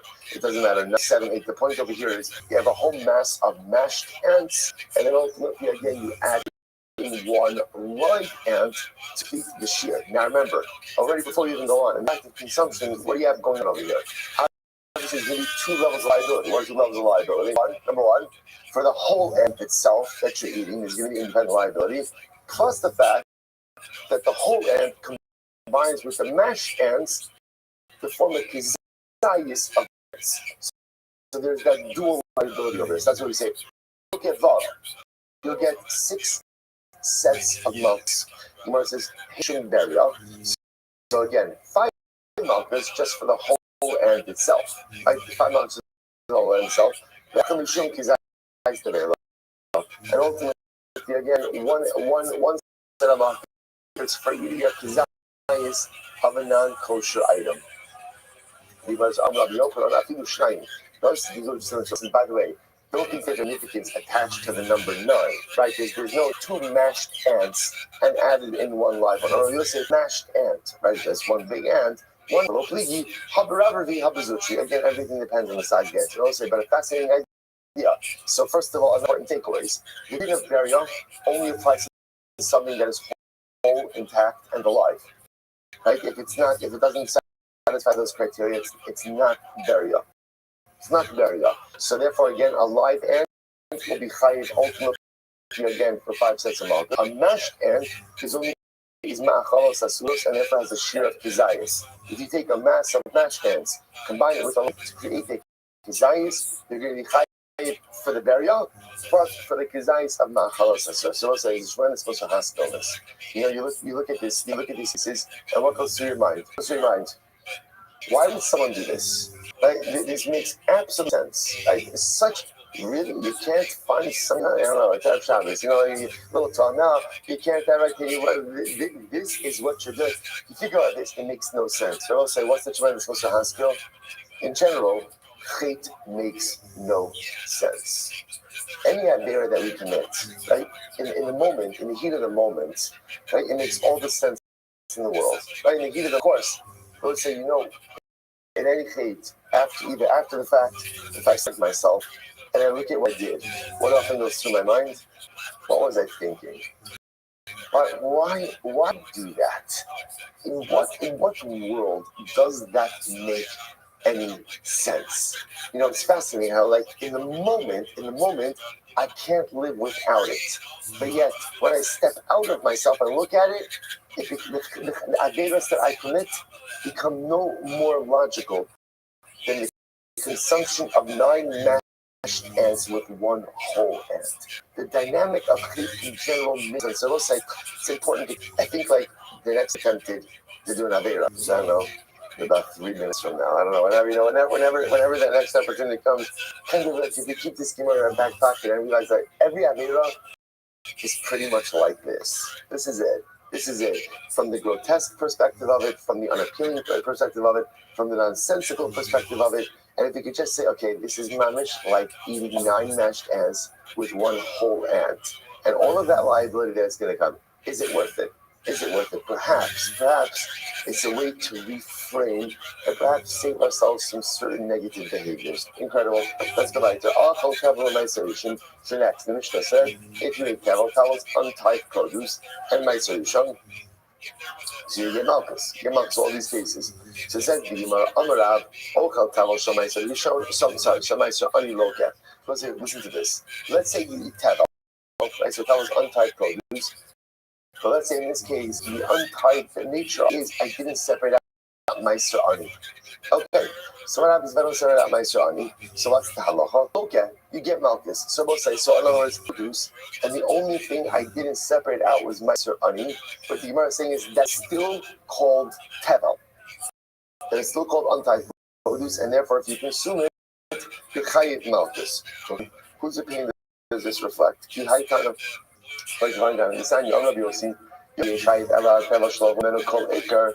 So I might have thought that you also like this. I might have thought that the only time you're chayiv on tevel is when you mamish separated nothing from it. Maybe the definition of tevel is that no tithes have been removed. So there's truma gidola below. How do I know that the addition of Kavarabos is produce, which has not had all of its tithes removed from it? In other words, that means I'm kind of thought that what is Kavar? What's unlike produce? Produce that had no tithes attached to it, but as soon as it has tithes, you're good.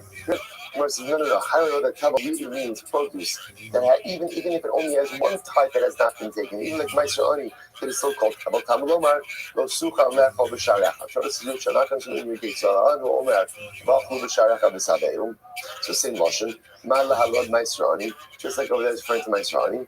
Afkan Meiser Ani, so too over here is Meiser Ani as well. But Amrach Mona Lo Sucha, and the Torah says you can't eat it. So what do you see from here? That if you have produce, and even all of the necessary tithes were removed, and the only thing that remains to be removed is meiser. Halacha l'meiser that is still called tevel. Although they'll say kitanai. It says in reality, this is a machlokes tanai. What's the machlokes? So those are all Omer. Ein tzarich l'kisur ani shal d'mayim. It's really interesting. Remember, let's go back. A couple different ideas over here. D'mai. What's d'mai? I purchase produce on an Amma Aretz. In general, what's the concern when you purchase produce on an Amma Aretz? What's the concern? Did he tithe it? Did he tithe it? So remember again, there's a rabbinic classification called D'mai. D'mai says you have to retithe it. You have to retithe it. So now watch this. So the law says like this. I purchase produce from an Amma Aretz. What do I have Meiser Ani? The law says you got to declare it. You have to, not declare it, designate it. You have to designate it. You have to designate Meiser Ani on D'mai of an Amma Aretz. So come and say, top of your Zayin, Kori as Hashem, Bein L'Tzarech L'Hafresh. The Chachamim say, the Halacha L'Mayim, so you have to designate it, but you don't have to separate it.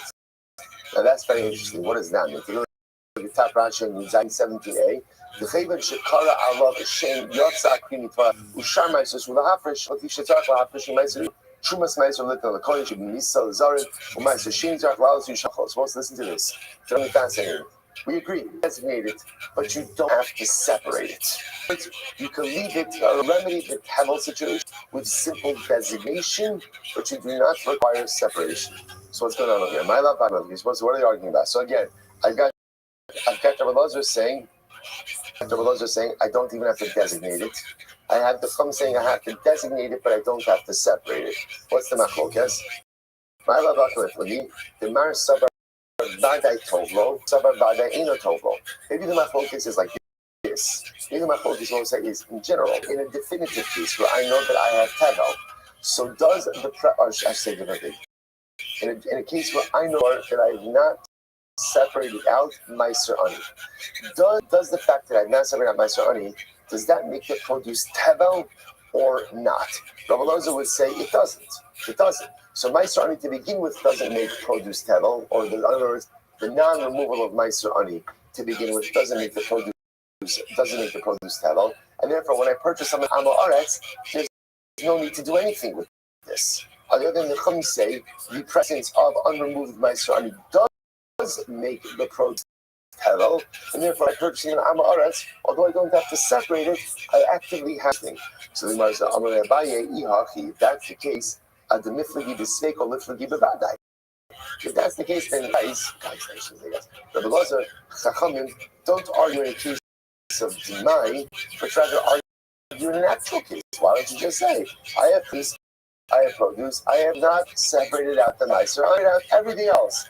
It might produce tevel or not. Elazar, no.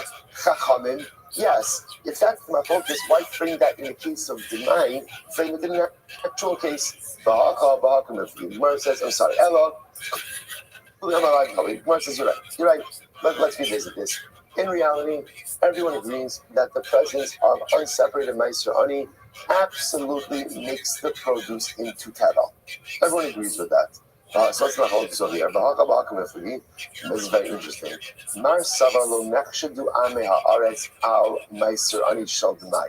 Listen to this. So one opinion says that an ani is not kosher, is not suspect for non-removal of Demai. Why? Kivan dimamonahu afushi mafish. So listen to this. This is very interesting. What happens, by the way, if you consume your own Maiserani? What happens? Like you said, Maiserani, you consume it. What's the answer? The answer is you didn't do anything, you did something bad, but there's no real ramifications of it. Now, what's the reason for that is because ultimately, again, if you look at Rashi, Rashi says, Lo nechshedu, dimamonahu, ein bo israchila, ala gezel aniyim, v'iyu le gezel aniyim lo chayish. So let's listen to this. In general, why don't Amei Haaretz separate out tithes? I don't separate out tithes. That's interesting what we're saying. We often assume the reason they don't do it is why? Because of a lack of knowledge. You just don't know what to do. And maybe true. There's another reason also, which is money. Money. I don't want to separate out from the Haaretz. I don't want to separate my money. Like giving away tithes means at the end of the day, it's tzedakah, right? At the end of the day, I'm giving something that belongs to me.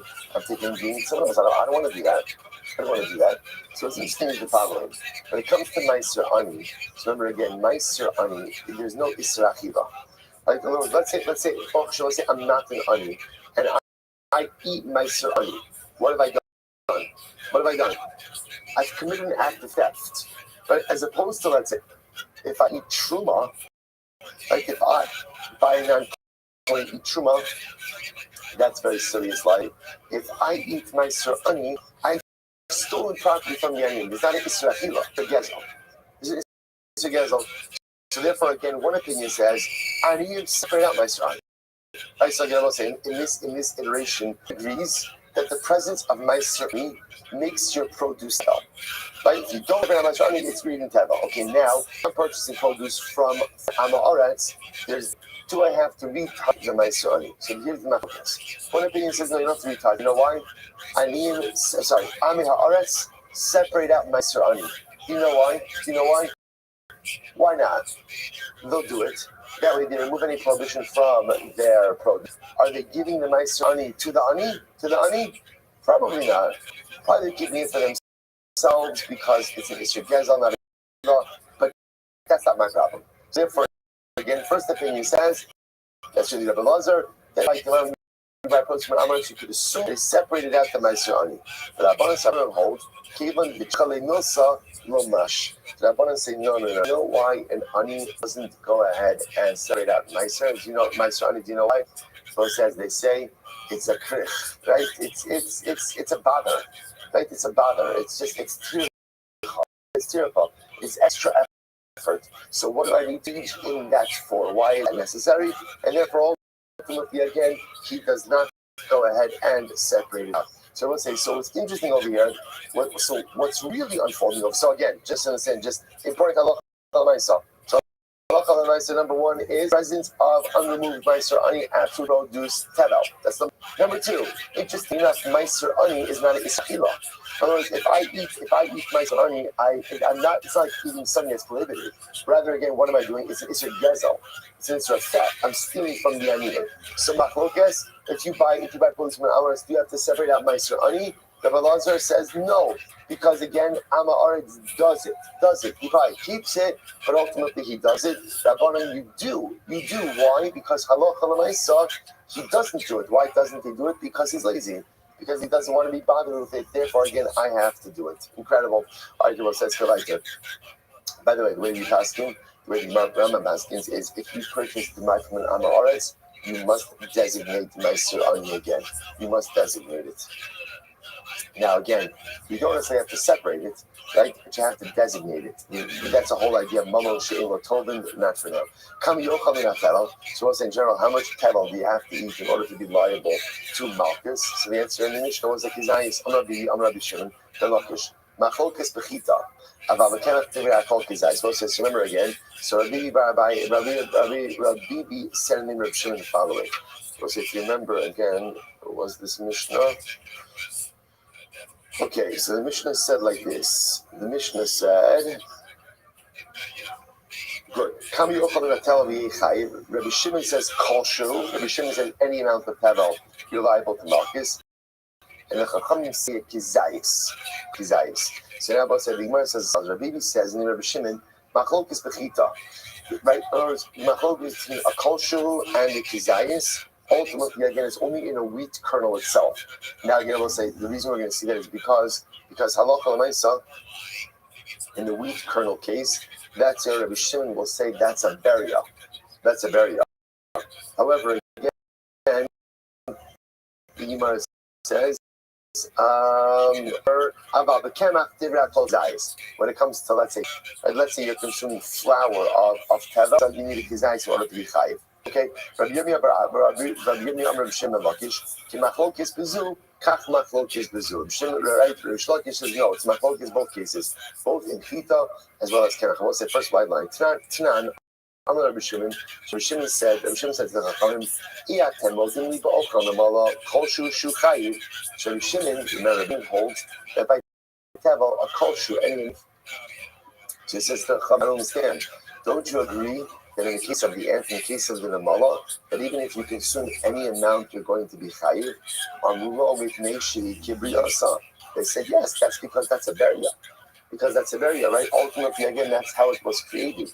That is a complete unit in and of itself. So to a wheat kernel.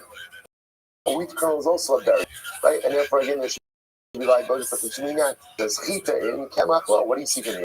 The machlok is only by a kernel wheat, but everyone agrees that if you're to consume flour of that you certainly need it. Because I guess we should say low the bread. Perhaps this is Rabbi Shimon Rabbi Maybe the idea of kemach nani. Rabbi Shimon this. According to me, even the culture of kemach ultimately again should create liability. If you have barn, even though you're going to disagree in the case of flour, at least agree with me in the case of the wheat kernel, right? At least in the case of the wheat kernel, agree with me that halach l'maisa there will be liability even for one wheat kernel because it is a beria. But Rabban will say no. Berias neshama chashuva. As I just mentioned before, beria, the definition of beria is not only something that is a complete entity, it is something that is a complete entity and living. A living, complete entity, ultimately, again, is a beria. Which I will say, by the way, now, just so you understand, remember again, previously, in the case of Namala, right, in the case of an ant, Rashi said, that what was the case of the ant? Rashi said, Bala Nimala Chaya. In order to be chayiv for consuming, right, an ant, right, all those different prohibitions of beria has to be alive. If you have a dead ant, so a dead ant is then ma'achalos asuros. That's non-kosher food, and then the shear for that is a kizayis. So the Rabbanan say back to Rabbi Shimon, I hear what you're saying. A wheat kernel, you're right. It is a natural forming complete entity. It's not living. Because it's not living, it doesn't have the status of beria. Beria Kishama Kashuba, Hito Kashuba. Time Kavase, Rabbi Shimon Omer, Koshu Lamakas, Omer Kizais El Inim Kabas. Okay, so this Bryce supports Rabbi Yirmiyah. Rabbi Yirmiyah says, Rabbi Shimon says, any amount of consumption gives you malchus. We only say kizayis for carbonic purposes. So let's say, so again, halacha l'maisa, the way we pass is essentially there's two shiurim. There's shir of beria, which is if you have a fully intact living entity, even if it's tiny like an ant, there will be liability. But for every other act of consumption, the shear is going to be a kizayis. Okay, incredible. Mishnah. Let's go. Now, the nice part about this Mishnah is actually we've seen a number of these cases already. So let's remember again that it is aloha. When you bring bikurim to the Hamikdash, halavai we should be zochim eretz Hashem b'karov. So there is mikra bikurim. There's a whole recitation, right? Arami Oberavi. We just said in the Haggadah, right? Pretty much so much of Magid ultimately again is mikra bikurim. Another Pesach again. It's going to get better for a second. You know what I'm saying? It really is like all kidding aside. You could accuse me of like making up a lot of stuff, right? This is not me. Like, I'm not making this up. This is really incredible. So anyway, then, so what happens? Hello, Naisa. and eat the right, or the Kohen Bikurim, before the recitation is done. When recitation is done.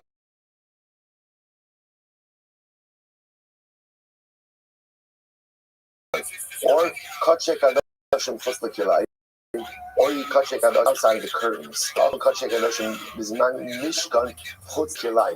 So I'll say, in the Sanikdash, you just replace the curtains with walls outside of the walls of the Dash. Or Kachin Kalim in nice Mekoma, or Kachin Kalim fishing outside of Yerushalayim. So we'll say, so again, all of these are curries bearing, milk is bearing relations, or Hasher Esa Etzem the Pesach Hatar. Again, it was a Kar Pesach. Kar Pesach, incredible. Hasher Esa Etzem the Pesach Hatar, or ultimately again, or breaks a bone in a carbon Pesach. Again, in Pesach, so we're going to see there's a prohibition of Etzem Lo Sishburu Bo. Not allowed to break a bone when eating a carbon Pesach, but that obviously only applies to a Pesach that is Tahar. So if one breaks a bone in a Pesach that's Tahar, all of these cases, I will say, Hare Ze Lo Boy. In all of these cases, all these African cases,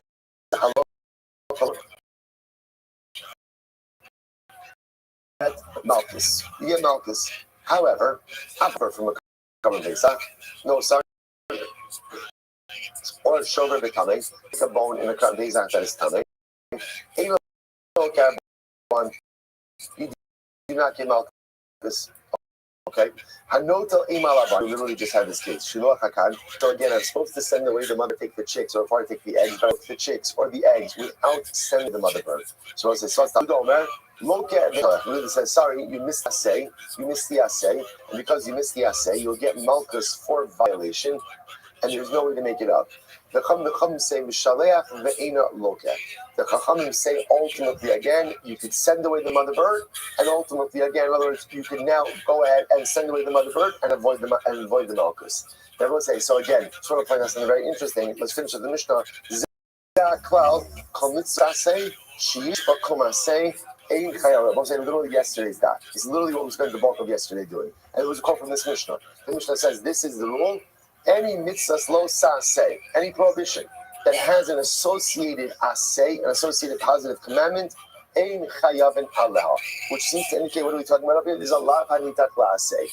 I will say, I want to point out over here, and we already saw this in yesterday's daf, that remember that halacha l'maisa, when it comes to shiluach hakan, there's a fundamental machlokas about how to interpret those psukim, right? Why? Because the way the pasuk reads is like this, right? Kikar hakad sebal aderech, va'emor that says alabanim, lo sika ha'im alabanim. Do not take the chicks while the mother is there. Shaleach tishalach es ha'im. Send away the mother. Now, what's unique about that case? What's unique about the case? The case is that the asay is actually mentioned after the lav, right? And then it says, right? So in other words, it says, don't take the chicks when the mother is there, send away the mother and take the chicks. So there's a fundamental machlokes as to how to understand that case. So Yehuda says, essentially, the asay only applies in the beginning. In other words, send away the mother, take the chicks. If you take the chicks and you send away the mother, there's no makeup for that. The Chachamim, on the other hand, understand that no. The way that it's phrased in the Torah is essentially there's two opportunities to perform that say. What are the two opportunities? One is before you take the chicks. Opportunity number two is after you take the chicks. So again, I just want to point out, although this case is here, it's interesting that that case has its own machlokas associated with it. Then there's a cloud that everyone agrees with. What's the cloud? Say. If you have a low saseh, right? If you have a low saseh, ultimately again, and that low saseh can be remedied by an assay, you don't get malchus for that. Again, then Rabbi Yochanan in the background, right? How to perform the assay, okay, that's a discussion. But I just want to point that although Shiluach HaKan is being mentioned over here, Shiluach really has its own complications in terms of how to interpret that mitzvah. Here we go. So these are the words of Rabbi Kivas Timsoy. The Gemara says, however, so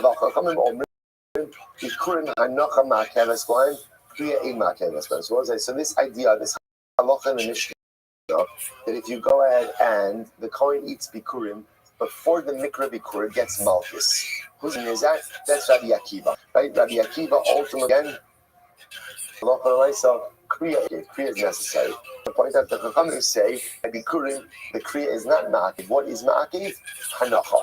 Placement before the Mizbeach. So if you don't place before the Mizbeach, you have a problem. But if for some reason you omitted the reading, you're fine. You're fine. Not ideal, but you're fine. But why not go ahead and attribute it to Rabbi Shimon? You want to talk about Rabbi Akiva? Rabbi Shimon is really right. Just also telling us that Rabbi Akiva holds like Rabbi Shimon. Well, who's Rabbi Shimon? Rabbi Shimon. The sign Rabbi said this is fascinating. Rabbi said, by the way, this is so good. What's the Shimon? Here we go. Rabbi said this is a fascinating drasha. Fascinating drasha. So Rabbi says, let me just give you the pasuk in its entirety. If you happen to have the pasuk in your, if you have the Torah or in your Gemara, you can see the pasuk in the margin. Lo sucha lecha b'sharecha. You can here's the pasuk. You cannot eat within your gates the following foods. Masar de gancha v'siroshcha v'yisarecha. We're going to triple each of these meanings. V'choros bekarecha v'tzorecha. V'chol nudarecha asher tidar. V'nidvosecha u'tshumas yadecha. So these are all the items that cannot be eaten in your home, have to be eaten in Yerushalayim. Now, within this list, there are different things that need to be consumed in different places in Yerushalayim. So here we go, boss. Get ready for this. Now, Rabbi Shimon, that is fascinating. Darshans the part backwards. Darshans it backwards. So watch this. Tisanya, with Shumas Yadcha, what does that refer to? Il Bikurim. This refers to Bikurim. Rabbi Shimon, Ma Bazel Lamdenu. What is this passage coming to teach us? In La'achon Chutz L'choma. If it's telling you that I can't eat Bikurim outside of the wall of your name, that's obvious. I can make a kavachol ma'aser sheni. Ma'aser sheni, which is Bikurim, right? More common Bikurim can't be consumed outside of Yerushalayim. So you can't consume Bikurim outside Yerushalayim either. Uma ma'aser hakal l'choma loka Bikurim l'koshekain. If ma'aser sheni, which is more lenient, if you get Yerushalayim, you get malchus. The Gemara say you can't eat Bikurim outside of Yerushalayim. So what is the going to teach because of Ella? Lo'ochel me Bikurim. What does the pasuk come to teach me? If the coin is the bikurim, before the rotation, you get makas. Good. That's drasha number one from a Trumas Yat. Next, what is this referring to? Zu Toda Ushlamim. This refers to a Toda, a Thanksgiving of Shlamim. I'm going to Shimon. Ma ba zelam ben to teach us. If it's come to say that I'm not allowed to eat it outside of the walls of Yerushalayim, that's obvious. Kavachomer mi ma'aser. Then I can make a kavachomer for ma'aser sheni. Ha lo ba kasav ela lo ochel b'shlamim lefnei zrika shehu loka. It's coming to teach me that if I eat from a toad or a shlamim before zrika, that I get malchus. Incredible. Next, ubechoros ze'abachar. What does bechoros refer to? That's a bechor offering. Rabbi Shimon. What is this coming to teach us? In La'achon Chutz L'choma, Kavachon Ma'aser. It's teaching that I can't eat it outside of Yerushalayim. That's obvious. That's a Kavachomer from Ma'aser Sheni. In Lifnei Zrika, if I'm not allowed to eat it before Zrika, Kavachomer mi Toda Ushlamim. Then ultimately again, that's a Kavachomer from Toda Ushlamim. Ha lo ba'akasav ela lo ochel min ha'bachar afilu la'achar zrika shu loka. So that's talking about over here that if a non-Kohen eats from the bachar, even after zrika, he gets malchus. Incredible. The karcha b'tzonecha. What does this come to teach me? Zu chatos va'asham. This refers to chatos and asham. Rabbi Shimon ma bazelam benu. What does this come to teach us? In the Achon Chutz L'choma, if it's coming to say I can't eat outside the walls of Yerushalayim, Kavachomer and Ma'aser Sheni, that's already Kavachomer from Ma'aser Sheni. In Lefnei Zrika, Kavachomer and Torah. So here, all of these drushes are building on each other. If it's to tell me that I can't eat it before Zrika, that's Kavachomer Torah Shlamim. In the Achar Zrika, Kavachomer and Bechar. So what is it going to teach me? Ha lo ba kasav ela lo ochel michatas va'asham afilu la'achar Zrika chutz l'kilayim. Shuloga, teach me for a Kohen. If a Kohen goes in, eats in the chatas and the asham even after zrika, but outside of the curtain, outside of the walls of the Beis Hamikdash, you get malchus. Next, nidarecha zu ola. Nidarecha for an ola offering on the Shimon, not that lelamdenu. what does this come to us? If it's saying that I can't enter the walls of Yerushalayim, then it's Kavachomer Sheni. If before Zrika, Kavachomer Shlamim. If it came to after Zrika, Kavachomer Mibachar. I will say, man, all these drushes building on each other. In Chutz L'Kilayim, if it's outside of the walls of the Beis Hamikdash, Kavachomer Mechatas Va'asham. So what is it coming to teach me?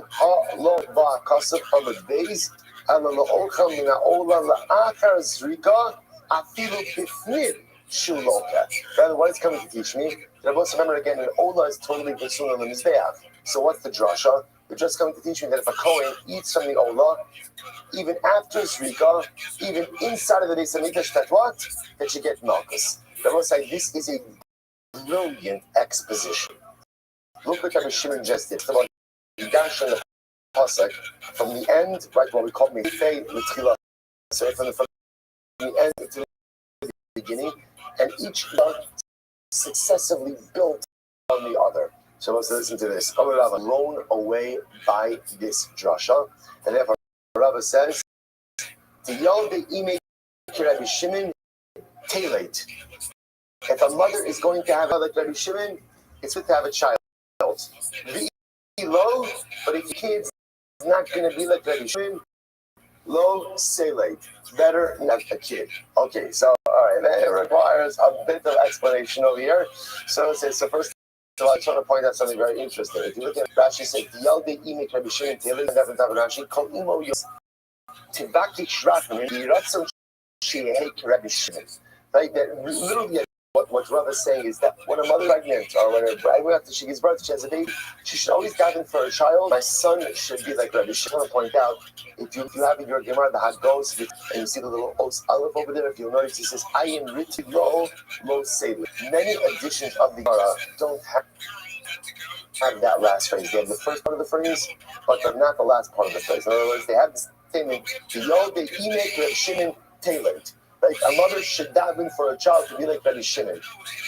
But ultimately, again, that last part is stricken. First of all, it's like it doesn't seem to be like a logical statement because not everybody's like Rabbi Shimon. Right? There are many great people who are not like Rabbi Shimon, and many people who are greater than Rabbi Shimon. So like, what is that? This in Yiddishkeit, the most beautiful things in Yiddishkeit, although we often forget this idea, is that there is no one model of successful Jew.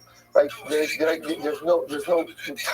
box that a successful Jew looks like this. That's the beauty and the power of our people, that a successful and holy Jew looks so many different ways. So to say that this is the picture of success is simply antithetical to the totality of Yiddishkeit. That being said, what Rav is saying, according to the Ridra Yosef Kosher, the Aruch Laner, is that a mother should daven for her son to be like Rabbi Shimon. But let's say, I just have to tell you something absolutely amazing. Something absolutely amazing. You know, we've been having these constant Pesach references over and over and over.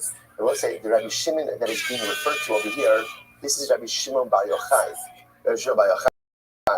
So amazingly enough, many of the Sfarim write that this Gemara is the makar for doing upsharing in Meron by Rashbi. Right? Why do we take little boys to have their haircuts by Rashbi and Meron? It's based on this Gemara.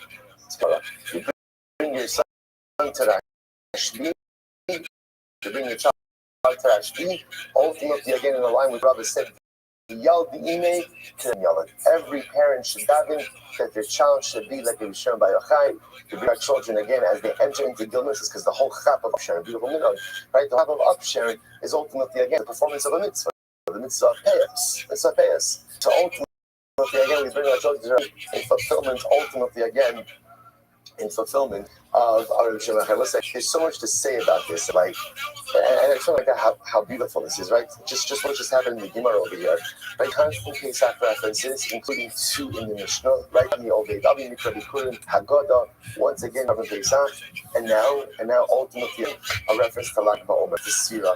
So how crazy I will say that, you know, what life is this constant push and pull. Sometimes when you have a beautiful experience in life, what you want more than anything is just to remain there. Right? I don't want. The Arizal brings down. He says, why is it that people cry at happy events?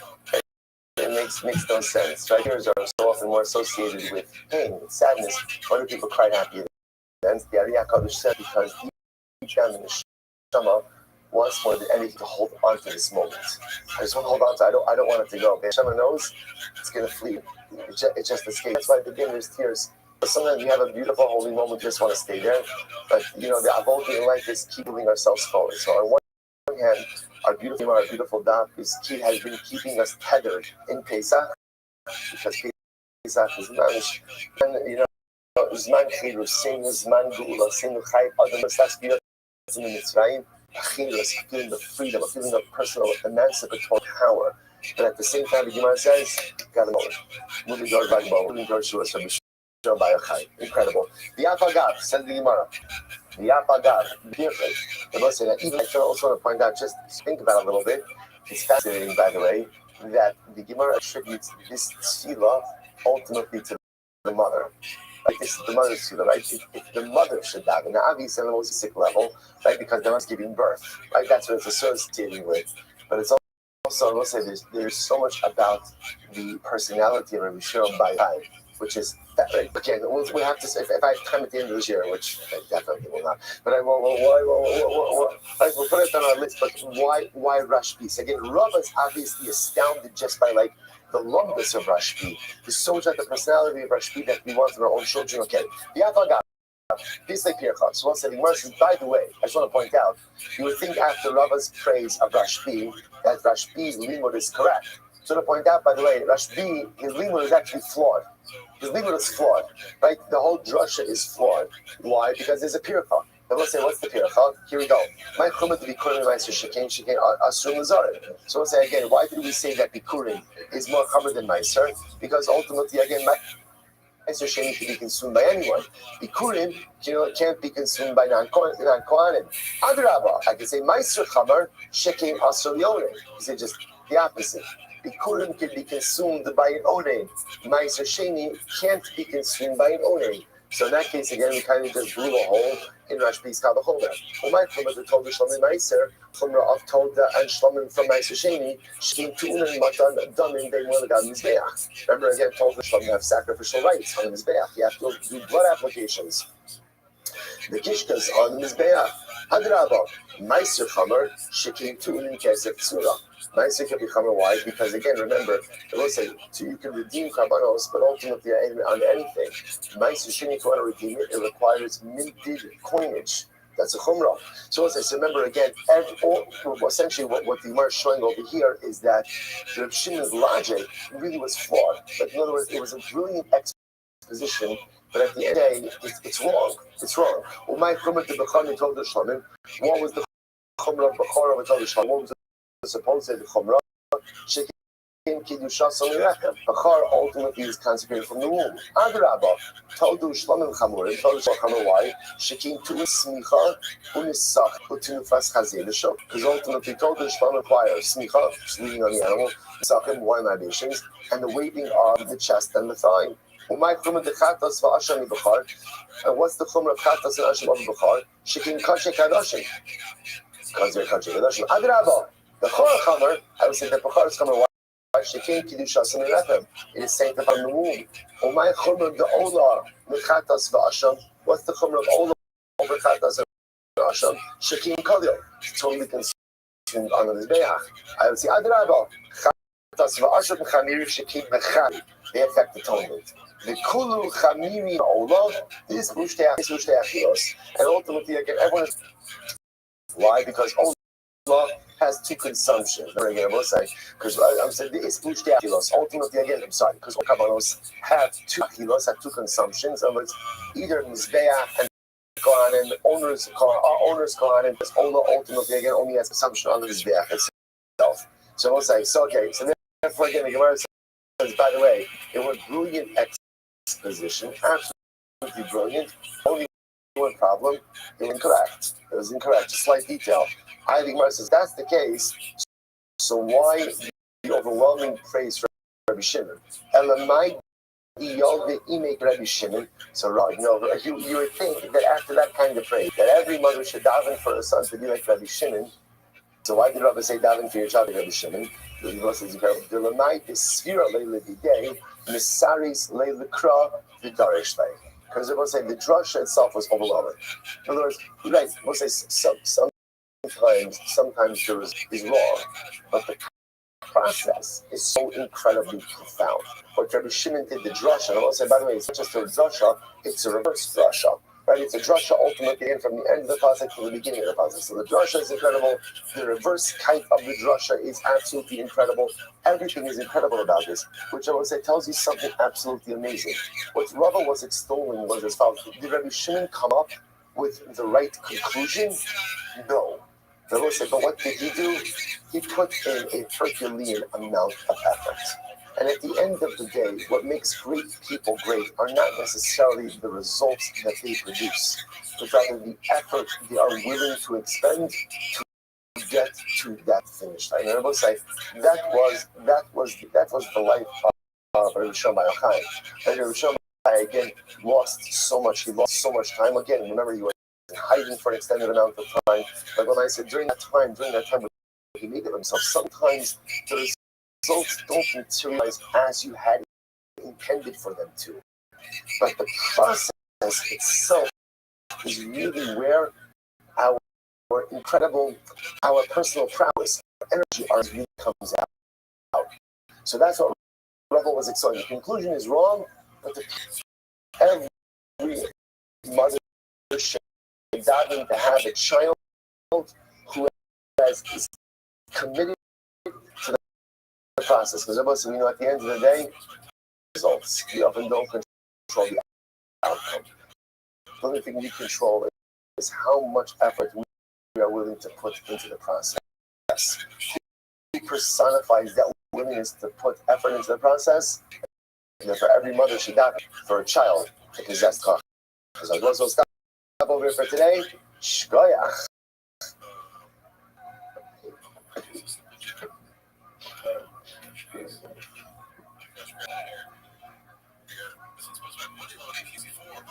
All right, Shabbos, everyone. Shabbos, good Shabbos.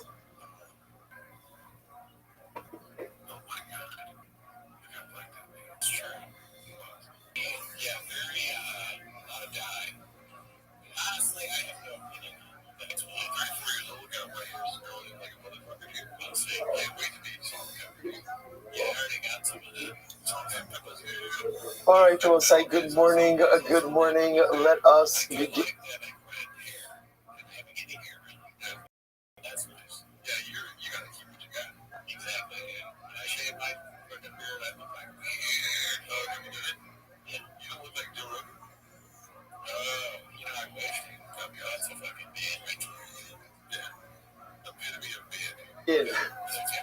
Begin by thanking all of our sponsors for this morning's share to thank. Our annual Talmud Torah sponsor for Tafshin Pei, the Tosfos Mishpach of our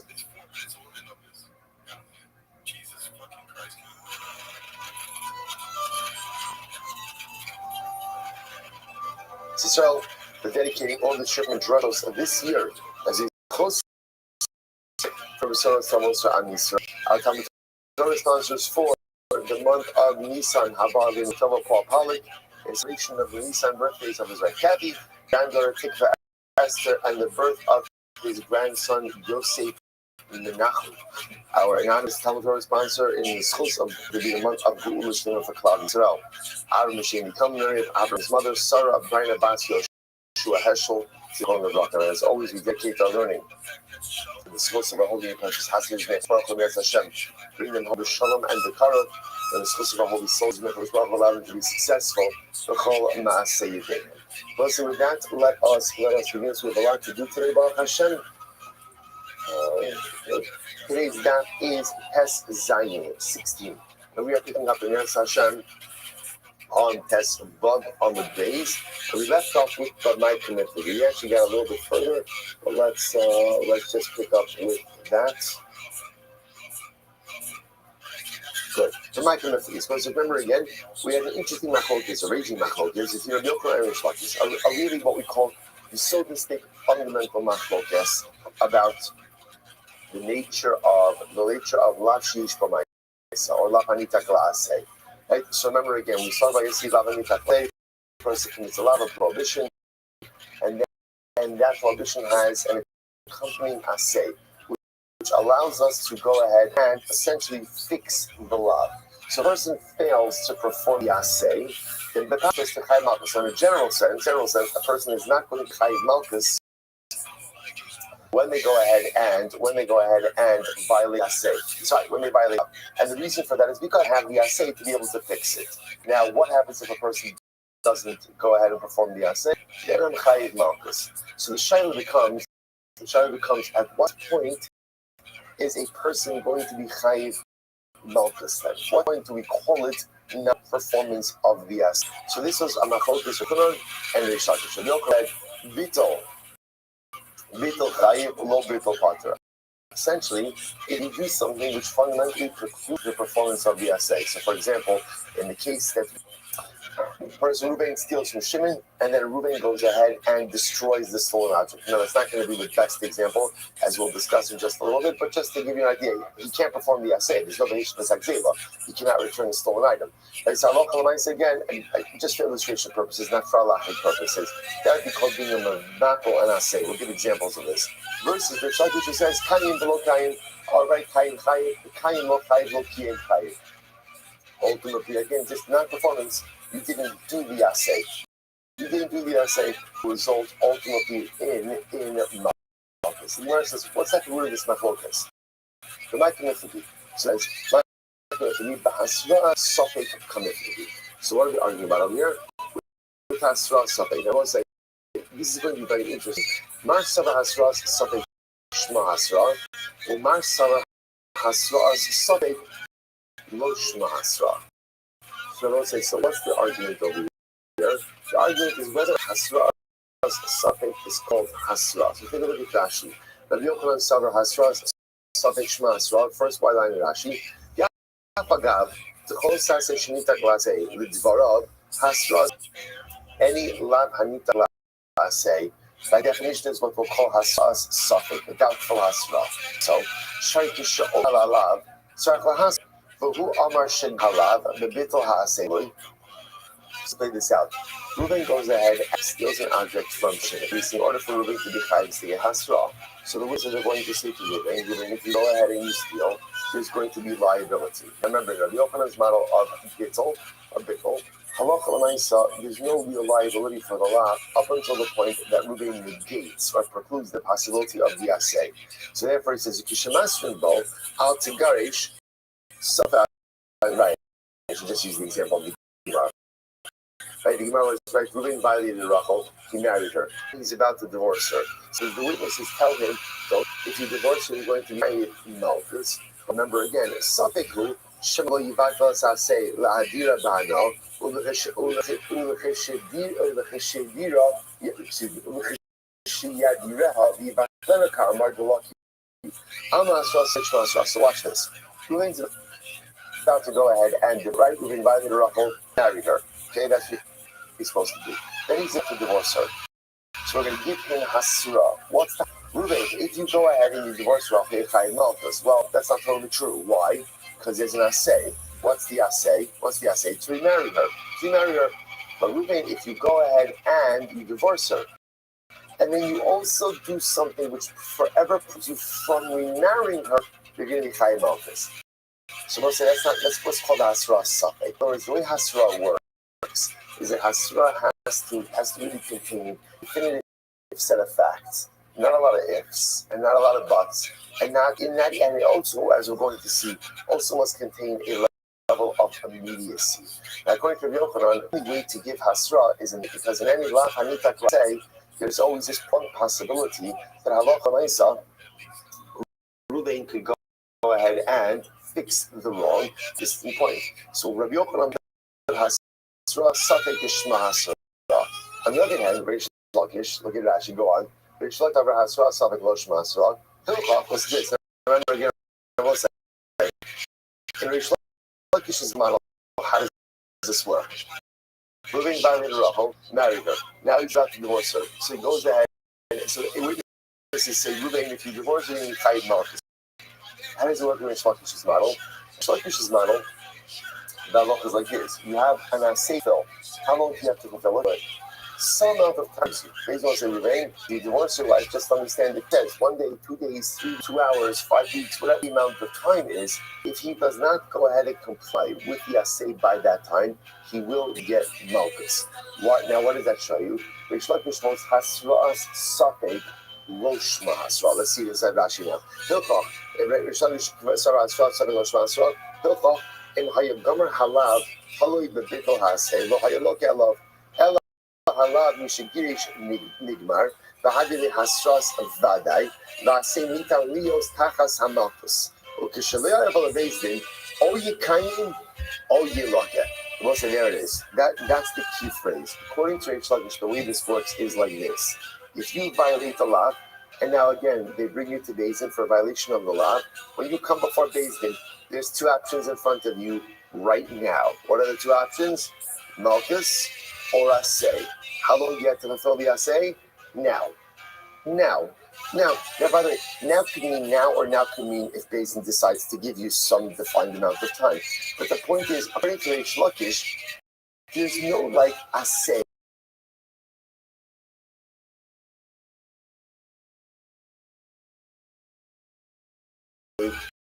It's just hovering around and lab hanita class. So again, Reuven violates a woman, marries her, that's his obligation, then is about to divorce her, then he divorces her. In Rabbi Yochanan's world, the performance of the assay is always there. It's always there. And it's there until Reuven does something to prevent it from being there. Actually, the most you can give Reuven is a hasras safek. They call it safek.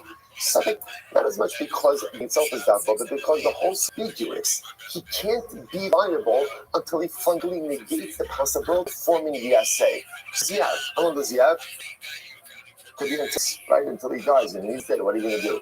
Like, so that's what's called asra. For Rish Lakish, the situation again is defined right now. He divorces Rachel, Beis Din Reuven. Here's your choice: focus right now, or remarry her right now.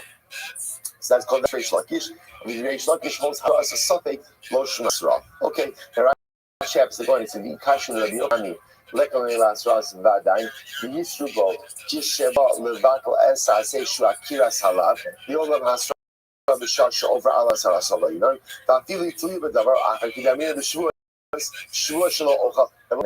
Now the Brashi says in 1 second, according to the Yochanan, it's not called Hasras Safek, we can also call that Hasras Vadai. What kind of Hasra could the according to the Yochanan, how do you give Hasra?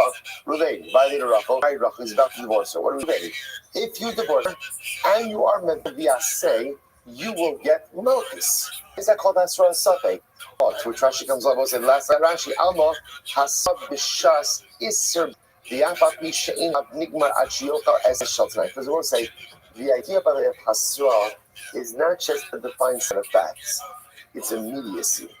And according to Rabbi Yochanan, you never have this sense of immediacy, right? Because Rabbi Yochanan's model is a very strange one. Because Lamaisa, again, technically speaking, as long as the guy has the ability to perform the assay, and there's no clock on that, right? There's no extra limitations on that. It just runs. It just runs. Halakha Lamaisa, we can't go ahead and give him malchus. So we'll say, so the one wants to suggest that that's the machlokas. The Azla Tamayu, and they both go according to their reasoning. The Itmar, back to the Gemara. Shua will come in attractions over here. Shua sha'ochel kikar zuayom. Listen to this, right? He swears, Shua will eat this kikar, right? Shua that I will eat this bread today. Okay. The day goes by and he doesn't eat it. Rabbi Yochanan both say he doesn't get malchus, but for two different reasons. Rabbi Yochanan says he doesn't get malchus. Both say why? Because we'll say ultimately again it's a lav shein b'maisa. It's lav shein b'maisa, right? Because again, what is his avera, so to speak, or what's his mistake? What's his mistake? Inaction, not eating. So it's called lav shein b'maisa. Lav shein b'maisa. Right? The Gemara says lav shein b'maisa. Rish Lakish says no, Also, there's a reason Mishum, the Havi Hasras Suffolk. Because this Hasras, and everyone's saying, now why is this Hasras Suffolk? Why is that Hasras Suffolk? Because he has the whole day in order to be able to eat it. Right? So what are you going to say, Ruben? If you don't eat it, you're going to be high about this. But Hasra requires this level of immediacy. And again, that's lacking in this case. For Kol Hasra Safek, Lo Shma Hasra.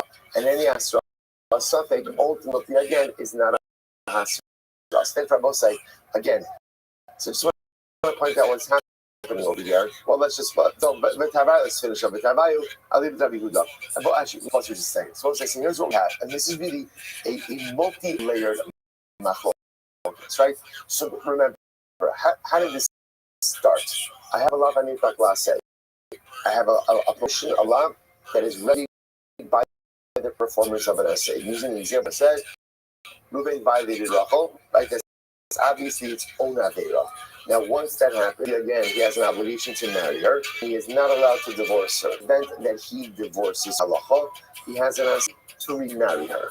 So that's called the lav anita glase. Now, granted, just to be clear, really called the lav anita glase, but Yochanan was calling that a lav anita glase. So we'll say, so now, remember again, we get into a machlokes about the mechanics of lav anita glase.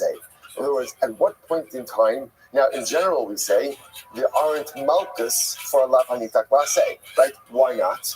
Because I have a way to fix the lav. So the shaila then becomes, at what point in time does one become chayiv malchus for non-performance of the assay in a lav hanita glase scenario? That's a malchus. So Rabbi Yochanan essentially only point that you preclude the possibility of performance of the essay.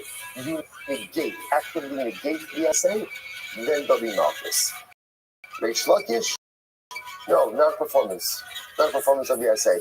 They hold you before Beis Din, and Beis Din says either remarry her or malchus. That's the moment, non-performance. So again, according to the negation of Reish Lakish, non-performance. The Gemara now suggests that is actually rooted in the machlokes of hasras safek shma hasra lo shma hasra. The Gemara holds hasra safek, which means essentially non-definitive hasra. What's the definition of non-definitive hasra? Essentially, no immediacy. No immediacy. That's really what it is. No immediacy, and just kind of like a little bit of an indefinite window. Just one of the same thing. One says that's a good hasra, right? Rabbi Shlokish holds that's not a good straw. Okay, so that's our multi-level machlokes over here. Now you must have I leave Rabbi Yochanan. So let's say this is 16a, 4 lines down, or 5 lines down. The Torah leaves Rabbi Yochanan. Both Rabbi Yochanan and Shlokish espouse their opinions, and according to Rabbi Yehuda, Sanya, but also Siru Mimenu Aker. Okay, I was saying officially Monday to Wednesday, Thursday, the day after Yom Tov with Chabad Pesach. Both Chabad Shir. So Gemara says as follows: I live Rabbi Yehuda. The Sanya Siru Mimenu Ad Boker, Mimenu Ad Boker by HT Sarei. So this is no sir, which is another paradigmatic example of Lav Hanita Glase. Right?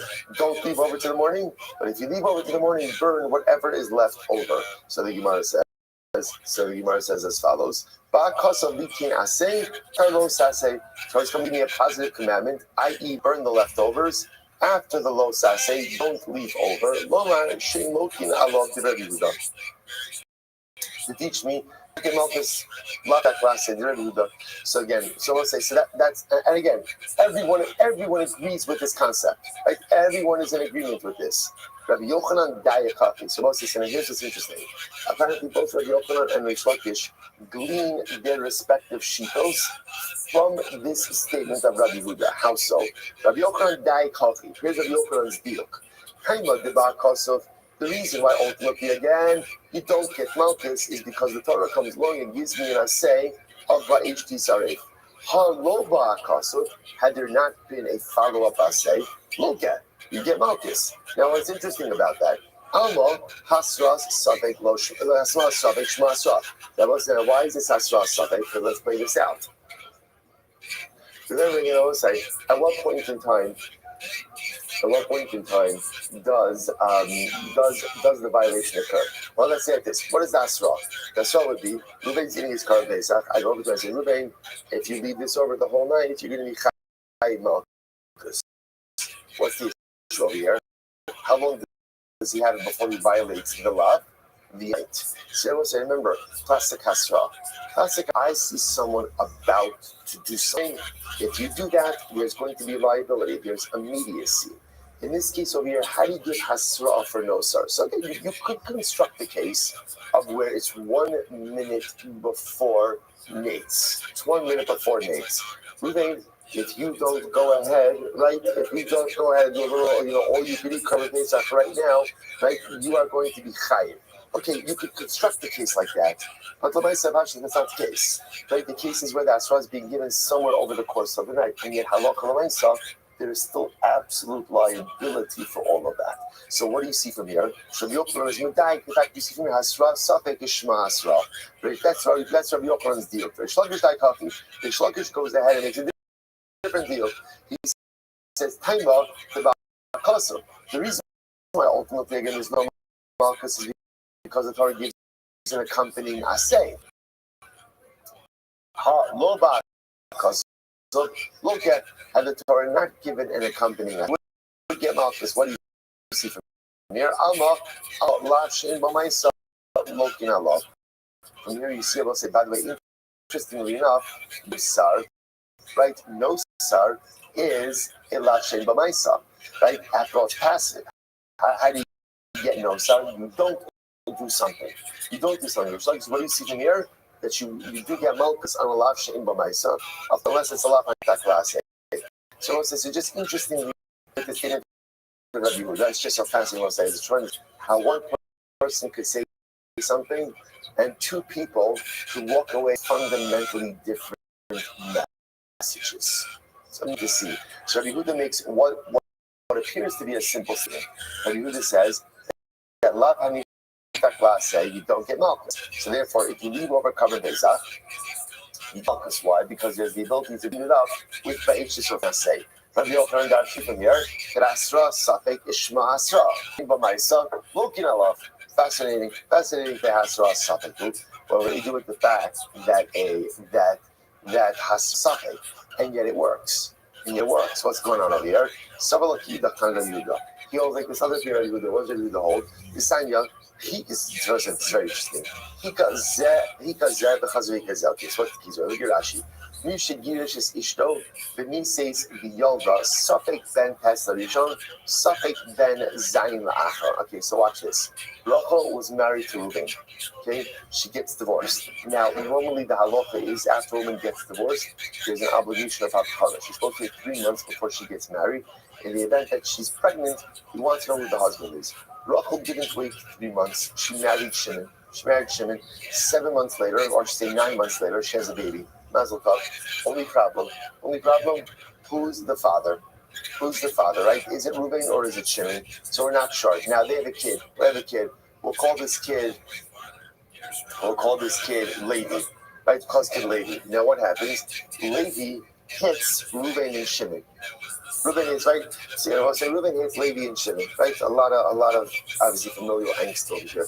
Right? So right, or possible familial angst. Right? Levi hits Reuben and Shimon. Now we'll say hitting your father is a chiyuv misa. The issue over here is we don't know who his father is. So watch this. Sihikazeh because of the hikazeh. If he hit Reuben and ultimately afterwards he hit Shimon, or Kilelzeh because of the Kilelzeh, or he cursed Reuben and afterwards he cursed Shimon, or he hit or he hit both of them at once. So the Gemara says, "Oh, Kilo Shteim B'Basachos," or he cursed both of them at once. So let's say, so now again, just to show you what's happening over here, is if halacha l'maisa, if halacha, right, that's the case where he's going ahead, hitting Reuben and then hitting. Now, this is what's called asra safek. Why? Because the asra is going to be for both of them. What's the asra? Levi, don't hit Reuben, don't hit Shimon. Why? They may be your father. One of them may be your father. So we'll say It's called Asra Safek. It's called Asra Safek. So they're everything about Rabbi Huda says like this. Achos Chayiv. Lately, it's Reuben and Shimon continuously. Then Halakha Lamaisa, you're going to be Chayiv. Now Rashi says, Navas Achos, Basras Achos Pisoch Kidei Dibor, Tahavide Hasras Vadai. Yamar Shachai Minai Wava.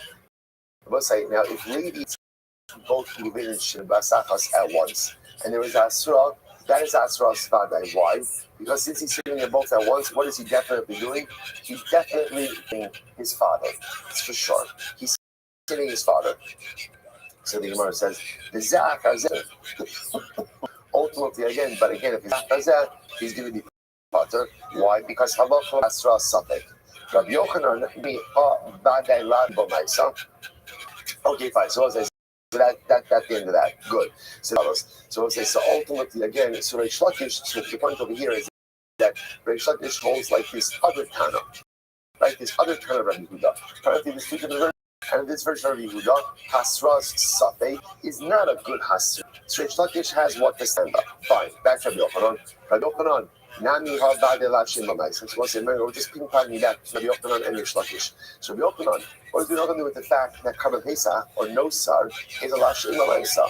And we see over here, were it not for the assay of burning leftover Karban Pesach, it sounds like you would get Malchus for leaving over Karban Pesach. That is a Lav Shem B'Maisa.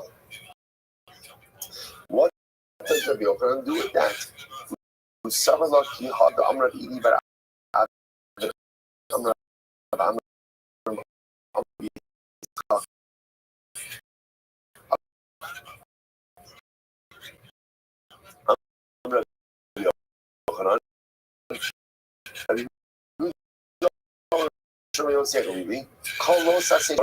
Lav Sheish B'Maisa Lo Nalav, Lav Shein B'Maisa In Lo Kinalav. Okay, so ultimately again, Rabbi Yochanan will say the point what he's making is there's a lot of other opinions out there, and it's like we should both find different to align themselves with. So opinion that says Kol Saseh Shabbatorah, and then you have a Lo Saseh Lav Sheish B'Maisa Lo Kinalav. If it's that has dynamics, Lav Shein B'Maisa In Lo Kinalav, and Lav Shein B'Maisa, you don't get Malchus Chaveiro B'Shem.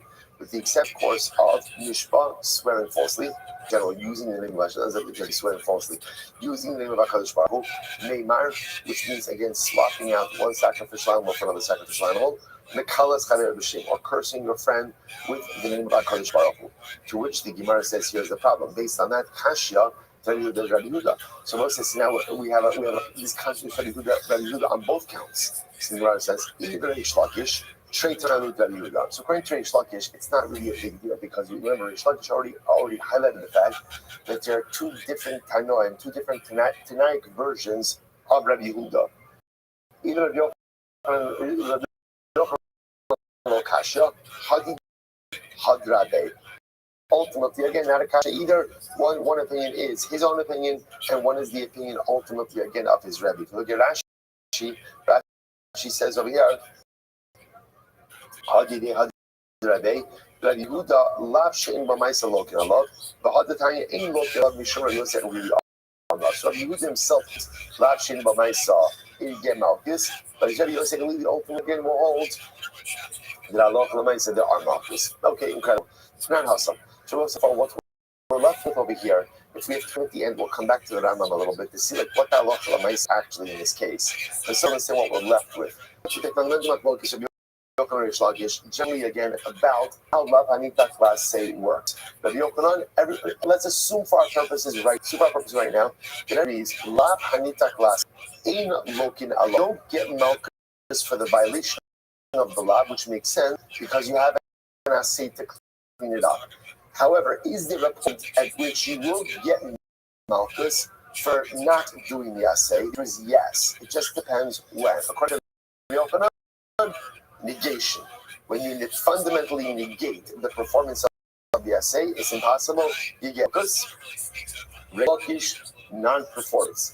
It turns out that this is actually part of a bigger machlokes. Safek shma asra lo shma asra. Rabbi Yochanan hasra safek works, which makes sense. Position of Reish Lakish hasra safek does not work. Sub machlokes ashin b'maisa.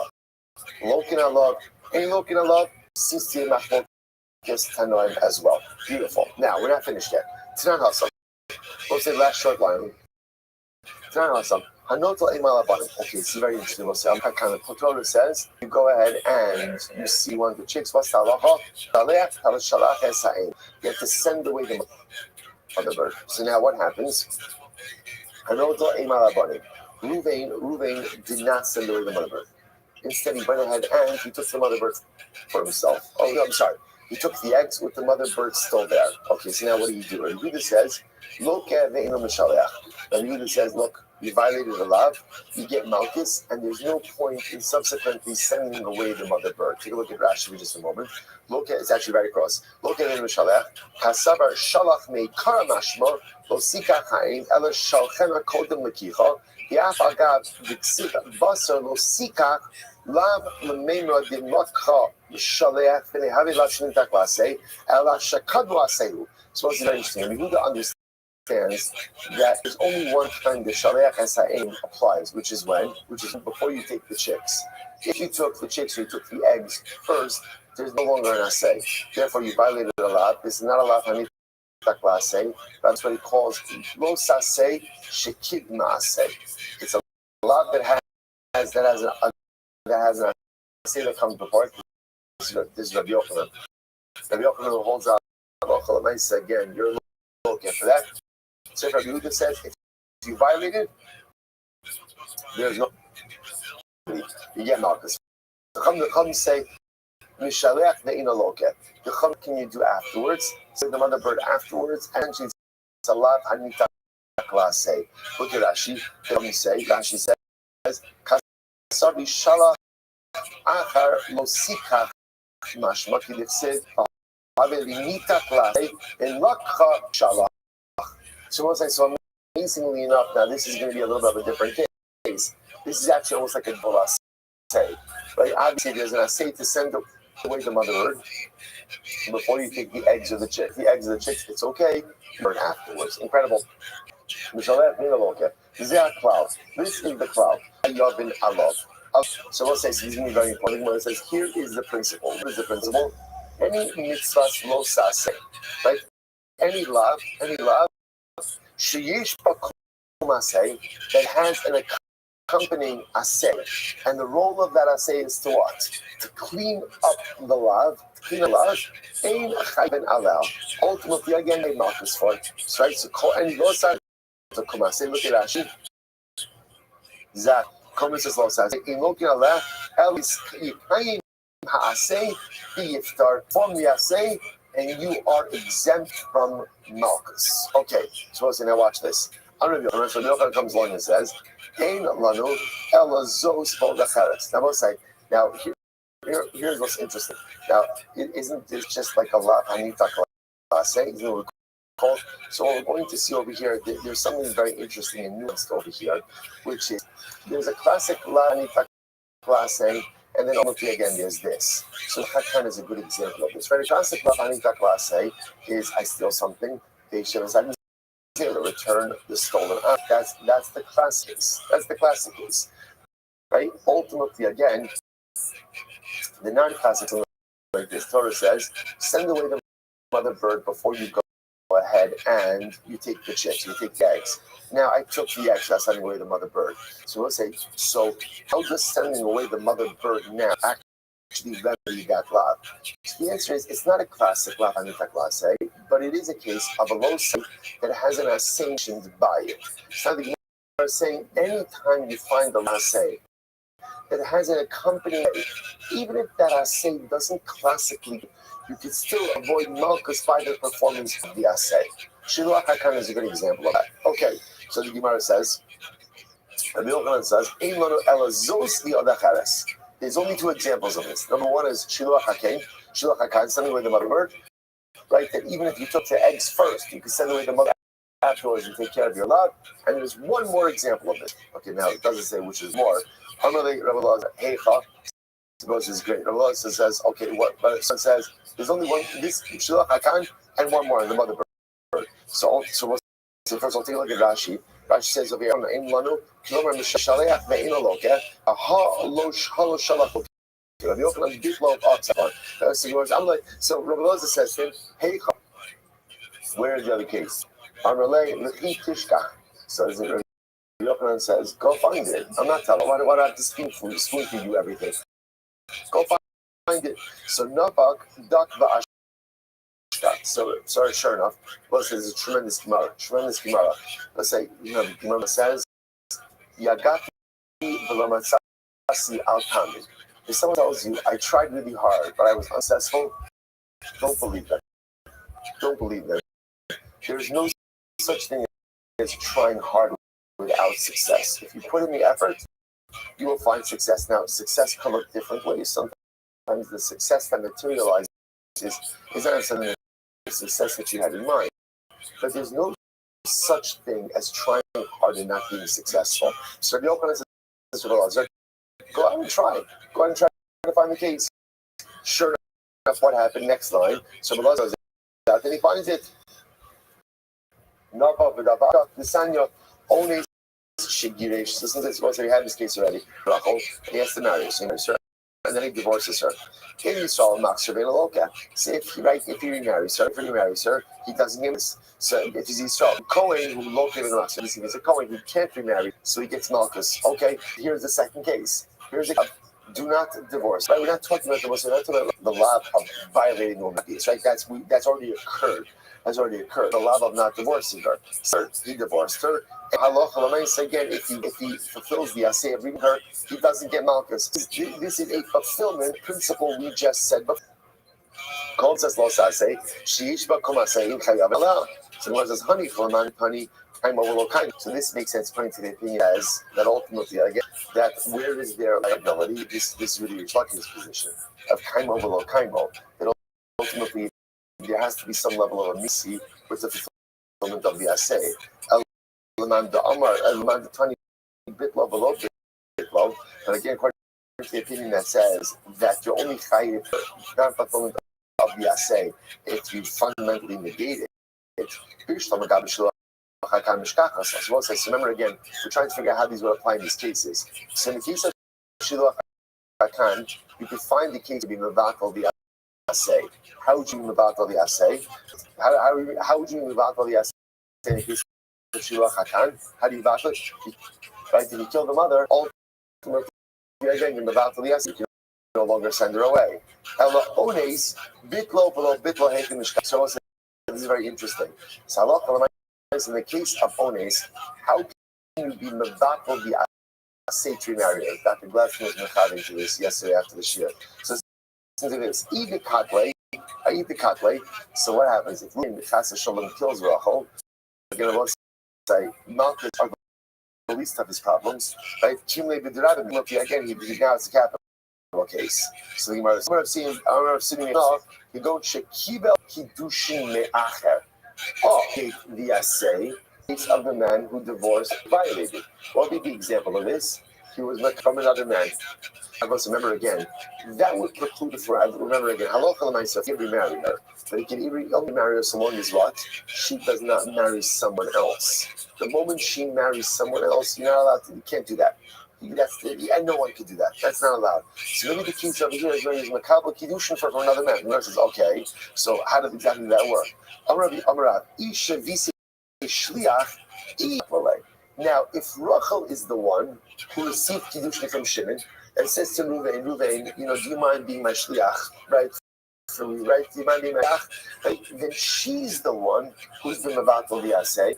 Why should Ruvain have liability for that? Now, if she did not appoint Ruvain as a shliach, and what happened? He just decided to kabbalah contribution on her behalf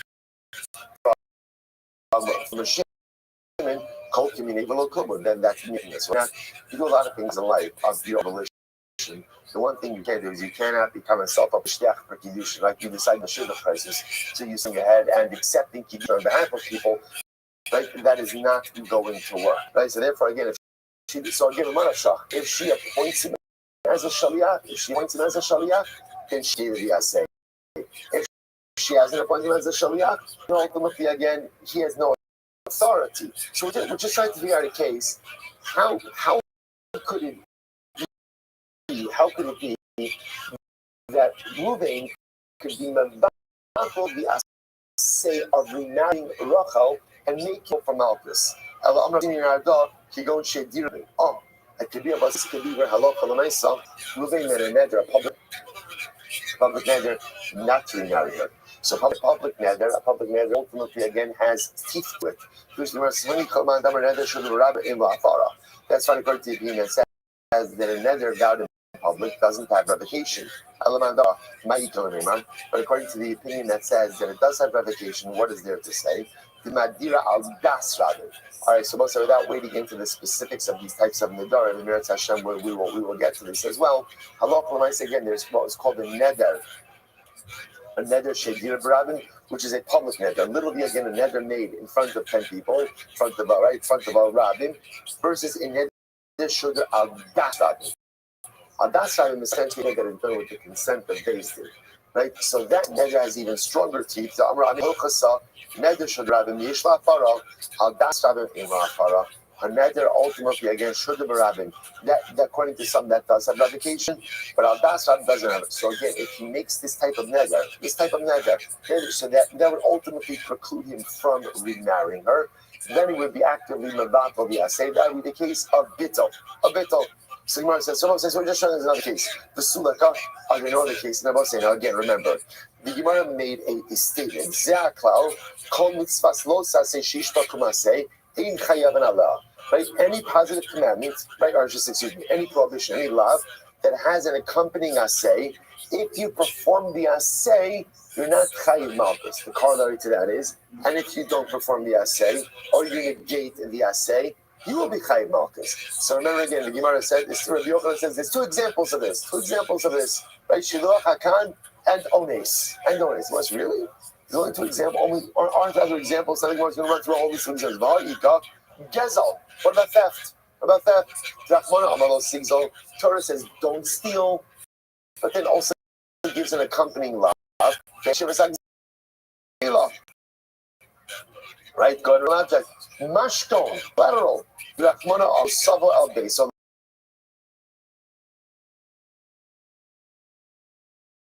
Avoto. Torah says under certain. What does it say? You did. Right? Let's say by a poor person, by an almono. Now the lateral. Let's say you took collateral. That's how you violate a law. Then there's a say. What's the assay? Havot kiva shemesh. Mishkachos law. The kaimo below kaimo. And I'm saying all of these cases, you could find non-fulfillment of the assay, both according to Rabbi Yochanan and Reish Lakish. You could find negation of the assay and non-performance of the assay. So there are plenty of other examples of this. To which the Gemara says, those cases are different. In the case of both Gezel and Mashkon, they both say even if you negate the assay, which means what? You destroy the stolen object. You destroy the mashkon. It doesn't matter. Why?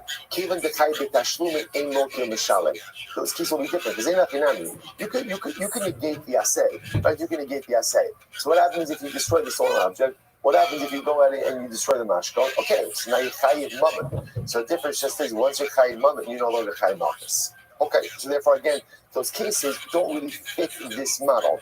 Maskip Rabbi Zera, ha'ika mashkono shalger u'meisager. Okay, so now we're getting really into the weeds over here.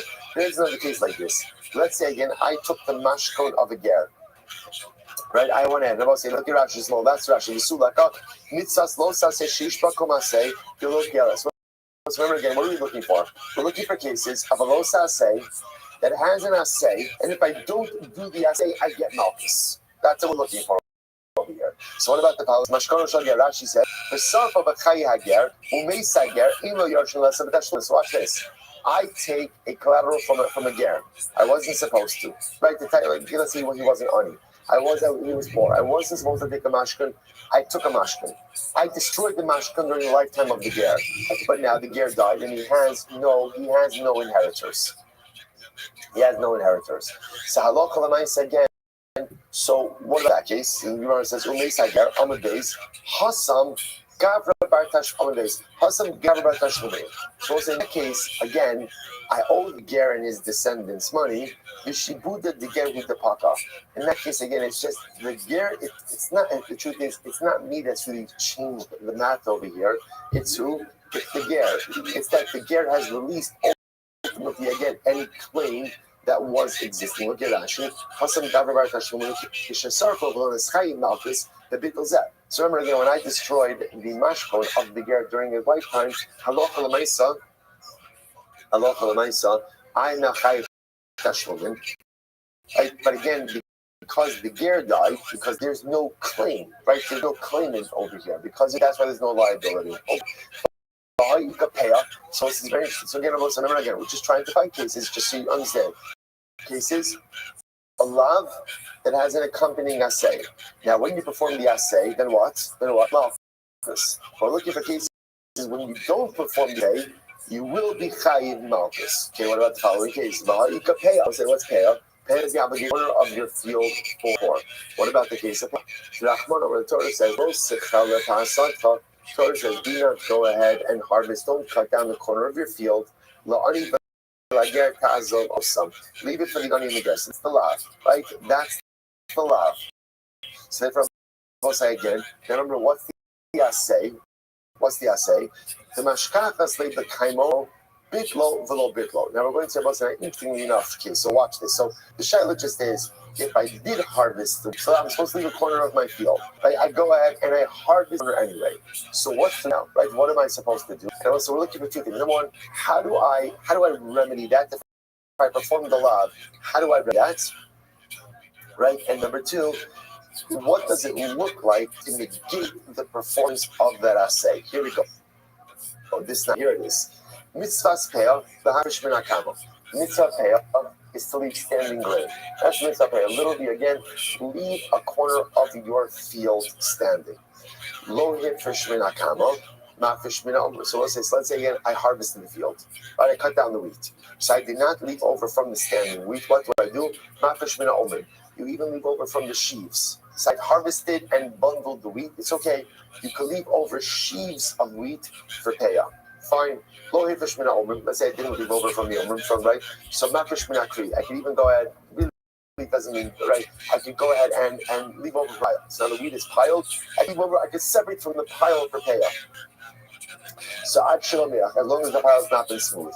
Merfu. So we'll say, what happens if the pile has been smooth? Well, at that point, here's the issue. At that point, once the pile has been smooth, there's an obligation now for other tithes that have set in. So in that case, ma'aser b'no semo. So ultimately, again, I have to give ma'aser. Now I have to give ma'aser at this point, and afterwards I can still take payoff. So Gemara says, "Kidra Yishmael, Damar at mafish mina isa." And once Rabbi Yishmael goes so far to say, even if I'm already at the dough stage, I can separate out payoff from dough. Well, Rabbi Yishmael, nami mishkach. So suppose I say, therefore, again, so just want to point out. So the assay is to go ahead and, right, or I should say, the los assay is don't cut down the corner of your field, right? If I did so, it's, so to speak, it's a los assay that has an accompanying assay. How so? I could separate out payout even subsequently to the point of even going ahead and what? Even from the dough itself. Now again, where is the bittul, so to speak, of the assay? Well, Rabbi Shmuel, now again, there would be a case where you could fundamentally negate. Now, obviously, kayim below kayim, that's easy. That's easy. What would be the case of being mevakol the assay? I ate the dough. So obviously, again, if you ate the bread, you ate the dough, there's no longer anything to be mafresh payah. So therefore, I get about say, so what do I have over here? What do I have over here? I have a low. Don't cut down the corner of your field. I have an assay which could remedy it, which is payah from whatever, from the bundles, from the pile, from the dough. Right? From the good, and now what happens? I can be mabatal the assay. However, I eat the dough. And we'll say, what should happen in that case? Once you eat the dough, what should happen? Malchus. So what we'll say is that, so there's not just two cases. There's not just the case ultimately again of, and not just the case of number one, ones, and or shidduch hakan, and number two ones. There's another case where it says, you're right, Elo, zos va'od acheret. You're right, there's another case. Rather, when we said ultimately again the case of Shilach Hakan and another maybe this is the second case. Right? Maybe Onis is not the second case. Maybe this is the second case. About Onis low, right? About Onis low, but maybe not the case of Onis. Why not? The Heifa Amina al Dasha, the Dvarashos. I will say now, why would we now remember before we included Onis, right? So everyone is including Shiloh Hakan. Shiloh Hakan is case number one. So we thought of case number two was Onis. Now, remember, you need a case where you could negate the assay. What's the Onis? To remarry her. How negate the assay? How do we say?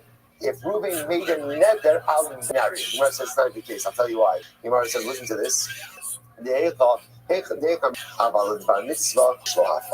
Shabbos says, we say that a nether adas rabin doesn't have revocation.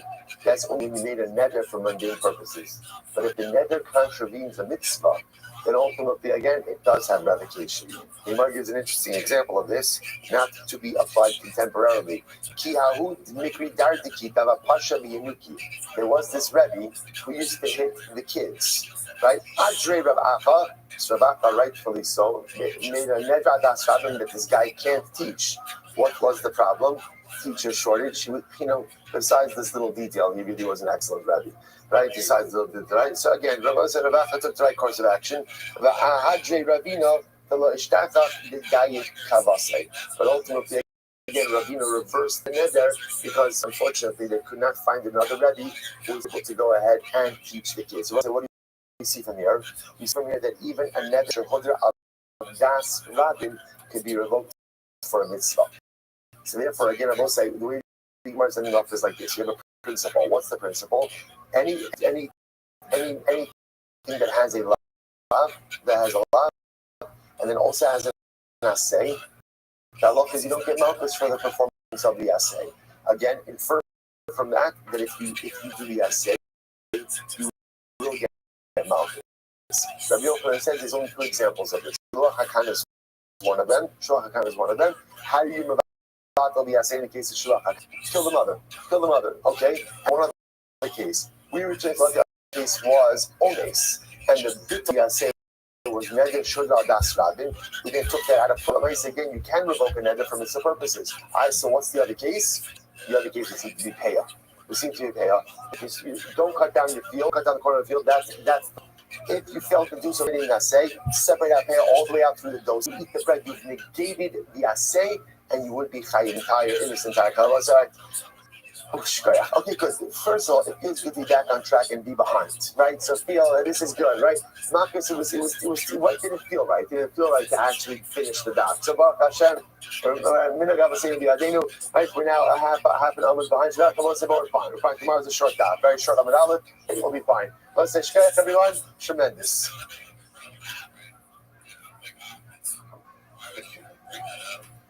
My favorite thing though so far is the year thing, because before he goes, all right, Kevin's doing a great day, everyone. That's no chance. I mean, they almost were but then it's like and then that's when he goes, it's not 2010 Okay, so beautiful.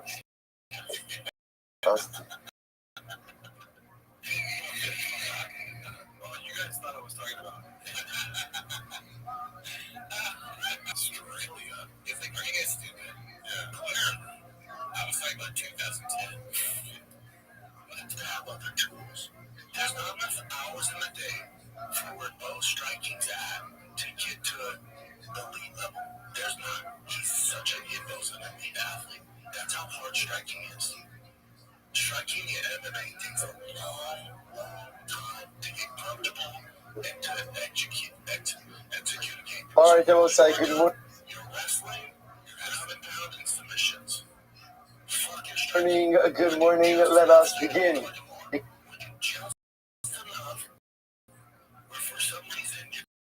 By thanking all of our sponsors for this morning, to thank our annual Talmud Torah sponsor, Production Pay,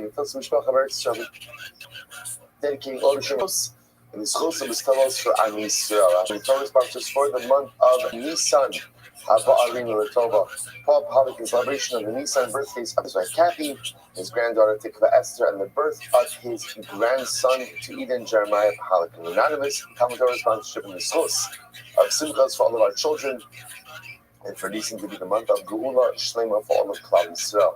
Avram Rishim, the Talmud of Avram's mother, Sarah Braina Bas Yoshua Heschel, Zichron Livrach, we up there in the merit of our Talmud Torah, all of the Neshama Slavin Aliyah, the families in Yechama, all those in your full staff and give us Kol Chol Yisrael, Kodesh Baruch Hu Shem Yirtzeh Hashem, bring our hostages home. The Shalom and the Karam and our holy soldiers should be successful. The Chol Maaseh Yudeh. So with that, let us, we have a lot to do today. Today's daf is Tesvav 15. We are picking up on Yud Daled Amud Beis 14, the 10 lines up from the bottom, the Itmar. So let's remember again, we are in the midst of dealing with, we're actually coming off of the Sugya. We're actually in the middle, we're in the middle of the Mishnah, or the middle of the segment of the Mishnah, speaking about the concept of Malchus for Chayve Krisus. So the Gemara says as follows: I'm talking about a machlokes Yisrael Rabbi Yochanan and Reish Lakish. The Itmar. We actually began this case in the waning moments of yesterday's shir. And the person who's tamei ate sacrificial meat before zrika, before the sprinkling of the blood. Remember again, normally you go ahead and you have zrika done as part of the matir, as part of what permits sacrificial meat. So let's say sacrificial meat was consumed before zrika. So what is the halacha over here? So the Gemara says it's all Reish Lakish and Loka. Reish Lakish says you get malchus. So also now obviously we're talking about someone who's tamei. So if he's tamei and he's consuming sacrificial meat, he's going to be chayav. It's chayav. The interesting shayla is, does the chiyuv before zurika? So Reish Lakish says yes, because Rabbi Yochanan says you don't get malchus. So what's going on over here? So Reish Lakish and Loka. Reish Lakish says you get malchus b'chol kodesh lo siga. Torah says that if you're tamei, you're not allowed to touch any kodesh. Lo shna lefnei zrika, lo shna la'achar zrika. Makes no difference before zrika, after zrika. Someone who's tamei is not allowed to come in contact with kodesh. Rabbi Yochanan says, "In a look at why." Rabbi Yochanan says, "You malchus. Why not?" The Gemara says, "Rabbi Yochanan tamei. The amra tumaso. V'chiksiv tumaso la'achar zrika v'diksiv." Because the Rosh when the Torah discusses, when the Torah utilizes the phrase tumasol of his tuma is upon him, and talks about the prohibition of coming in contact with kodesh. The context of that is after zrika. So the Gemara says, "Hahu nivachol kodesh nafka." Now this idea of the isser of basar kodesh before zrika is done, should come mibechol kodesh. Ultimately, if you arrest that's a word Lakish, bechol kodesh lo siga. Torah says, do not touch any kodesh as harla ochal. This is actually a law of prohibition, prohibiting the consumption of kodesh while in a state of Torah. What's interesting about that is, again, it's phrased as Bechol Kodesh Lo Siga, don't touch. Yet the Gemara is saying over here that is actually a prohibition to consume kachim while in a state of Torah. So you're saying, so you're telling me now that it's a one is tummy, you can't have physical contact with Kodesh. So we'll say here, so here's what's interesting. In that same passage it says, do not touch Kodesh and do not come into the Mikdash in a state of ritual impurity. The Gemara says it makes comparison between Kodesh, which is the sacrificial item or the consecrated item, and the Mikdash. How so? Just as when it comes to the Mikdash, we're talking about a prohibition that if transgressed would result in a death penalty. I mean, in this case, it's kares. Sorry, because if you enter into the Beis Hamikdash in a state of tumah, ultimately, again, that is a chiyuv kares. So too, when it says the kodesh lo siga, it's also just like the mikdash lo yavo. It's talking about something which, if transgressed, is a chiyuv kares. So therefore, talking about entering into the precincts of the Beis Hamikdash while in a state of ritual impurity. So to the Gemara says the first part of the pasuk, the Chol Kodesh Lo Siga, must also be talking about something which, if transgressed, would result in a chiyuv kares. Yeah, what is that? What's interesting? as much as one who is tamei is not permitted to go ahead and touch something that is kodesh, what happens if so? What happens if you do so? It's not a chiyuv kares, it's love. It's a love. So therefore, again, it can't be talking about negiah. It must be talking about achila, consumption. So it's actually a very interesting drasha, because the truth is, it's not intuitively the way we've ever read the pasuk. Ela mikdash lo yavo, sorry, b'chol siga, ela mikdash lo yavo. So up until this Gemara, we always start with as follows: do not touch any kodesh item if you are tamei, and do not enter into the Beis Hamikdash if you are in a state of tumah. So now the Gemara says, now Rish Lakish says, that can't be the meaning of the pasuk, because again, working backwards, the whole V'ala Mikdash lo yavo is talking about something which carries with it a chiyuv kares. You enter into the Beis Hamikdash in a state of tumah, that is a chiyuv kares. Therefore, it only makes sense that the first part of the pasuk is also talking about a chiyuv kares. Or if it's pashat pshat, that is talking about touching a consecrated item while you're tamei, although that is asur, that doesn't result in a chiyuv kares. Therefore, it must be the Chol Kodesh Lo Siga is actually talking about consumption. Okay, incredible. So now Mikdash, Davar Sheish Bonatinas Hashama, so just like entering into the Mikdash, in this state of tumah, something that carries with the penalty of kares, Af Kol Davar Sheish Bonatinas Hashama, Viv and Negiah, and if the Parshat Shad of the Pasuk is talking about a tummy person touching Kodesh, Yi'ikar Netias Neshama, is there a Chiyuv kares for touching Kodesh? No. Ella ba'achila. It must be talking about consumption. Okay, incredible. So we'll say, fine, that's the end of that. Amar Rava Bar Bar Hanan Yochanan. So we'll say, this is actually quite interesting. Listen to this. Amar Yochanan. So we'll say, pay attention to this. I pay attention to everything. But I'm saying, but pay specific attention to this, because this concept is actually going to be something that's going to frame pretty much the rest of the daf. Rabbi Yochanan. What does Rabbi Yochanan say? Kol lo sasei shekadu asei lokin alav. Okay, so says, remember again, in general, what are you getting malchus? If we're compiling our list, what are you getting malchus for so far, right? What have we learned? What are you getting malchus for? Number one, a love, right? General love. You wear shatnez, right? You go out and you soak your lion, right? Basic love. Basic love. Good. What else? Number two? I'm sorry? Good. Hold on. The technicalities. I just need general cap. What else? Rabbi Akiva. Yes, sir. Right. Chiyuv kares. Right. Chiyuv kares. Heavy pisos makes. Right. And general love in the world of love, and as Chamakim just mentioned again, we're going to get more into specific. We'll get to it in just a moment. But those are general. You're not getting malchus for. Number one, misos base. Good. And number two, the big one, although it was just mentioned kind of potentially, was asay, and number three, lav hanita klase. Lav hanita klase means it's funny when that is into that. Right? If you want to start it off, so again, lav hanita klase. Lav hanita klase means a love that is remedying the performance of a positive commandment. Classic example of that, excellent theft. Right? You steal something towards the Hisham inside the Zeva. So whenever you have a love that is immediately or can be immediately remedied by, and I say the general understanding is there's no malchus for that. Okay, now on that, the real part comes along and advances something fascinating. He says, bless you. What happens if you have a love that is preceded by an assay? So an alav preceded by an assay. So take a look at Rashi. So Rabbi Yochanan says, "Lokin alav." That you get malchus for. Okay, let's dig. That's just very exciting.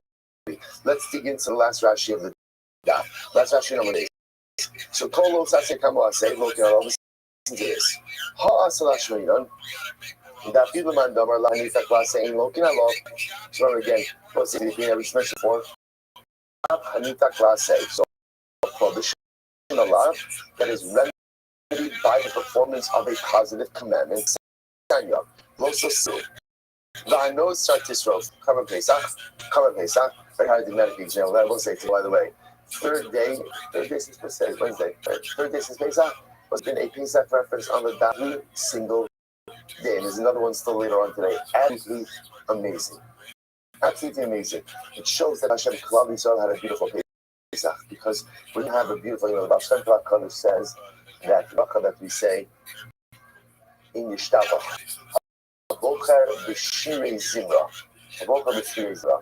The Rebbe says you could vocalize that in a different way. Bocher b'shirei zimra. What does Ribono Shalom like more than any? Human beings don't like leftovers. The Ribono Shalom loves leftovers. Shirayim. He loves leftovers. What he loves more than anything is that when we have a spiritual experience and we are able to take leftovers with us, we're able to take Shirayim. Just like Hasidim get Shirayim, they get leftovers, whatever. Every single spiritual experience is supposed to yield Shirayim. It's supposed to yield leftovers. And those leftovers are what sustain you as you go forward. Bocher b'shiyarei zimra. Yosham loves shirayim. He loves leftover. It's incredible the fact that we keep on having Pesach reference every single day after Yom Tov is managed the shirayim. Must have been a Pesach Klal Yisrael Ramadan. Must have been a Hilly Yom Tov. And again, we take shirayim with us every single day. Kiddusanyo. Rosa Sirvano. So again, carbon is example. There's a prohibition. Don't leave over. And if you do, burn whatever is left over. So that's called a lav hanitzak. Okay. So everyone, we'll call it right now, everyone, is agreeing that halacha l'maisi you don't give for that. All right. So the Gemara says, "Kasom lipin aseh akalo saseh lo shinin lo kiralo shinit kasom esaseh lios oshoshem lav vitikuno lomar lo." So it's like, how does a lav need to say work? The lav says, don't do this. Don't leave over Karban Pesach. And then what does Fimasisa? If you left it over, Ansi Zos Vihi Pater. Ultimately, again, do this. What's the this? The assay. Do the assay and clean up your mess. So I said, by the way, just so you should understand, there's a tremendous Musar skill in a Lav Hanitak. Lav Hanitak Lasei is the way the Ribono Shel Olam communicates to us one of the most important yisodos in life. If you make a mess, clean it up. Right? It's the yisod that we try to teach our children from the time that they have some level of cognition and can understand the sense of achrayus. And so Baruch Hu teaches us in life. Don't do this. But if you do it, so you'll say, after I committed Aveira, there's a tremendous Yetzer Hara. What's the Yetzer Hara after you commit it? It's interesting. People don't think about the Yetzer Hara after you commit the Aveira. They think about the Yetzer Hara before you commit the Aveira. What's the Yetzer Hara after I commit the Aveira? What's the Yetzer Hara? Yerush. Oh, I made such a mess. Look what I did. Oy vavoy, woe for me. And just wallow in it. What's the hashkat hanitak say? You made a mess. Okay, that's unfortunate. Now what? Clean it up. You made a mess. You clean it up. That's not just halach hanitak say, but hashkat. Okay, so that's the hanitak say. Rabbi Yochanan, listen to Rashi. Last two lines of Rashi. Rabbi Yochanan. Now Rabbi Yochanan comes on and he says as follows: Hanini ba'aseh haba achar halav. Now this is fascinating. Halav hanitak. So the lav comes from do not leave over for Pesach until morning. And then there's an assay. Then there's the assay afterwards. Rabbi Yochanan says there's another model also. Where what? He says, and again, remember in general, the way Allah Panitak Laseh works is you could only perform the assay when? After you've violated the law. So you could only burn the leftover Karban Pesach after you left it over. You could only return the stolen object after you committed an act of theft. It's fascinating. Let's say you have an assay. That's before the law. Now we'll see an example of this. You have an assay before the law. And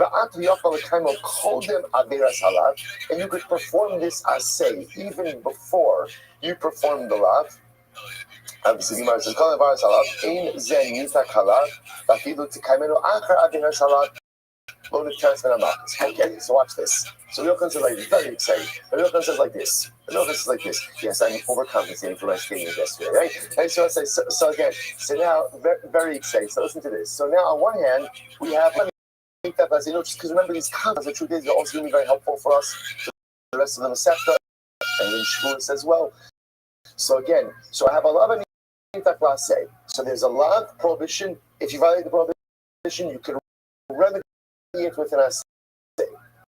Let's call it for now. Everyone's green, no malchus. In that case, the only way to get to the assay is through the performance of the los assay. Rabbi Yochanan, that's a different model. Okay, like he's not evangelizing. There's another biblical model is an assay that comes before a lav, which we're going to localize. You can perform the assay before the lav, also perform the assay as a repair module after the lav. Rabbi Yochanan says, in that case, you do get malchus. Now again, you're going to make a bit more to put an example on this, but this is what's called say and assay, omati again, or a los assay shekidnu assay. Fine. See, Rabbi Yochanan, you get malchus on that. Top of Tezvav, it's great. Amalo, Amart. So apparently, this conversation came up, and they said some other people who heard this name from Yochanan themselves, Rabbi Yochanan, did you say that? He's like, no, never said that. Rabba says, Helakim, Rabbi Yochanan, what are you talking about? I was there, you said it. You definitely said it. And by the way, it's actually, you're right. You're right. In other words, this construct is actually found in a pasuk, and it's also found in a brayso. Listen to this. This is very Shabbos. Here it is.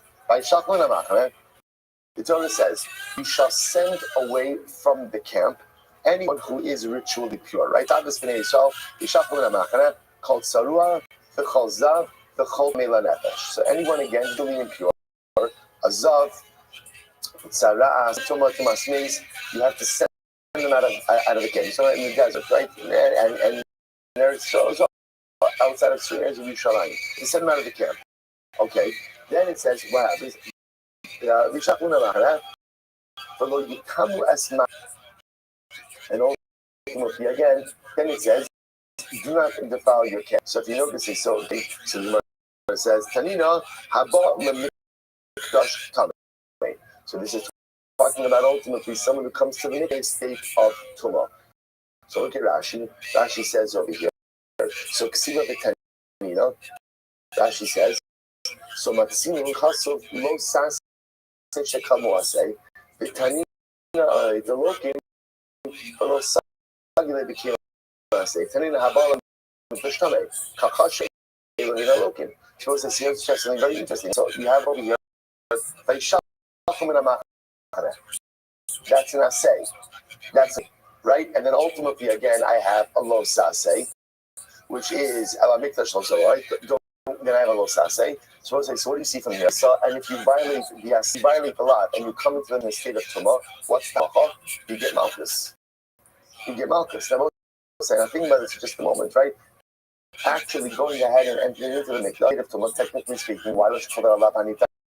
Say is prohibited, but you can exit. Right? So one thing, and yet we just said, it's on the list in the Mishnah. If you come into the mikdash in a state of halakha l'maisa, you get rented, you get kares also, but you get malchus. So why do you get malchus? That's the asay. Then there's a lab afterward. Rabbi Yochanan that kol lo saseh shekidnu asay. You're right. So elam my time akahadabe. So why does he listen to this Mishum the kashilenes? Because he was bothered by the following case. He was bothered by the case of ones. Case of ones is the case of a man who violates a woman. Now listen, in the event that a man violates a woman, there's a number of different penalties involved. One of them is that he is obligated to marry her as soon as she wants to get married to him. That he has to marry her, and he is not allowed to divorce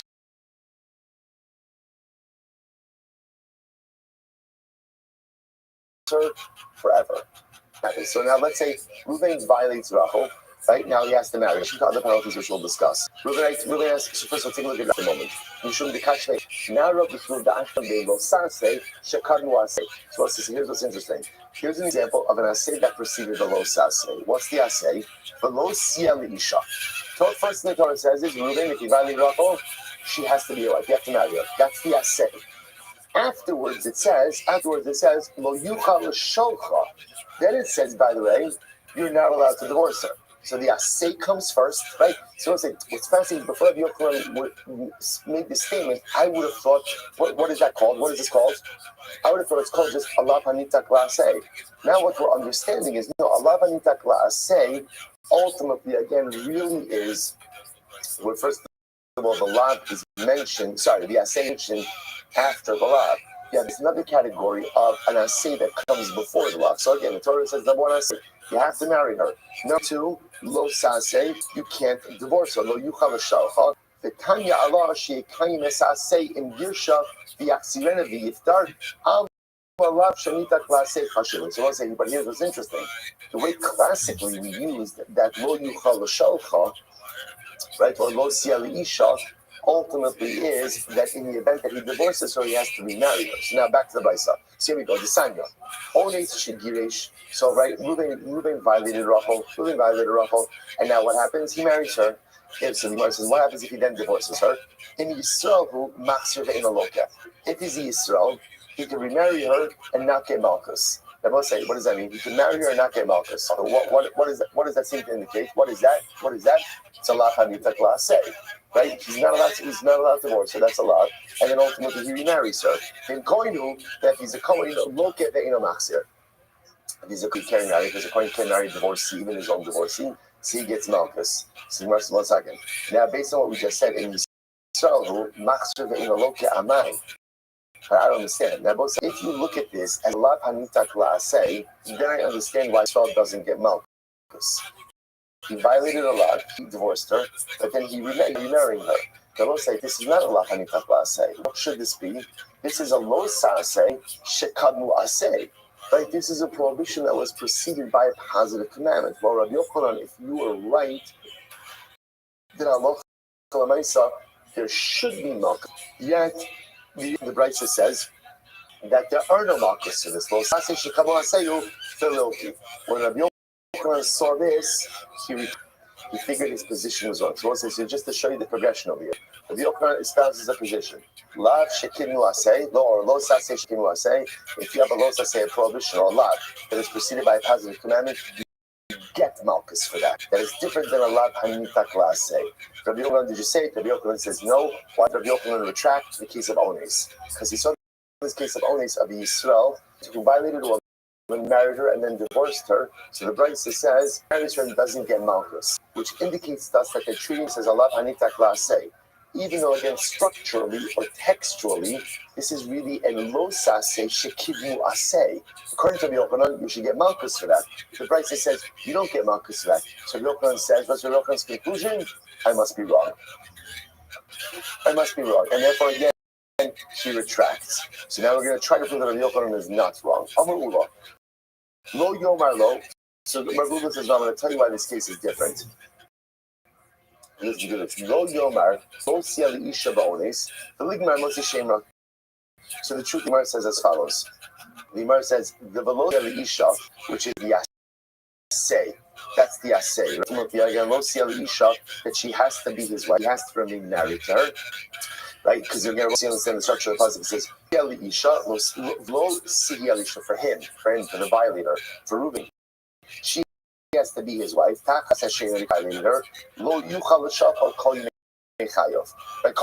He cannot send her away. He can't divorce her. So you have the Asay, and Lo Yuchal L'Shal. So listen, I'm going to tell you why this case is different. This Lo Isha, really by owning later, is extraneous. Why? Ligmar Moshe Shemra. Clear from Moshe Shemra. Say, who's Moshe Shemra?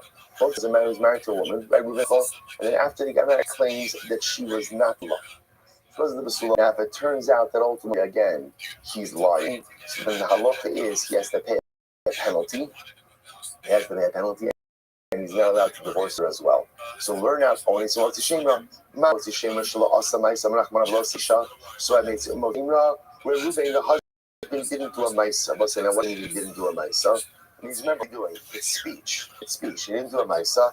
Yet there is this penalty that he's never allowed to divorce her. Only the kosher came certainly by Ones when he did do a maisa, he certainly should not be allowed to divorce her as well. So the Gemara says, Lama Ne'amar. So why? So therefore, again, the Lo Sia Isha by Ones is really extra.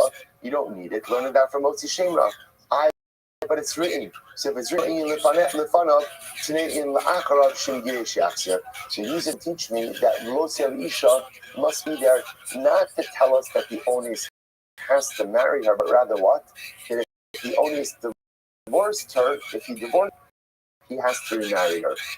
So essentially, it's reinforcing the Asay after the lot, making it more into a lav hanitak say, which is why the Brisa goes ahead and says no malchus. Okay, interesting approach. So the Gemara says, interesting approach. Akanti only so much shame or low, but that's not true. You can't really learn that only so much shame. Why not? Because we can raise a pircha. Mana motzi shame or shekel shalim. Right? To both say motzi shame, ultimately again, both get malchus. Right? Rose shame has three things. Number one, he can never divorce her. Two, he gets malchus. Number three, there's a financial penalty. By ones, ultimately, again, the malchus. There's a financial penalty. You're never allowed to divorce her, but there's no malchus. So then that's similar. Elo, lo yomar lo sila isha lo shimra, the ligmar me ones. The ligmar says, okay, let's flip it.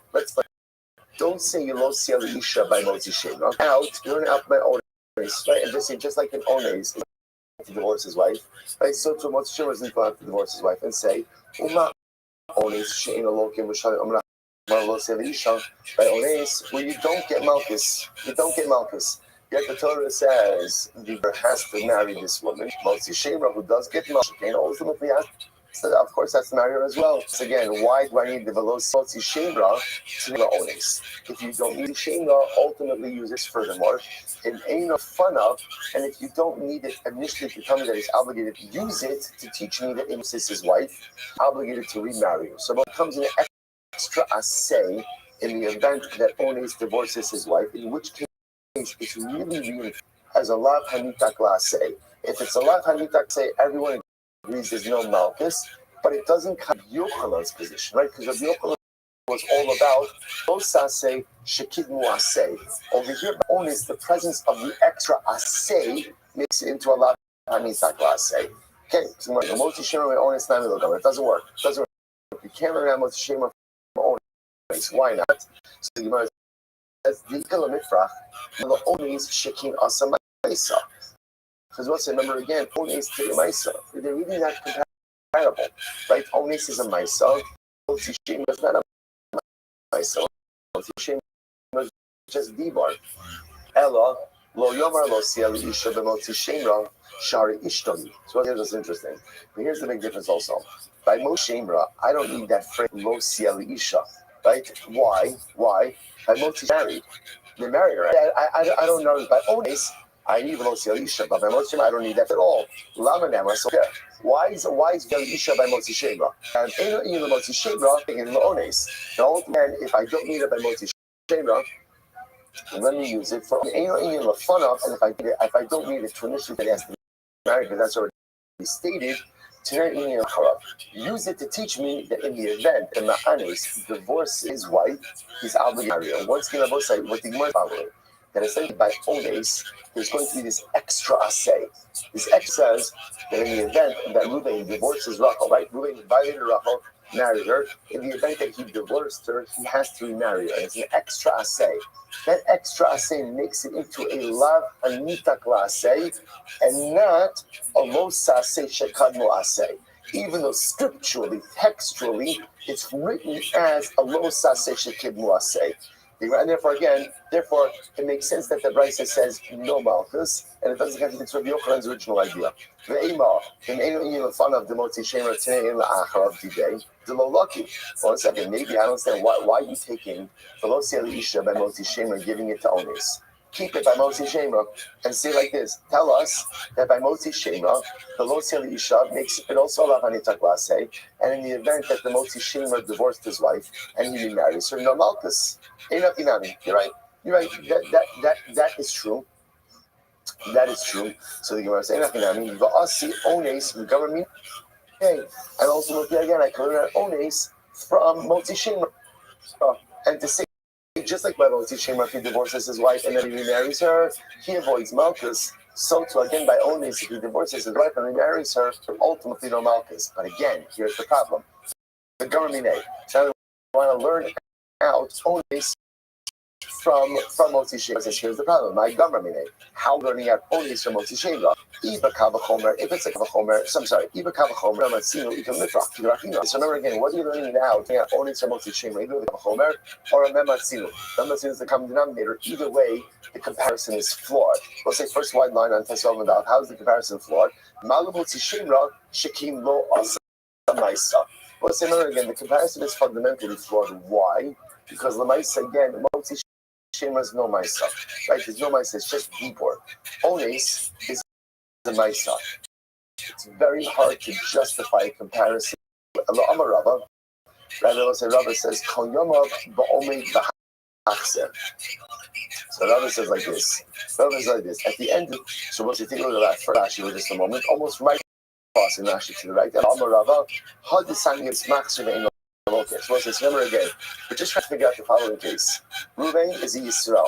He violates Rachel. So right, what did the Brisa say? The Brisa what? Right, what did the Brisa say? The Brisa says he marries her, he doesn't get Malchus. This is troubling for us. Why? This is a case of a lo say shekid mu'ay. Like the way that is there's an asefer. For lo siya isha, she has to marry. And afterwards it says, well, you call call you mechaya. She can't divorce her. And a Yochanan model, that means there should be. The Bryce is telling us there are no Malchus. There are no Malchus. So spending all the time trying to.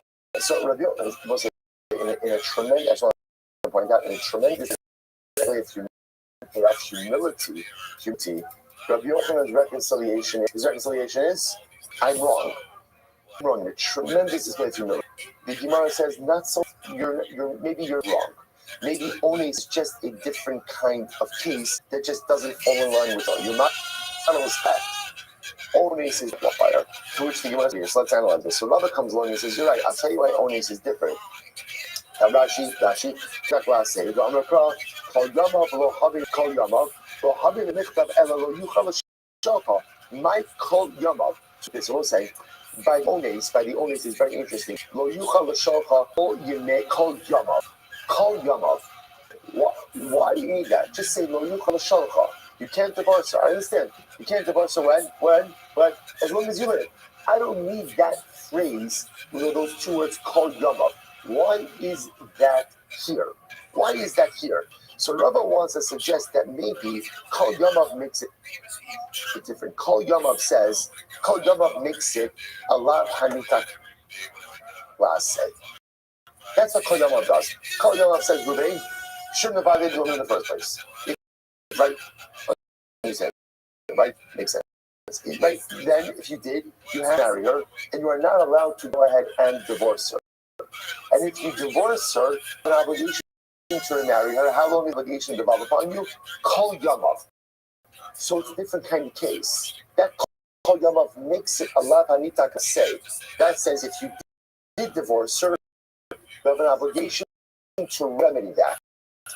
What is the window of remediation for this? The rest of your life. That makes it into a lot of say. Beautiful. So El Amarav Yigmar El Amarav Kol Yamav Ba'ami B'Hachser V'chein Ki Asarat Amrav Yochanan Kol Yamav B'Hachser. Oh, so much is. Here it is. The Kol Yamav fundamentally changes the math on this, right? And the Kol Yamav says Halacha L'Maisa. This is a lot hanitak lase. Even though structurally and textually it's a lo sase shekat hanitak lase, and therefore again, Reuben, if he divorces, remarry her, and as long as he does remarry her, halacha l'maisi he avoids malchus. Incredible. So Amar Papa says Bahalo dummy lilave delo chasima. Sorry. Lo dami lave lilav de chasima. Okay, so let's remember again 2 days ago we had this. What's the paradigmatic lav for Malchus purposes? The paradigmatic lav is lo sachsom. Don't muzzle your animal. Right now, by the way, why is that the paradigmatic lav? Because it happens to appear right after the Torah discusses Malchus. Okay, so you must say 1 second. This lav is not comparable to the lav of lo chasima. Right? Ultimately, again, right? Shambus, and I remember again, I just want to point out, the Losaksam Sherbet that is a paradigmatic law for Malchus. And I will say, why is that the paradigmatic law for Malchus? Because there's no assay associated with it. Right? So here you have a law of Anita assay. So I don't understand. If it's a lot, so how would one ever be to Malchus over here?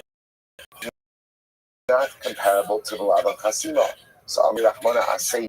I don't understand because over here there's one additional assay, therefore it's going to make you worse. And says, yeah, but again,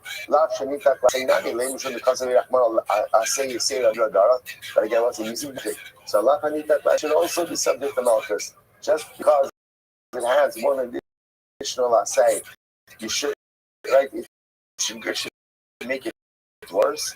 No, different. Why is it different?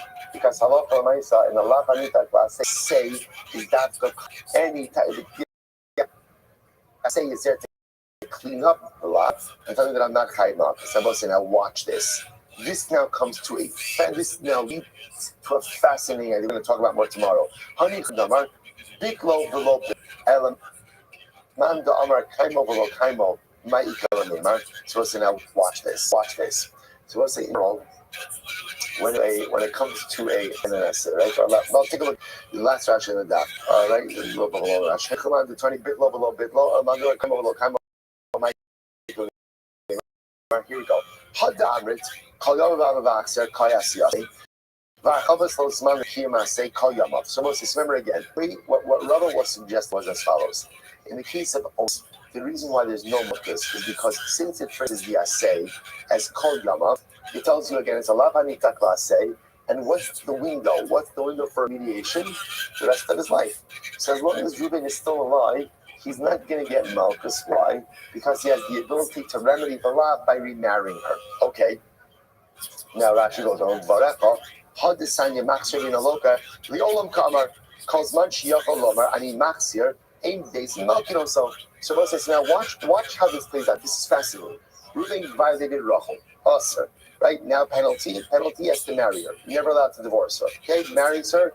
Now he divorces her. So now, we're going to bring it to Beis Din. What does Beis Din do to Reuven? What do they do to him?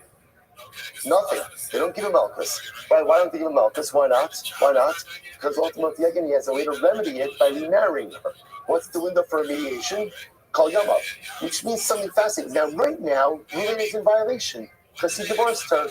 But since he has the ability to remedy it, effectively it becomes like a lav hanita class, right? And therefore get a kick in Malchus. Even though right now he is divorced, he is in violation, but since he can remedy this for the rest of his life. Now watch this. So the Gemara says, let's talk about that.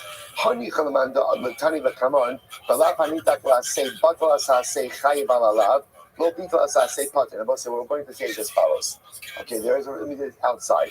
There's a raging machlokes. Raging machlokes goes like this. The person violates a law, right? And now there is an assay that can remedy it. So do you get malchus or not? The Gemara says it depends. If you hold bit low, the bit low, below bit low, which means as long as I did not negate the possibility of the performance of the assay, I don't get malchus. Even though I haven't done the assay yet. As long as it is possible to do the assay, as long as I have not made it impossible to do the assay, then ultimately, again, I don't get malchus, even though right now I haven't yet performed the assay. So let's give you an example over here. What would be an example of, let's say, again, Reuven violates Rachel, marries Rachel, and ultimately, again, now has the assay. Let's say he makes a neder, an irrevocable neder, that Rachel can't get benefit from. That would be an example of where he is mevatel the assay. In that case, he would get malchus. But as long as Reuven has not been mevatel the assay, he does not get malchus. That's one school of thought. The other school of thought says, kaimo below kaimo. No, it's not that bittul. It's very simple. Reuven, you have an assay. Reuven, are you remarrying her or you're not remarrying her? If you're not remarrying her right now, guess what? We're giving you malchus. In other words, Labanita Klase says, yeah, you have an assay remedy delay, and if you want to avoid Malchus, when must you exercise the assay? When? Now. And failure to do so gets up. Someone said, right, I told you, I wasn't this is riveting. Someone says, so again, now I have a Labanita Klase. Everyone agrees that ultimately the assay cleans up the lav. But when do you have to perform the assay in order to avoid Malchus for the los assay? So the first opinion that says bitlo below bitlo means essentially as long as you don't negate the possible performance of the assay, that will save you from Malchus. So according to that, as long as Reuven can remarry Rachel, even if he doesn't remarry Rachel, he doesn't get Malchus. According to the second school of thought that says Kaimo Velo Kaimo says no. The only time the assay remedies the los assay is when you do it now. But if you don't do it now, we're going to give this fascinating. So the Gemara says, "Hani kalman damar bitlo below bitlo." So Rava's statement of kol yamav ba'amud b'hatzer makes sense according to the being is bitlo below bitlo. So essentially, we're never going to give Reuven Malchus because as long as you have the ability to remarry Rachel, you're not going to get Malchus. Elman number kaimo. But according to Pina says, no. Lavanita Klase says you have an acidic remedy the lot. And if you do the assay right now, we won't give you Malchus. If you don't do the assay right now, we're going to give you Malchus. So how does that stem with Rava? The Gemara says, on the days. Look at that. So the Gemara says, this whole thing is only Rabbi Yochanan, right? Remember, this whole discussion is only for Rabbi Yochanan. The Gemara says, Rabbi Yochanan, bitlo chayim, bitlo partner. Oh, Rabbi Yochanan says, I'm the opinion of bitlo below bitlo. The way Rabbi Yochanan understands Allah Hanita Pei ultimately is after you do the love, as long as there is the possible performance of possible performance. In other words, to say it different, as long as you don't negate the possible performance of the assay, you are saved from Malchus. That's Rabbi Yochanan's position. The Gemara says, Detani, that can be Rabbi Yochanan, because ultimately there's Rabbi Yochanan, Chamitzos los assay, Sheish v'kom assay. So if you have a los assay that has an assay, which is what we call a lav hanita assay, is Kiyem assay sheba potter. If you perform the assay after you did the los assay, you're potter from Malchus. Bitel assay sheba, if you negated the performance of the assay, in other words, if you made the assay impossible, then ultimately, again, you're going to be chayiv Malchus. I don't know what does that mean. My ka'amet ki potter lo kiyem chayiv. Bitol chayiv, bitol potter. It's not kiyem. Don't use that lashon. Use lashon of bitol. So says, you're right, Tani, bitlo, below bitlo. So let's say ultimately, again, the difference is right. So let's say this is so much converging over here now. So let's say this is a dramatically different understanding over here. So the way Lavanita say, and I don't know, this is different, I think, than the intuitive way you understand it. You're telling me, Lavanita say, I do other than what? And if I want to avoid Malchus, then what? Do the assay. Right now. And if you don't do it now, Rabbi Yochanan says that's not the way. The way Lavanita say works like this. If you do the love, as long as you have the possible performance of the assay, or to say it differently, because I have not negated performance of the assay, right? Ultimately, that saves you from Malchus. So when do you do the assay? And then you get around to it. As long as you not negate performance of the assay, I'm saved from Malchus. This is what we call bitlo, below bitlo. That's the shita of Rabbi Yochanan. Now, I'm sure Lakish disagrees. So now we're kind of taking a little break for them. Remember, we still have Rabbi Yochanan's shita dangling out there. Rabbi Yochanan's idea of kolosa se shekidmu asay, you get Malchus. Right? So I have a lot of anita asay, which I'm not going to get Malchus for. Losa se shekidmu, which Rabbi Yochanan I'm going to get Malchus for. Now, in Rav Hanita asay, originally Machlokes of Yochanan, or as Rish Lakish say, or Rabbi Shimon Lakish Omer, kaimo below kaimo. Rish Lakish says no. The way it works in Rav Hanita asay is when will you avoid Malchus? When you actually do the assay. But if you don't immediately do the assay, you're going to get Malchus. What are they arguing about? Okay, but so this is about to get more exciting. Watch this. Basras Safek Kamifligi. Oh, wow. Okay. So let's at least mention this, or we're not going to finish it today. So what are they arguing about? Hasras Safek. So it's like, it's really so pause here for just a second. So let's just get down what we have over here. Right? So far, again, in our Malchus world, gap number one is going to get Malchus for a lav, stam a lav, just a regular lav. I'm going to get Malchus for Chadi Krisos, right? I'm not going to get lav for a lav Hanitak La say. And according to Rabbi Yochanan, again, introducing to us a new model over here, I'm going to get Malchus for Lo Sa'aseh, Shekidmu Aseh. Rabbi Yochanan recanted because the case of Ones contradicted him. Rava comes along and says, Ones is not contradicting you. Ones is coming along and Ones is different. Why? Two words. What are the two words? Kol Yamav. Kol Yamav says that essentially the window for performance of the Aseh is all of his days. The Gemara says that thing's great if you hold that the mechanics of Lavanita Klase are bitlo below bitlo. But if you say that it's kaimo below kaimo, then why should that work? No problem. Rabbi Yochanan holds bitlo below bitlo. And now introducing the machlokas, Rabbi Yochanan and Shlokish. How does Lavanita Klase work? Rabbi Yochanan bitlo below bitlo. Rabbi Shlokish below kaimo. The explanation of the machlokas and halacha l'maisa. Yes, Hashem tomorrow. Shkabo say. Right, everyone's in a great day.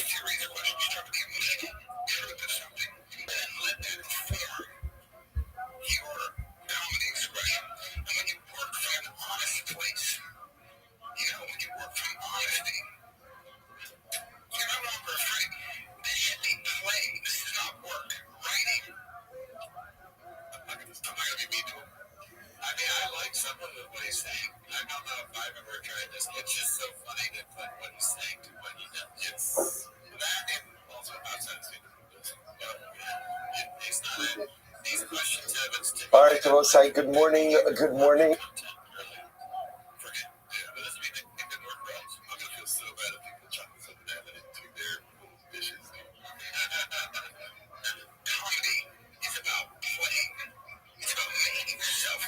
Let us begin to give my thanks to all of our sponsors for this morning. To thank our annual Talmud Torah sponsor for touching the Pilsner Stock of Eretz dedicated all the Shem Drush this year as a host for the Solar Talmud Torah sponsors for the month Sun Habarim Latoa Papa in celebration of Nisan birthdays. The granddaughter to Esther and Earth, a brand new grandson.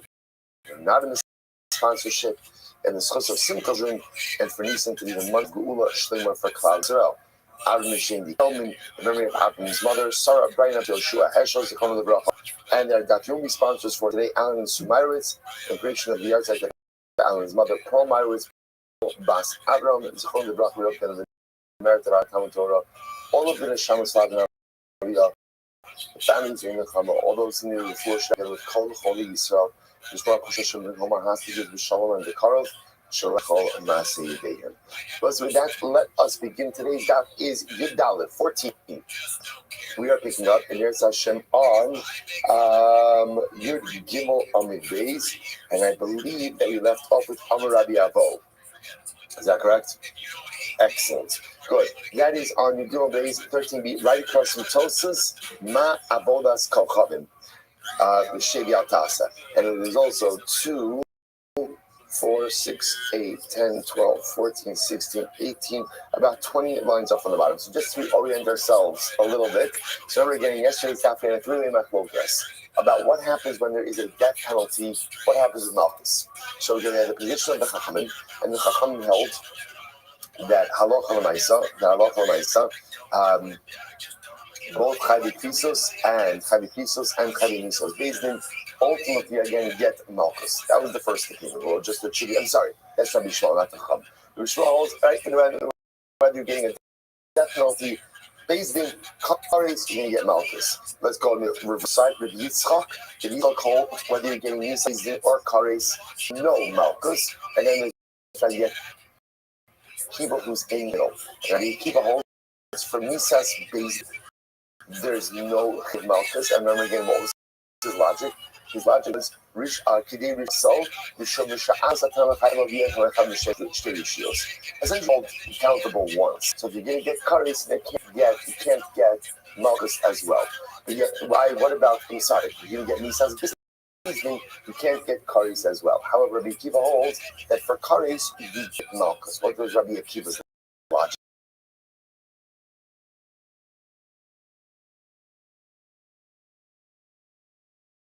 His logic was because if you do, you will be subject to Malchus. So we're trying to work through that particular shita now. So the Yavon says as follows. So the very Shubsa Torah, Kisas Malchus. So I'll say someone's trying to understand Rabbi Akiva's logic. And remember again, the major question about Rabbi Akiva, or the major question on Rabbi Akiva was what?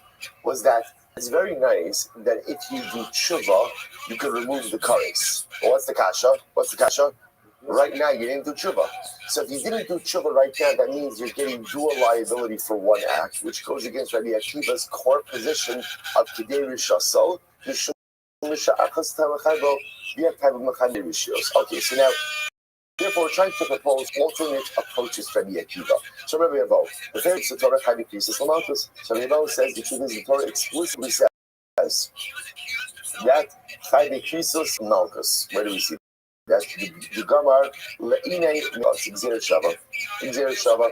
So we'll say, so the two psukim ultimately again that the Gemara is contrasting over here. Rashi says, Ish asher yikach es achoso bas aviv bas ilo. For us, Evasa, v'hisira Evaso, Chesed u'v'nikusu b'nei Amam, Evas achoso gila isabano. Fine. Good. And then numbers Arbin Yakenu Yosef Lakosa Al good. The Nikla Akifa Le'inecha.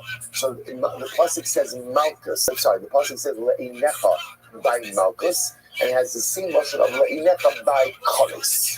By Karis. So Gzir Shava of Le'inecha, and ultimately again tells you that Chayvei Karis are Chayv Malchus. I will say this is much easier because now it's Gzir Shava. Once it's Gzir Shava, there's not all that much to discuss after that. So we work to that. I'm sorry. Good. So, Inachi, Chayvei Misos, based in Naniming, right? I the Gemara Savasta, the Avamamo. So Avamamo is the Kasha. That's the case that you're making this Gzir Shava. Inachi, Chayvei Misos, based in Naniming. It says version of Einacha, also by Misa's Bezdin. So make a Gzir Shava from Misa's Bezdin to Malchus, and say just like there's Malchus, Einacha Malchus. So again Malchus by Misa's Bezdin, which the Gemara says no. Done in Le'inei Le'einecha, done in Me'einei Le'einecha. So the Gemara asks a very interesting answer over here. We're Gzir Shava of Me'einei from Le'einecha, but not willing to make a Gzir Shava of Me'einei from Le'einecha. In other words, we need the words are more similar between Karis and Malchus than they are between Misa's Bezdin and Malchus. Okay, to which the Gemara says, well, my nephew, why should that matter? What time? The Shava Kohen, Ubaha Kohen. So it's about the Gemara always quotes this. The Gemara wants to highlight the idea that you could even make it between words or phrases that are not even same. Right? The Shava and Ubaha Kohen has to do with the halacha of Sara'as Habayis. Sara'as afflicts the home. And the Torah discusses this idea that Kohen goes, he inspects, he comes back again, and the Torah comes to equate the process. 10 he enters into the house, turn visit. How does it make a Gzir Shava? The Shava Kohen, Ubaha Kohen. The Kohen comes and the Kohen returns. That's a Gzir Shava. They're both saying now in that case, the Gzir Shava is made with what? Two dissimilar phrases. And yet you could still make a Gzir Shava. If you can make a Gzir Shava with two dissimilar phrases, you definitely could go ahead and make it from Me'einei to Mile'einecha. Zoyshi v'zoybiya v'od likmor Me'einei Mile'einei d'hagamar Le'einei Mile'einecha. Furthermore, again, if you're making Gzir Shava of Le'einei Mile'einecha, so why can't you go ahead and make it a Shava of Me'einei Mile'einecha? Doesn't make any sense. To which the Gemara says, Kibla Minei Rabbi Shmuel. Sorry. Kibla Minei Rabbi Shmuel bar Rabbi Yitzchak. Kedei Rish Asal Mishum Sha'apas Atalachaymo V'Atalachaymo Mishum Shtei Rishios. So we both say, therefore the Gemara switches gears. Remember, we're just trying to figure out the position of Rabbi Akiva. How does Rabbi Akiva allow? How does he allow? Ultimately, again, Malchus in the case of Kares. Where Rabbi Akiva, remember, Rabbi Akiva says, you can't get Malchus in the case of Nisa Bezdin. Why not? Kidei Rish Asol, right? Torah says, punish him in accordance with wickedness, singular. Mishum Risha Achos Atamachayvo. You could go ahead and make someone culpable. One punishment, but not two punishments. So once again, how can we give Misa and Kares? So Rabbi Avo tried, didn't work out. Now therefore comes along Rabbi Shmuel. Rabbi Shmuel by Yitzchak says, The Gemara says it goes back to K'dei Afos. The Gemara says Risha HaMisur L'Beizin HaKosim Medaber. Pasuk is talking about over here what? Our punishment that is handed over to Beis Din. When it comes to punishments administered by a Beis Din, you can only administer up to one punishment, no more than one. And therefore, if Beis Din is going to execute this, but again, kares, which is not a punishment handed over to Beis Din, there's no problem adding additional punishments to that. Fascinating idea. Rava says, okay, so that's where the Gemara stops for a second. Now we branch over still in Rabbi Akiva. So Rava says as follows. Also, this is interesting. Now this is Rava's position. Let's say Rabbi say, Ruben is about to go ahead and commit an act of arayas that goes ahead and carries to the penalty of kares. So, but let's say they didn't warn him, or as Beis Din, they didn't warn him about me, only warned him about Malchus. If you do this act, Chayiv Malchus. So the Gemara says, everyone agrees that halacha l'maisa really kills him, he says Beis Din. Everyone agrees that halacha l'maisa, if he does not get Malchus and a death penalty. So the Gemara says, keep ligi. So ultimately, again, I'm sorry, I said that wrong. Asura means I don't remember how I said it. They warned him, they gave him Asura, that if you commit this act, you're going to be killed. So if they just gave him that Asura, right, so everyone agrees that he doesn't get Malchus and a death penalty, he just gets a death penalty. So keep ligi. Listen to this. Where's the machlokas? So the Gemara says, the Asri Bela Malchus. What happens if halacha l'maisa, they just gave him Hasra from Malchus? So again, Reuben's about to kill Shimon. Okay, Nisa's Beis Din. But now what happens? They go ahead and they warn him, by the way, if you do this, we're going to flog you. So let's say, so now, here's what's clear. If they give him that type of Hasra, what can't Beis Din do? What can't they do? They can't execute him. Right? Why can't they execute him?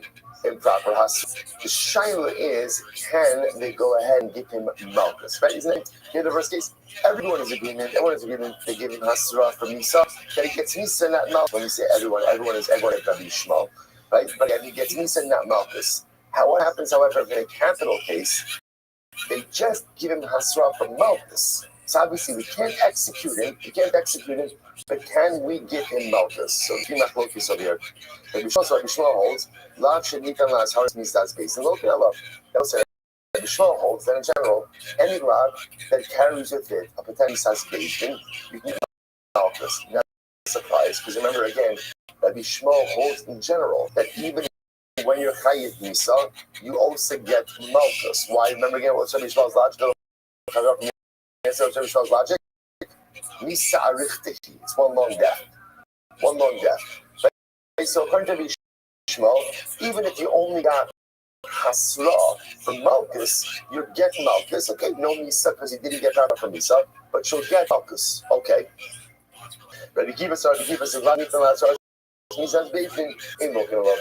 Rabbi Kiva, on the other hand, is given over to a death penalty at the hands of a court until you don't get Malchus on. And even where the only Hasra was from Malchus, won't get Malchus, and obviously not going to get Misa either. So the Gemara says, Rabbi Akiva. So Rabbi Akiva says, if that's the case, so Chayv Kisos Nami, then you shouldn't get Malchus for a Chayv Kares, for a Chayv Kares either. Why?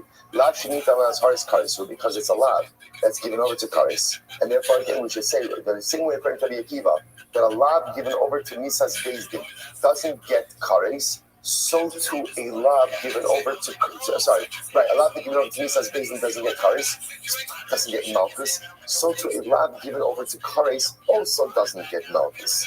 Which was Amir Mordechai Rabashi, Hagen Rabbi Me'agrinya Mishmei Terabah, Chayve Krisos, Botzrichi Hasra. Chayve Kares is different. Why? This is fascinating. Chayve Krisos do not require Hasra. Fascinating. Which actually makes a lot of sense because Hasra is really a din in Bin Shamal. The Chayve Krisos do not require Hasra. Why? Shahari Pesach Umila Anosh Afat. By the way, we cannot get away from Pesach. Baruch Hashem. Each and every day. Like yesterday we had Chametz, today we had Kavan Pesach, and incredible. I mean, it's technically part of yesterday's map, but let's not get caught in the weeds. Anyway, so the Gemara says, Pesach and Milah, again, had both of the teeth. So because they have no din of Asura, therefore, again, halacha l'maisa, you can't really bring them into this conversation. The Dilma, Azhara, the carbon, either maybe the lab ultimately, again, is used to generate carbonic liability. The Ha, Pesach, the less to Azhara, l'maisi carbon. So ultimately, again, so remember, Pesach and Milah, which there is no Ashar, do not have carbonic liability. To which the Gemara says, Hasam la paima elushim the iskish kalator la avodas kachadim. That's different. The entire Torah, Nur's prohibitions, are compared to avodah zara. Ma avodas kachadim shade liatasa, just like avodah zara. Right? The halacha is you're not supposed to do it. In other words, the way that we abstain from avodas kachadim is not to engage. I've called shade the Altasa. So to again, carbonic liability is generated for anything that you weren't supposed to do, but you did instead. As opposed to Pesach and Milah, where again, Pesach and Milah are a kumasi. They're positive commandments that require fulfillment. Okay, so let's remember again, we're still trying to figure out Rabbi Akiva. Right? How does Rabbi Akiva make this distinction ultimately again between Malchus by Chayde Pisos, but no Malchus again by the Chi of Kares. Sorry, so that's just the opposite. Right? Malchus by Chayde by Chi of Kares, and no Malchus by Chayde Pisos basis. So Ravina says, let's go back. All of the old on top of you. It's like Kedamina Meikara. So Ravina says, no, let's go back to our original idea. What was our original idea? Right? Rabbi Akiva said, let's go back. You're not going to get kares when there's a chi of nisas bin. Guys, when you have a dead hands of a human court, there is no malchus, right? There are no malchus. Why? Because again, Kedei Torah says you get one of it, right? That's why if a person is being executed by a beis din, that's your punishment. No malchus. What about kares? Why don't we see the same thing by kares? What is Rabbi Akiva's logic? You say because kares is different. Why? Shuvah, because since you can do tshuva and you can go ahead and remove the keep of kares, therefore effectively there's only one real punishment, which is malchus, which is now. So Ulas Ravina said, let's go back to our original assumption. So Yamina Kara Shim Asa Tshuva, Beis Din Shamala Mochalin Lahen. That by kares, if you do tshuva, ultimately Beis Din Shamala forgives you. My Amrit, what did you counter to that? Ha lo avid tshuva. Okay, remember. What was our counter to that? Our counter to that was, that's very nice. That's very nice, very beautiful. One problem, which is, you didn't do tshuva.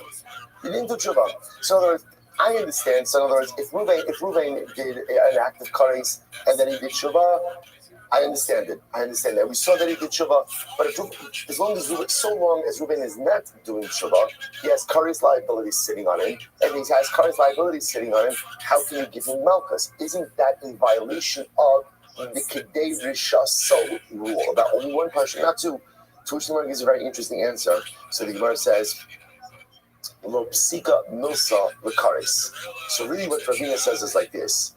What it means according to Rabbi Akiva is that kares in and of itself, any kares bearing prohibition, is essentially a violation that does not carry with it a definitive punishment. In other words, if I do something chas v'shalom that is a chi of kares, as much as there is a chi of kares that is sitting upon me, it is a non-definitive punishment, meaning that at any moment I can have that punishment waived through the performance of tshuva. Essentially, what Rabbi Akiva according to Ravina, what Rabbi Akiva is saying is like this: you can never be liable to business. So therefore, Reuben goes ahead and kills Shem, and therefore he's chaysa. That is a definitive, waivable, unchangeable punishment. You can't go ahead and add malchus on top of that. When it comes to kares, because the nature of kares is, will it occur? Won't it occur? We don't know. Like that's all dependent on whether or not Reuben does tshuva. So that's a non-definitive punishment. Because it's a non-definitive punishment, it gives room for another punishment to be added on there, namely malchus. That's a distinction. And I will say that's the shita of Rabbi Akiva. Incredible. So therefore, again, what we end up over here And back to our three original positions. Actually, we're not finished yet. Rabbi Yitzchak, let's say, by the way. Okay, I just want to right. We'll take a breath over in just a second. I'm gonna come clean. This is not going to be one of the most riveting dapim in all of Makkas. Okay, I'm just gonna put it out there, right? This is not gonna be the daf. Right, Schwartz is not gonna go running around saying you gotta listen to Makkas. Right, daf 14. It's not gonna happen. It's not gonna happen. I will say, but let me tell you the opportunity. Sometimes when something isn't necessarily like awaken mind or even awaken the heart, it is the most incredible moment to sit back and say, Ribono Shel Olam, I am a clean iron utensil that just wants to be filled with Kiddusha. Every single letter that we read on this daf oozes Kiddusha. If you just let it in, it changes you as a person. You know, the Gemaras that speak to us. Not totally Lishma, because like I'm getting these type of Gemaras where sometimes it's like I don't know if I need all this. Can you kind of tell me just like the bottom line? What do we do? How do we do it? Let's move on, right? Let's move on. I said this is the opportunity just for a little bit of beautiful, magnificent Torah Lishma.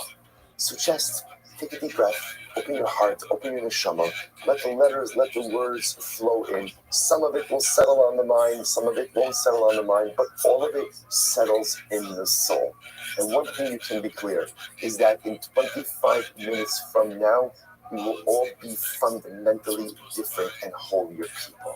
That's what this Gemara does for us. Even if it doesn't all gel necessarily, changes us, lifts us up, and brings us closer with every single letter. Let's go back. Rabbi Yitzchak says, Rabbi Yitzchak says in general,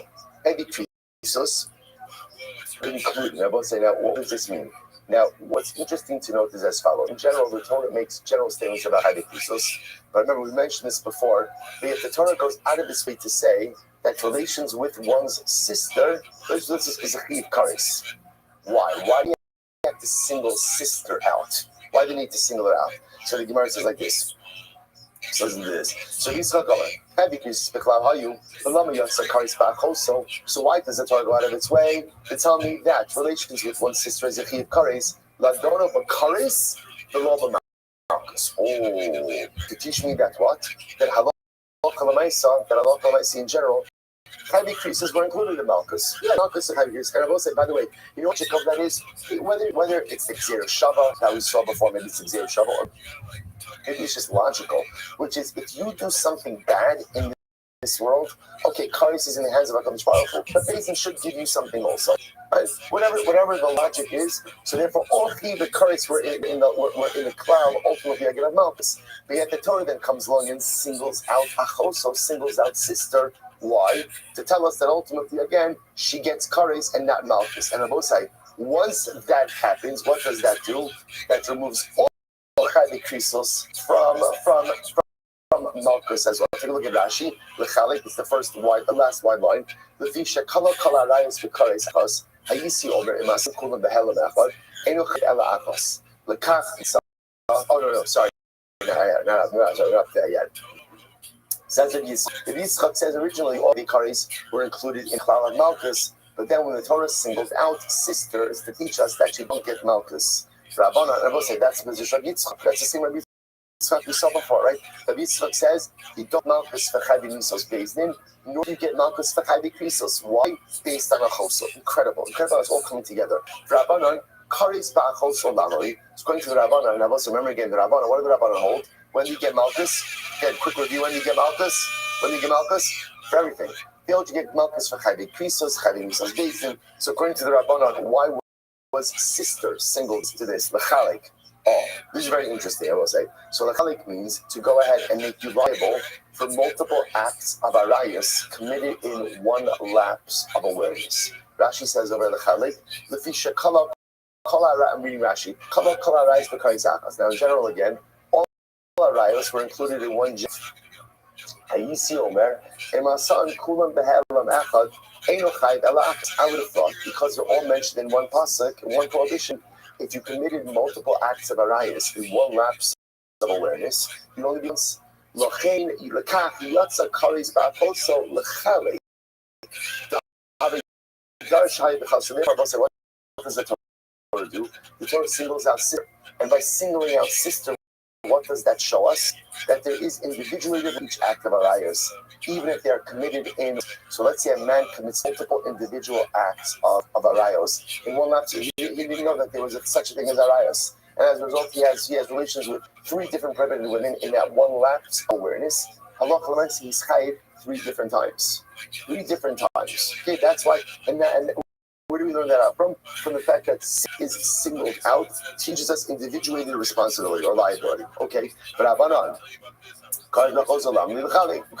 Listen to this. That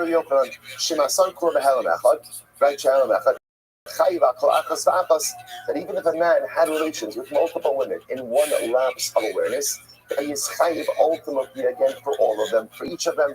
Okay. Rabbi Yitzchak, where does Rabbi Yitzchak learn individuated liability from? So the Gemara says, Nafkalei al isha b'nida tumasa. So she learns that actually nida, Torah says the al isha b'nidas tumasa, singular. L'chayiv al kol isha b'isha. Tell us that a man is chayiv for an act of immorality with any woman, with whom he commits an act of immorality, even with multiple women in one lapse of awareness. But on Nami Tefa. So why don't I want to learn it out from here as well? So which is right. But that's the case from Isha that's to Masa. Then they do it also. Ella Kari stop also Lamali. I supposed to listen to this. So let's say so now what about Kari with your sister? Or what about a choso? We'll say at the end of it, if the Rabbanan are going to learn out individuated liability from Mida, so ultimately, again, what do they do with the mention of kares by sister? Sister singled out. So Moshe said this is very interesting. So the Gemara says, "Lachaylo," to teach us liability, al achoso, va'al achos abi, va'al achos imo. To teach us that there's liability for relations with one sister, the sister of his father and the sister of his mother. So the Gemara says, "Pshita." That's obvious. Hari gufin mechulakin, hari shilas mechulakin. Of course. Individuated liability. Why I will say, number 1, there are 3 different women. Number 2, there are 3 different prohibitions. What's his chayiv? El chaybo, ala choso. Listen to this. She'achos aviv, she'achos imo. So this teaches us liability. And what happens if one woman has all these 3 identities? A man has relations with a woman who is both his sister, his father's sister, and his mother's sister. Nora says, okay, how exactly does that happen? To which the Gemara says, Barashia. It can happen in the following case. The Rasha, the son of a Rasha. Take a look at Rashi. Rashi, Barashia. It's almost right. Go move your finger to the right. A couple lines up. Rashi, listen to this. A man has relations with his mother. His mother, yes, he has 2 daughters with his mother. Then that same man has relations with one of his daughters from his mother. Right? Behold it then, have a son. Then and then that son, he again has relations with his mother's sister, who is also his own sister and his father's sister. Bottom line, if you think your family is messed up, right? No matter what stuff you got going on at home. Right? You have, right? Young Tip was stressful. Young Tip was this one was that. You got nothing. Good. Sometimes it's nice to see this outside, right? To recognize how good we actually have it. Okay, so I says, okay, you now obviously a case like that happening is not happening. The just trying to make a point, obviously, and also trying to create an exaggerated case to show you something fascinating. Now, what happens if you had one woman with all 3 of these identities, right? So Reuben has relations with a woman who is his sister, his father's sister, and his mother's sister. Okay, so actually just told us how that case could happen. So the Maisa, interestingly enough, Achoso would teach us how many times are you liable for that? 3 times. 3 times. Even the same woman, one act, but because she has 3 identities, therefore that was liabilities. Fascinating. Yitzchak says, Yitzchak Hamina Ha-Minale, where Yitzchak learned out triple liability in this case. Not going to Kavachomer. He learned from Kavachomer. sign Rabbi Akiva, and he said, "Shout this, this is really beautiful." So the stories are just so sweet. Rabbi Akiva says, "I went ahead and I asked Rabbi Gamliel and Rabbi Yeshua in the marketplace of Imum. Now, why were they in the marketplace?" Rashi says over here in the shuk. Rashi's over. So the Bamakom Shamokin Habasar, it's really where they sell the meat. Why were they there? Everyone was making a chasara. They went to buy the meat. They went to buy the animal, for the chasana. So everyone says, so Rabbi Kiva says, I'm in the marketplace. And again, I asked the following question. Haba ala choso, he achos aviv, she achos imo, mahu. And Rabbi Kiva says, right, again, this is why I never go to seminar market. I'm just saying, this is why I got so what happens? So again, so they're out, right? They're out of the marketplace. So I say, first of all, there's so many beautiful about this story. First of all, this idea that you see great rabbanim, right? They're going to put, let's say it's important in life, like a person should never think that anything is beneath them, right? That anything is not, in accordance with my covenant. This is Rabbi Gamliel, Rabbi Yeshua. And they're out literally, again, purchasing an animal. They're out purchasing flesh for the chasana, which is so beautiful. We'll say what it also shows is that what makes great people great is that they're never separated from Torah. It doesn't make a difference if you're in the Beis Medrash or you're in the marketplace. Torah is everywhere. Torah is everywhere. And the beauty of a Jew is that a Jew should be speaking Torah wherever he is. Obviously, it doesn't prevent us from having also regular conversations with each other. But the idea that the Torah is always, so what does Rabbi Akiva do when he sees Rabbi Gamliel and Rabbi Yeshua in the marketplace? What does he do? He runs over. He says, "Come on, I have a shayla. What happens if a man has relations with a woman who is his sister, his father's sister, and his mother's sister? What's the halacha?" So the Gemara says, right, the halacha is mao. What's the halacha? Is there triple liability or singular liability? Rabbi Akiva needs to Amrlo, so he said back to him, Zulo Shamanu. They said, we never heard this case, right? This one we never heard. About Shamanu, but we did hear the following case. Haba al chamish noshim nidos be'elam echad. A man has relations with 5 women who are nidos in one lapse of awareness. That is one heck of a lapse, right? But Lamaisa, he goes ahead and he has relations with 5 women who are nidos in one lapse of awareness. So what's halacha? Shechayiv al kol achos va'achos. He's chayiv to each one. So in other words, what they say back to Rabbi Akiva is, I don't know about your case about Reuben who has relations with one woman who is both his sister, his mother's sister, and his father's sister. Is there triple liability or single liability? They say, we don't know. We never heard that case. But we do hear the following case.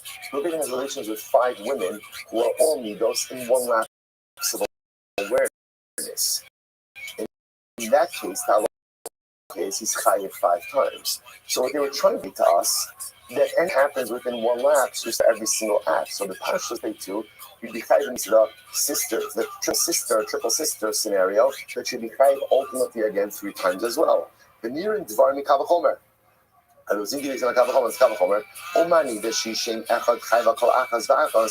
in the case of the 5 women, interestingly enough, it's the same prohibition 5 times, right? But yet you're chayiv for each one. So if you're going to be chayiv 5 times for the same prohibition, then the Gemara says, "Kan sheshlosh Hashem was l'kol shekin." In this case, really where it's 3 different prohibitions. It's sister, father's sister, mother's sister. So the parashas should be chayiv all 3 as well. The other thing is saying, no, that is not a good kavachomer. Kavachomer priti. I'll tell you why. Maranida shekin gufen mechulakim. The nida case is different because as much as the same prohibition, it's 5 different women. So it makes sense that there would be individuated liability for each of the women. Why don't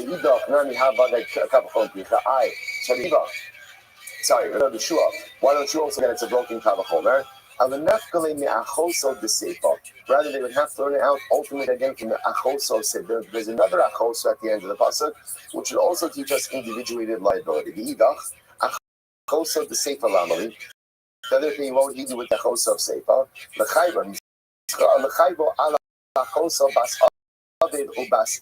To teach us that there is liability ultimately again for sister in a case with sister of the father, Right?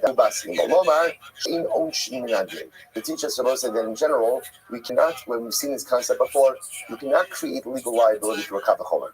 Legal liability can only be created ultimately again through psukim and through drushes, not through kavachomers. Okay, Ibai Sema, the other possibility is, so the Gemara, I'm sorry, the Ibai Sema, Gamra Unesh Meashara.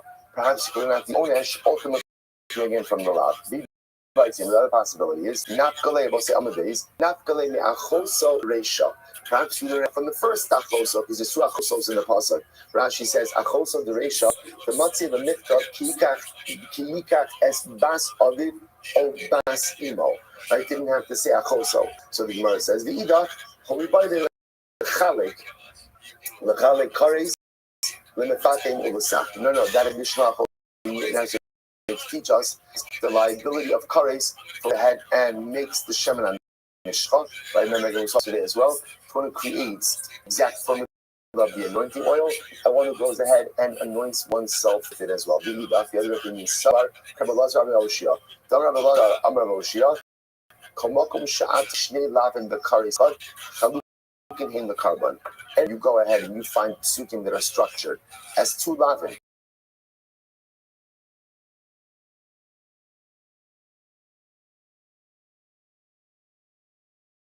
But only one is Losar Kabbalazar. Ultimately, he does not hold a Kabbalazar. The ish shayishka as isha damas. We're just running through of the drushes now.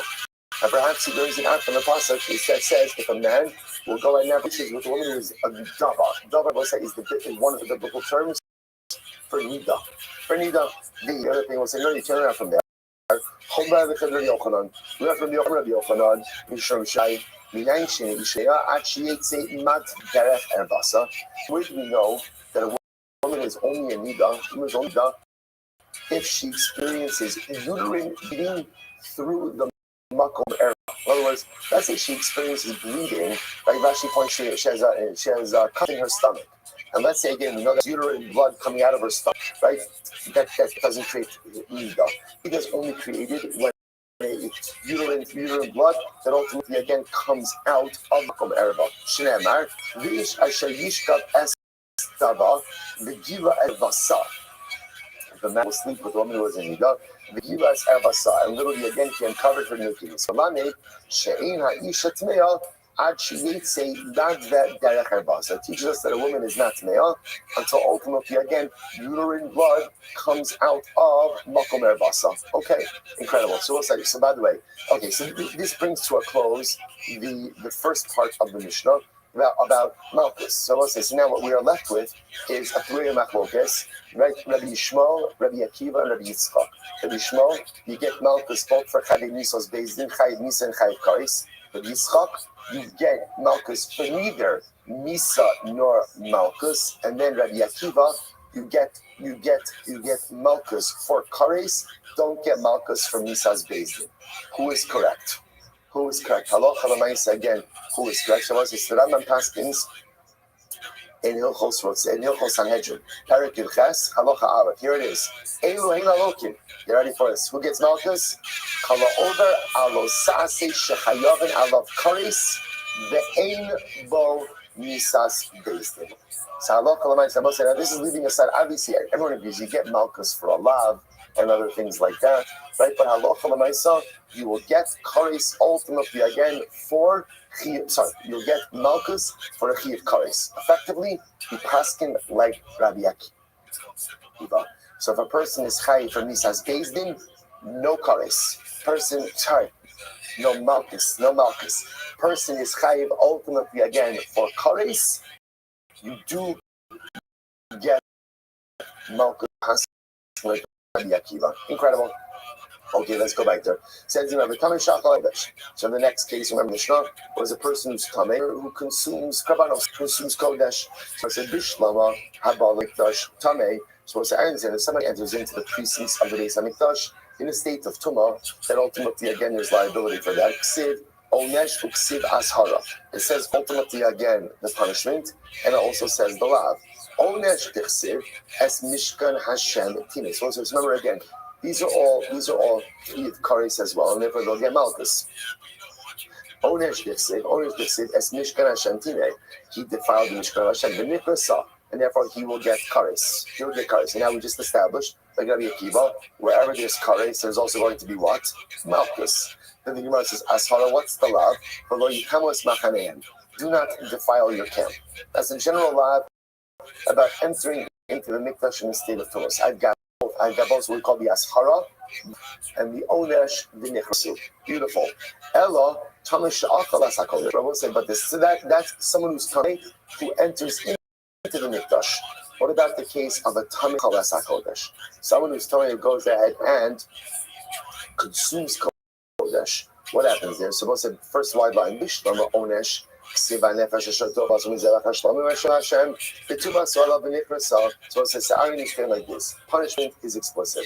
Like the punishment is the nefesh who goes and eats from meat on the mizbeach, and he's tamei, ultimately again the nifrasa. Fine, it's there. Ella ashar b'nayin. What about the lav? So the punishment is what about the lav? Shlomo says, remember again, just see follow this model. The Torah the punishment model in the Torah is based on this two-pronged system. That essentially everything has to have an ashara, a general prohibition, and pasuk that talks about the onesh, the punishment.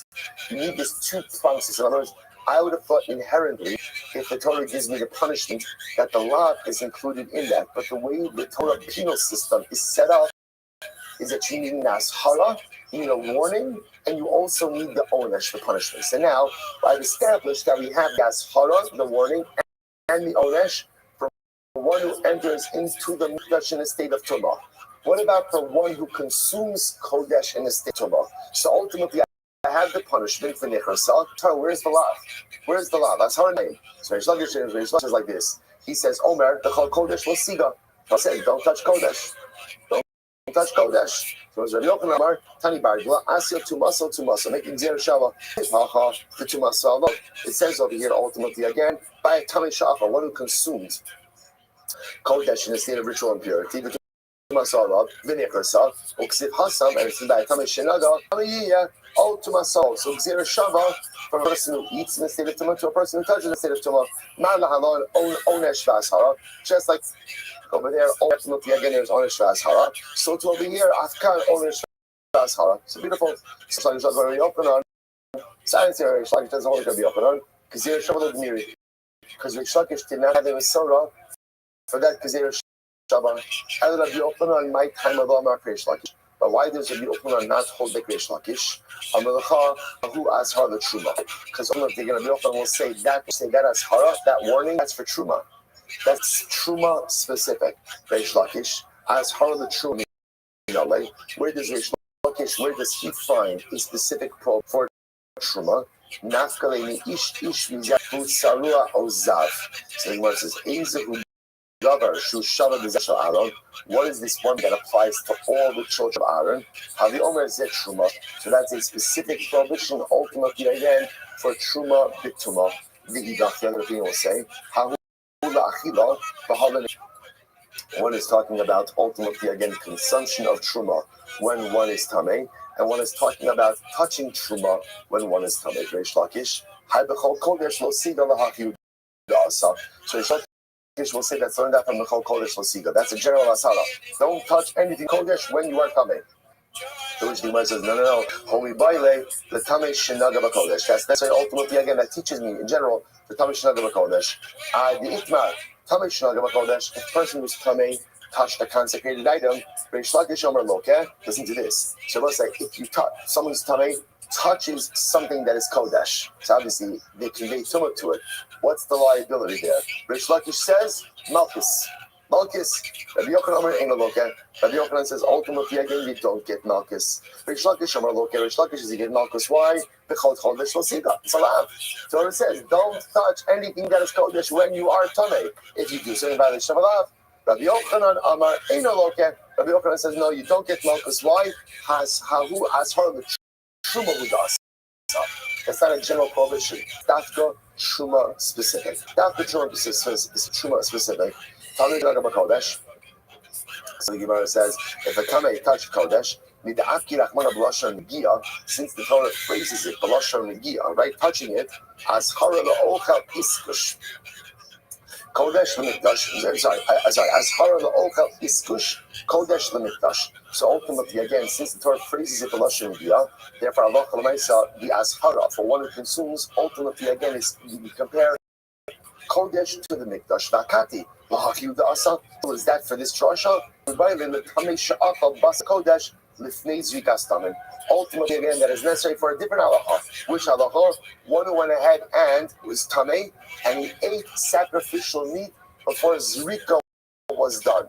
Why halacha there? The ikmar tamei shachal basar kodesh lifnei Zrikastamin. So I say ultimately, so we're going to stop over here for today. I know I'm kind of stopping in the middle of the drasha, a little bit in the middle of the drasha. So here we'll pick up in Eretz Hashem with this case of tamei shachal basar kodesh before Zrika. We'll get to it. So we'll say, so just on this halacha. My son, now we got Rabbi Akiva. Now we're trying to figure out this notion of Tamei Sha'ah Kodesh. We're dealing with two questions. Number one, a person coming who ate Kodesh and a person who's coming enters into the Kodesh. Both Chayvei Ksus, both going to go ahead and get subsequent prohibitions being learned out. Stop to a little bit in the resolution tomorrow. Shkoyach.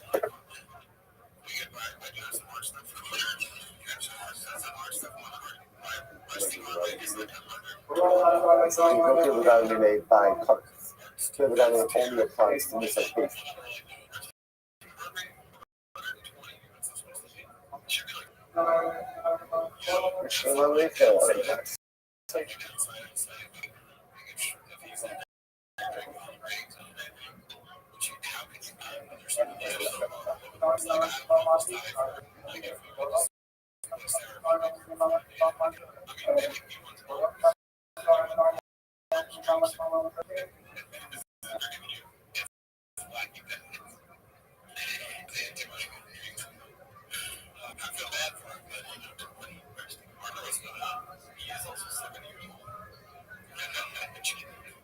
All right, I will say good morning.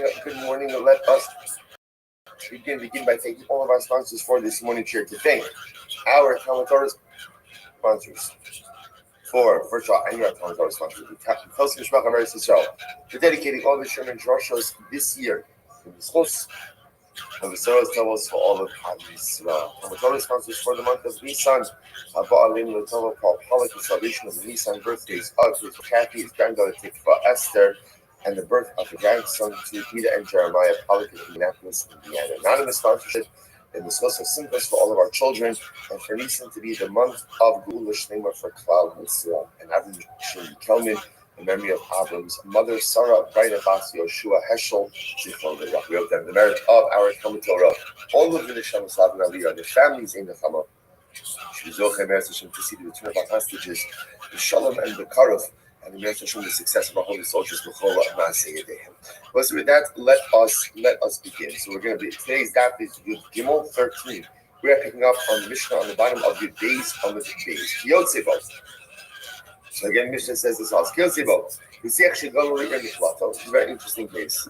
Like an accidental murderer goes ahead and flees to the Ir Mikvah. And the people of the city want to go ahead and give him cover. They want to give him cover. So what's halacha? Yomer lahem rotzeach. He has to say that I'm a rotzeach. In other words, they want to. He's just fat, right? So you can imagine. By the way, he's in the Ir Mikvah. It's young kid, but they want to give him after Yonah. They want to give him, I don't know, Sicha for Geshem. I don't know, whatever. The Master Tzarechai will ask you on the list of his grandson, Achalon Shalpisa. Sorry, what's the name? Beautiful. Okay, she's okay. As Hashem, the couple of my she told me. So again, he's in the Ir Mikvah, and again, he wants to go ahead. They want to give him a cover. So what's the halal? Okay. Because there's also talks in the city itself. Really, they want to give him a kibbutz and mikvah first. So we learned on today's Monday. We learned on Shabbos. That the Ir Mikvah has been made up 1% of people are not accidental murders. They said there's other people to be mechabed in the town. So why do they want to give him a keyboard? So what's the answer? The answer is because even good people do bad things. Like just because again, obviously Reuben did something very significant and very serious. The haraya, the proof to that is he's in Galus, right? He's got to stay in exile. But Lamai said just because he is in Galus doesn't mean that there's not good kite inside of him. The people in the city see that, so they want to give him a covet. Okay, so what's the they want to give him a covet? So he has to say them. Yeah, he has to say Rotzeach, honey. He says I'm a Rotzeach, meaning that guys. I don't know if it's a good idea. I don't know if I'm deserving. I think that maybe other people don't give me the keyboard. So the Gemara says, if they say, okay, here, we understand that you are that you are a killer b'shogeg, but still, we still want to be mechavig you. So what's the halacha? You kabel mehem. Ultimately, he's allowed to accept the keyboard. Very interesting. Allowed to accept the keyboard. He said, "Devar harotzeach," and he says, "Oh, because as the pasuk says, this is the matter of the rotzeach. This is the matter of the murder." So the Gemara darshan over here is zeh devar harotzeach means dibor, like he has to go ahead and say, "I am a rotzeach." After he says that, and then they still want to be mechabedim, that's fine. Because it's also very interesting to note. Very interesting to note that the Rambam brings down. We mentioned this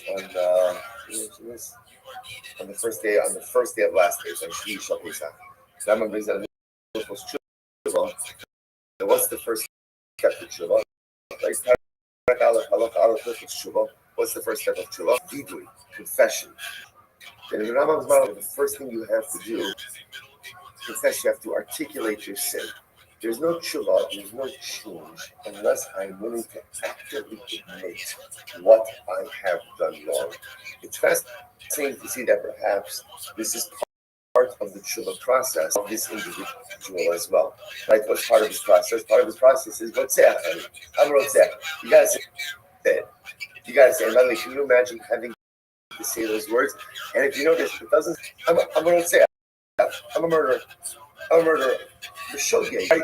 But he has to. It's also as if part of his tshuva process is the ability to articulate those very words. Okay, top of these Gimel 13a. Ma'alim, so also actually is an interesting. Stuart Schindler asked me this question over Yom Tiv. Ma'alim, are you schayla the Rebbe? What's that? Right? The question that's been on the beginning of this is who's paying for all this? Right? Who's paying for all this? Yeah, guys who are running to these cities of refuge. Like they're going ahead. Like what exactly is what's the model? Right? This is before the days of those. Go ahead and print anything you want. Right? So what paid for this? Who paid for all of this? So the Gemara says, who says the Reuven pays for this. We're talking about who pays for this. Reuven goes to Galus. Reuven is living in one of this. Remember, 40 total. How many cities refuge do we have in total? 48, right? We have 6 that were identified, 3 by Moshe, 3 by Yoshua, and then every Levitic city becomes the city of refuge. So 48 cities. So the Yehuda says, if you're a murderer of a shogeg, okay, you pay rent. You pay rent. Malim ha'yuschach. Rashi says, Malim ha'arim schadul leviim sheroshim sofer mehem as bakadiros. Yeah, you go to a Levitic city, you pay rent. That's the way it works. Okay, Rabbi Meir says, Lo hayu malim sam schar. The Meir says, no, you didn't have to pay rent. So machlokes what that's about. Okay, so that's part 2. So part 1 is if you are in the city of refuge and they want to offer you a kibbut, you can accept it as long as you first say, by the way, I'm a killer b'shogeg. Part 1. Part 2, do you have to pay rent? Machlokes of Rabbi Meir says yes, but the Meir says no. Part 3, the choser b'srora shahayava. Listen to this. This is fascinating. Let's say Reuven occupied a position of prominence before this event. Rashi's examples over here in Hayanasi or Rosh Beis Ad. Remember again, we'll say in the tribal model. So every tribe obviously had a Nasi, a tribal prince. But within each tribe, tribes had families, and they were heads of families. Let's say Reuven had a position. Or let's make it even more clear. Reuven was the Nasi of his Shevet. He was a tribal prince. He killed someone b'shogeg. He goes to the Ir Miklat. Kohen Gadol dies, and now ultimately again he comes back. He comes back to his place. So does he resume his former position of prominence? So Rabbi Meir says, yeah, he goes back to his former position. So that's Rabbi Meir. Rabbi Yehuda says, Lo hayachozer l'srara shahaya. This says no, not go back to his formal position that he had before. Okay, so we'll say so two major machlokes in the Mishnah over here, one about rent and one about resumption of what we'll call former position. Okay, it says the Gemara. So it kind of says yes. So also see now we're focusing a lot more on like what happens again, your obligation to pay rent. So it kind of says like this: machlokes b'sheish. The machlokes is only by 6 cities. Now, what are the 6 cities? 3 established by Moshe, 3 established by Yoshua. That's what is the machlokes. Why? The Mar Savar Lachem. So the lashon of the pasuk is v'hayu lachem ha'arim lemiklat migoel. Right? The cities will be for you, lachem. What does lachem mean? So this is fascinating. The Mar Savar Lachem Replita. So one says lachem means it'll afford you refuge. Umar Savar Lachem L'chol Tzarchechem. And one says lachem means it's yours for all of your needs. Meaning what? No rent. It's all yours. But by the other 42 cities, the Levitic city, everyone agrees you pay rent. And Amalei Rava, so that's the first iteration of the Mechol. That's Rav Kahana. Amalei Rava says, Rava says that's not true. The word lachem absolutely means lachem l'chol tzarchechem, which means rent-free. The cities are yours, and there is absolutely no obligation to pay any kind of rent. Ella Amar Rava says, so what is machlokes? Here we go. Machlokes barba mishtayim. So we'll say Rava flips it. Rava says everyone agrees in the 6 primary cities there is no rent obligation because the pasuk says lachem. The cities are yours, so they are there to serve the murderer. And therefore, Allah might say no rent necessary. Where is the machlokes? Barba Mashtayim. The machlokes is by the 42 Levitic cities. The Mar Savar Ba'aleim Titnu Kihana the Klita. Or Mar Savar Ba'aleim. Let me say it again. The Mar Savar Ba'aleim. We'll say Levitic cities. There's Ha'arim. Titnu Lavim. Shesh Arim. Miklat. Hashem Titnu Lavim. So the way the Torah phrases these 42 cities is it gives them 42 cities for the Levian, and Ba'aleim Tikun upon these cities is also conferred the status of an miklat. So the Torah says these 42 cities Aleim to place upon them like the status of an miklat. So Shaila is, what does that mean? So the Mar Savar Ba'aleim Titnu Plita. So one of the things is it means just like the 6 cities go ahead for protection, so too these other 42 cities also protection. But Allah the 40 cities are not rent free. The 6 are rent free, the 2 are not rent free. He says no. It tells us that the 42 become just the other 6. So the Gemara says, just like 6, right, are rent free. Ultimately, again, so to the other 42 are also rent free. About the Sheish, book 6, everyone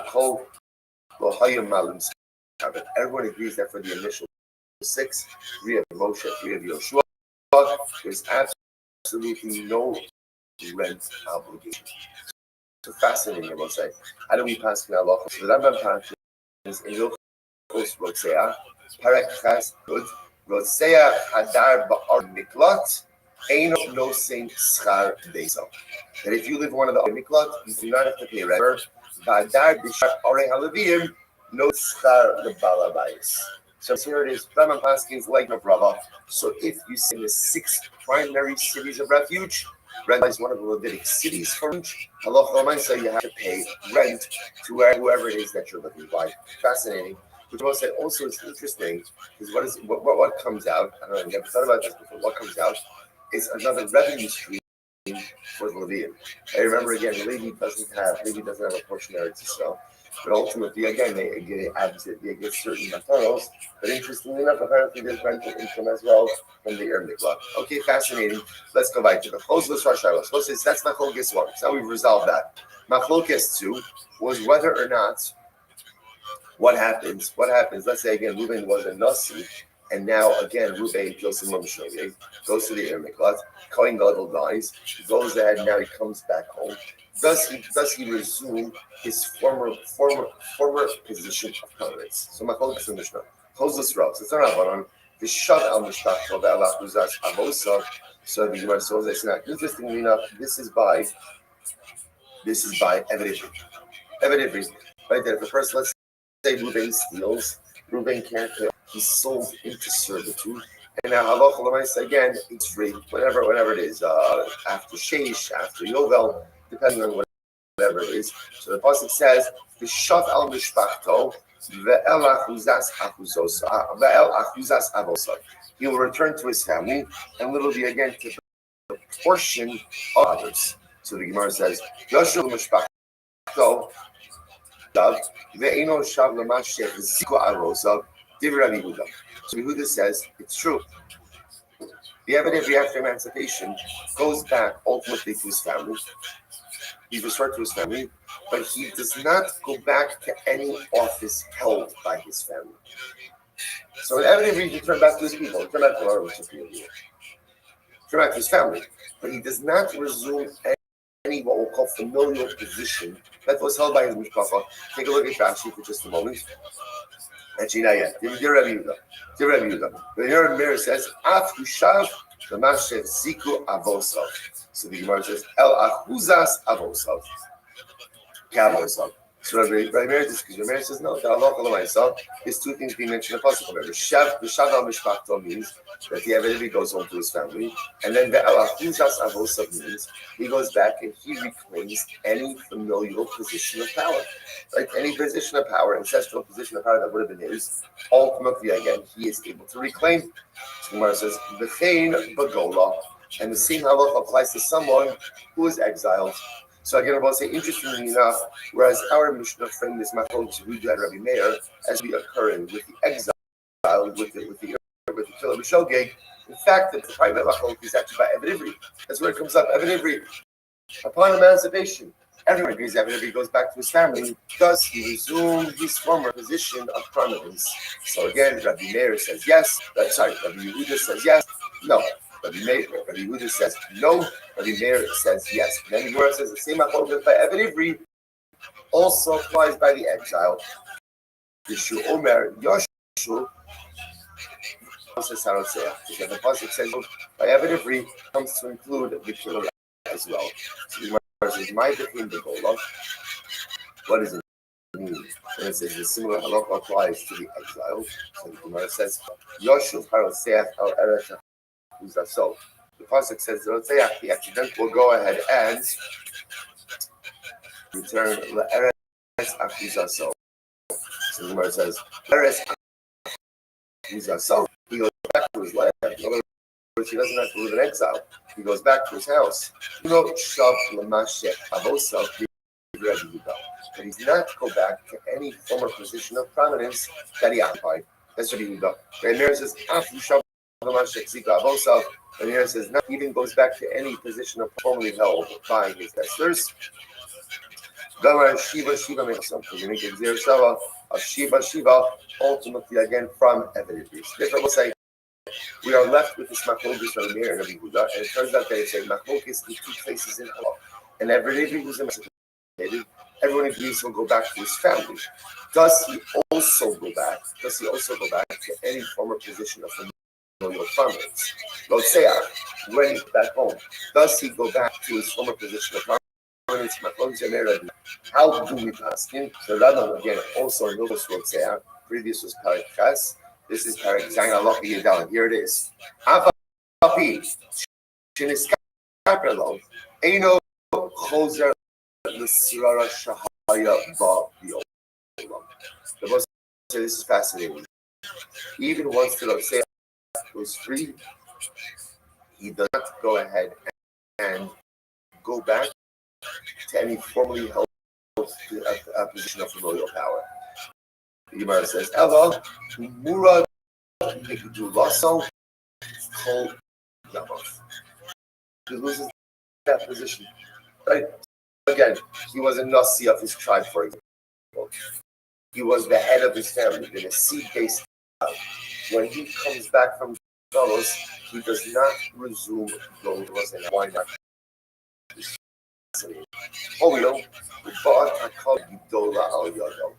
Since this terrible mistake of his hand, it's not appropriate for him to kind of zoom this position of power. Very interesting. Again, what's fast was like a little bit country, because on one hand, he went to Galus, and if he went to Galus, the only way he's coming home is how? Death like going on. So on Shabbos is that again, it's not Galus that's, but rather again, it's the death that atones. Which means they did the crime, did the time, yet the halacha still is he resumed his former position of common here. But you see from here, there are certain events that we do in life that just forever change the trajectory of who we are and what we are. And whereas you could have kapara, Reuben has atonement. He has been atoned for the sin. It doesn't change the fact materially that what he did, he did.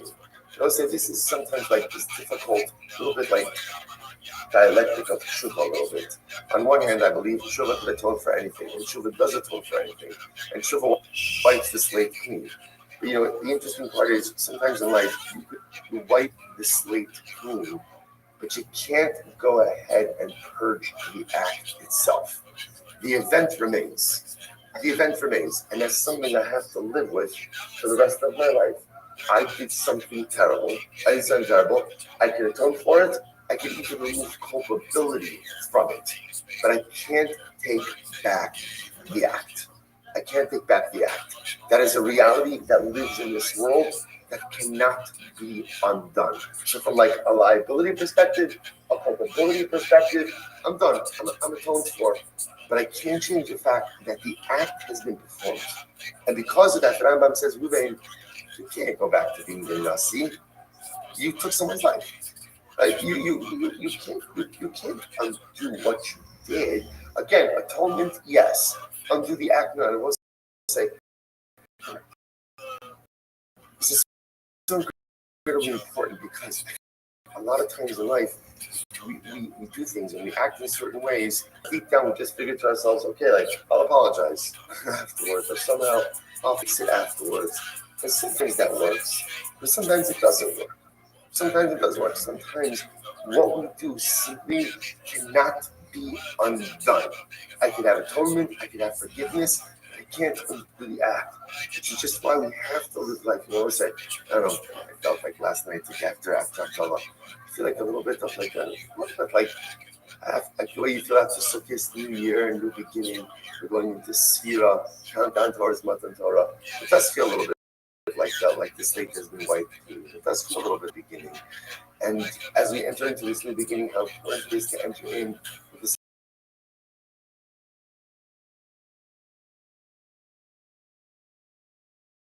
sense of mindfulness. Because at the end of the day, something can't be undone. So we have to be mindful about what we're going to say, how we're going to say it, what we're going to do, how we're going to do it.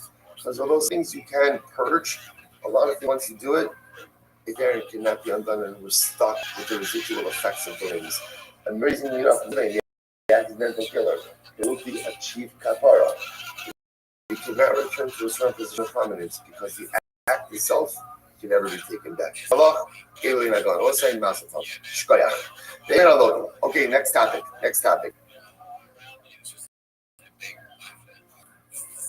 These individuals who receive malchus. We'll say, so now we're going to focus a lot on lashes. So we've kind of left Gullus,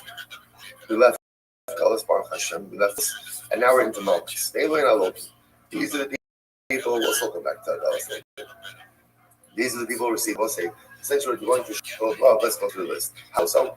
Right, inside one sister, I'll host of it, the sister of my father, I'll host the most sister of my mother, I'll host the sister of one's wife, of his brother's wife, about each of the wife of father's sister, Ma'alanida. and with woman who's in Ida. Now both say, common denominator amongst all of these relationships, Chiyav Karis. Chiyav Karis. What the Mishnah is introducing us to is that where there is a Chiyav Karis, you also get Malchus. You also get Malchus. Okay? Next category. Amar the Kohen Gadol. First one that I'm saying. Amar the Kohen Gadol. Rusha Bechalus the Kohen Head. So a Kohen Gadol marries an Amar. Right? Remember again, a Kohen Gadol has two things. Number one, a Kohen Gadol can not one. A Kohen Gadol can only marry a Basula. A regular Kohen can't marry a Grusha, a divorcee, but he can marry a widow because a regular Kohen does not have an obligation to marry a Basula. But Kohen Gadol has an obligation to marry a Basula. So let's say Kohen Gadol marries an Amana, Amana the Kohen Gadol, or a Grusha Bechalutza, or a Grusha Bechalutza, right, for a Kohen Head.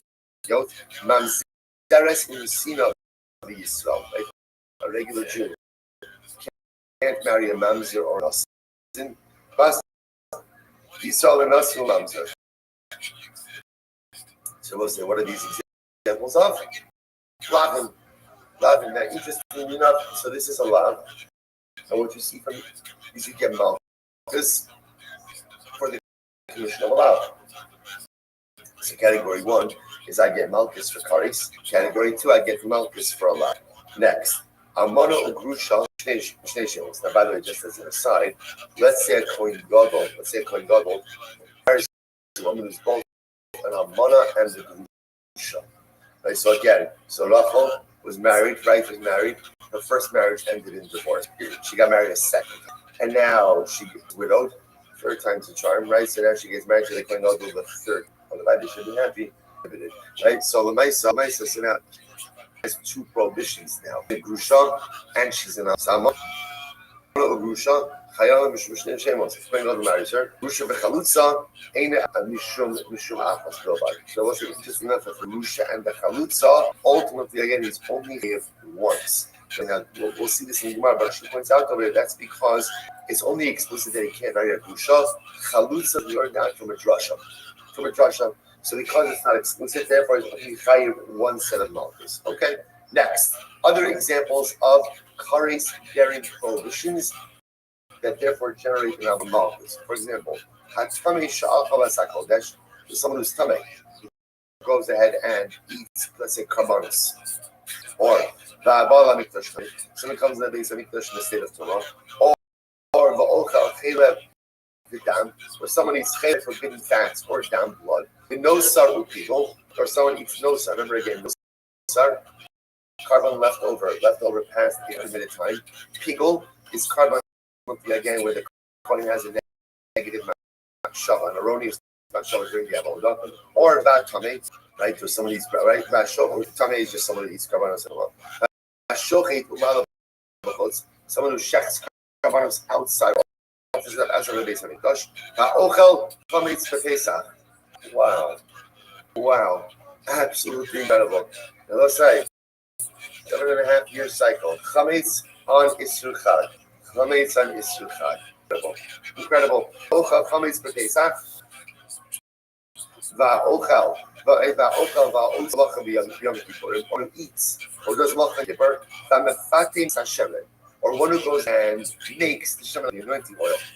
Or va'mefatim esakshores. Or one who goes ahead and makes the ketores. Va'sak the shemen of the shkar. One who anoints themselves with anointing oil.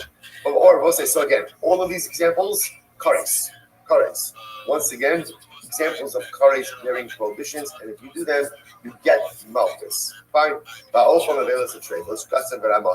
And let's say now we go to regular lavin. Regular prohibitions. What are examples of regular prohibitions? Somebody's in the vela, just an animal that died without shkita, right? Treifa, an animal ultimately against some type of malady. If you check it, it's still not good. Shkasim, Amasim, Pipi, all these things. Awful, Tevel, and Maisashim, and Litla So, or you Tevel, untied produce, or Maisarishon, that you did not remove Truma from, or Maisashim, or you Maisashim, that were not redeemed. So, we'll say in all of these cases also, Malchus. Malchus, good. By the way, how much Yochal Mina Tevel V'chayim? When you speak about eating Tevel, untied produce, if you do that, you get Malchus. How much Tevel do you have to eat in order to be chayiv? Rabbi Shimon says, Kol shu, any amount of tevel makes you chayiv. The Chum say no kizayis. That's the idea. Kizayis of Tevel. Our Shimon. Yatem ultimately ba'ochal amala kol shushu chayiv. So he says, I don't understand. Don't you agree? So what's the halacha if you eat an ant? If you eat an ant. Now we're going to see, by the way, amazingly enough, if you eat an ant, you are chayiv multiple prohibitions. We'll discuss this. And yet, also an ant is a kol shu. It's tiny. So what do you see from here? That you can be chayiv even if you eat less than a kizayis. So Rabbi Shimon says to Chachamim, I don't understand. Why do you eat a kizayis? Just like if you eat an ant, you're chayiv. So too, if you eat a kol shu of tal, you should also be chayiv. Which the Gemara says, "Yet the develop and above kol shu should chayiv." Amrlo, they should be us. It's different. Why? Because an ant is a barrier. It's a complete unit creation. That's what it is. That's what it is. An ant that size. That's its sheep because it's an ant. It's different. So to a wheat kernel is also created as a wheat kernel, and therefore, if you eat a wheat kernel of tevel, you should be chayiv for that act of consumption. Okay, so now let's analyze. So chayiv krisos. So remember again, essentially in our Mishnah, we had two categories, really, right? We had chayiv krisos, right, karis bearing prohibitions, and lavin, and teaching me that both are chayiv in malchus. Interestingly enough, what's glaringly absent from Mishnah? Chayiv krisos, right? Prohibitions that were capital times. Capital times. I don't know. Reuben goes ahead and commits adultery, or Reuben goes ahead and kills someone. Right. So these are capital crimes. Yet interestingly enough, they're not mentioned in the Mishnah. It makes it sound like only chayiv krisos get malchus. Chayiv misos based not. So Gemara says chayiv krisos katani chayiv misos based. Well, katani. Why not? Decent money. So who's the being this Mishnah reflect? Listen to this. Bless you. Days. Yeshno Bethral Mount plus Arba different Ishmael. Opinion. That was Rabbi Shimon's of the opinion that what can you do a chiyuv kar or a chiyuv misdays, then you always get malchus. Like you'll get malchus for any of these prohibitions. This is what Rabbi Kiva says. Chayiv krisos. Yes, no, but from malchus advarim. Listen to this. It says no. It's only kares for which you'll get malchus. Kares for which you'll get malchus. This is fascinating. Listen to this. Shouldn't shomayla multiple. What's the? Remember again. If a person does a kares bearing prohibition, what punishment do you get in? What are you getting based in? Nothing. Kares is between me and Hakadosh Baruch Hu. But interestingly enough, what's the chap with kares? The beauty of kares. You're not wrong.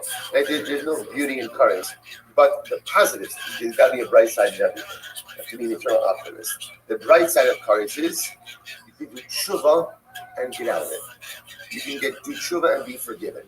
So the Kiva says something very interesting. And the Kiva holds, when a person is chayiv misas based in, there are no malchus. Why? You're already getting punished.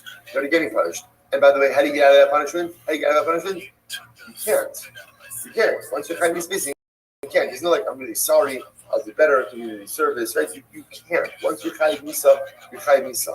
But chiyuv kares, Rabbi Akiva says, you can do tshuva, and be exempted from kares. So because Rabbi Akiva says, therefore, you will get malchus by chiyuv kares. Chayiv misos bezer in the chval malchus avar. Shem also tshuva in bezin shamatam. Remember, Rabbi Akiva says, by misas. But even if you do tshuva, you're not getting out of the death penalty. You're still going to be chayiv misa. Rabbi Yitzchak says, chayiv krisos beklal hayu.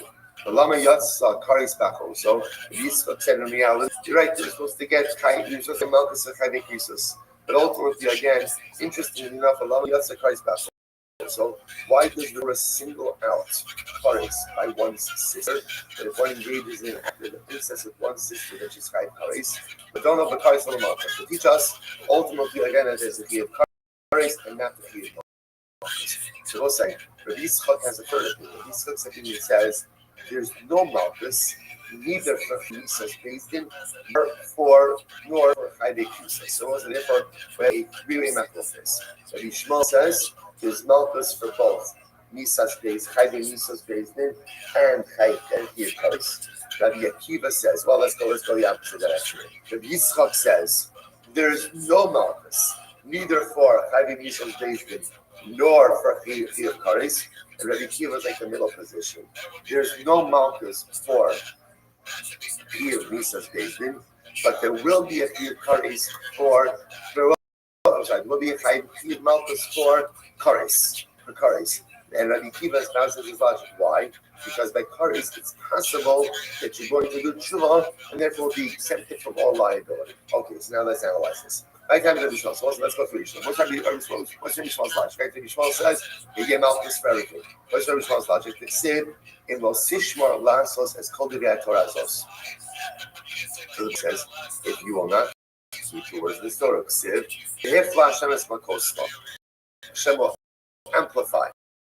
Hashem will amplify your makosa, your makosa, your punishments. The one says, "Haflazu ini amani." I don't know what hafla means. What does it mean? What does that mean? Kishu omer de shofet the column. When the pasuk says that the shofet, right? The shofet will miss the malchus.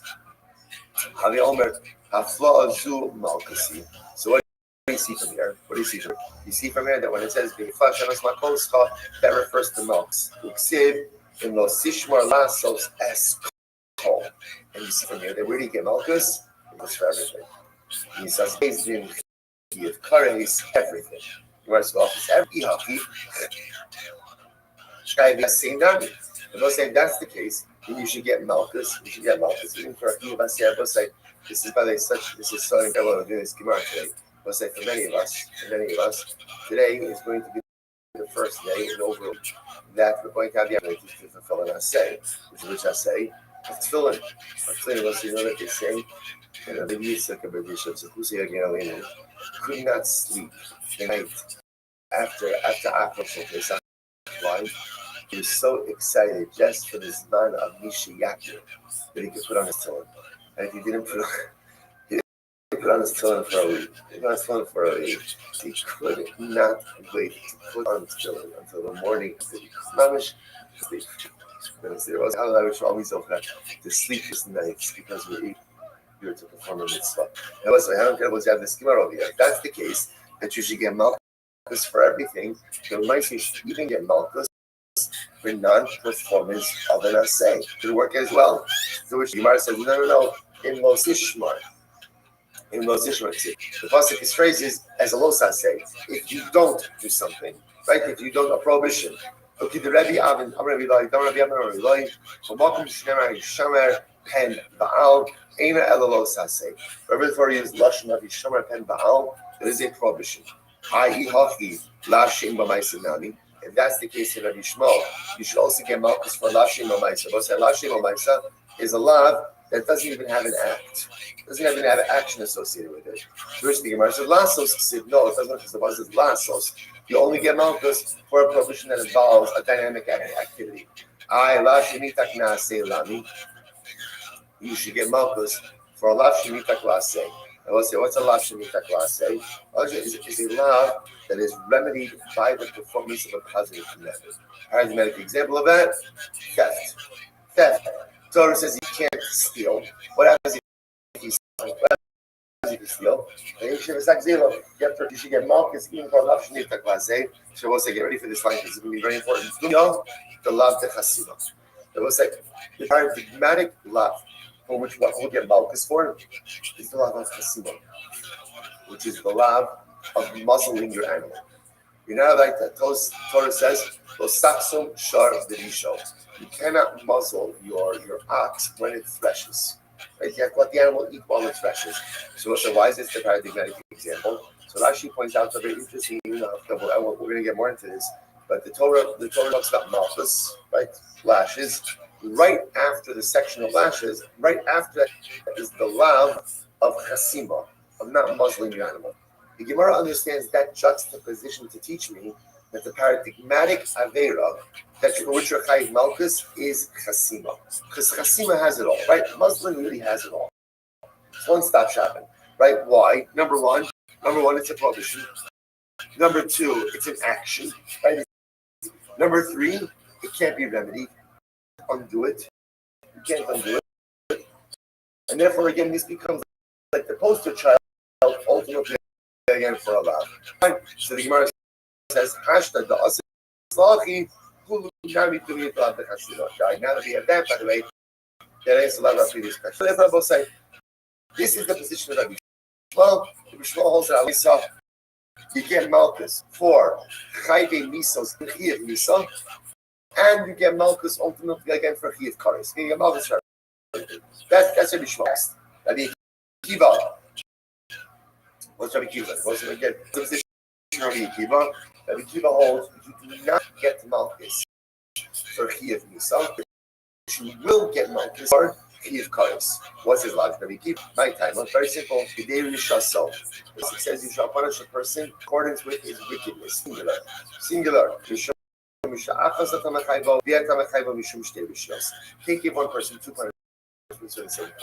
Therefore, if you're going to execute a guy anyway, you're going to execute him, then Allah can't flog him and execute him. That's not right.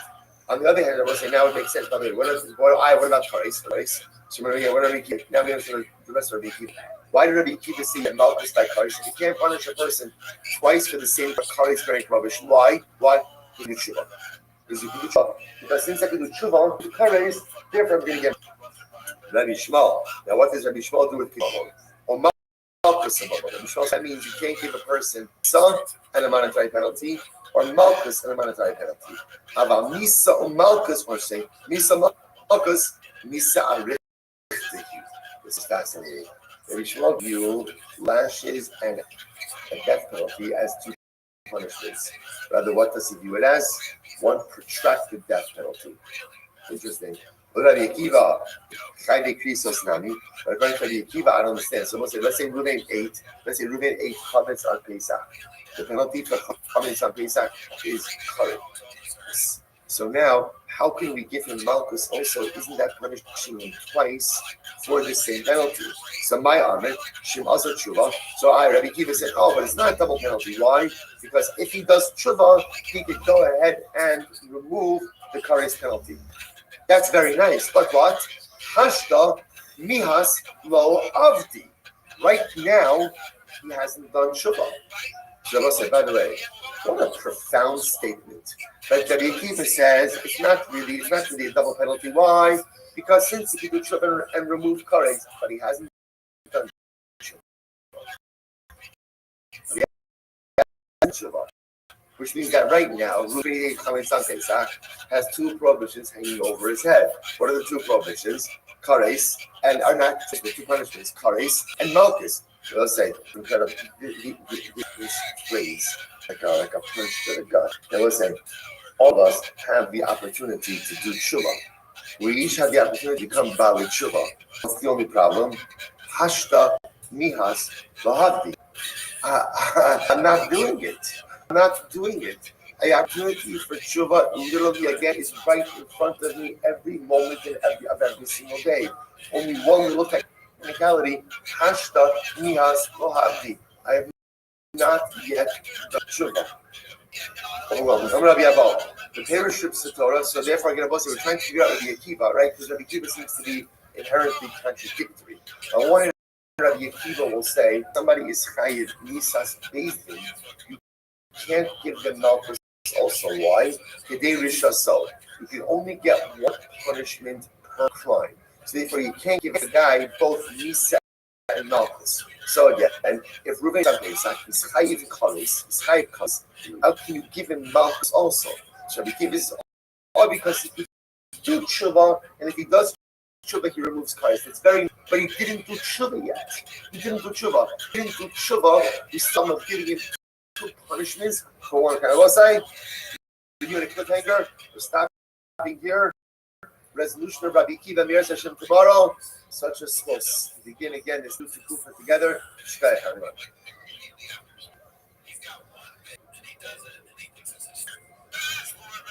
Have a great day, everyone. Shkaya.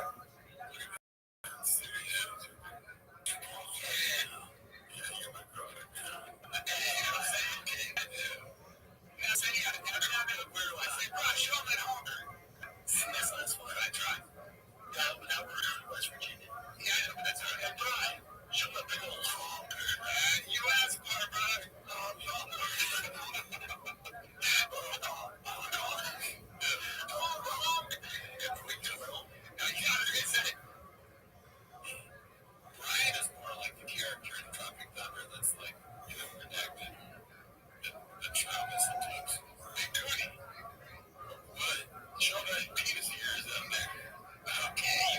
First of all, say good morning. Begin by thanking all of our sponsors for this morning share. To thank our annual Talmud Torah sponsors, also Mishpacha Beretz Yisrael, for dedicating all our Shomer Drashos this year. So besides Thomas and Israel, our Talmud Torah sponsors for the month of St. Paul Pollock in celebration of Nisan birthdays of his wife Kathy, granddaughter Tikva Esther, and in honor of the birth of his grandson Te'ila and Jeremiah Pollock of Indianapolis, Indiana. Anonymous Talmud Torah sponsorship in the source of Simchas, for all of our children, and for Nisan to be the month of Geula Shlema for all of Klal Yisrael. And Avram Shimbi Kelman, in memory of Avram's mother, Sarah Brina Bas Yoshua Heschel, Zichron Libracha. Dr. Only sponsors for today, Pacey and Lisa Caden, in memory of Pacey's mother, Ethel Caden, Ethel Mara Bas Benjamin Meir HaKohen, Zichron Libracha, Yochel, the American Bar Talmud Torah.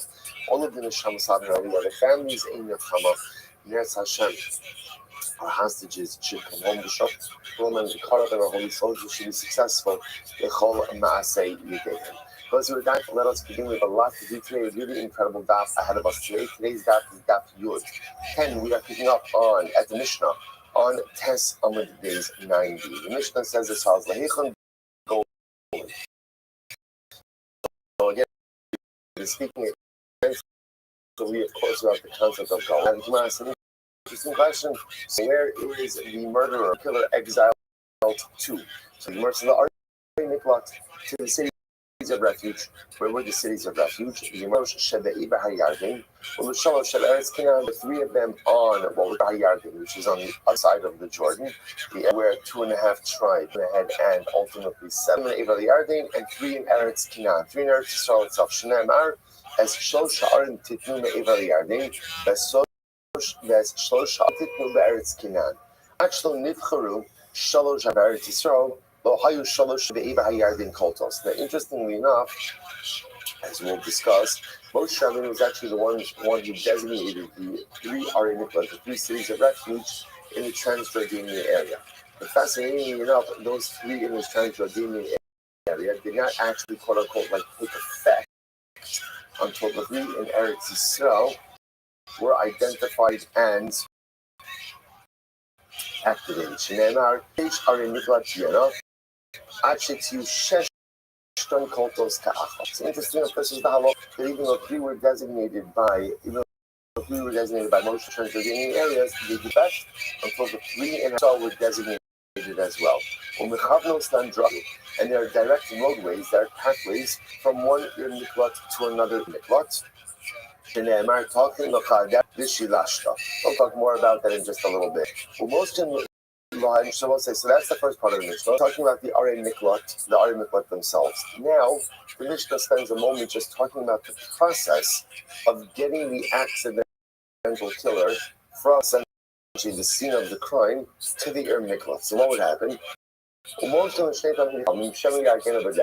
again, one of the things that we have not spoken about, which is a very intriguing part of this entire process, is what's called the Gol Hadam. The Gol Hadam is a relative victim who appears, according to the halach, has the right to kill the killer. Now, this is a fascinating concept in general because it seems a little bit like vigilante justice. Again, we'll talk more about it, but the idea over here is that as we're escorting the killer, the accidental killer, to the Arei Miklat, we give him 2 attendants. We give him 2 Talmidei Chachamim to escort him. Now, what's the point of this? Because maybe the Gol Hadam will encounter the accidental killer. He's going to want to go ahead and kill the accidental killer. And the job of the 2 Talmidei Chacham escorts is to talk him out of it. Talk Gol Hadam out of it. The Meir says, also, the accidental killer can also advocate right on behalf of himself.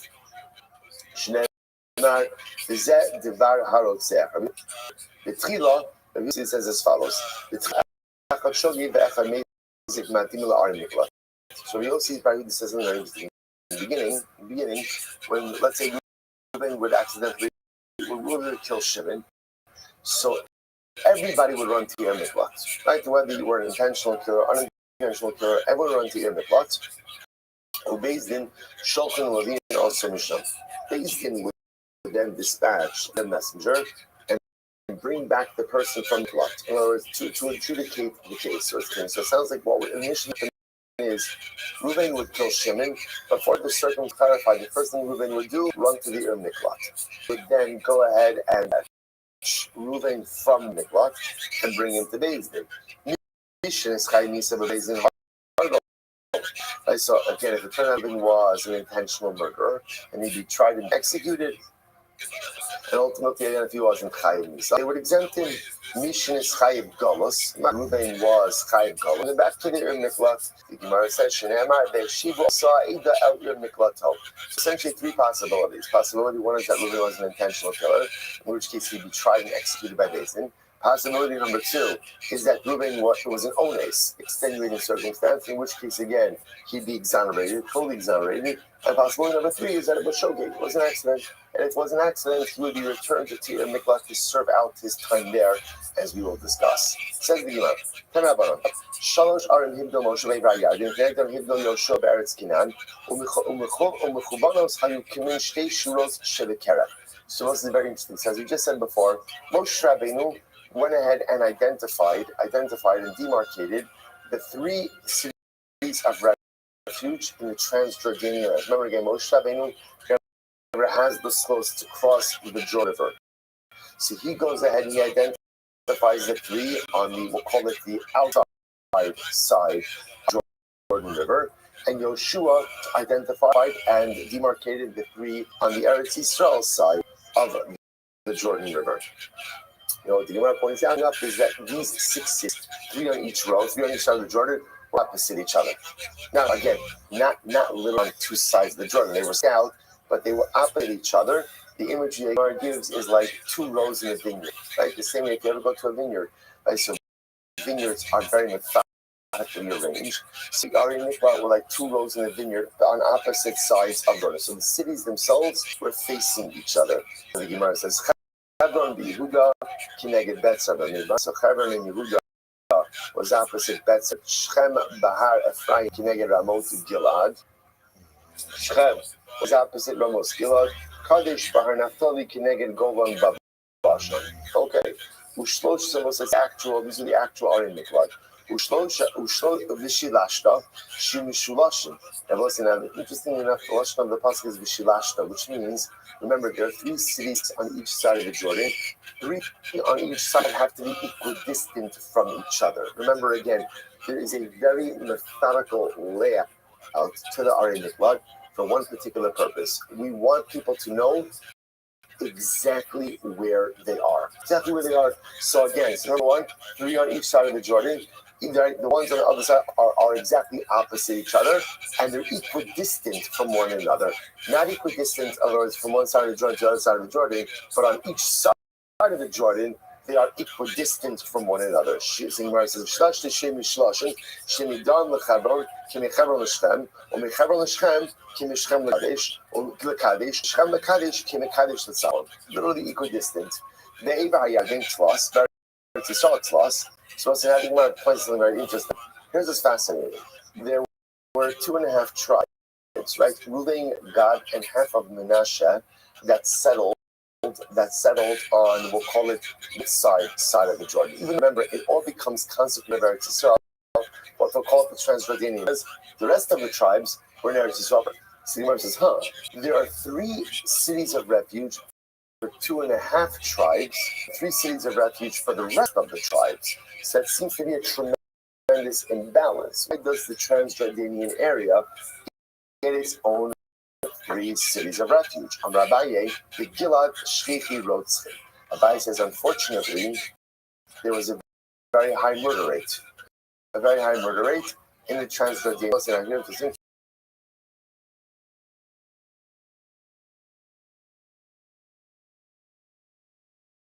Interesting. Obviously, those 3 in the Transjordanian area, Moshe Rabbeinu, who must have seen what was going to be happening in the Transjordanian land, and therefore amazingly they get their own 3 Arim. Top of Yud, you see the Gemara over here, Kolasik from Hosea, Kiryas Paul Eben, Akuba Midam. So the Gemara says, My Akuba Midam. That literally, again, unfortunately, there was a lot of bloodshed. There was a lot of bloodshed, ultimately, again, in the Gilad and the Transjordanian areas. Okay, incredible.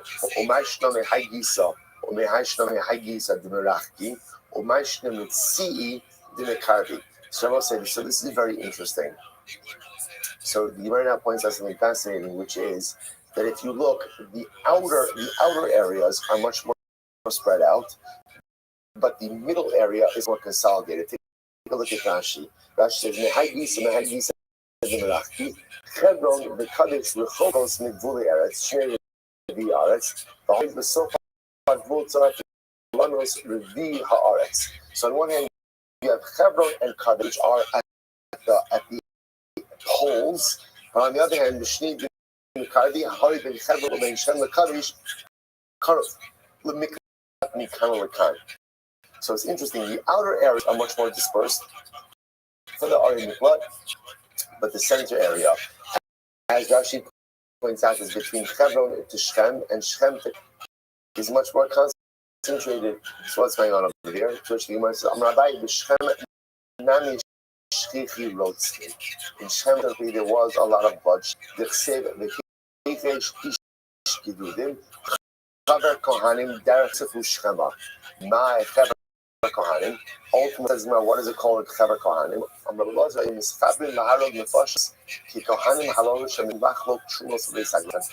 the Shchem area, they would, seemingly that Kohanim get together, right, in the granary. So in Shchem, people got together, unfortunately, again, to spill blood. Now, again, here's what's interesting about this. The Psukim seem to indicate both in Shechem that there's like a lot of murder, there's like a lot of bloodshed. Now remember, Ari Miklat only take care of accidental murderers, right? Don't take care. But what could be interesting over here, we'll discuss how all of this comes together, right? If they have such a problem with bloodshed, it doesn't seem like Ari Miklat is the answer to this. But again, we'll see how all of this comes together. Point over here is just understand that the way the cities of refuge were laid out. Remember, this was done by HaKadosh Baruch Hu, right? So the way the cities were laid out, ultimately, again, was methodical and prophetic. HaKadosh Baruch Hu saw that there was going to be a need for these cities in these particular areas. All right, incredible. The Sulaka. Now, 1 second. Now, it makes it sound like that there's only 6 cities of refuge, right? 3 in the Transjordanian areas, 3 in Eretz Yisrael. But there are many more. The Gemara says, This was interesting. Shevet Levi did not get a portion at all.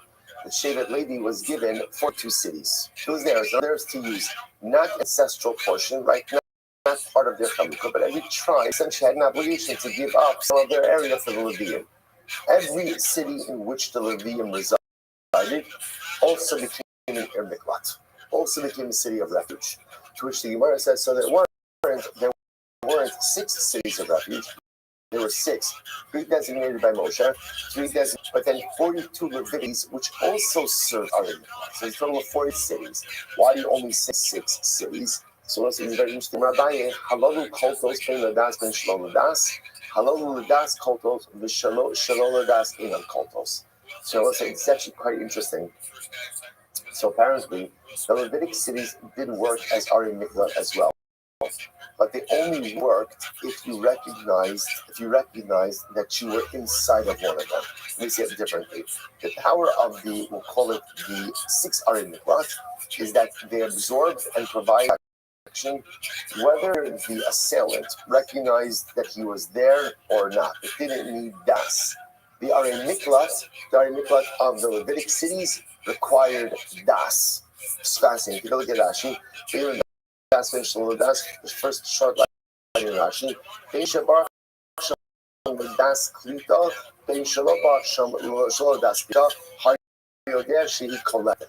So apparently, here's the fundamental distinction. Levitic cities, Miklat, if the assailant recognized that he was in one of those and wanted to avail himself protection. The other worked automatically. Now you see yourself, what does that mean? So just to illustrate how this could happen, we're going to talk about the idea that we really don't allow the Goal Hadam, the avenger of blood, who is the relative of the deceased, right, the relative of the victim, to come into the Ir Miklat and get the killer. So what would be interesting is that would work as long as the killer knew that he was in an Ir Miklat? Like, apparently, what if the killer just didn't know he was in an Ir Miklat? So is he protected by Ir Miklat?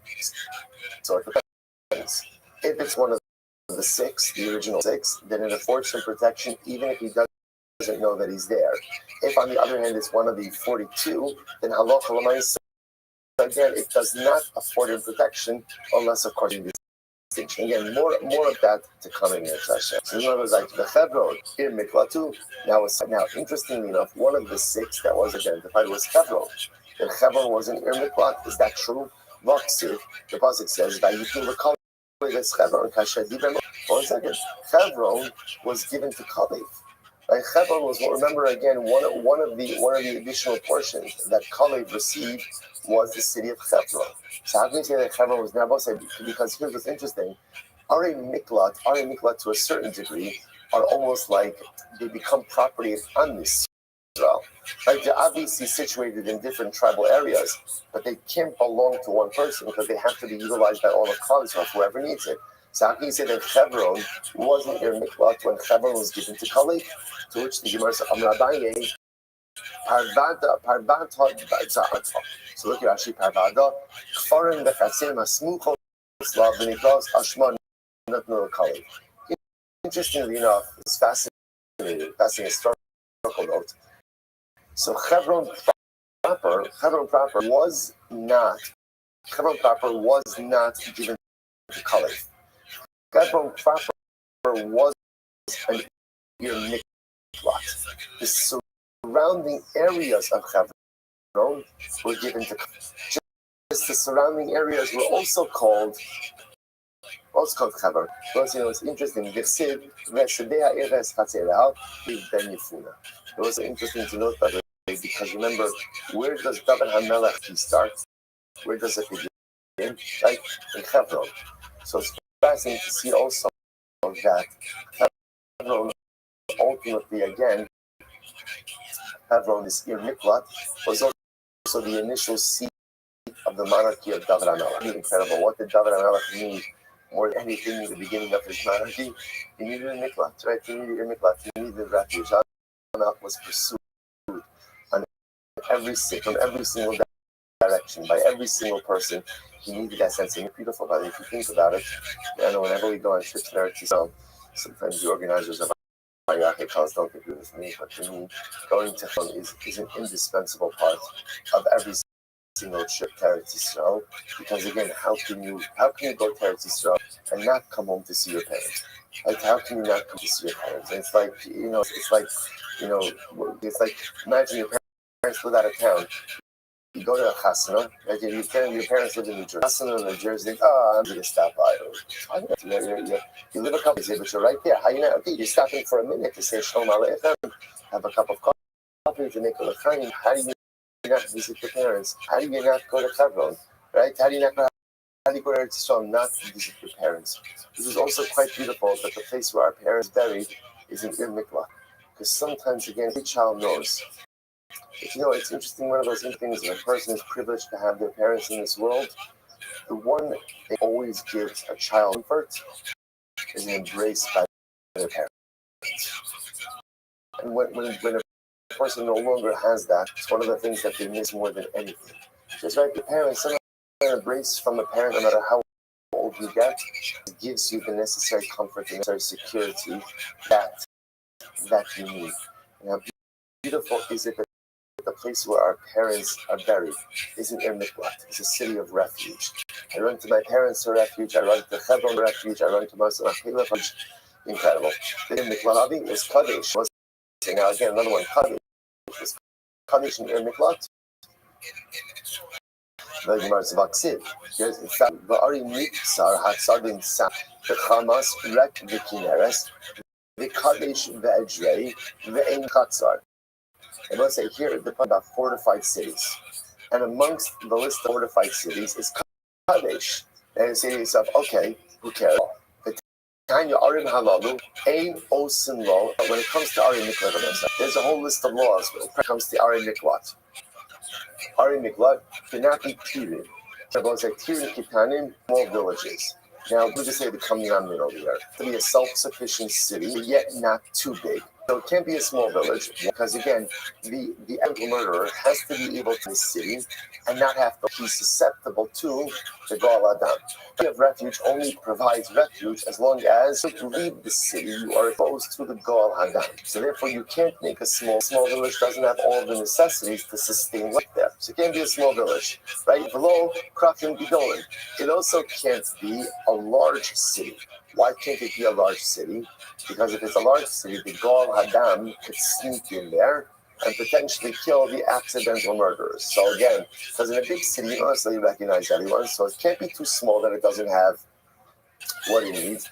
It also can't be too big. It can't be too big that Halach L'Maisa, the Gal Hadam could sneak in there undetected. Ella Ayoros Benorios. Rather, again, which are the cities of refuge? Kind of in between cities. Ayoros Benorios, in between cities. So the point over here is Kadesh was a fortified city. Fortified cities were big cities. So how can you tell me that Kadesh was in Ir Miklat? Jerusalem, I'm Yosef, not a big deal. Tarti Kadesh. By the way, there's two places named Kadesh. Two cities named Kadesh. On Rashi, if you go, Slikum Va'atra Dislikum. Okay, it wasn't uncommon to have multiple cities with the same name. Okay. The Gufas, is this Arinha. Allah ain't also Lotin Kitanin, Lokachim Gidol, and Ella Ayaros Benonios. So when it came to designating Ari Miklat, so Ari Miklat again can't be small villages because small villages only have the resources in order to maintain the population, and a Ari Miklat has to be a self-sufficient city. And also be a very large city, because again, then we're concerned that people could sneak in undetected. Them to get in there. Ella, Benonios. Rather, again, what are in between areas, in between cities, right? Not too small, not too big. Furthermore, again, are in Miklat can be situated in a place where there's a water source. This makes sense, right? We want the residents to be looked after. And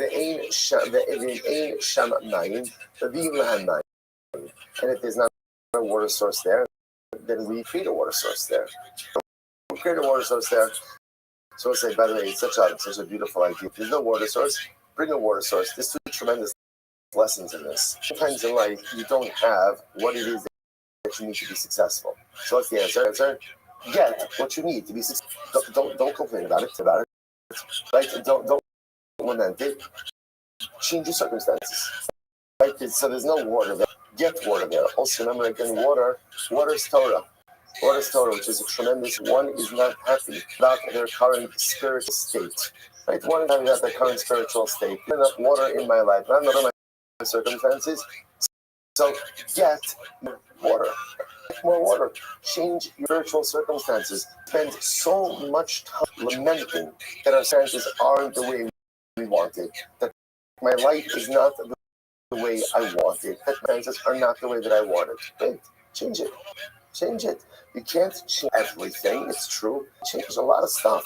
So if the city that you're living in doesn't have water, if the life that you're living in doesn't have the requisite amount of spirituality, if you're not happy with your personalistic circumstances, don't spend your energy complaining about it, but do whatever is within your power to pivot to change. Incredible.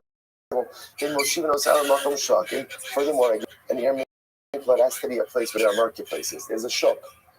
All of this same idea, because we need the city itself to be self-sufficient. Furthermore, again, it has to be in a population. We want people around. I will say that the idea over here is where we want a population center. This question, Rashi points out we are concerned that the Gal Adam is going to go ahead and round up a little army, like a little chevra, and try to extract the murder. If there's a population center and the Gal Adam comes with an army, there'll be other people to repel him.